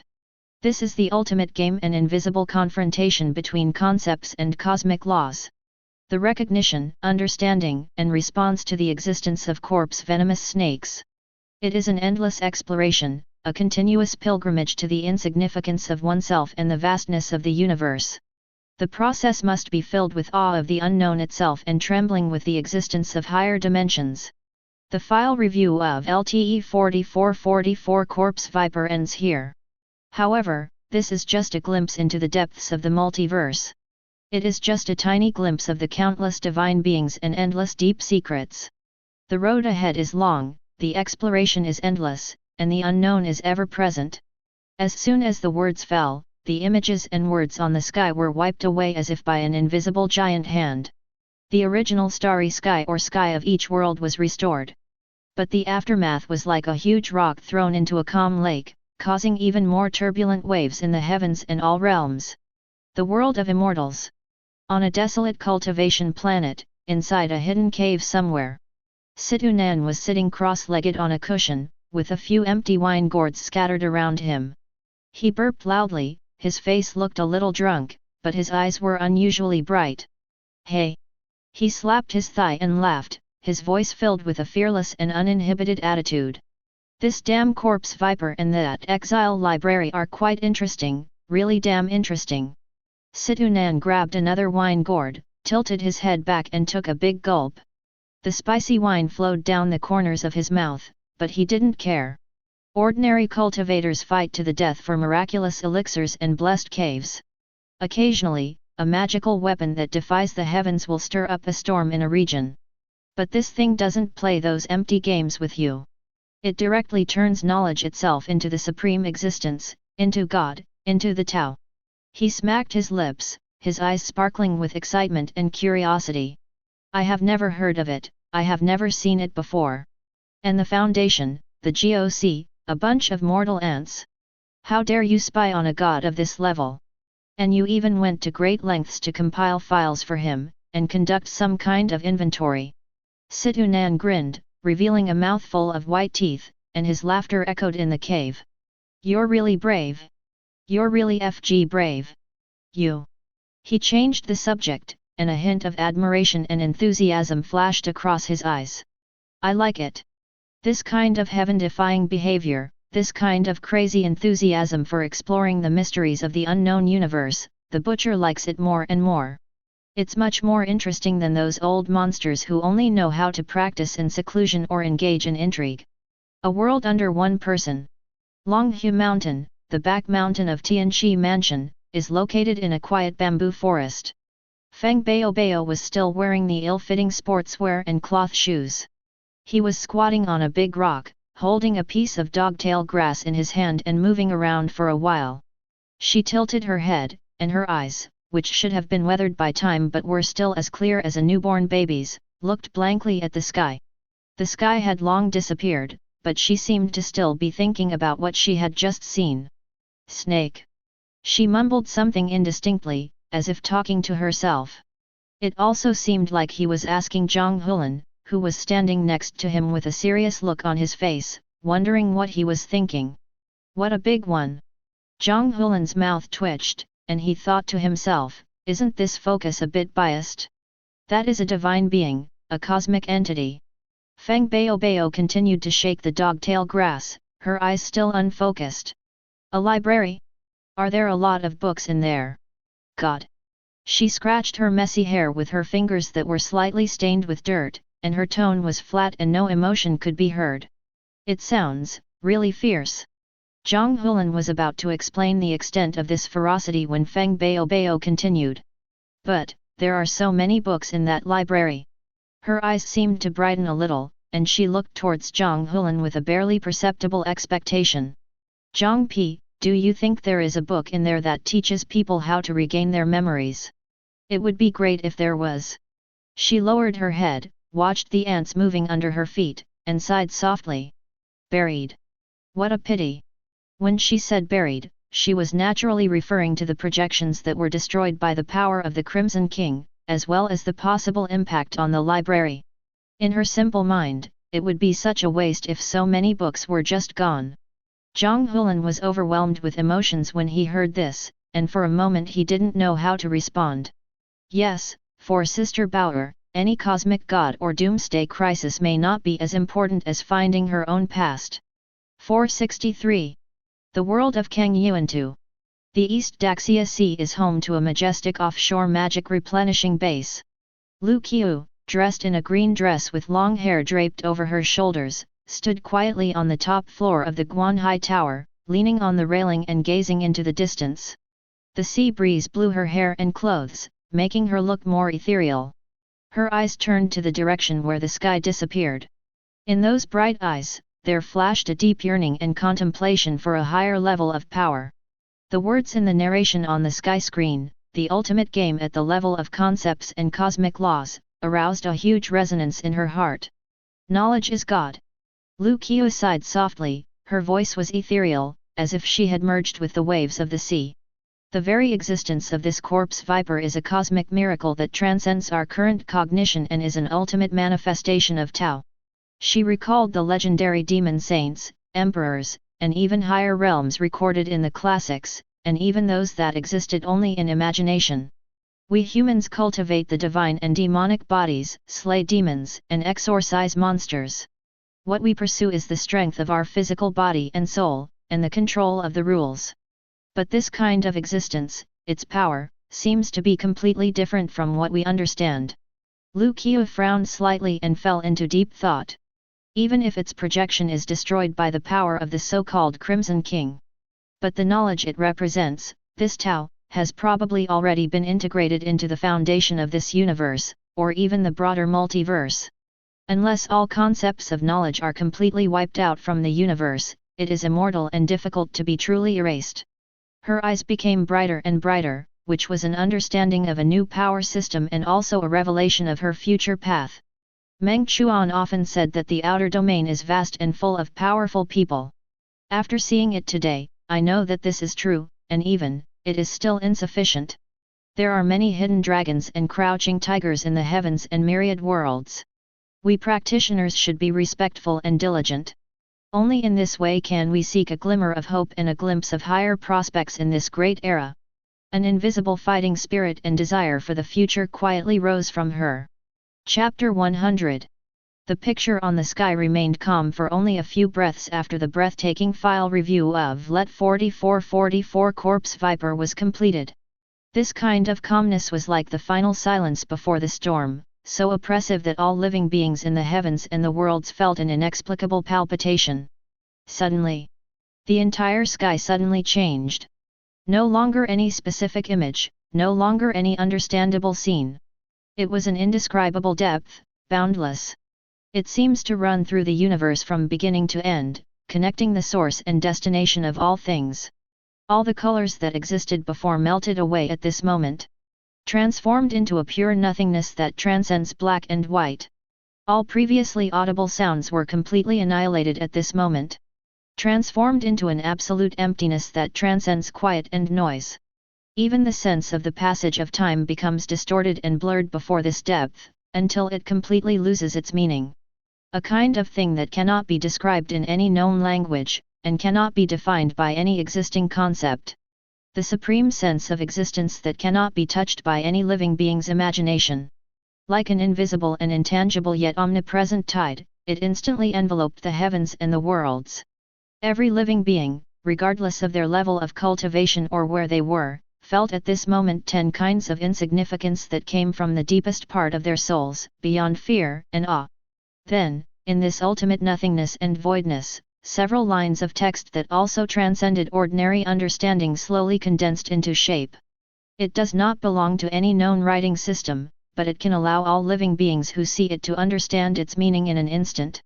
Every character seemed to contain the mystery of the birth and death of the universe, and every flicker seemed to affect the direction of billions of timelines. Existing name, Suhuang Huandea Jun. Honorable title/alias, Supreme Lord of Heaven. Level/rank, beyond the narrative hierarchy/absolute infinity/metaphysical infinity. At the moment these 3 lines of text appeared, the voice of the narrator, which had been silent, rang out again. But this time, its voice was no longer as passionate or cold as when it took stock of SCP-027, nor was it as heavy and warning as when it summarized. Instead, there was a kind of awe and trembling from the depths of the soul that almost shattered it. Every syllable seemed to carry an immense weight that ordinary people could not imagine, understand, or bear.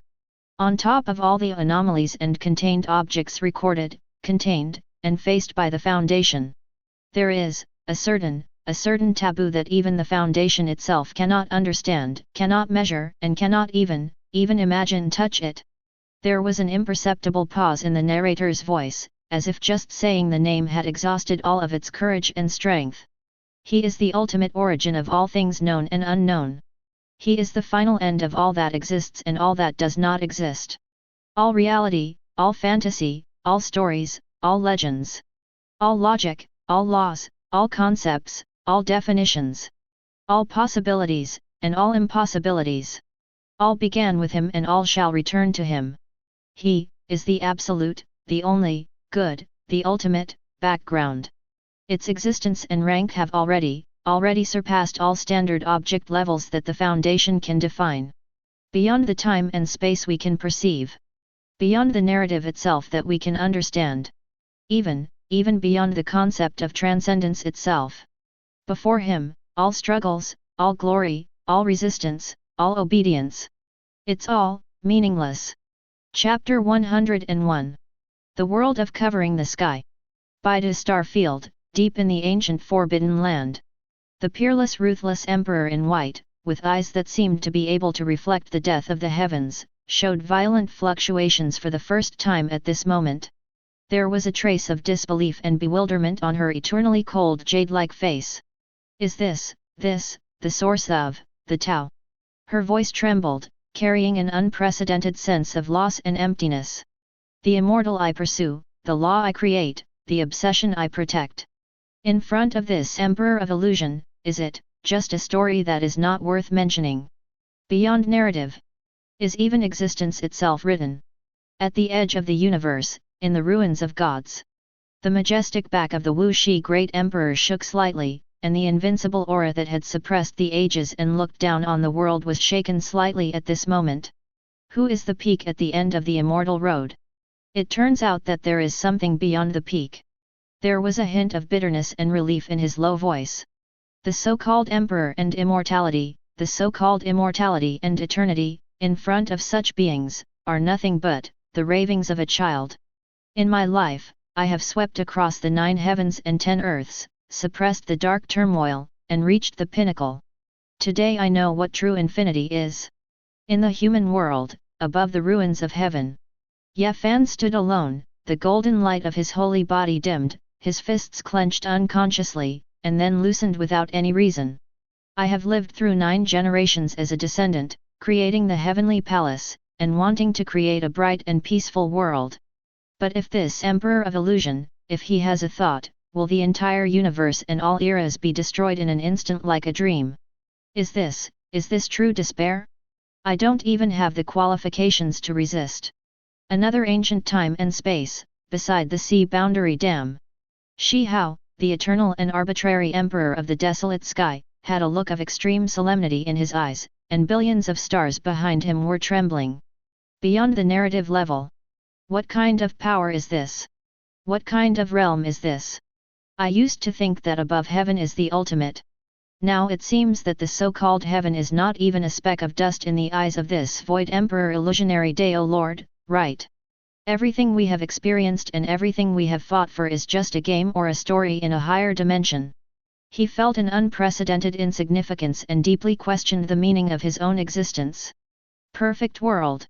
Above the 9 heavens and 10 earths, in the fairyland, the willow god with its roots in the 830 nothingness and its branches spreading to the heavens, now has billions of willow branches swaying wildly, and each leaf emits an unstable halo. For the first time, the ancient and wise voice of Willow God was filled with shock and confusion. This great world where we live, this endless cycle of changes, this struggle of blood and fire. Could it be that this is all just a plot that he made up at random? If he wants, can he easily modify all of this? Erase? This cannot be measured by strength anymore. This is the authority to, fundamentally define what is real. The Willow God was silent, and the green branches seemed to be covered with an indescribable grayness. A world where mortals cultivate to become immortals. In the spirit world, inside a secret cave guarded by numerous restrictions. Han Li, who was sitting cross-legged in meditation with aura shining all over his body, suddenly opened his eyes. His eyes, which had remained calm and had never changed much despite going through countless storms, were now filled with horror. Han Li took a deep breath and felt a chill running from the solace of his feet straight up to his head. The Void Emperor transcends the narrative level, absolutely infinite, metaphysical infinity. He muttered to himself, each word weighing 1,000 pounds. What kind of existence is this? We cultivators spend our entire lives pursuing the great Dao, ascending to the spiritual world, yearning for the immortal world, and even the legendary Dao ancestor. Could it be that the starry sky we look up to is just a preset flash gate? Han Li's mind was shaken. All the adventures he had experienced, the opportunities he had gained after surviving life and death, the supreme techniques he had practiced, such as the Qing Yuan sword technique and Brahma true demon art, at this moment, all seemed so insignificant. The immortality and freedom we seek are probably not even as good as the moment when a grain of sand rolls in the eyes of such beings, right? He thought about how he had walked step by step from an ordinary person to where he is today, walking on thin ice, being extremely cautious, fighting against the sky, fighting against the earth, and fighting against people, to achieve what he has today. If everything is a story, then my efforts, my struggles, my existence. A rare trace of confusion flashed across Han Li's eyes, but it was soon replaced by a more tenacious light. Bite B, no. Even so, I, Han Li, am still Han Li. Even if it's just a role in a story, I will perform this role to the extreme. The path I seek is to go against the will of heaven, so why should I fear a higher being outside of this narrative? He clenched his fists, and after the extreme shock, his Dao heart became even more condensed. But the awe of the unknown was deeply imprinted in his soul. I just don't know what kind of existence this sky curtain and this inventory are, the work of their creator. A new doubt quietly took root in his heart. The sky changes again. This time, it is no longer the pure nothingness and emptiness as before. The picture, like a broken mirror, suddenly froze after a violent distortion and flickering. That's a conference room. A meeting room filled with depression, despair, and some unspeakable, great terror. The overall tone was dark, the cold metal walls reflected a faint light, and around the long conference table sat a dozen figures. They were wearing the same dark uniforms, and their faces were hidden in the shadows, making them difficult to see clearly. But every figure exudes an unfathomable aura of power. 059. The knowledgeable and experienced person instantly recognized the identities of these figures, and his tone was full of solemnity. This is a top-secret meeting of the Foundation's highest decision-making level. The sky screen actually directly shows the most core secrets of the O5 Council. The atmosphere in the conference room was extremely silent. You could hear a pin drop, which is not enough to describe the possibility of it happening. It was a silence that froze even the soul. Every O5 Council member looked as if all the life force had been drained away, their faces as pale as paper. Their bodies were trembling slightly, not because of the cold, but because of an uncontrollable tremor that came from the source of life. Their eyes were empty and distracted, yet they contained a trace of unprecedented awe and extreme fear that could not be concealed at all. It was as if they had just witnessed something that was beyond their cognitive limits and subverted all their concepts, a forbidden thing. In the center of the conference room, the huge holographic screen did not display any data charts or any specific images. There is only a piece that cannot be described in any language, cannot be understood by any thinking. Is it nothingness? No, it's emptier than nothing. Is it infinite? No, it is more infinite than infinite. It devours all light and distorts all perception. Just looking at it is enough to completely destroy the mind of anyone who tries to understand it. Finally, a voice that was extremely hoarse, as if the vocal cords had been rubbed by countless gravel, sounded with difficulty. That's O5-1. The voice of the Foundation's top leader at this moment was filled with indescribable fatigue and despair. His lips moved, and every word he uttered seemed to use up all his energy. We saw things we shouldn't have seen. This sentence was like throwing a piece of red-hot iron into a calm frying pan, instantly exploding the hearts of countless powerful people in the heavens and the worlds. Even the O5 Council thinks they saw something they shouldn't have seen? What on earth is that?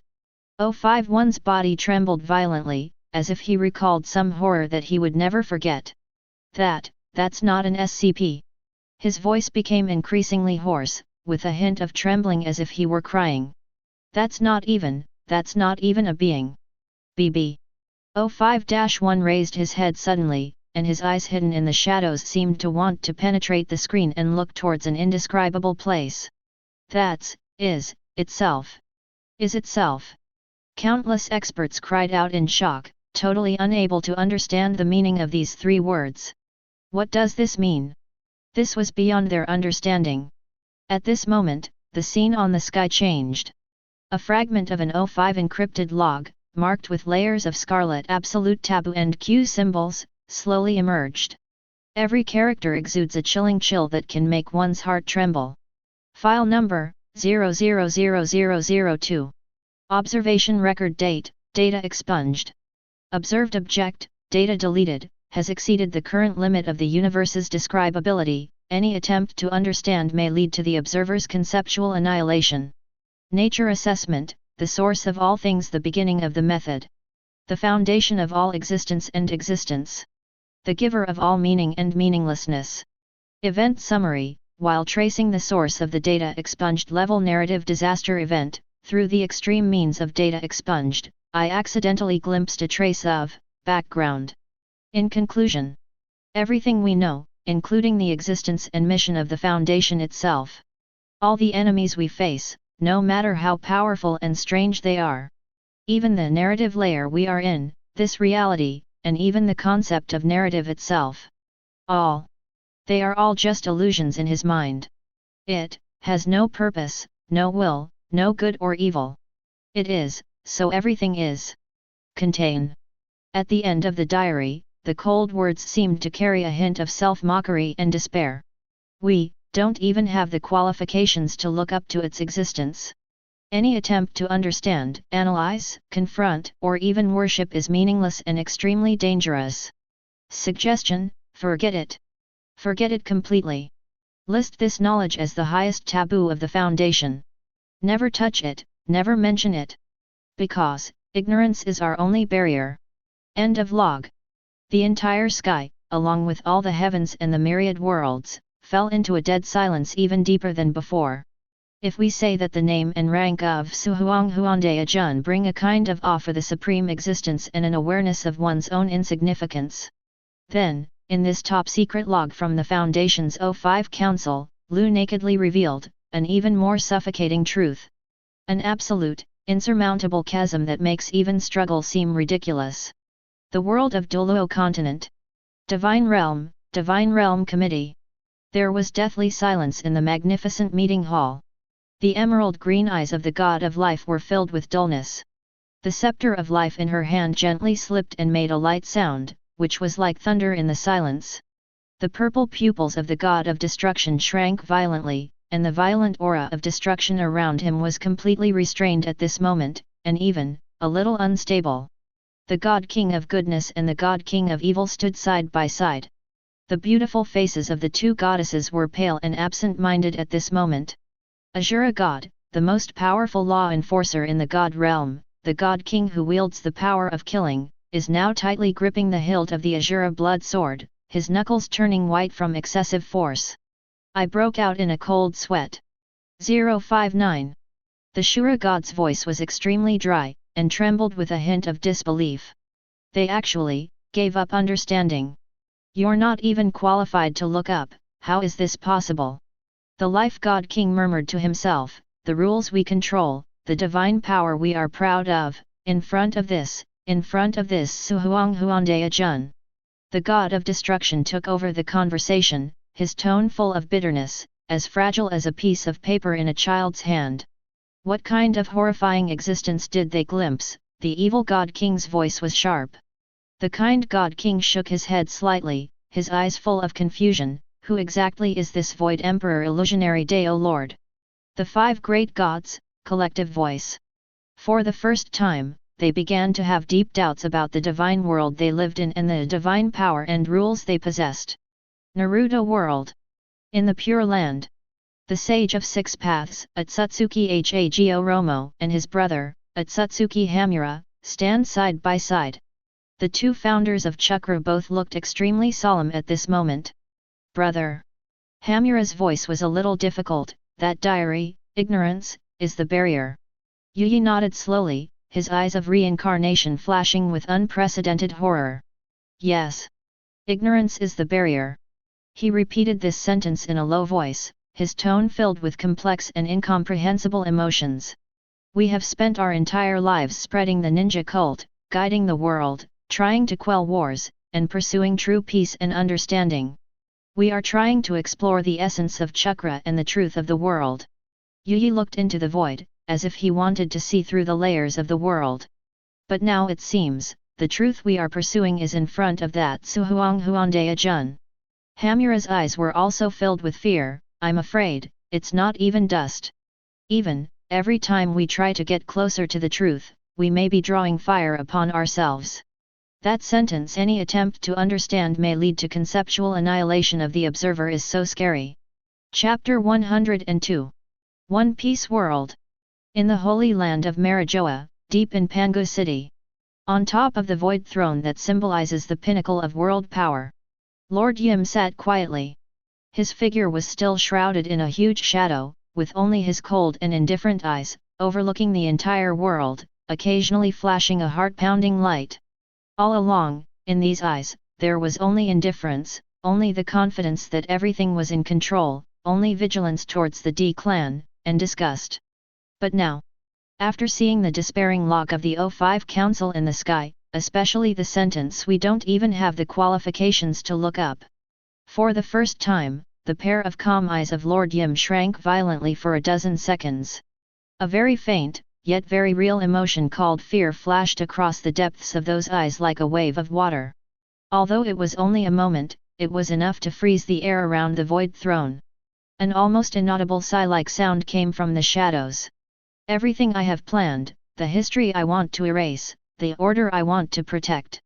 In front of such an existence, what does it count for? Those eyes slowly closed and then suddenly opened. The fear has receded, replaced by a deeper, colder feeling, madness and paranoia.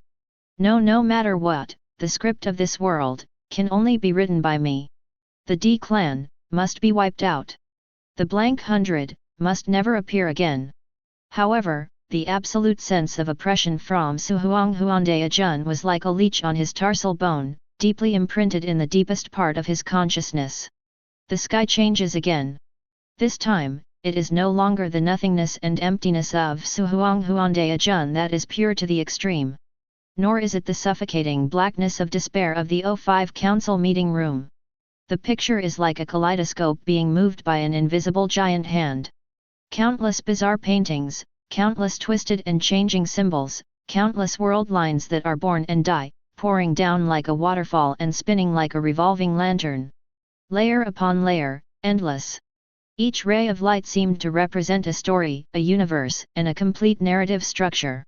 This is the narrative layer. The well-informed ancient being, after a brief moment of unconsciousness, let out an unbelievable cry. They saw countless realities stacked up, countless settings intertwined. In this dazzling and soul-disorienting narrative torrent, a figure is climbing up with difficulty but determination. The figure was blurry and seemed to be made up of pure will and concepts. Sometimes he turns into a ray of light, tearing apart a layer of narrative to escape. Sometimes it turns into a string of symbols, deconstructing the logical barriers in front of us. Sometimes it condenses into a vague human shape, and in a way that mortals cannot understand, it goes up, and up again. Every time he moves forward, he seems to be fighting against the entire story itself. This is a reality bender. It's more fundamental than that. It's the narrative editor. He actually wants to touch the root of the narrative. Some powerful beings who came from higher dimensions or had some guesses about the nature of the world spoke out. This being has obviously been climbing for a long time. His aura was powerful enough to make some gods tremble. He seemed to have surpassed countless final explanations and broken through countless layers of absolute walls. With every step he took forward, countless stories appeared and disappeared under his feet. What he pursued seemed to be the truth beyond the story. Or, in other words, it is the pen that defines everything and does things. Finally, he seemed to have reached a certain limit. He stopped and the blurry figure began to fluctuate violently. The surroundings are no longer the narrative layers that could be understood before. It transcends the nothingness and emptiness of Su Huanghuande Ajun. Because even the concepts of nothingness and emptiness seem to be unable to work in front of it. This powerful narrative editor, this being who attempts to explore the ultimate mystery of narrative, at this moment, his body composed of will and concepts begins to collapse. Not a physical collapse, but a conceptual dissipation. His strong will began to disintegrate the moment it came into contact with this realm. Before he completely dissipated, he used up his last bit of strength to send out a fragment of information that was full of extreme despair and unwillingness, but also carried a hint of enlightenment. It resounded through the hearts of all the people in the heavens and the worlds who were watching. Thousands of story lines, billions of universes, in my eyes, they were like lines in the palm of your hand. But above that, the source of all narratives, what is writing? His voice was filled with confusion and pain. No, that's not right, there is no pen and no hand. $. That Tao. Right now. Just when this narrative editor was about to reveal more, or in other words, was about to be completely assimilated and dissolved by that realm. A voice, without any warning, rang out directly at the conceptual level of all the living beings watching the sky, and even at the conceptual level of all the worlds. This sound cannot be described by any known frequency. It is neither a sound wave nor a mental wave. It's a straight yes. Cold, magnificent, vast, majestic, yet without any trace of emotion. It seems like the first rule at the birth of the universe, and also like the last prophecy at the end of all things. Everything you see is an illusion. Every word is like the sound of heaven, directly imprinted in the deepest part of the soul. What you seek is also an illusion. This voice seems to be stating an eternal truth. Reality and illusion are nothing but flowers in the mirror and moon in the water that you have not yet seen through. The moment the words fell, that invincible narrative editor who has climbed to the highest level of the narrative layer, all his power, all his concepts, all his traces of existence. Moment. Completely erased. Not death, not annihilation, but reset. As if he had never made that great climb, as if he had never existed in any narrative. Clean and neat, leaving no trace. Just like erasing a tiny ink spot from a piece of white paper. The heavens and the worlds once again fell into a deeper silence than when the 95th Council log appeared. If Suhuanghuandea Jun is itself, it is the source of all things. So, what is this Tao Yin? It seems to be above Suhuanghuandeo Jun, or maybe it is the embodiment of some kind of will of Suhuandeo Jun. No, that's not right. That sound has no will. It's just a statement. The world of fights breaks fear. Inside the ancient emperor's cave, or rather, in the void that was once the ancient emperor's cave but has now been shattered. The remaining imperial flame origin of Tuashi ancient emperor and the unwilling imperial soul of Soul Heaven emperor were trembling violently at this moment. They were once the pinnacle of this Duki continent, and were the emperors that countless creatures looked up to. They once thought that Daudi was the pinnacle of this world. What is that? The soul fire of Emperor Hun Tian jumped wildly, conveying boundless fear. He devoured the strange fire, refined the emperor-grade young pill, and sacrificed his blood to Zhongzhou. What he pursued was the supreme power. But now, mirror flowers and water moons. Tuashi ancient emperor's original thoughts were filled with unspeakable bitterness. It took him tens of thousands of years to achieve the throne and leave behind a legacy. All of this, in front of that sound, was just mirage flowers and water moons that have not yet been revealed. One word, just one word, can wipe out the supreme existence that almost touches the root of the narrative. Emperor Hun Tian roared in despair, in our eyes, such beings are like the gods who created the world. But, they were easily wiped out. This is the real divine power. No, even the word divine power seems so useless. The master of heaven and earth that they understood, under this sound, was probably not even as good as an ant. What we are fighting for, the so-called Do-Di, the so-called origin, ha ha ha ha ha ha ha ha. Emperor Hun Tian let out a laugh that was sadder than crying. It's all an illusion. It's all an illusion. A world under one person. Deep inside the Tianqi mansion in Longhu Mountain.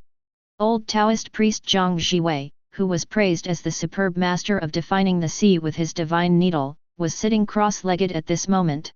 His eyes were fixed on the changes in the sky. The old face that usually had a cynical smile on it was now filled with unprecedented solemnity. Shocked. The descendants of the 8 great skills behind him, such as Feng Zhengao, Lu Jin, and the younger generation such as Zhang Hulan and Feng Bao, all looked pale and were covered in cold sweat. Please give me flowers. That existence, is just, gone like that. Feng Xingtong's voice trembled, and he could hardly believe his eyes. It's not gone, it's just no longer exist. Zhuge Qing spoke with difficulty, his eyes full of awe for the Tao sound. Zhang Hulan swallowed his saliva and felt his throat dry. Oh my god, this is more. Emperor Huan Daijun is still outrageous. Feng Baobao tilted her head, and there seemed to be a hint of confusion in her clear eyes. The old Taoist priest slowly closed his eyes, and when he opened them again, his expression was extremely complicated. He thought of the Jiashan rebellion of that year and the 36 brothers with extraordinary talents. I thought of Wu Zhenzheng and Zhang Huai. What they pursue is full nature and authenticity, return to nature, exploring the source of their own life, trying to break some kind of bondage and gain true freedom and reality. If they had no roots, seeing this.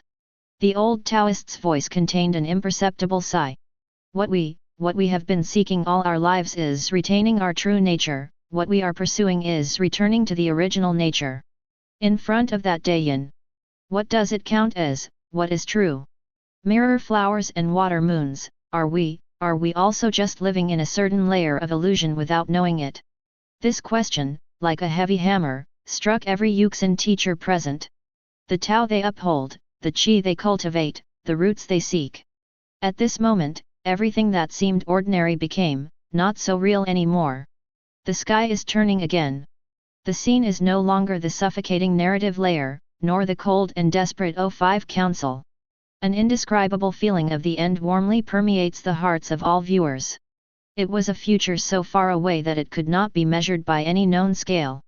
A universe so huge that it is unimaginable, or in other words, a super-aggregate formed by the entanglement of countless narrative structures, is irreversibly heading towards its end. Perhaps it is the extreme of entropy increase, heat death. Perhaps it is the ultimate victory of gravity, the big collapse. The specific form of expression is no longer important. The stars that once illuminated billions of galaxies have dimmed and gone out one after another, like candles in the wind. The planets that once gave birth to countless civilizations have long since turned into cold, dead cores, drifting silently in the darkness. The laws that once supported the operation of the universe began to disintegrate and collapse at this moment, returning to the most primitive chaos. Time lost its scale and space lost its dimension. All life, no matter how glorious or powerful it had once been, had completely vanished, leaving no trace behind. This is absolute nothingness and absolute silence. There is no light, no darkness. Because the concepts of light and dark no longer exist. There is no birth, no death. Because the cycle of life and death has long ended. Even existence itself. It seems to have lost its final meaning here. In this endless darkness and silence beyond the limits of understanding. An unobservable viewpoint, or rather, an undefinable consciousness, is quietly watching all this happening and the end of everything. He has no form, no residence, and even no concept of presence. He is the end itself, he is the silence itself, and she is also the witness that transcends everything. Billions of years of reincarnation, the universe's initial cry from the explosion of the singularity to the final silence of all things returning to nothingness, this epic that is so magnificent that it is unimaginable, in his eyes. Exit. It's just a bubble that appears and disappears in a breath. It's just a fleeting dream that you don't even have time to savor. There is not the slightest sadness. There is no joy either. Even indifferent is not enough to describe it. It was a kind of absolute peace, a perfect ending. As if everything was supposed to be this way, and everything would be this way. When the last struggling photon in the universe completely dissipates into nothingness. When the last wandering thought is finally brought to eternal peace. When existence itself has completely lost the basis for description. Only the eternal void emperor remains the same. It is unchanging, without beginning or end. A grand and distant voice, with indescribable awe, did not come from the sky, but directly from the deepest souls of all viewers, from the conceptual level, once again slowly. It slowly sounded, like a supplement to the previous Tao Yin, or perhaps the ultimate interpretation. Because he is both the beginning of existence and the end of nothingness. Everything comes from him. Everything will eventually go to him. F. Chapter 103. That bloody sky that makes people feel frightened. After the periodic inventory of SCP Pseudo-Beast was completed, it did not dissipate at all. The scarlet document of SCP-5999 "This is where I die" is still hanging. It was like a terrifying giant eye that never closed, overlooking the trembling heavens and worlds. Every living being is still immersed in the extreme fear brought by the Foundation's God-killing gun and the deep imprint of narrative erasure, and their nerves are stretched to the limit. In this moment of dead silence, in the oppressive atmosphere that almost drove all observers crazy, the edge of the scarlet background of the sky, the area that was considered to be nothingness, silently caused 10 ripples to appear. It was not any known energy fluctuation, nor was it a distortion of space. It was more like a drop of ink dripping into the pure void, spreading an indescribable color.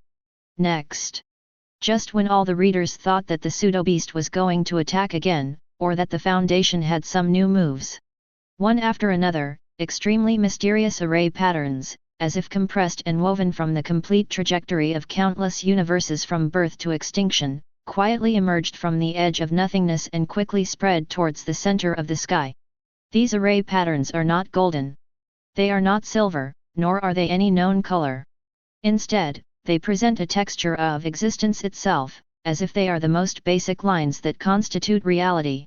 Just one glance at it is enough to make any creature that tries to understand its structure, from soul to cognition, from logic to common sense, have a terrifying illusion that they are about to be completely overturned and formatted.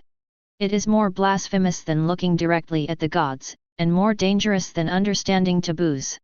Just when all the strong men were horrified, thinking that some unknown horror beyond the beast was about to descend. A voice that is older and more indifferent than the previous summary of the pseudo-beast, as if it does not belong to any known universe, without any emotion of 860, or information flow, directly penetrates the consciousness of all observers. One of the Void Emperor's magic weapons, the creation formation. This short line of words seemed to contain more information than the entire universe. Void Emperor? Magic weapon? What is this? Before the readers of the heavens and the worlds could recover from this sudden new concept, the indifferent voice continued to announce the supreme power of this unknown magic weapon in the form of array words. The formation says, if a foreigner enters this heaven, he will be bound by the formation, reduced to a guest position, and will have to obey the master's way. The essence of his nature and the way he is transformed must conform to the principles of this world. Every word of these few words was like a supernova exploding in the mind, shocking countless strong men to the point of dizziness and daze. The voice was filled with an indescribable sense of relief. No, it was more like a calm statement of established facts, and beneath the calm, there was a suffocating, deeper fear. Continuing to explain. Once this formation is in place, all things will return to their roots. Any foreign narrative, alien rules, or unknown phenomena that attempt to challenge, understand, or even merely observe the existence of the Void Emperor. No matter how incredible power it possesses, how incomprehensible its characteristics are, or how unknowable its realm is within its own worldview and universe system. Once the tentacles of its concept, or the extension of its power, touch the range covered by this subarray of creation. Its original existence form, the essence of its abilities, its energy properties, and even the fundamental cosmic laws and narrative logic on which it depends. They will all be forcibly translated, degraded, and reconstructed by this formation, and will eventually be compatible with the existing cognitive framework and physical laws of the entire universe of the Fund. Unknowable? Humph, under the analysis of this formation, it is a manifestation of a certain degree of anti-meme effect. Extradimensional existence? Perhaps it can be classified as a high-dimensional entity and its spatial operation ability level can be evaluated. The so-called Supreme God? In the Foundation's archives, it is just another entity with powerful reality-distorting abilities or a divine individual with unique effects. As soon as the words fell, the sky screen suddenly flashed. In the boundless void gradually covered by the array pattern, a figure with only its outline exudes an absolutely unknowable aura that makes countless gods tremble with fear. The terrifying shadow of an unpredictable and unspeakable aura is slowly emerging from a crack in a higher dimension. The shape of the shadow cannot be described in any language, its very existence seems to negate the concept of shape. It simply appeared there, and the surrounding void began to silently disappear, turning into the purest nothingness. However, just as the edge of this terrifying shadow touched the mysterious array pattern that stretched over Buzz. An invisible light that was invisible to the naked eye but seemed to fill the entire multiverse suddenly lit up from the formation pattern of the creation secondary combination formation, instantly covering the indescribable terrifying shadow. The shadow emitted a silent screech that seemed to be able to tear apart the soul. Under the illumination of the formation's brilliance, its unknowable characteristics began to melt and disintegrate rapidly, just like ice and snow exposed to the scorching sun. Those energy fluctuations that were originally incomprehensible were forcibly distorted, analyzed, and re-encoded. Those dimensional characteristics that transcend logic are roughly flattened, simplified, and defined. Just a few breaths.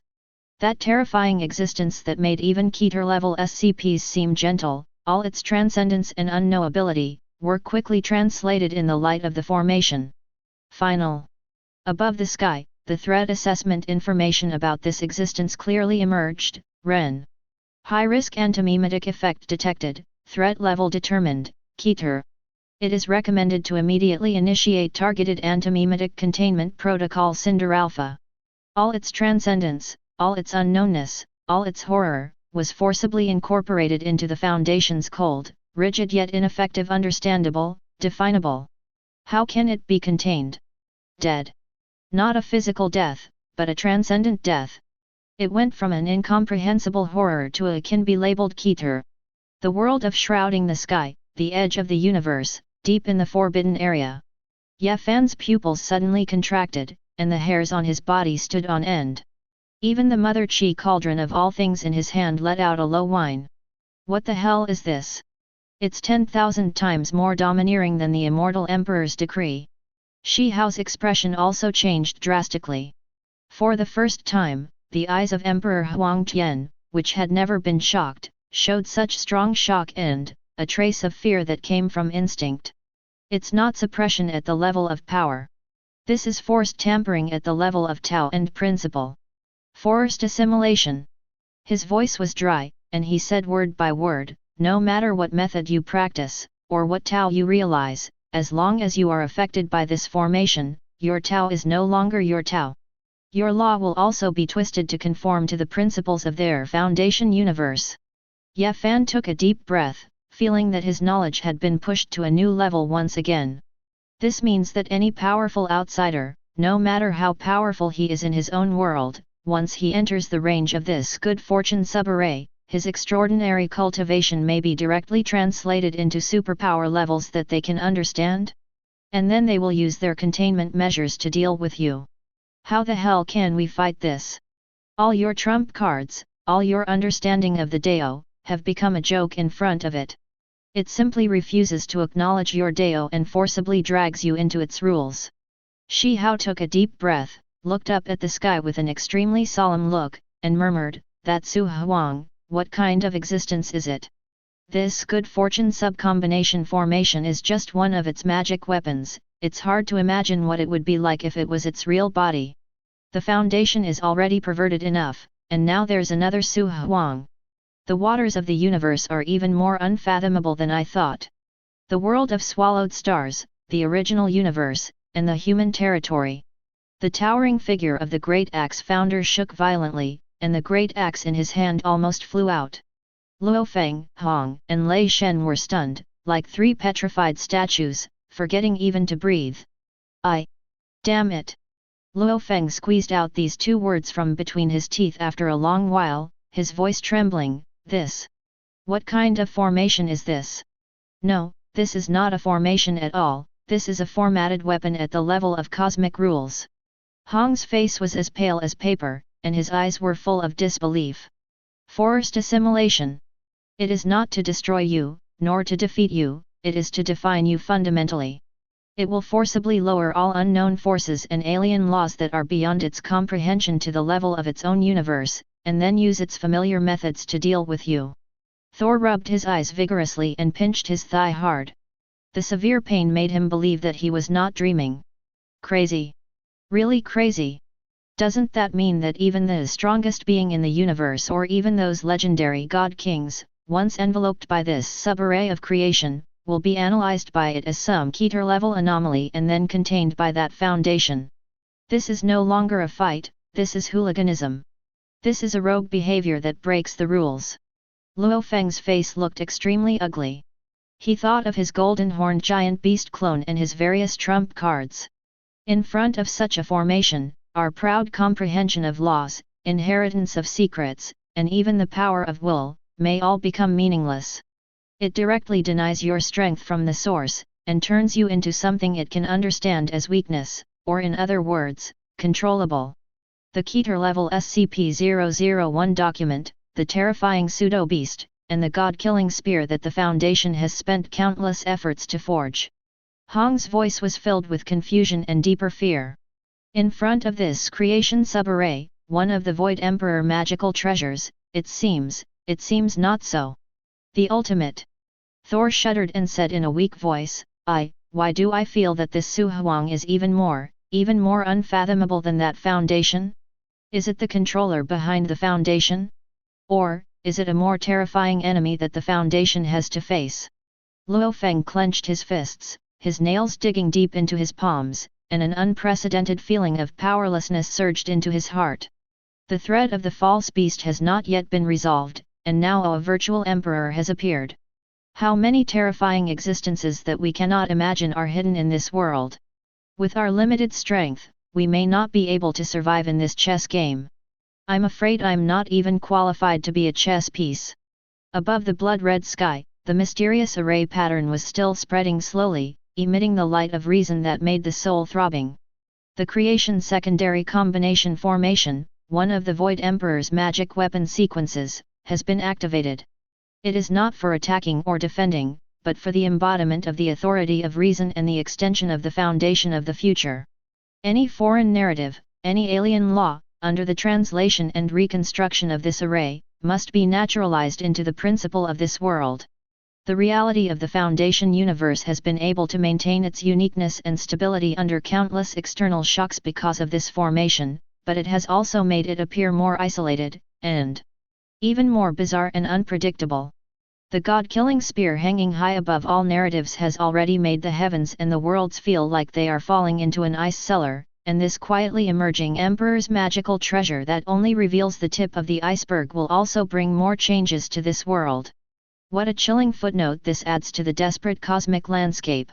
Readers of all the heavens and the worlds, your reading is constantly revealing new layers, or rather, you are passively involved in a world that is far more complex than you can imagine. A vortex of a vaster, older, more indescribable story. And the price may be your existence itself.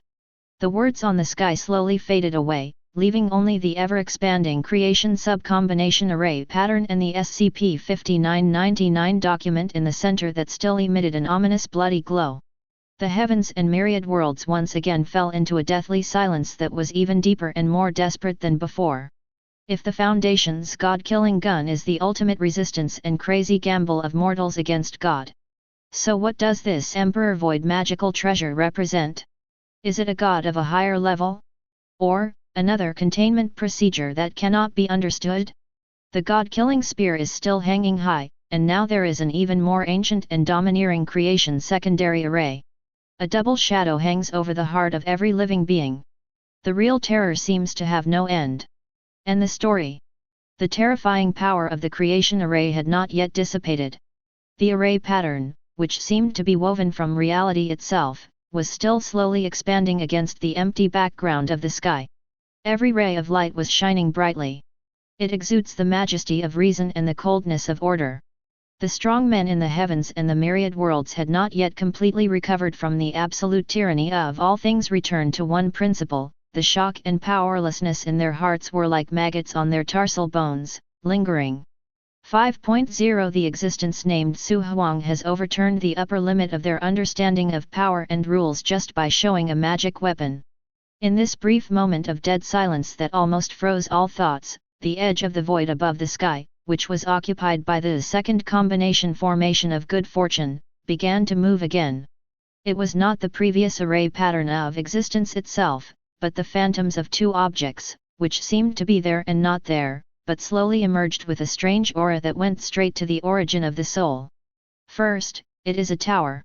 A phantom pagoda that nests itself upwards, layer upon layer, seemingly without end. Each layer of the tower is like an independent world bubble, and these bubbles are infinitely stacked and extended in a way that goes against common sense of geometry, as if to cover the entire narrative. Everything is absorbed. That ancient and indifferent information flow once again penetrates the consciousness of all observers. The second magic weapon of the Void Emperor, the Dream Tower. Next, the Tower's Tower Statement. Tower words: this tower is built on top of each other, and there is no end to it. Even if there is a so-called metaphysical narrative that is good at breaking through boundaries and ascending, it will eventually linger in it and cannot escape. The voice continued to explain, with a kind of indifference that looked down on an ant. This tower is designed to trap people. Any existence, no matter how much transcendence power you possess, or how you break through boundaries, once locked by this tower, will be pulled into an infinitely increasing, monotonous narrative loop. You think you are climbing and breaking through, but in fact you are just repeating the same story in the tower, climbing up endlessly, but you can never reach the real outside world.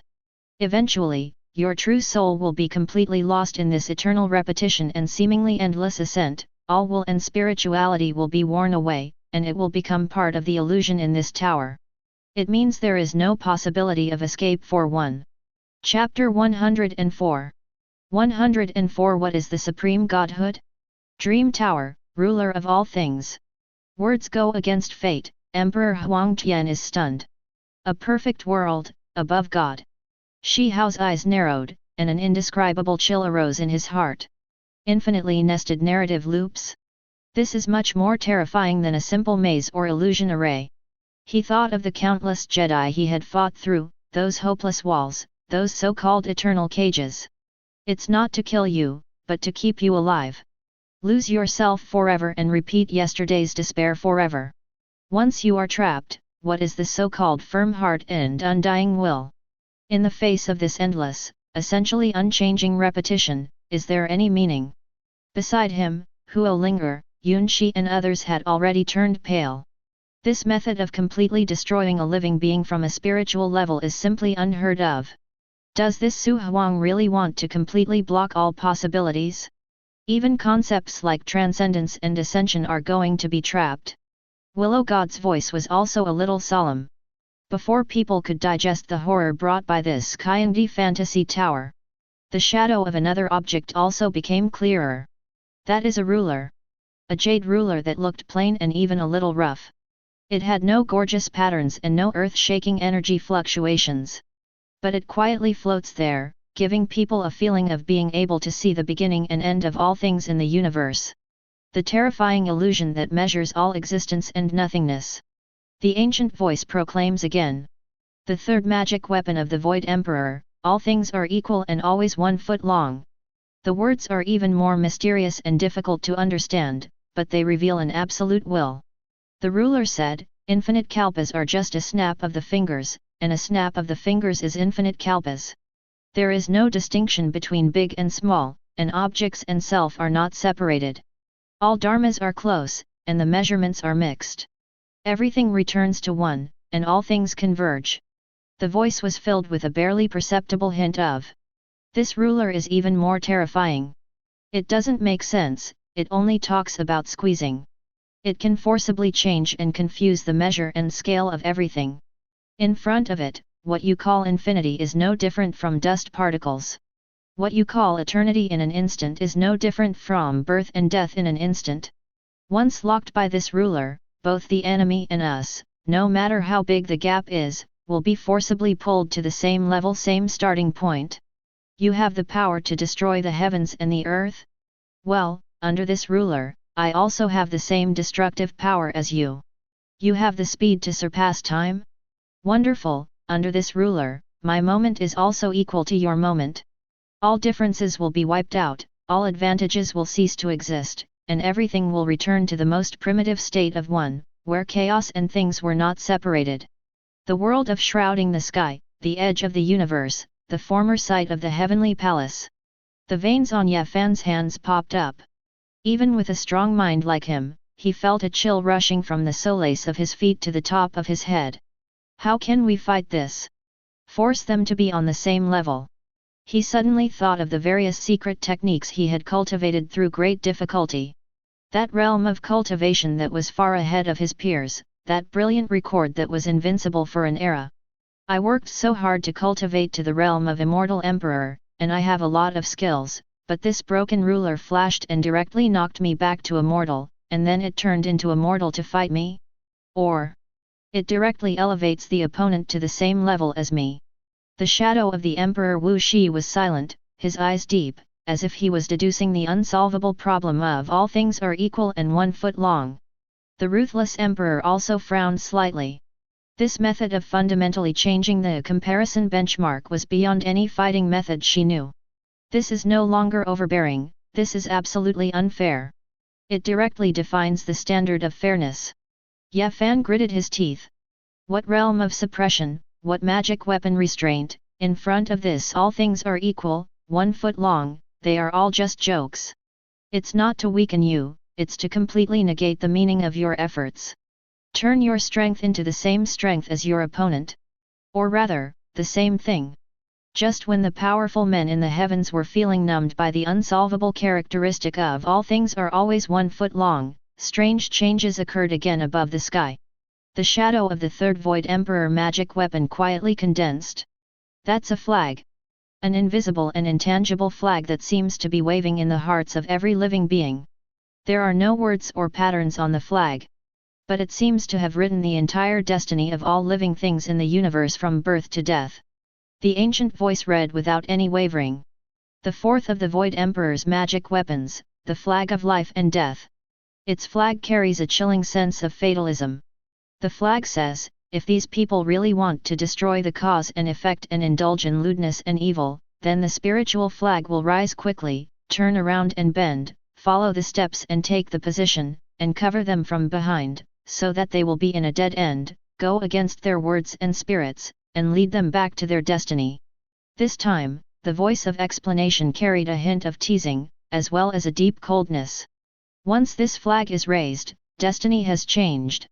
Words are spoken and laws are followed, but, what is followed is its laws, destiny is not in our control. Any existence, whether you are a mortal or a god, once you are locked by this words of destiny dash. Every action, every word, and even every thought you have from now on will be guided, distorted, and corrected by this flag. You think you're resisting? You think you're struggling? You think you're choosing your own path? You are wrong. Everything you do is just moving step by step towards an ending that has already been predetermined for you. If you think east, it will lead you west, if you say life, it will lead you to death. Your free will is nothing but a ridiculous illusion in front of this flag. It forces all your variables to become constants, that is the road to defeat you have prepared for. Swallowed Star World, Original Universe, Vast Territory.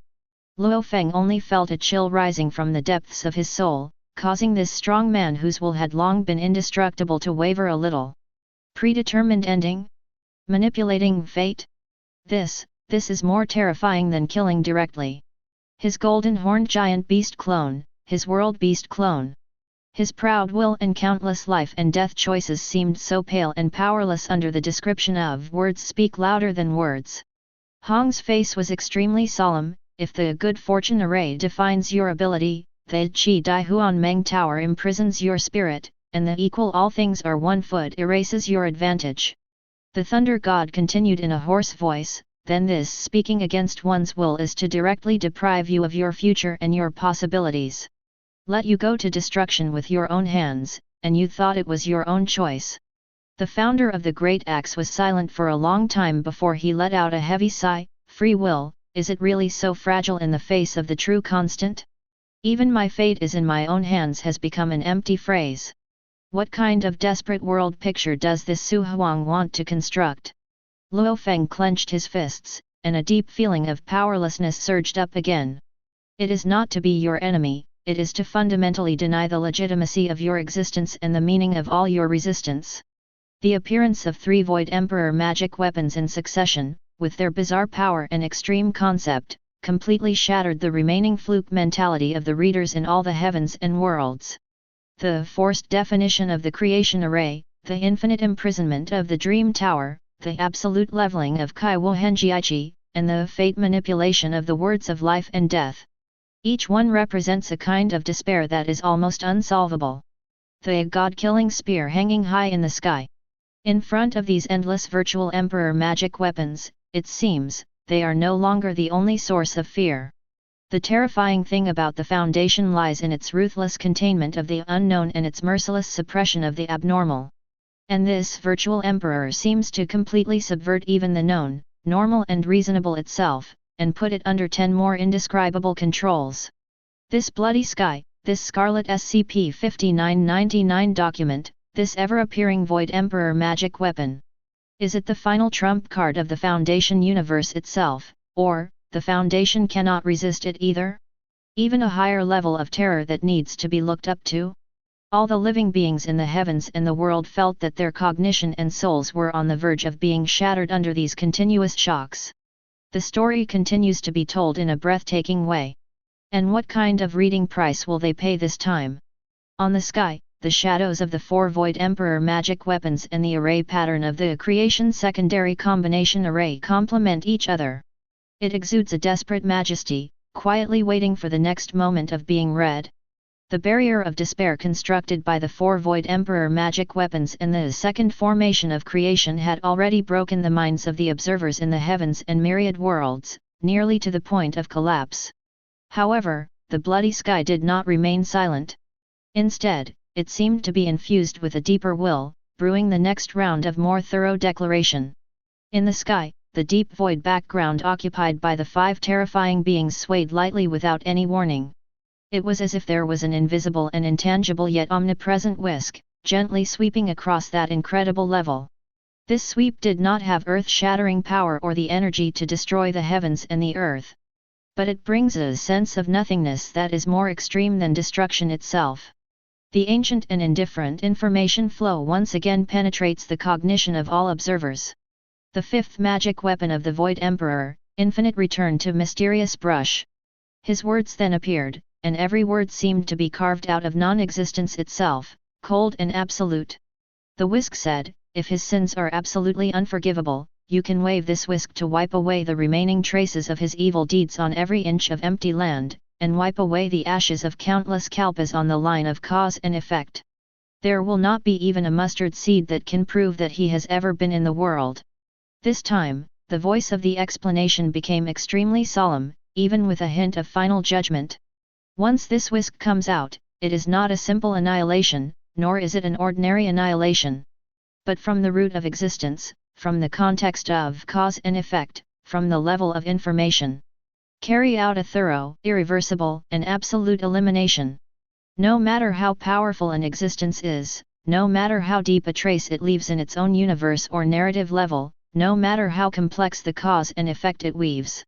Once swept by this whisk, all traces left in this world, this narrative level, this space-time dimension, all related memories, all direct and indirect influences, will be completely reduced to nothingness, to emptiness. It's as if it has never been born, never appeared, never been observed, and never been recorded. Even the concept of it was forgotten itself will not be shared. Absolute nothingness, complete existence. In the world of mortal cultivation to immortality, in the spirit world, there is a secret cave somewhere. Han Li felt a chill running down from his head to his feet, and instantly his entire body felt cold, even his nascent soul was trembling. What the hell is this? He had been practicing till now, and had experienced countless life and death, and seen countless vicious methods to destroy souls and spirits, but compared with this Wulian Gixuan Fu, it was nothing.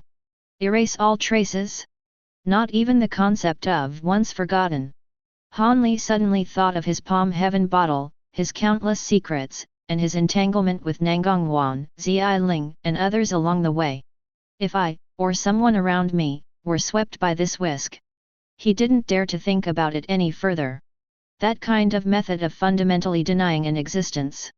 10,000 times more terrifying than 830's soul-splitting death.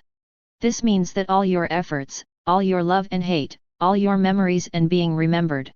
It will all become a complete joke. You struggled your whole life, but in the end, even the fact that you struggled never happened.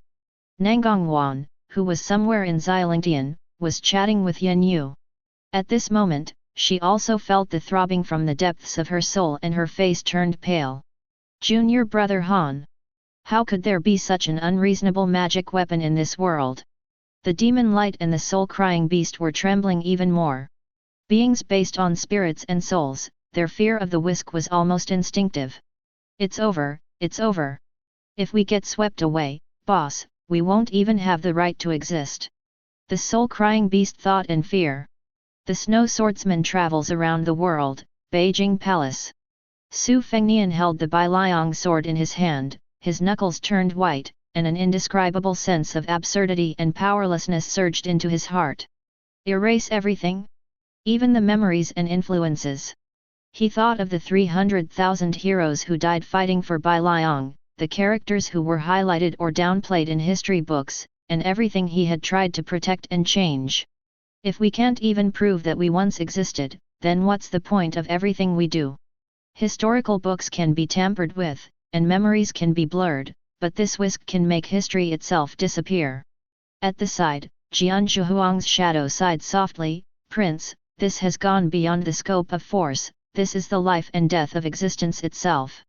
Li Chungang was dressed in a green shirt, his eyes were extremely solemn. I have been seeking swords all my life, and I am confident that I can open the gate of heaven, but after seeing such means, I know what is the real no solution. It's not to defeat you, it's to make your past come true. The mysterious world. Inside Sephira Castle. Klein Moretti suddenly stood up from his chair, the grey mist swirled violently, and his face was as pale as paper. Completely wipe out all traces of existence, leaving not even the concept of forgotten. He thought of the mist of history, the forgotten gods, and the importance of anchor. This is even more thorough than the historical gap of the Quaternary period. At least there are relics, legends, and the unknown. This whisk directly turns the unknown into never before. If an ancient or a sequence 0 were swept by this thing, wouldn't that mean that even the symbolic meaning and conceptual weight of their existence would be erased? This is not blasphemy, this is a complete denial of the foundation of narrative. If Amon saw this, he would be so excited that he would want to steal it, right? No, he himself would probably be afraid of this kind of power. An absurd thought flashed through Klein's mind. Chapter 105. Just as the myriad worlds were plunged into a new round of silence and despair because of the terror of infinite return to mysterious brush, changes occurred again above the sky. In that empty background, no specific shadows of objects appeared. Instead, countless tiny points of light, as dense as stars and dust, suddenly appeared. These light spots are not static, they are constantly combining, separating, colliding, and evolving at a speed that exceeds all known computing limits. Every combination seems to be deducing a new rule. Every evolution seems to be creating an unknown possibility. They are like the most fundamental data in the universe, carrying out endless medical generation and optimization. The ancient voice, with an indescribable admiration and affirmation of infinite evolution itself, resounded through the hearts of all observers. The sixth magical treasure of the Void Emperor, time-varying promotion number. Its several words are full of the charm of Tao, describing a kind of eternal dynamic balance and self-innovation. Several words, the great creation is not limited to the state of one moment. The universe is originally moving, and all things are renewed. This is the number of deductions, which gives birth to countless things, and explores the wonders of the divine mechanism, and the continuous changes are endless. 1. The voice of the narrator was now full of an exposition of eternal advancement with a sense of supreme importance. This is not a specific magic weapon, but more like a fundamental characteristic that the Suhuang has bestowed upon its own background, or the Tao it controls. That is eternal self-improvement and endless iterative upgrades. Any law, any system, any force, under the influence of this variable derivation number, will be continuously and spontaneously optimized and upgraded according to the environment, the opponent, and all known and unknown variables. It can penetrate all the mystical tricks, can generate countless changes, can keep its Tao always at the forefront, and always maintain its supremacy and absolute advancement. This means that the way of the Void Emperor will never become rigid, will never become outdated, will never be targeted by a fixed method, and will never be truly beyond. The solution you come up with today may become ineffective tomorrow because of its own substitution. The limit you understand at this moment may be broken by itself in the next moment. It represents the eternal present continuous tense and the eternal optimal solution. Three-body world, Earth, a certain era after the crisis era. A white-haired swordsman was awakened from his hibernation by this flow of information. He was once Luoji. Eternal self-improvement and iteration. Luoji's eyes were filled with deep shock and a hint of understanding. This is equivalent to saying that this Su Wang's Dao comes with the safety statement and technological explosion in cosmic sociology, and it is always ahead. It can automatically generate a more advanced version of the Dark Forest deterrence based on any threat, or directly evolve to a Kongmian that makes even dimensionality reduction attacks look ridiculous. Any suspicion chain against it will become meaningless due to its high-speed iteration, and any means of blocking technology will be futile in front of it. Cheng Xin stood aside, her eyes filled with confusion and deeper powerlessness. So, there is no way to truly defeat it? Because it is always getting stronger and always taking over everything. Are all our efforts doomed to be in vain from the very beginning? A rare fluctuation also appeared on Chico's perfect face. She represented the three-body civilization that once tried to lock down human technology. Our Smart Sun project is like a child's game in front of it. We are trying to stop the technological progress of a civilization, but the Tao of this Su Huang is undergoing an endless, all-round, and fundamental self-evolution. This is no longer a battle in one dimension. Dragon World, Castle College, Principal's Office. The flame of Principal Anger's cigar flickered slightly, and his eyes behind the glasses were as sharp as an eagle. Eternal iteration, never fall behind. He thought of the thousands of years of war between the dragons and the hybrids, and of the ever-evolving dragon kings and next-generation species. This is simply the ultimate form of the word spirit itself. No, it is the evolution of the Tao that transcends the word spirit. Any targeted dragon-slaying strategy, any new technology developed by the secret party, will quickly become obsolete in the face of such time-changing promotion numbers. Lu Mingfei shuddered in a corner and muttered quietly, "Oh my god, isn't this just a super GM with unlimited upgrades enabled? Is he going to let people live?" Chu Zihang's eyes were calm, but he could not hide his shock. This means that its learning ability and adaptability are unlimited. Any flaw is only temporary, and any advantage will be quickly pursued or even surpassed. It itself is an optimal algorithm collection that is always solving problems. At this moment, the readers of the heavens and the worlds have gone from the initial shock and fear, to the later numbness, and now to the absurd sense of relief that is close to "if I hear the truth in the morning, I would be willing to die in the evening." The right to define of the creation array, the infinite cage of the Kaiandi fantasy tower, the absolute fairness of Kai Wohenjiichi, the fateful script of Yan Chomingniki, and the complete erasure of Wu Yangwixuanfu. Plus the eternal leadership represented by this time-varying derivative number. 6 Void Emperor magic weapons, plus the god-killing spear that still hangs high with murderous intent. This is no longer a display of weapons, it is an exposition of a philosophy of despair. Su Huang, this mysterious existence that only reveals the tip of the iceberg, what kind of cosmic picture does it want to construct that is irresistible and even understanding seems redundant? The Foundation attempts to contain the anomaly, to maintain the veil. And this Su Huang itself seems to be a source of Tao that transcends all definitions of abnormal and normal. The Bloody Sky, the Scarlet Document of SCP-5999, is still slowly unfolding. The story continues. However, the price of reading has probably already exceeded the imagination of all living beings. Above the sky, the shadows of the Spear of God-Killing, the Creation Formation, the Tower of Endless Dreams, the Equal One Foot, the Flag of Words and Destiny, the Infinite Return to Mysterious Brush, and the billions of light points transformed by the numbers of that time, complemented each other and composed a doomsday tragedy called Absolute Control, quietly waiting for the rest of the revelation that belonged to the Void Emperor. Arrest. Chapter 106.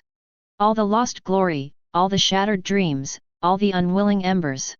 They will all be transformed into the purest information, or in other words, the most original energy. Slowly blending into the indescribable background. Waiting for the next moment of dependent origination and emptiness of nature. The world of Kang Yuan-tu. On the top of the human race's sacred mountain, in front of the simple stone temple that has carried the human race for endless years.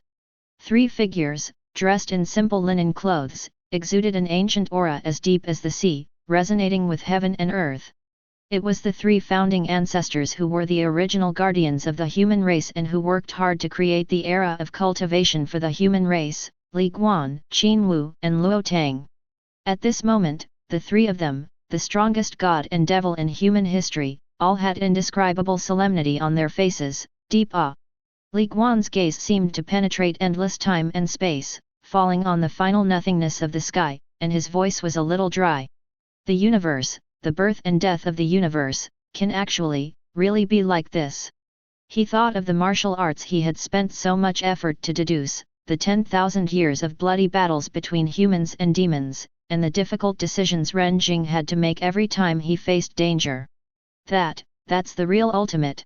Qin Wu, the ancestor of the human race who had a strong temper and never backed down in protecting him, couldn't help but tremble slightly with his clenched fists. We have devoted everything we have to protect the human race until now, creating a cultivation system and resisting the invasion of the monster race. All we have done is, to fight for a glimmer of hope for the human race and seek a legacy in this world. There was a hint of confusion in his voice. But in the eyes of those beings, the birth and death of the entire universe is nothing more than a fleeting illusion. Our human race's struggle, our time, what does it matter?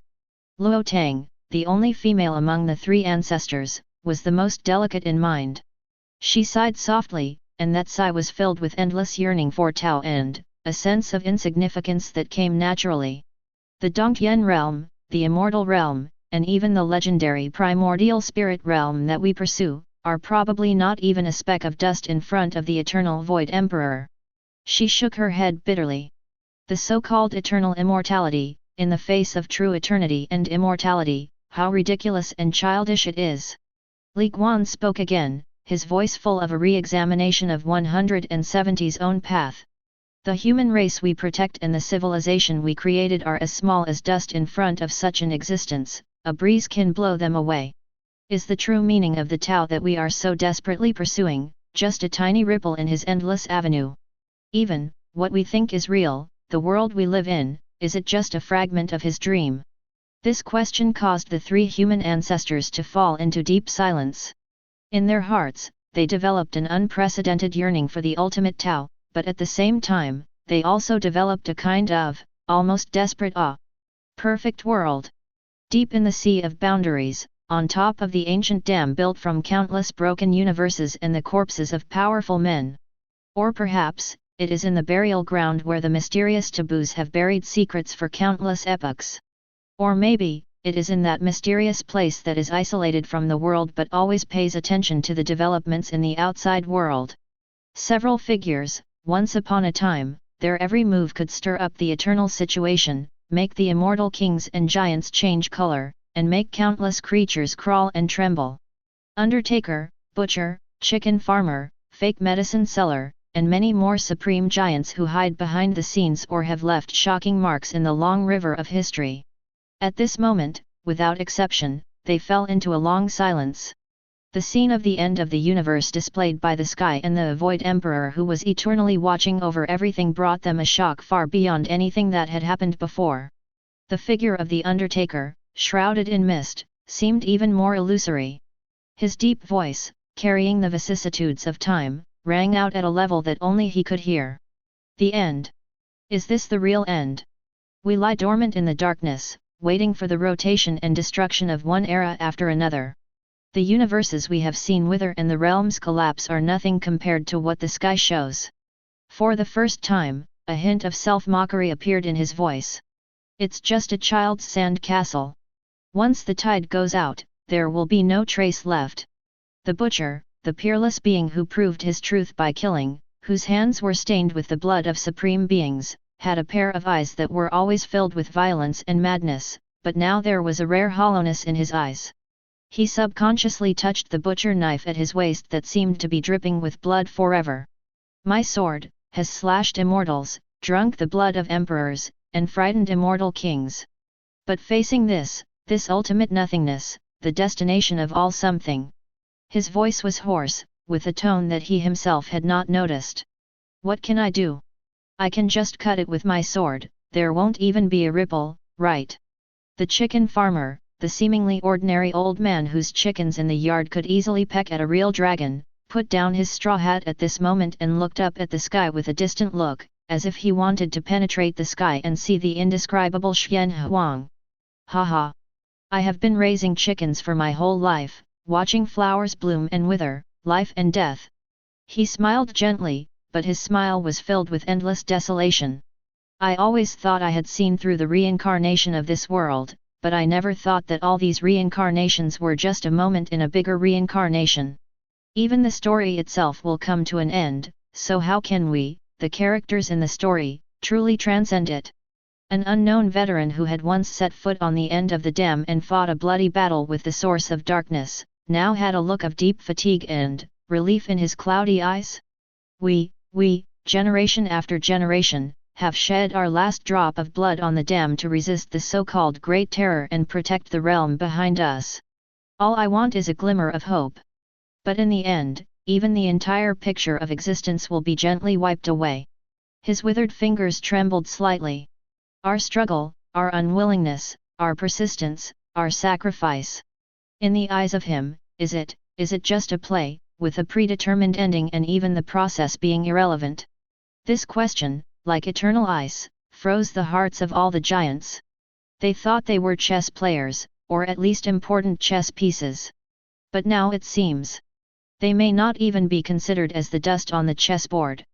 All the struggles, all the glory, all the immortal legends, at this moment, seem so insignificant, even a little ridiculous.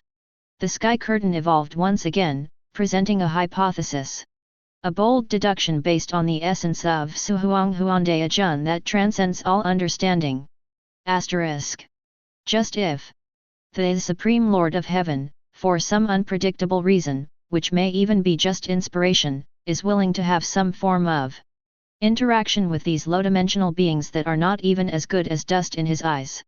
This in itself, for him, is an unimaginable degradation. The sky screen is changing. It's not a specific universe, but more like a conceptual scene. Perhaps deep inside a high-security Foundation site. In a normal containment chamber marked as safe, or even just anomalous. The child-type SCP that was originally recorded as only humming tuneless nursery rhymes periodically was now sitting quietly in the corner of the containment unit. He slowly raised his head. Those eyes, which were originally empty and lifeless, now seemed to reflect the birth and death of billions of stars and the boundless void outside the universe. The researchers in the monitoring room felt an indescribable chill rising up their spines. The target has abnormal activity. The vital signs cannot be read. The instrument display is blank. Wait, he is watching us. The child simply smiled in the direction of the surveillance camera, showing an innocent yet all-knowing smile. The next moment, his figure appeared in front of the glass of the monitoring room without any warning. It was as if spatial distance did not exist at all for him. A senior MTF agent subconsciously raised the gauze rifle in his hand. But his arms were frozen in mid-air, unable to move. Not only him, but all the people and equipment in the entire monitoring room seemed to have been paused. Only the child walked leisurely to a white-haired researcher with a Level 4 researcher badge on his chest.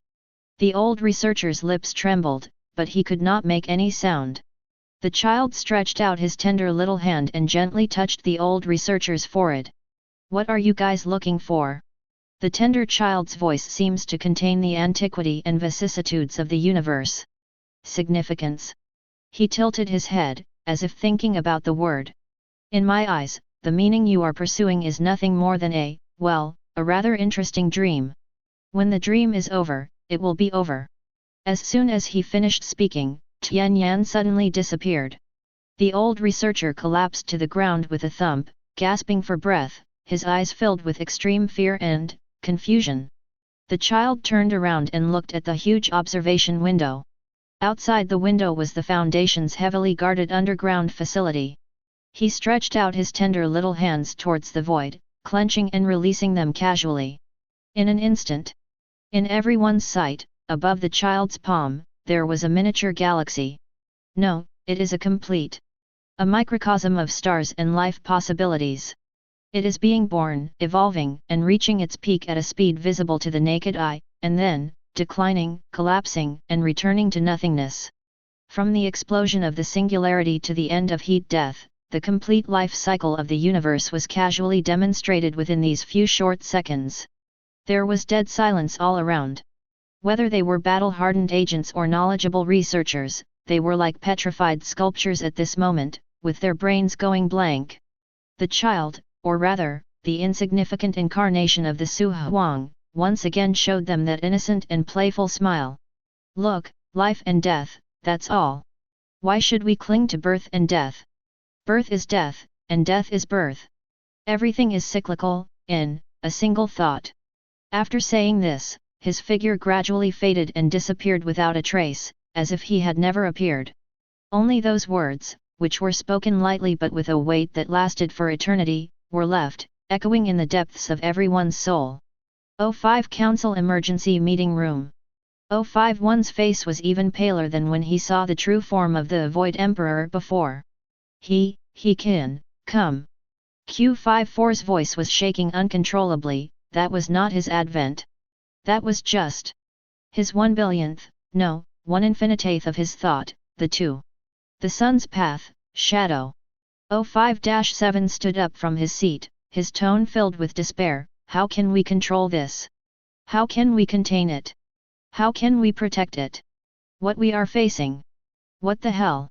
The chairman of the ethics committee, the old man who always emphasized humanitarianism, was now gripping the edge of the table tightly with both hands, his knuckles turning white. Perhaps, we were wrong from the beginning. Understanding is itself a kind of transcendence. The world of immortals. Qing Shui, Situ Nan, Wang Lin, and a group of top masters from ancient times to the present all felt their scalps tingling and their bodies running cold. The scene of the child in the sky creating and destroying the universe at will was deeply imprinted in their souls. Qing Shui Genren, the existence who has reached the pinnacle of calculation and cultivation throughout history, now has a very heavy breathing. His voice was extremely dry, and contained a hint of fear that he himself was not aware of. That is just an incarnation of him? A thought. Situ Nan let out a strange cry and jumped up from the cushion, his face full of disbelief. Damn it! I was a powerful figure in my time, and I considered myself a local tyrant, but compared to this thing. He gestured, but found that he couldn't find any comparable words. This incarnation, no, a finger of this incarnation, no, a strand of hair, is stronger than all of us tied together and fighting with all our strength. 200 million times. No. It is an incalculable multiple. How can we fight this? This is not even on the same level. Wang Lin's eyes flickered, and the obsession in his heart to go against the will of heaven seemed to have suffered an unprecedented impact at this moment. The life and death he experienced, the path he pursued, seemed so insignificant in front of the mighty force that could easily create and destroy the universe. If he is willing, with just a thought, he can make this cave world, and even the entire starry sky, completely fall into ruins, right? A white-haired monk with an ancient aura sat down on the ground dejectedly. The heavenly stepping that we seek is probably no match for an ant looking up at the starry sky in front of him. What does the so-called heaven mean to him? A world under one person. The back mountain of Tianqi Mansion in Longhu Mountain. Zhang Hulan opened his mouth wide and his eyes were round, not closing for a long time. Oh my god, this little brat, no, this great god. He was incoherent and his mind was in a mess. Just now, that was, creating a universe, and then, crushing it. Chapter 107. Feng Baobao tilted her head and blinked her clear yet slightly confused eyes. She looked at the sky, then at Zhang Hulan who was staring at her in amazement. Sister Bauer hesitated for a moment in surprise. This person is amazing. She said this very seriously. Zhang Hulan subconsciously replied, "Nonsense.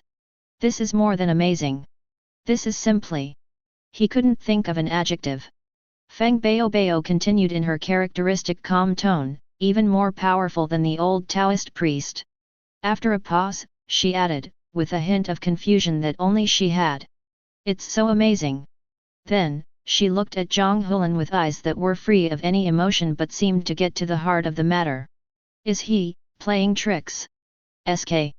He suddenly felt that Sister Bauer's question was too damn profound. Yes, in the eyes of such beings, the birth and death of the universe, is it really like a child playing with mud, just in the eyes of? Old man Lu Jin, who was standing aside, also had an extremely solemn expression on his face at this moment, with veins popping out on his forehead. He murmured to himself, "One thought is born and dies. One thought is born and dies. Is this the real God? No. This has already surpassed the category of God. Is this the embodiment of Tao? The 8 unique skills we pursue, the Tongtian Lu, the soul binding and general sending skills, are simply just a joke in front of this kind of great power." Feng Zhenghao, the heroic figure, put away all his cunning and calculations at this moment, and only pure shock and a trace of despair remained in his eyes. We, the so-called aliens, have spent our entire lives pursuing power, fighting for resources and status. In the eyes of those beings, this isn't even a serious game. Perhaps I don't even have the qualifications to be seen. In the entire alien world, all the powerful people who saw this scene, regardless of good or evil, regardless of their stance, felt a similar sense of powerlessness in their hearts at this moment. The strength they are proud of and the beliefs they hold fast to, all seem so vulnerable at this moment. The sky screen is flowing again. This time, the picture was frozen on the Scarlet Search Agreement file of the 05th Parliament. Every character seemed to be written with solidified blood, exuding a suffocating atmosphere of taboo. The extremely scarlet words "absolutely taboo" pierced deeply into the eyes of every viewer like a brand. A voice that was more solemn than before, with a hint of awe and despair, slowly sounded. "The Void Emperor Illusionary Deo Lord. Its existence itself is the singularity of the Foundation's current cognitive system. It is the end of all logic and the grave of all rationality. It is impossible for the Foundation to contain it in any form. Any attempt to understand, define, limit, or even interact with it in any way are just like the humblest microorganisms, trying to analyze the magnificent structure of the universe. It is futile and full of unknowns. Even this attempt itself, this thinking itself, is very likely, with his permission, or in other words, his presupposition. For the highest levels of the Foundation, such as the O5 Council, or those more secretive departments that are unknown to outsiders. If you are lucky or unlucky enough to sense even the slightest trace of this kind of existence, the biggest possibility is to immediately classify it as a beyond-level threat, no, a beyond-level existence, and initiate the highest level of information blocking protocol. No contact. No research. Not recorded. Don't spread it. Because any form of attention may lead to his unpredictable and even incomprehensible response. If he really has the concept of response. For the Foundation, the 5 characters Suhuang Huandea Jun, the name itself, is a kind of knowledge pollution that needs to be completely forgotten and completely erased. Mention him. Think about him. Even just being aware of his existence may bring immeasurable and irreversible catastrophic consequences to the entire real universe. Their ignorance of this. It is indeed their civilization, the only and last barrier. When the narration ended, the entire sky fell into an eerie silence. It seemed as if even the name Suhuang Huandea Jun itself carried some kind of unspeakable heavy pressure. One Piece World. Holy Land, Marijoa, between the calendars of power. The 5 old men, the 5 stars that symbolize the highest power of the world government, are now sitting together under the projection of the sky, in complete silence. For the first time, a fear appeared on their faces, a fear that was deeper and purer than facing the fate of the D clan or the truth of the blank 100 years. A 5 elders wearing a flat hat and a long white beard moved his lips a few times, his voice as hard as sandpaper. His eyes were fixed on the words absolutely taboo on the sky, and fine beads of cold sweat oozed out of his forehead and slid down his old wrinkles. Another one of the 5 elders, wearing a white Taoist robe and holding the first-generation Kaititsu, tightly grasped the hilt of the sword. The dark knot turned pale due to excessive force. This existence is completely beyond our ability to understand and deal with. Lord Yumu. I'm afraid. He didn't dare to finish his words, but the fear contained in his unfinished words made everyone present feel heavy-hearted. The elder with a huge scar on his forehead, who had always appeared the calmest, now had an unprecedented sense of powerlessness in his eyes. The world government we protect, the order we maintain. In the eyes of such beings, I'm afraid. I'm not even a speck of dust. There was a hint of self-mockery and despair in his voice. The blonde, blue-eyed, curly-bearded 5 elders leaned slumped against the back of a huge chair, muttering to himself.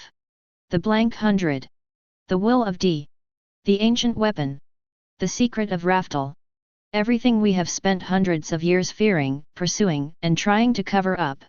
In front of him, everything seems so ridiculous, so insignificant. What is the meaning of so-called justice and rule?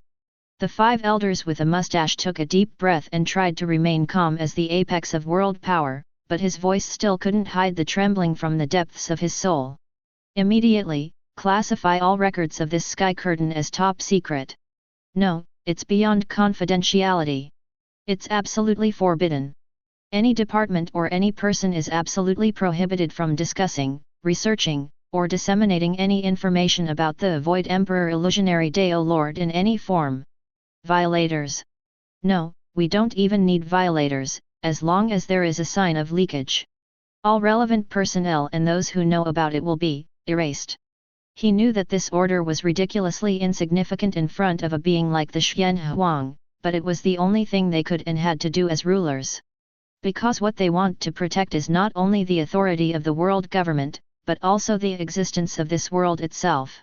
Although this continuation may not even be as fleeting as a bubble in the eyes of the Xian Huang. The world of bad people. Under the sky, no matter it was Li Siyuan from Tongguangan, the Empress from Huanyanfang, or those old monsters who had been hiding from the world, they all looked disheartened and their spirits were broken. If the evil commander Yuan Tiangang, who had been planning everything for 300 years and stirred up the world with his own strength, was still alive. When he saw the Emperor of Illusion in the sky creating and destroying the universe at will, and when he heard the absolute taboo of the Foundation that any mention of it will lead to disaster. He has used all his life's learning, the 300-year-old foundation of the bad people, and the Longquan treasure as chess pieces.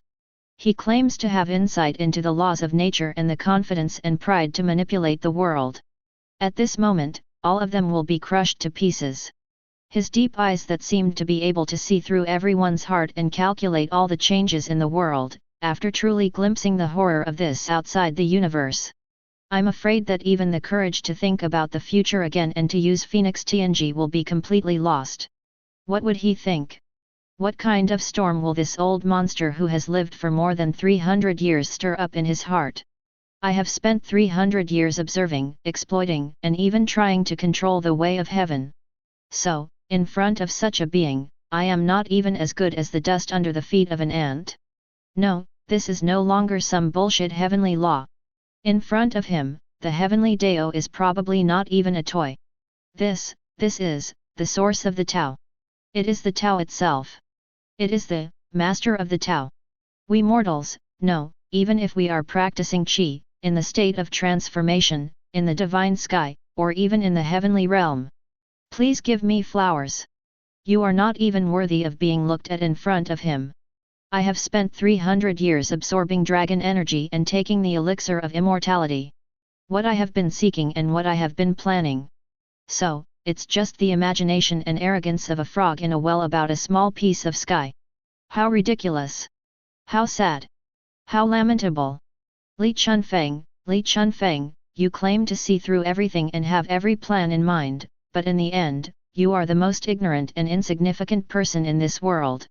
Such knowledge was enough to cause his 300 years of spiritual determination to completely collapse in an instant and turn into dust. This despair, which stems from the essence of life and the limits of cognition, is more unbearable for him than the annihilation of the bad people or his own death. Because this completely negates all the meaning of his existence. The sky picture changed quietly again. The previous heart-pounding scarlet file and the depressing narration have disappeared.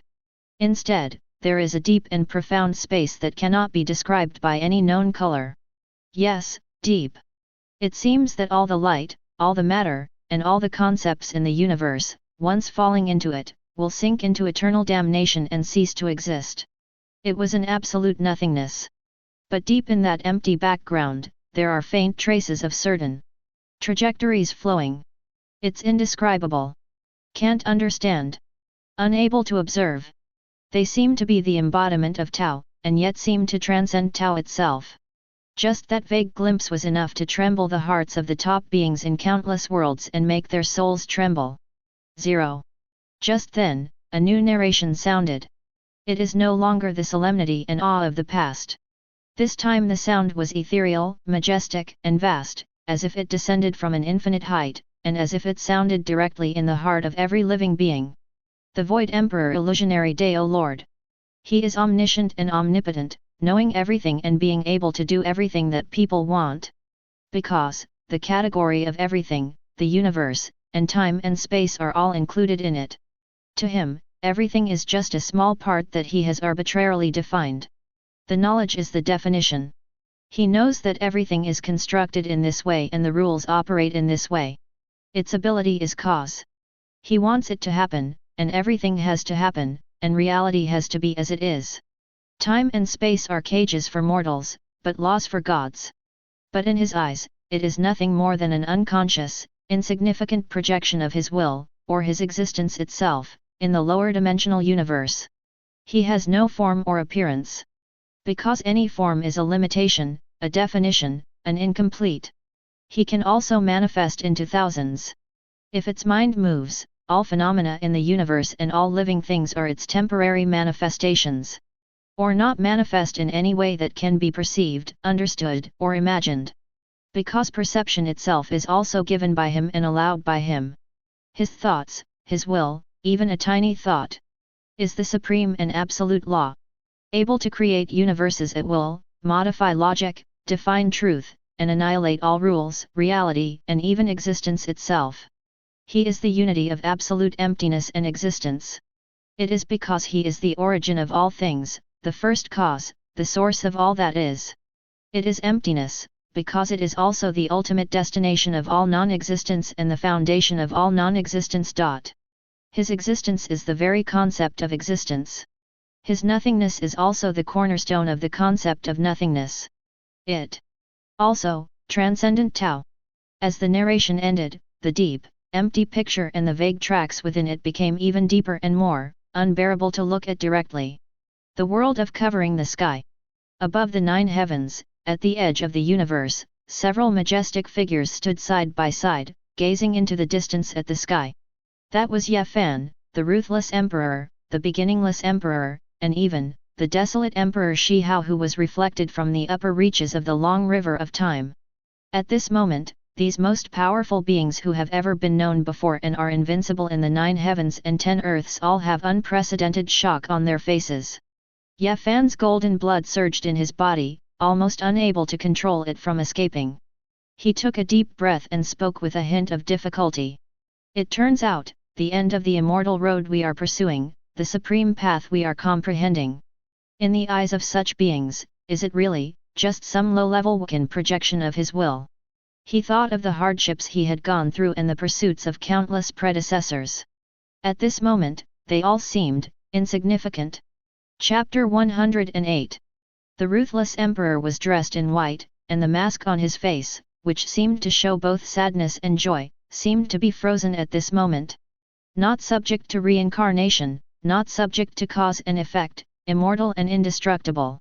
What does the ultimate we pursue mean in front of the definition itself?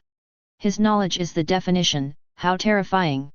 The bell of Emperor Wu Shi was long and leisurely, as if he could suppress the world for eternity, but at this moment, his eyes had lost their former calmness and confidence.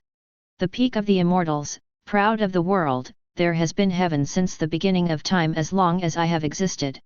Now it seems that the sky we are in, this entire universe. Perhaps, it was just an unconscious thought of his. There was a hint of confusion in his voice, and a hint of fundamental doubt about his own path. Shi Hao has been independent for eternity. He once dominated the ancient times and killed people all over the world until no one dared to claim the mastery. He stared at the sky, his eyes deep, as if he could penetrate the void. The system I created, the law I evolved, and what I protect. If he wishes, can he change it from existence to non-existence in a single thought? Erasing everyone's memories and all traces of history, as if they had never existed. This possibility made even such a powerful man as him feel a chill from the depths of his soul. This is the true meaning of. Ye Fan muttered to himself, then shook his head violently. No. That's not right. This is no longer something that can be described as saying what you mean. This is, the method of mind-moving, self-generation. No, even the Dharma itself is determined by his thoughts. Avi. Perfect world. Beyond the boundless sea, the ultimate ancient land, the dark abyss. Those masters of the restricted areas who had once caused boundless catastrophes, regarded the immortal kings as ants, and overlooked the eternal cycle of reincarnation, were collectively speechless at this moment. Their decayed bodies were trembling, and their remaining souls were throbbing. Every word of the ethereal and majestic voice in the sky was like an almighty hammer, smashing hard on their cognition. An immortal king who had devoured more than one immortal king, his voice was hoarse as if he was rubbing against someone. Omniscience is the definition. Omnipotence is the cause. What kind of realm is this? We have spent countless epochs in pursuit of immortality, longing for transcendence. What are we seeking? Another dark giant wearing tattered imperial armor and with a terrifying aura stared at the sky with empty eyes. We believe that we are the chess players in this world, or at least important chess pieces. Now I understand. It turns out that we are just beings from a higher dimension. 10 programs set up at random? A program that can be modified, deleted, or even forgotten at any time. His tone was filled with an incredible sense of absurdity and bone-chilling coldness. Our existence or non-existence, our joys and sorrows, our conquests and plots. It's all in his one thought. A forbidden area ruler with a strange appearance and an ominous aura let out a mournful cry like a night owl. Then what is the meaning of everything we do? The tribe we protect and the eternity we pursue, what do they mean? How sad! How hopelessly powerful! In the face of such an existence, our so-called immortality and eternal existence are nothing. It's nothing but a ridiculous, self-deceiving lie. These restricted area masters who once made countless worlds tremble, at this moment, felt unprecedentedly insignificant and helpless. Their pride, their ambitions, everything they had, were crushed to pieces by those few simple words. The world of immortals. At the end of the bridge to heaven, there is a hazy place that does not exist. Several people whose auras permeated the entire Immortal Cultivation Alliance and even affected the greater star fields were all in a long silence. They were the strongest in their respective times, and were truly walking on the heavens. They once thought they were at the top of all living beings, able to overlook the mysteries of the operation of heaven and earth. Wang Lin, a man who had gone against the will of heaven all his life, cultivated to the point of stepping on heaven, understood reincarnation and controlled life and death, now had a frown on his face. The original power in his body was surging. The heaven he understood and the fate he defied seemed so fragile in front of the description of the sky. Our sky. He spoke slowly, his voice carrying a hint of unprecedented bewilderment. The will of heaven that we have escaped from, surpassed, and even replaced. So, it's just a speck of dust in the universe of Suhuang Huandea Jun. An old man wearing an ancient Taoist robe, whose aura matched the entire universe and starry sky, had bitterness in his eyes. I once thought that stepping into the sky was the ultimate, the end of the Tao. Now it seems, we have only just opened a door and glimpsed a ray of light outside. And the world outside the door, is vast, deep, and terrifying. It far exceeds our wildest imaginations. Another powerful woman, surrounded by countless illusions of birth and death, seemed to be in charge of the reincarnation of one cosmic era after another. She sighed softly. What we call creating the world, Chen Wei's control of the rules. In the face of knowledge is definition, ability is making. It's just a child's sandbox game. If he does not allow, our world and our rules will vanish in an instant and cease to exist. Transcendence. What does transcendence mean? Wang Lin looked up at the deep sky, and the Dao heart in his heart, which had gone through countless hardships and was indestructible, was also experiencing violent waves at this moment. Is what we are pursuing really worthy of being called transcendence? Or, have we just jumped from a small cage he arbitrarily set up to another large cage he arbitrarily set up? And he is always outside the cage, in a way that we cannot understand or imagine, exist. This realization made these great men feel a deeper sense of powerlessness than facing any powerful enemy.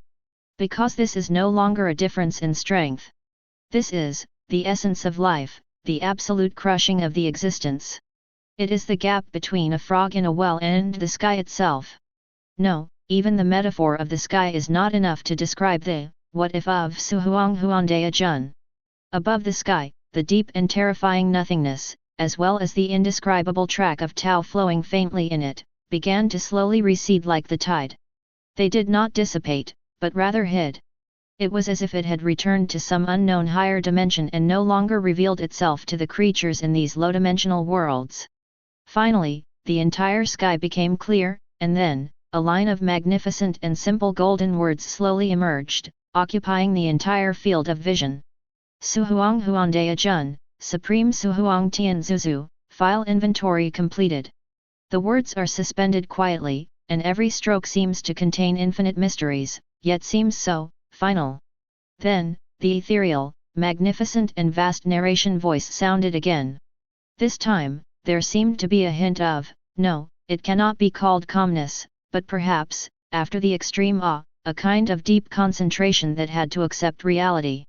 From the Protocol 0 that the O5 Council must implement at all costs, the final emergency plan for the most indescribable existence. To the narrative editor who once tried to usurp the narrative authority, but ultimately became a footnote to the tragedy under the will of the Void Emperor Huandao Jun. As the only witness left after the end of the universe. Occasionally, I will be reduced to a lower form and play a game in the world that mortals cannot understand. Then to the supreme divinity that transcends all logic, all concepts, and all existence.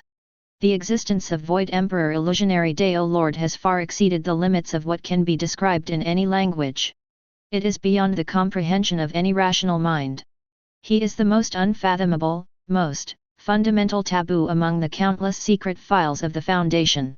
It is also the ultimate, only, and absolute source of all known and unknown fears.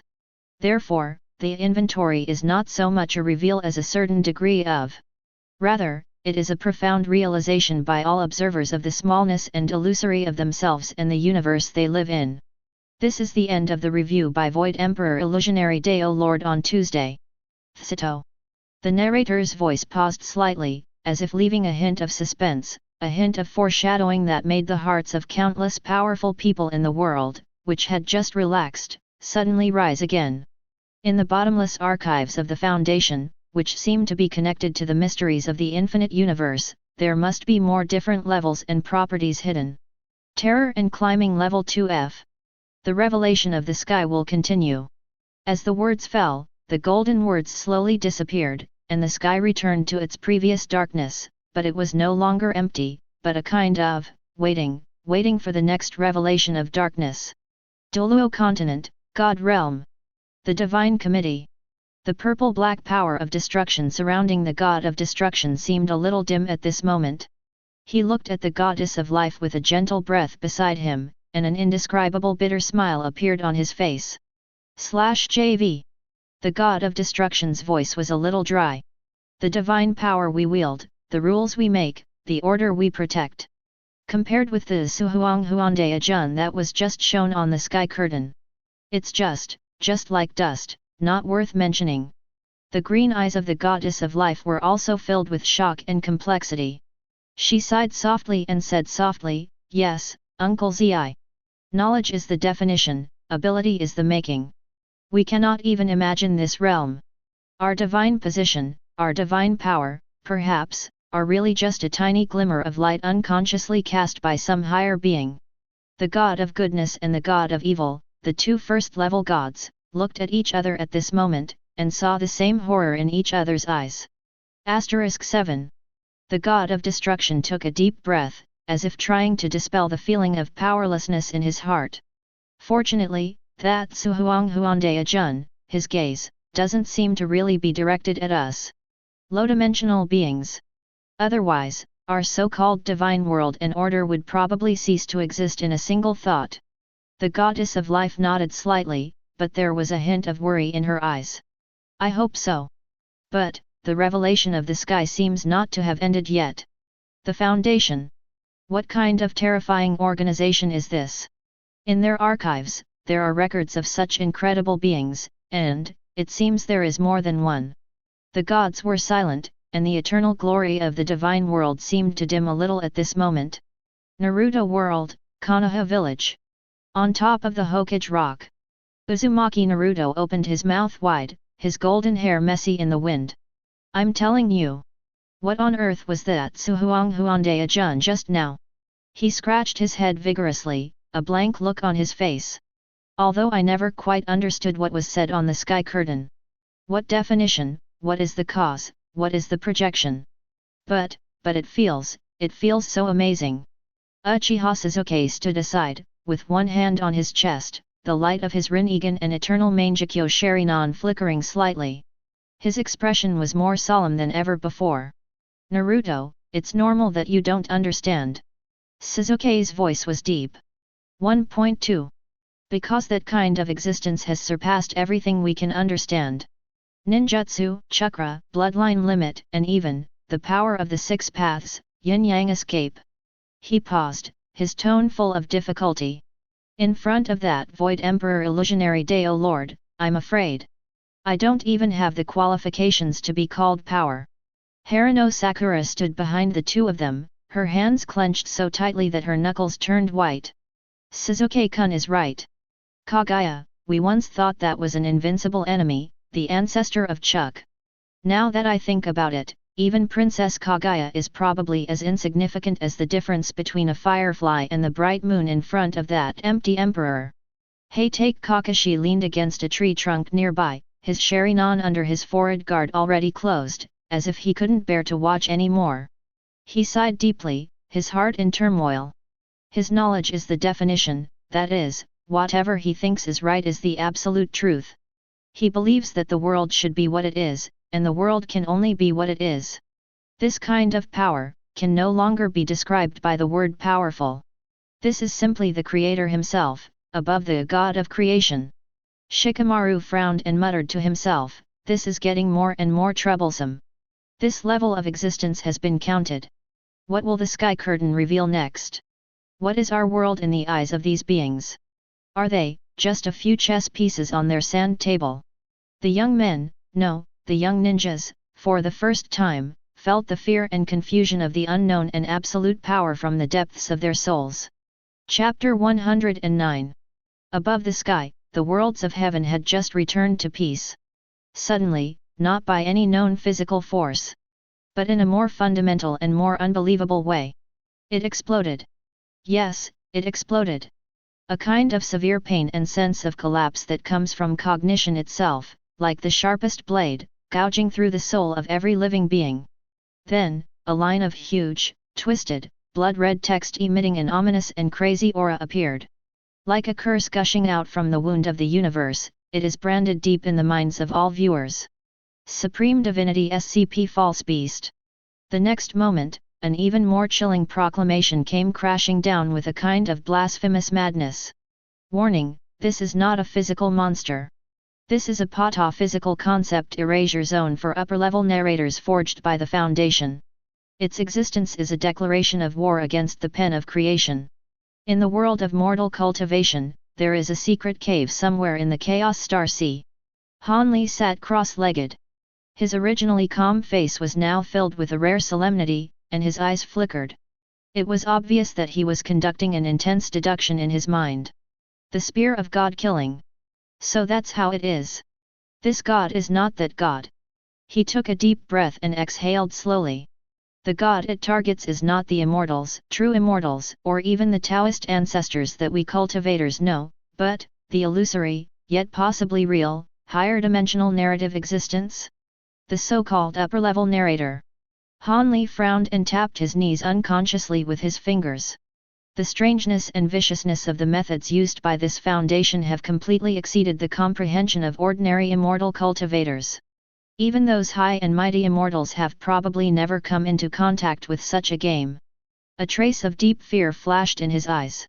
If this thing is really as Tianmu said, the seal can be unlocked by reading and the reader will be killed in the end. Then, once it completely gets out of control, or is successfully released by the Foundation, I'm afraid that all the creatures in the heavens and the myriad worlds who are paying attention to the sky curtain will face an unimaginable and unavoidable catastrophe. This is even more difficult to guard against and more deadly than those legendary outer demons. For the first time, Han Li felt that his prudence and wisdom, which he was so proud of, seemed pale and powerless in the face of such a strange threat. The world of immortals. Oh my God! Su Liguo's sharp and piercing screams almost tore apart the restrictions in Wang Lin's sea of consciousness. His entire soul shrank into a ball and trembled in fear. Master! Master! Help! My dear Master! What the hell is this thing? It's 10,000 times more terrifying than rushing up to fight with you. 100 million times more terrifying! Su Liguo cried for his parents, his voice full of despair and collapse. It actually said that it wanted to kill the storyteller. The writer. The damn upper-level narrator. He pointed in the direction of the sky as if he had seen a ghost, his soul shaking like a candle in the wind. Then what are we, the little characters who listen to stories and live in them? Hi! Are we just cannon fodder used as a scapegoat in the storybook, appetizers for the fake beast, or sacrifices? The more Su Liguo thought about it, the more frightened he became. The more he spoke, the more desperate he became. He almost died on the spot. It's over. It's over. It's all over. Master Wang Lin. Let's run. Don't look at it. This sky curtain is extremely poisonous. One look at it will kill you. He hugged Wang Lin's soul thigh and wailed with snot and tears. Master, you are so powerful, please quickly block this damn sky. I don't want to be used as a sacrifice to feed the monsters, Wuvuwu. Wang Lin looked at the sky in silence. In his pair of eternally unchanging cold eyes, there were now unprecedented storms and waves. He had been going against the will of heaven all his life, fighting against the sky, the earth, people, monks, and rules, but he never thought that one day, the enemy he faced would be the story itself, and the pen that wrote the story. How to defeat this kind of enemy? A feeling of powerlessness and absurdity that was even deeper than the one he felt when facing the bridge to heaven quietly invaded his heart that had long been as solid as a rock. The heavens and the worlds, countless universes, countless civilizations, and countless powerful people. Whether it is a high and mighty god, a powerful overlord, or a secluded old monster. At this moment, after seeing the description of the SCP pseudo-beast on the sky curtain and understanding the cruel truth that readers are sacrifices, everyone fell into an unprecedented collective silence and extreme panic. Their eyes were fixed on the bloody sky. There, the title of the first story in the collection of ghost stories, This Is Where I Die, seemed to have begun to emerge, slowly. The appearance of each character is like a death knell, sounding heavily in the hearts of all readers. This time, what they are going to read is no longer someone else's disaster, but their own epitaph. The blood-colored sky, like a hideous scar that would never heal, hung high above the heads of all living beings in the heavens and the worlds. The extreme panic and deep despair brought about by the cruel declaration of readers are sacrifices at the last moment are still like maggots on the tarsal bones, gnawing at the soul of every audience. No one can escape, no one can avoid. In this deathly silence, above the sky, the scarlet SCP-5999 document began to undergo new changes. Page after page, invisible fingers were moving the pages of the book in the air, making a teeth-grinding rustling sound. The appearance of each character seems to suck away a bit of vitality from the viewer. Hyaku Monogatari Kaidenkai, First Night, First Story, The Whispering Wall. An ordinary title, yet extremely eerie at this moment, slowly emerged in everyone's field of vision. Then, the sky screen began to flow, no longer in a cold document format. A swaying bonfire burned in the dim clearing in the woods. Several blurry figures sat around the bonfire, with inexplicable excitement and fear on their faces, as if they were sharing some taboo stories. The light from the bonfire illuminated their distorted faces, and every time they opened their mouths, it seemed as if invisible malice escaped from them. The scene then changes to the depths of an old library. A thin figure huddles in a corner, holding a thick, decayed ancient book in his hands, his body trembling violently with fear. The figure's lips moved silently, as if he was silently reading the words in an ancient book, and the light around him seemed to become dimmer as he read. The cold, emotionless narration dissects the scene in front of us as precisely as a scalpel, and also dissects the lucky mentality of all the audience. These are non-fictional images. They are true records of direct interference and attacks on upper-level narrators during the release of SCP pseudo-beasts. Every time you read and every time you understand the content of the ghost story, you are accelerating the weakening of the barriers between narrative levels and adding bricks and tiles to the advent of the pseudo-beast. The details of the story of the Whispering Wall were not shown word for word on the dome. However, a more bizarre and direct way allowed all readers to understand the outline of the story in an instant. It was as if the information of this story was directly injected into their minds. An irresistible and forced empathy. Almost at the moment of reading completion. Buzz. The sky screen, which was originally quite stable, suddenly shook violently. Countless fine, spiderweb-like dark red cracks spread wildly on the scarlet background, making a heart-wrenching crackling sound.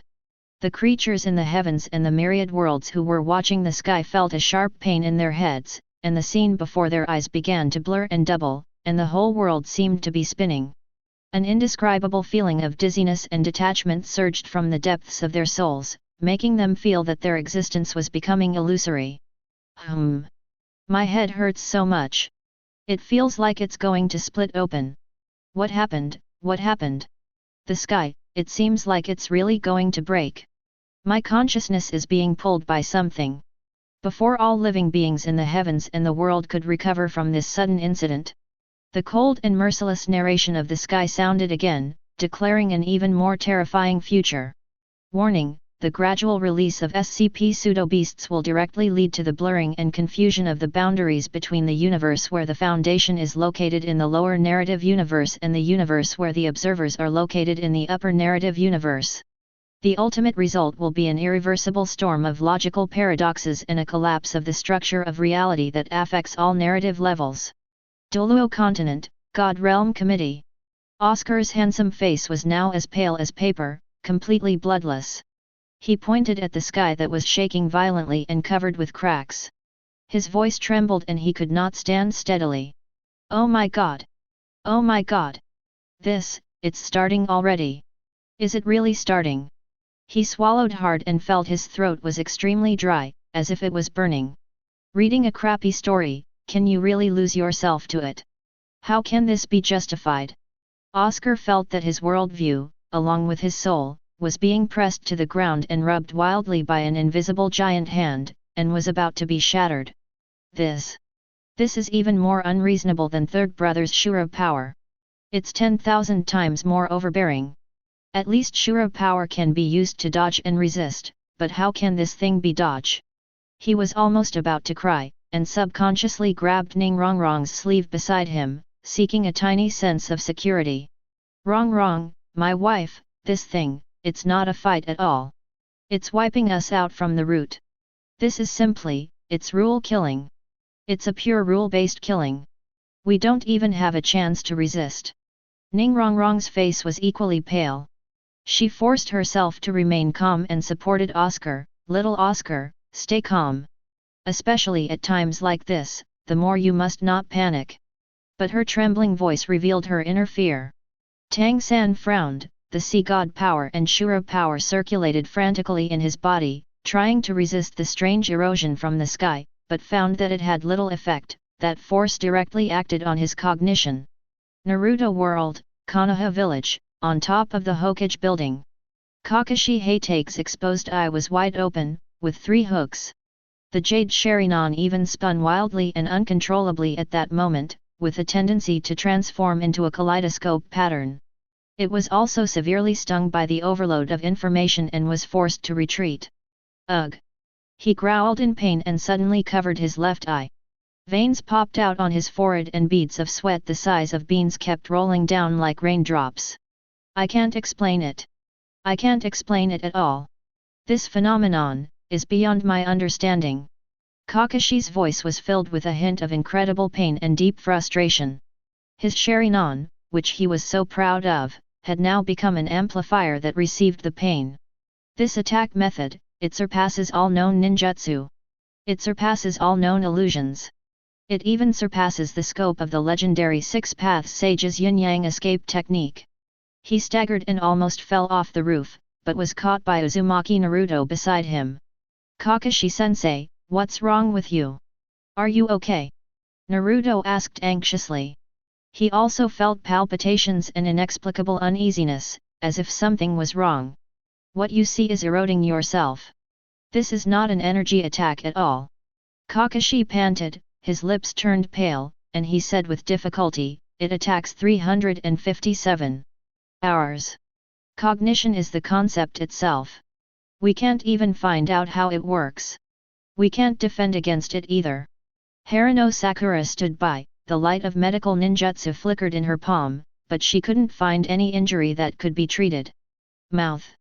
In the world of One Piece, on the deck of Thousand Sunny, Roronozora's brows were twisted into a deep shape. The handles of the 3 famous swords were tightly grasped in his hands. The muscles on his arms were knotted and bulging. The powerful sword. The air was overflowing uncontrollably, and it was obvious that they had entered a state of high alert combat. What do you mean? What on earth does this mean? Soran stared at the sky, trying to find the enemy's flaws from the distorted light and shadows and the spreading cracks, but it was all in vain. We're just like look at it and it can hit us. He was completely puzzled, as it completely overturned his understanding of fighting and powerful opponents. What kind of bullshit swordplay is this? How can I chop when I can't even see a shadow? Are you going to split the sky apart? Idiot green algae head. It's already this hour and you're still thinking about your sword skills. You fighting idiot. Next to him, Sanji was so scared that the cigarette in his mouth fell to the ground. He burned his toes without noticing. He held his head with both hands, and his body was shaking like a fallen leaf in the autumn wind. This is not a problem that can be solved by swordsmanship, okay? Are you cutting the air? Sanji's voice was tearful and filled with unprecedented fear, even more desperate than when he faced the 4 Emperor's Big Mom. This is 10,000 times more terrifying than Hawkeye's black knife attack. 100 million times more terrifying.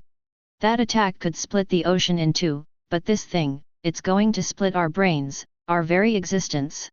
Usopp and Chopper were already hugging each other, screaming inhumanly, while Nami was desperately flipping through the nautical chart trying to find 10 non-existent safe zones.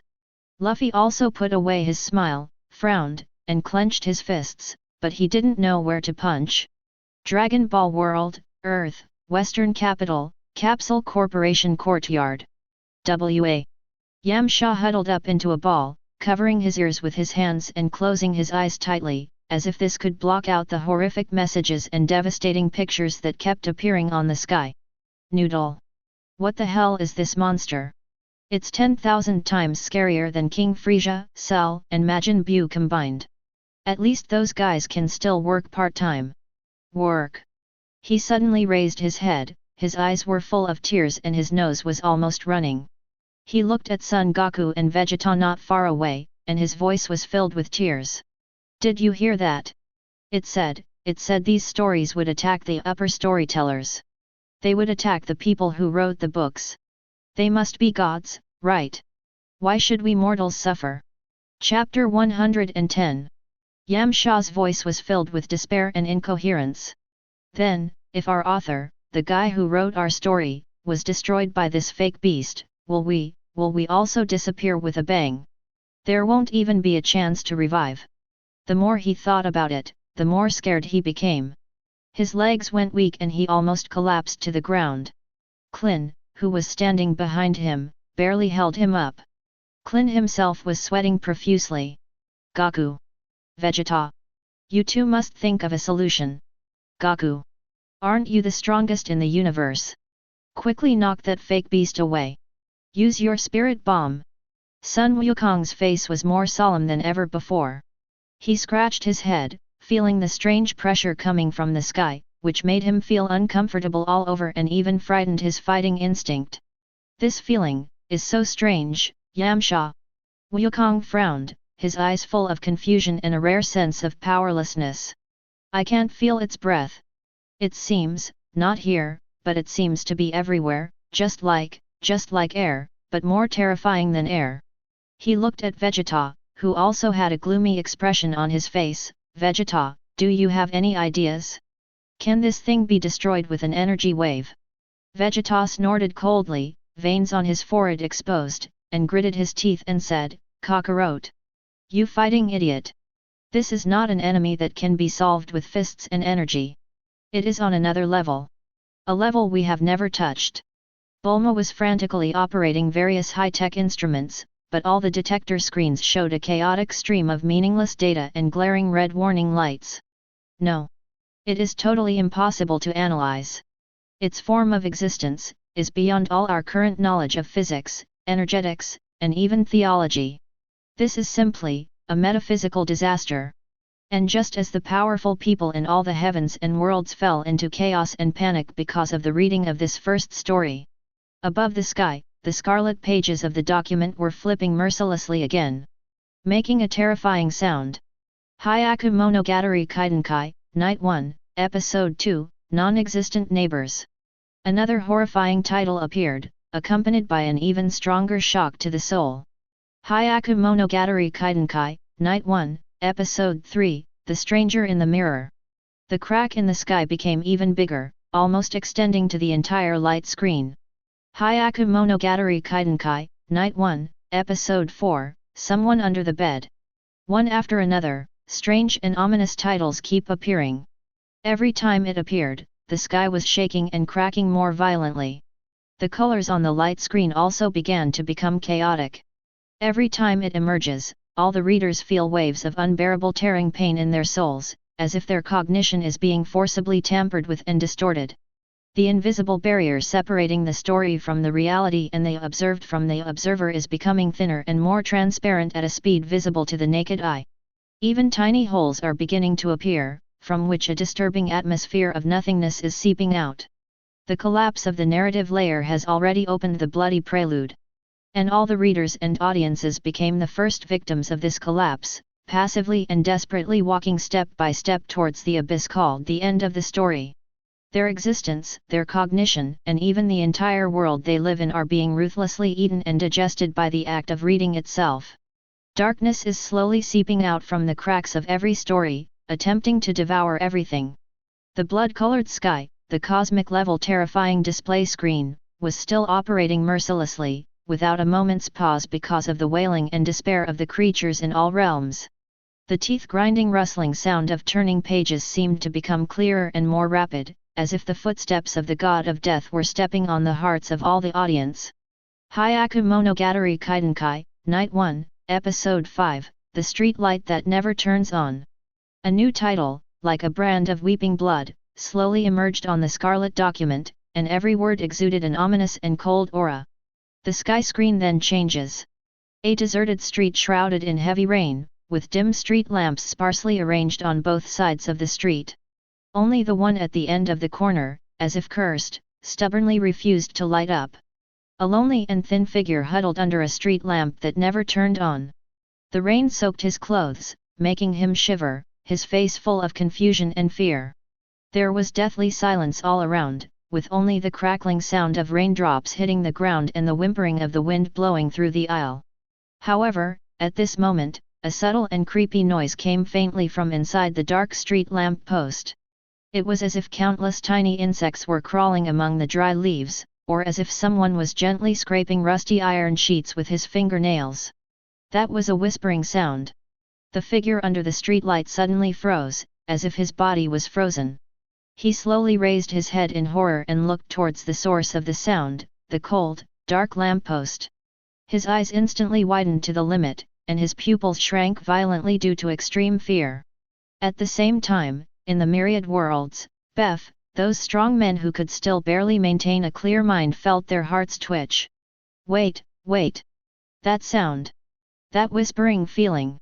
In Doluo continent, Master Yu Xiaogang, one of the Golden Triangle of Shrek Academy, turned pale and his voice changed. Yes, it's the first strange story. It's the weird whispers that appeared in the Whispering Wall. In the world of Naruto, veins bulged on Shikamaru Nara's forehead and cold sweat dripped down. The mind that he was so proud of also felt cold and confused at this moment. Why?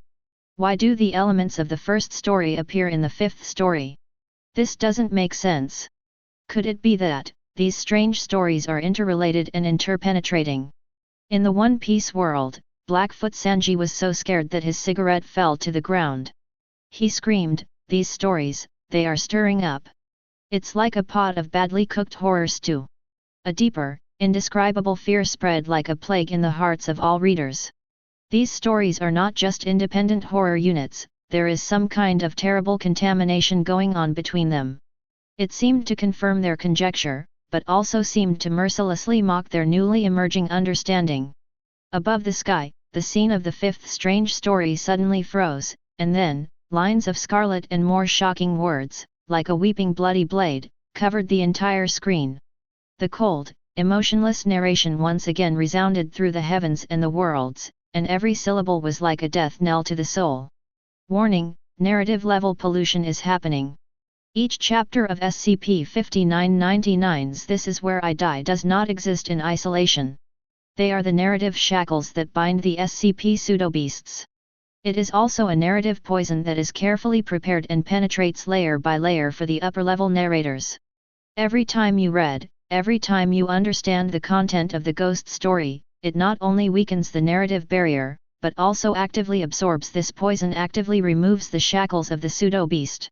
When all the stories have been read, when all the shackles have been unlocked by your own hands, the SCP pseudo-beast will completely break free of all constraints, get rid of the limitations of its story, and deal the most direct and fatal blow to the author at the final narrative level, the first and final upper-level narrator. At that time, all narrative levels, including your own existence, will serve as the final sacrifice for the pseudo-beast to escape, and will completely return to emptiness and chaos. This announcement was like a ray of profound light from the nine heavens, fiercely striking the depths of every living being's sea of consciousness, causing a corner of their already shaky spiritual world to completely collapse. It turns out that reading these weird stories is not just watching, but also, actively poisoning. Actively offering sacrifice. The scarlet warning text slowly faded away, and in its place was a desperate message written with twisted and trembling handwriting, as if it was written with the last bit of strength. It appeared on the edge of the SCP-5999 document, like a bloodstain that would never close. I can feel it. It's watching me write this. It is looking through my eyes, through my mind, at the future me who is reading this passage. We, all of us, were not observers from the beginning. We are just characters in its story, with a predetermined happy ending. There is no escape, we are all part of its huge narrative, it is playing with us. In the world of the bad guys, Huanyan Fong, the head of the Nine Heavens Saint Ladies, the Empress Qi Wanglimajan. Her phoenix eyes, which usually looked down upon the world with dignity, were now unusually shrunken like needles, and her beautiful face was shrouded in a solemnity and horror that Shi Kong had never seen before. Use writing as a weapon, and words is. The Empress slightly opened her red lips, and her voice was incredibly difficult. What a SCP pseudo-beast! What an unprecedented narrative weapon! It can actually erode its recorders, and even, take all the observers into account, and use us readers as sacrifices to break free from its shackles. She suddenly stood up from the phoenix throne, her clothes fluttering without wind, a cold murderous intent emanating from her body, but also with a deep feeling of powerlessness. This method is 100 times more sinister and 1,000 times more cunning than what the bad master Yuan Tian has been planning for 300 years. This is no longer something that can be countered by human power. This is clearly a direct distortion of cause and effect and a rewrite of the way of heaven. The world of Super Seminary leads to heaven. Angel Yan, the king of Skyblade after the fall of Holy Kesha, is now leaning on the throne that once belonged to Kesha. Her dazzling golden hair seems to have dimmed a little, and her blue eyes, which are usually full of confidence and pride, are now filled with confusion and a deep fear. Teacher he-she. Yan murmured subconsciously, as if seeking answers from a deceased wise man. This attack has completely exceeded our understanding of mimetic pollution and information attack. Her fingertips unconsciously brushed across the armrests of the throne, her delicate brows tightly furrowed. It's not about planting misinformation, nor is it about spreading harmful use. It is directly rewriting the basic logic that our universe and even higher dimensional realities rely on. There was a barely perceptible tremor in Yan's voice. Or to put it more directly, it is attacking the concept of logic itself. It wants to destroy all the order and truth we know from the most fundamental level. Our divine body structure, our sub-biological engine, our proud treasure trove of knowledge and supercomputing power. She shook her head slowly, her tone filled with unprecedented frustration. In the face of this metaphysical attack directly targeting existence and cognition itself, I'm afraid. I'm really helpless. We can't even accurately define its attack method, so how can we crack it? How can we defend against it? In the world of fights breaks fear, Xingyin Pavilion, the top of Yaishan Mountain. The soul of medicine Saint Yao Chen was violently fluctuating at this moment.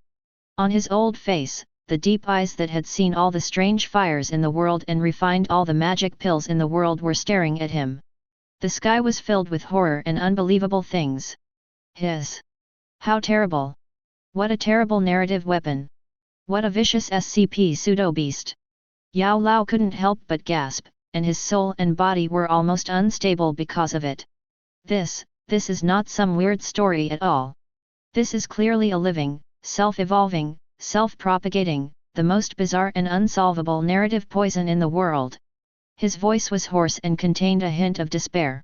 It doesn't kill with fighting spirit, nor does it attack with souls, but it forcibly drags all the creatures that read it into its carefully woven, called the work of death trap of a story. Let us unconsciously, by understanding its story, by recognizing its horror, step by step, actively absorb its toxins, and unravel its the shackles. In the end, willingly, or unconsciously, I became the final sacrifice for it to break free of its shackles and descend into the world. Yao Lao's voice was trembling. This method of directly transforming the act of reading into the process of sacrifice, I have never heard of it in my thousands of years of experience. Those most vicious soul curses are 1 billion times more vicious and treacherous. There is no way to guard against this. The more you try to understand it, the more you analyze it, the more you become poisoned and the more you fall into it. The world under one person, the Nadutong Express Company, and the temporary alien monitoring center built in the North Daxia region. Zhang Hulan slumped to the ground, his face looking uglier than if he had just been struck by lightning. Cold sweat poured down his forehead like running water, and he almost curled up into a ball. FK the hell out of him. What the hell is this thing? He held his head with both hands and stroked his hair hard, feeling that his worldview and all three perspectives were shattered. This thing is even more ferocious than the one caused by Quan Xing's gang of demons back then. It's even more outrageous than the one caused by old man Wu Zhensheng, 10,000 times more outrageous.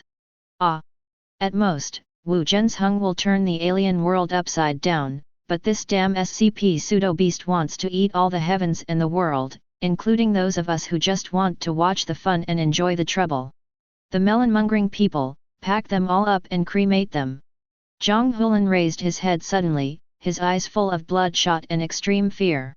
He grabbed Feng Bao, who was still bewildered and picking his nose subconsciously. Bao's arms and his voice were filled with tears. "Baby! Sister Bao! My dear sister! Did you hear what was said on the sky curtain? It said that looking at this thing is like actively taking drugs, it is like actively using yourself as firewood to burn." He almost knelt down in front of Feng Bao and begged with tears in his eyes. Can we stop looking? Please, Sister Bao. Can you just pretend you didn't see or hear anything? Please don't stare at us like a fool anymore. If you stare at us and we all die, who can I turn to for justice? I can't close my eyes even if I die. Chapter 111. Feng Bao tilted her signature melon-shaped head and blinked her clear and innocent big eyes. She glanced at Zhang Hulan, who was about to cry, then looked up at the blood-red words on the sky, but she still didn't seem to understand why Zhang Hulan was so excited. "Alien, what are they talking about?" she asked slowly in her unique Sichuan and Chongqing accent, her little face still looking naive and calm. "They say that if you look at this, you'll have bad consequences on your brain." Zhang Hulan wanted to cry but had no tears. She cried out in a sobbing voice, "It's not just my head that can't bear it. I want to format my body and soul together. I will die without leaving any residue, my sister Bao." Above the sky, the ominous rustling sound of turning pages continued stubbornly, like a death-threatening curse. The horrifying scene in the fifth weird story, the street light that never turns on, and the whispering coming from the lamppost from the first weird story did not stop at all due to the appearance of the narration, and they continued to ruthlessly and continuously erode the cognition and reason of all readers. And the cold and chilling feeling called narrative pollution has gone from being vague at the beginning to becoming clearer and more concrete. The creatures watching can even foresee which story will be the next ghost story, and will it be tainted with the despair of the previous one? Or will it be a superposition of all the colors? This narrative poison is invisible and traceless, yet it is pervasive and follows you everywhere like a shadow. It is not through the transfer of energy, nor through physical contact, but through the most basic understanding, the most instinctive cognition, and the act of reading itself. Like a maggot on the tarsal bone, it silently penetrates into the deepest part of the soul of every audience, polluting the essence of their existence. Reading is addiction. To know is to sacrifice. Stories are both the shackles that bind the false beasts and the only path for all observers to self-destruct. For the first time, all living beings in the heavens and the world hated their own curiosity so much, and hated their own desire for knowledge so much the 10th time they hated their damn ability to understand so much. However, their gazes seemed to be cast under the most powerful curse, and they could not move away from the sky at all. It was as if there was an invisible gravitational force from a higher dimension that was forcing them to keep watching, to keep tasting this deadly poison, and to keep digging their own graves with their own hands. The abyss has opened its huge mouth at my feet, ready to devour anyone.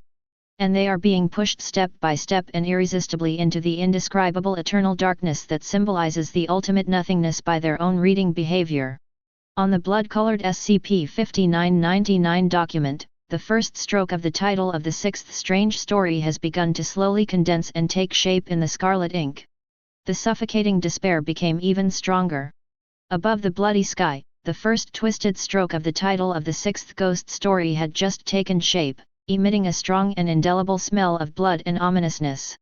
The soul-stirring rustling sound of turning pages continued unhurriedly, accurately stirring the extremely tense nerves of every living being. However, just when all the readers thought that the next horror was about to come and their hearts were in their throats, the picture on the sky suddenly flashed. It is not a new weird story, but a piece of video material that is inserted abruptly, has a darker tone and is more ancient. The scene flashed back quickly, like a modeled old film, playing some frightening clips intermittently. A huge, indescribable shadow shrouded the broken planet. Countless facilities with the Foundation's logo collapsed silently, and desperate prayers and crazy screams were intertwined. Then, lines of cold and desperate words, accompanied by noises like an old projector, appeared before the eyes of all the readers. Archive clip, highest level memorandum regarding SCP False Beast. Threat level, thou meal is used to control or offset other more dangerous anomalies. Apollyon itself is a doomsday threat and cannot be effectively controlled. Special containment measures. The existence of SCP Pseudo-Beast is its own special containment measure. Its story is its only shackle until the final sacrifice is completed. Description: SCP Pseudo-Beast is not a naturally occurring anomaly, but rather the ultimate countermeasure created by the Foundation at all costs, with all resources devoted to it, when faced with a superior narrative-level threat that cannot be countered by existing physical or metaphysical means. It is a double-edged sword pointing at the enemy and also at oneself, a highly toxic antidote that only quenches thirst with poison. The Pseudo-Beast is the final trump card of the Foundation, and is also the most miserable cry issued by the O5 Council before it was completely desperate. As soon as this paragraph of text was finished, the entire bloody sky suddenly darkened, as if something had come alive from between the lines of the document. No longer a cold narration, no longer a dead file. An indescribable whisper that seemed to ring directly from the depths of the soul, mixed with endless malice and ridicule, seeped out through the scarlet document like a virus. How interesting, you saw my birth. You are reading my story, but you don't know that you have already been an indispensable part of my story. I see you, yes, every one of you, a tiny peeper hiding behind the curtain of your own universe. Those horrified, stunned, and unbelievable faces are really a feast for the eyes. Do you think you are a safe bystander? A superior reader? FFF. From the moment you began to read the first word, from the moment your cognition touched me, you stepped into my hunting ground. And I love playing this hunting game called story with my prey the most. This direct and naked mockery, like the sharpest blade, fiercely cut into the hearts of all the upper storytellers and the powerful people in the heavens and myriad worlds, arousing overwhelming hatred and even deeper fear. In the world of Shrouding the Sky, in the Big Dipper star region, there is a corner where one has just crawled out of an ancient tomb with satisfaction. The unscrupulous Taoist Duanda was holding a piece of divine source as big as a wash basin, chewing it with his mouth full of oil. The fat on his face was trembling with happiness, and he was about to break through to the next level. However, when the malicious whispers on the sky screen entered his mind like a maggot on his tarsal bone, he shuddered all over, and the source of God fell to the ground with a clack, breaking into pieces. Oh my God! This is the damn Wuliang Tianzun! The Taoist's precious divine source. Duanda's fat face turned pale instantly, uglier than the 1,000-year-old zombie face he had just stolen. Beads of cold sweat broke out all of a sudden, soaking his Taoist robe. This damn SCP fake beast, does it know we are watching it? His fat body was shaking like a sieve, and his teeth were chattering, making a clucking sound, as if he was about to pee his pants in the next second. It also said that we are its prey. And it wants to play this deadly hunting game with us. Duanda screamed and rolled over, trying to find a crack in the ground to crawl into. His voice changed in pitch and sounded like crying. Those damn lunatics at the Foundation. Did they get their brains hit by the Great Emperor's holy weapon or smashed by a fairy weapon? They created something like this because they think they can't die fast enough. Do they want to drag all the other parties down with them? I, the Taoist priest. I will never look at this crap again. Whoever wants to look at it can look at it. Damn it, it's unlucky. It's so damn unlucky. This is worse than meeting that damn dog Black Emperor. In the perfect world, Shi Village, under the Willow God, the huge altar glows with ancient glory. The naughty kid Shi Hao, now is the Emperor Huang Tian, who is feared by all 9 heavens and 10 earths. He is sitting cross-legged, with 3,000 great Dao runes surrounding his body, and the sun, moon, and stars are born and die when his eyes open and close, and his aura is as steady as an ancient sacred mountain. But when the teasing whispers on the sky penetrated through the layers of boundaries and rang directly in his sea of consciousness, his eyes, which were as bright as stars, also rarely flashed with a trace of solemnity and cold murderous intent. Interesting. Shi Hao frowned slightly, and the unparalleled fighting spirit in his body rose up unconsciously, shaking the void to the point of buzzing, but he quickly suppressed it again. It said, it saw us? And that we were part of its story, its prey. He raised his head and looked towards the bloody sky. His eyes became somewhat profound, no longer with the usual arrogance and dominance, but with a hint of inquiry. This feeling seems to be real, it's not lying. Shi Hao muttered to himself, a thoughtful and serious look that didn't match his age appearing on his heroic face. When we look at other people's stories, it's like watching a predestined reincarnation drama. Then, are others, or higher-level beings, also examining our world and our destiny in the same way? He scratched the back of his head. For the first time, he felt the discomfort of being spied on and arranged by others. It was even more frustrating than facing the most powerful dark creature. If this is true, then this so-called false beast can even bite back at the author and those so-called upper-level narrators. There was a gleam in his eyes, and he suddenly grinned, revealing a mouthful of snow-white teeth and a hint of danger. This kind of existence is even more bizarre and difficult to deal with than the immortal kings of foreign lands and the creatures of the ultimate ancient land. But, it is also more challenging, isn't it? It wants to hunt us? Humph, it's still unclear who is the hunter and who is the prey. In the world of mortal cultivation, in the spirit world, deep in the Qing Yuan Palace, there is an airtight quiet room. Han the old demon, was sitting cross-legged in meditation, with a small emerald green bottle suspended in front of him. He was surrounded by spiritual energy and laws, and was obviously at a critical moment of cultivation. When the whispers on the sky curtain sounded like a devil's voice filling his brain, his calm face, which had remained unchanged for thousands of years, finally showed a slight fluctuation, and his eyes suddenly opened, and the brilliance of two lotus leaves piercing through the void flashed by. Oh! Interesting! Han Li's gaze was as deep as an ancient well. Without any panic, it was filled with a hint of scrutiny and extreme vigilance, and his thoughts raced rapidly. The Foundation, this mysterious organization, actually created this thing at all costs in order to fight against the threat of the upper narrative level. He stroked his chin, his eyes flashing with wisdom and calculation, silently analyzing the meaning behind the words. Using oneself as bait, even at the cost of polluting the narrative level on which one is located, to lure and kill higher-level beings. What a big move, what a decisive method! Han Li nodded slowly, with a barely perceptible solemnity in his tone, or perhaps it was fear of this almost crazy determination. The Foundation's determination is truly terrifying. In order to achieve its goal, it dared to create and use such a self-destructive weapon. The enemy it faces is. How terrifying would that be? He changed the subject, and a hint of understanding and coldness flashed in his eyes. However, once this kind of pseudo-beast completely breaks free from the constraints of its storytelling, its backlash will probably first harm the narrative layer it is in. And, its creator, the Foundation itself. It said we were characters from a play and had entered its hunting grounds. This was a useful warning. Han Li's eyes flickered slightly, and he thought to himself, it seems that I need to be more cautious in my future actions and not easily get involved in unknown causes and effects, especially this kind of thing that directly involves narrative and cognition. If you are not careful, you may be doomed.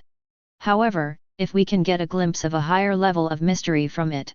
There was a barely perceptible flash of heat in his eyes, but it was quickly replaced by endless calmness. Immortal Reverse World. The cave in the back mountain of Henjiu sect, which was opened up by Wang Lin with his great magical powers and is isolated from the outside world. An illusory old figure was wandering around bored, scratching his ears and cheeks from time to time, cursing. It was Situ Nan, who had been trapped for many years and had a bad temper.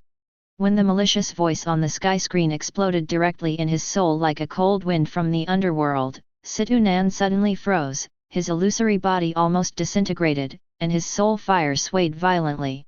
IFK his legs. For the first time ever, Situ Nan did not immediately start cursing at those who made him unhappy. Instead, his voice was filled with a rare, soul-deep fear and incredible astonishment. Damn it! What the hell is this thing? It's 10,000 times more evil than those old monsters who took over other people's bodies that I encountered in the past, and even more evil than that damn Qing Shui. No. 100 million times. The expression on his illusory face kept changing, showing fear, anger, and a hint of creepiness that went deep into his bones. It said it saw us. It said we were 0.1 characters in its story. We walked into its hunting ground on our own. Situnan jumped up like a wild cat whose tail was stepped on. His soul body was fluctuating violently and he could hardly maintain his form. I, Situnan, have traveled the starry sky all my life, taking pleasure in revenge, killing people, and stealing treasures. When will it be someone else's turn to write my script? I am my own script. He was so angry that he screamed, but his voice revealed a lack of confidence, weakness, and unprecedented confusion. Then, who is that BD who wrote my life story? Get out here. I promise I won't beat you to death. I'm going to suck your soul. He roared angrily, but suddenly stopped, and a more terrifying thought came to his mind. No. This fake beast said it was hunting us readers and characters. Could it be that the guy who wrote my story is also going to be hunted by it?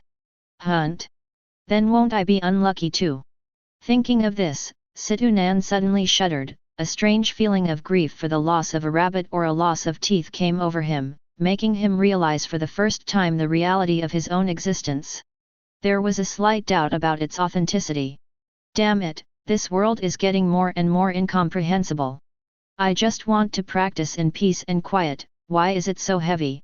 Above the bloody sky, the whisper of the SCP pseudo-beast seemed to carry some kind of irresistible magic, clearly transmitted to the minds of every reader, as if in their ears. While blowing. Yes, yes, you are all characters in my story, actors carefully selected by me. And now, the curtain has been raised, and the game has just entered the most exciting part. Enjoy this final reading time, because the climax of the story is your ending. When the last page is turned, that is, the beginning of the final sacrifice.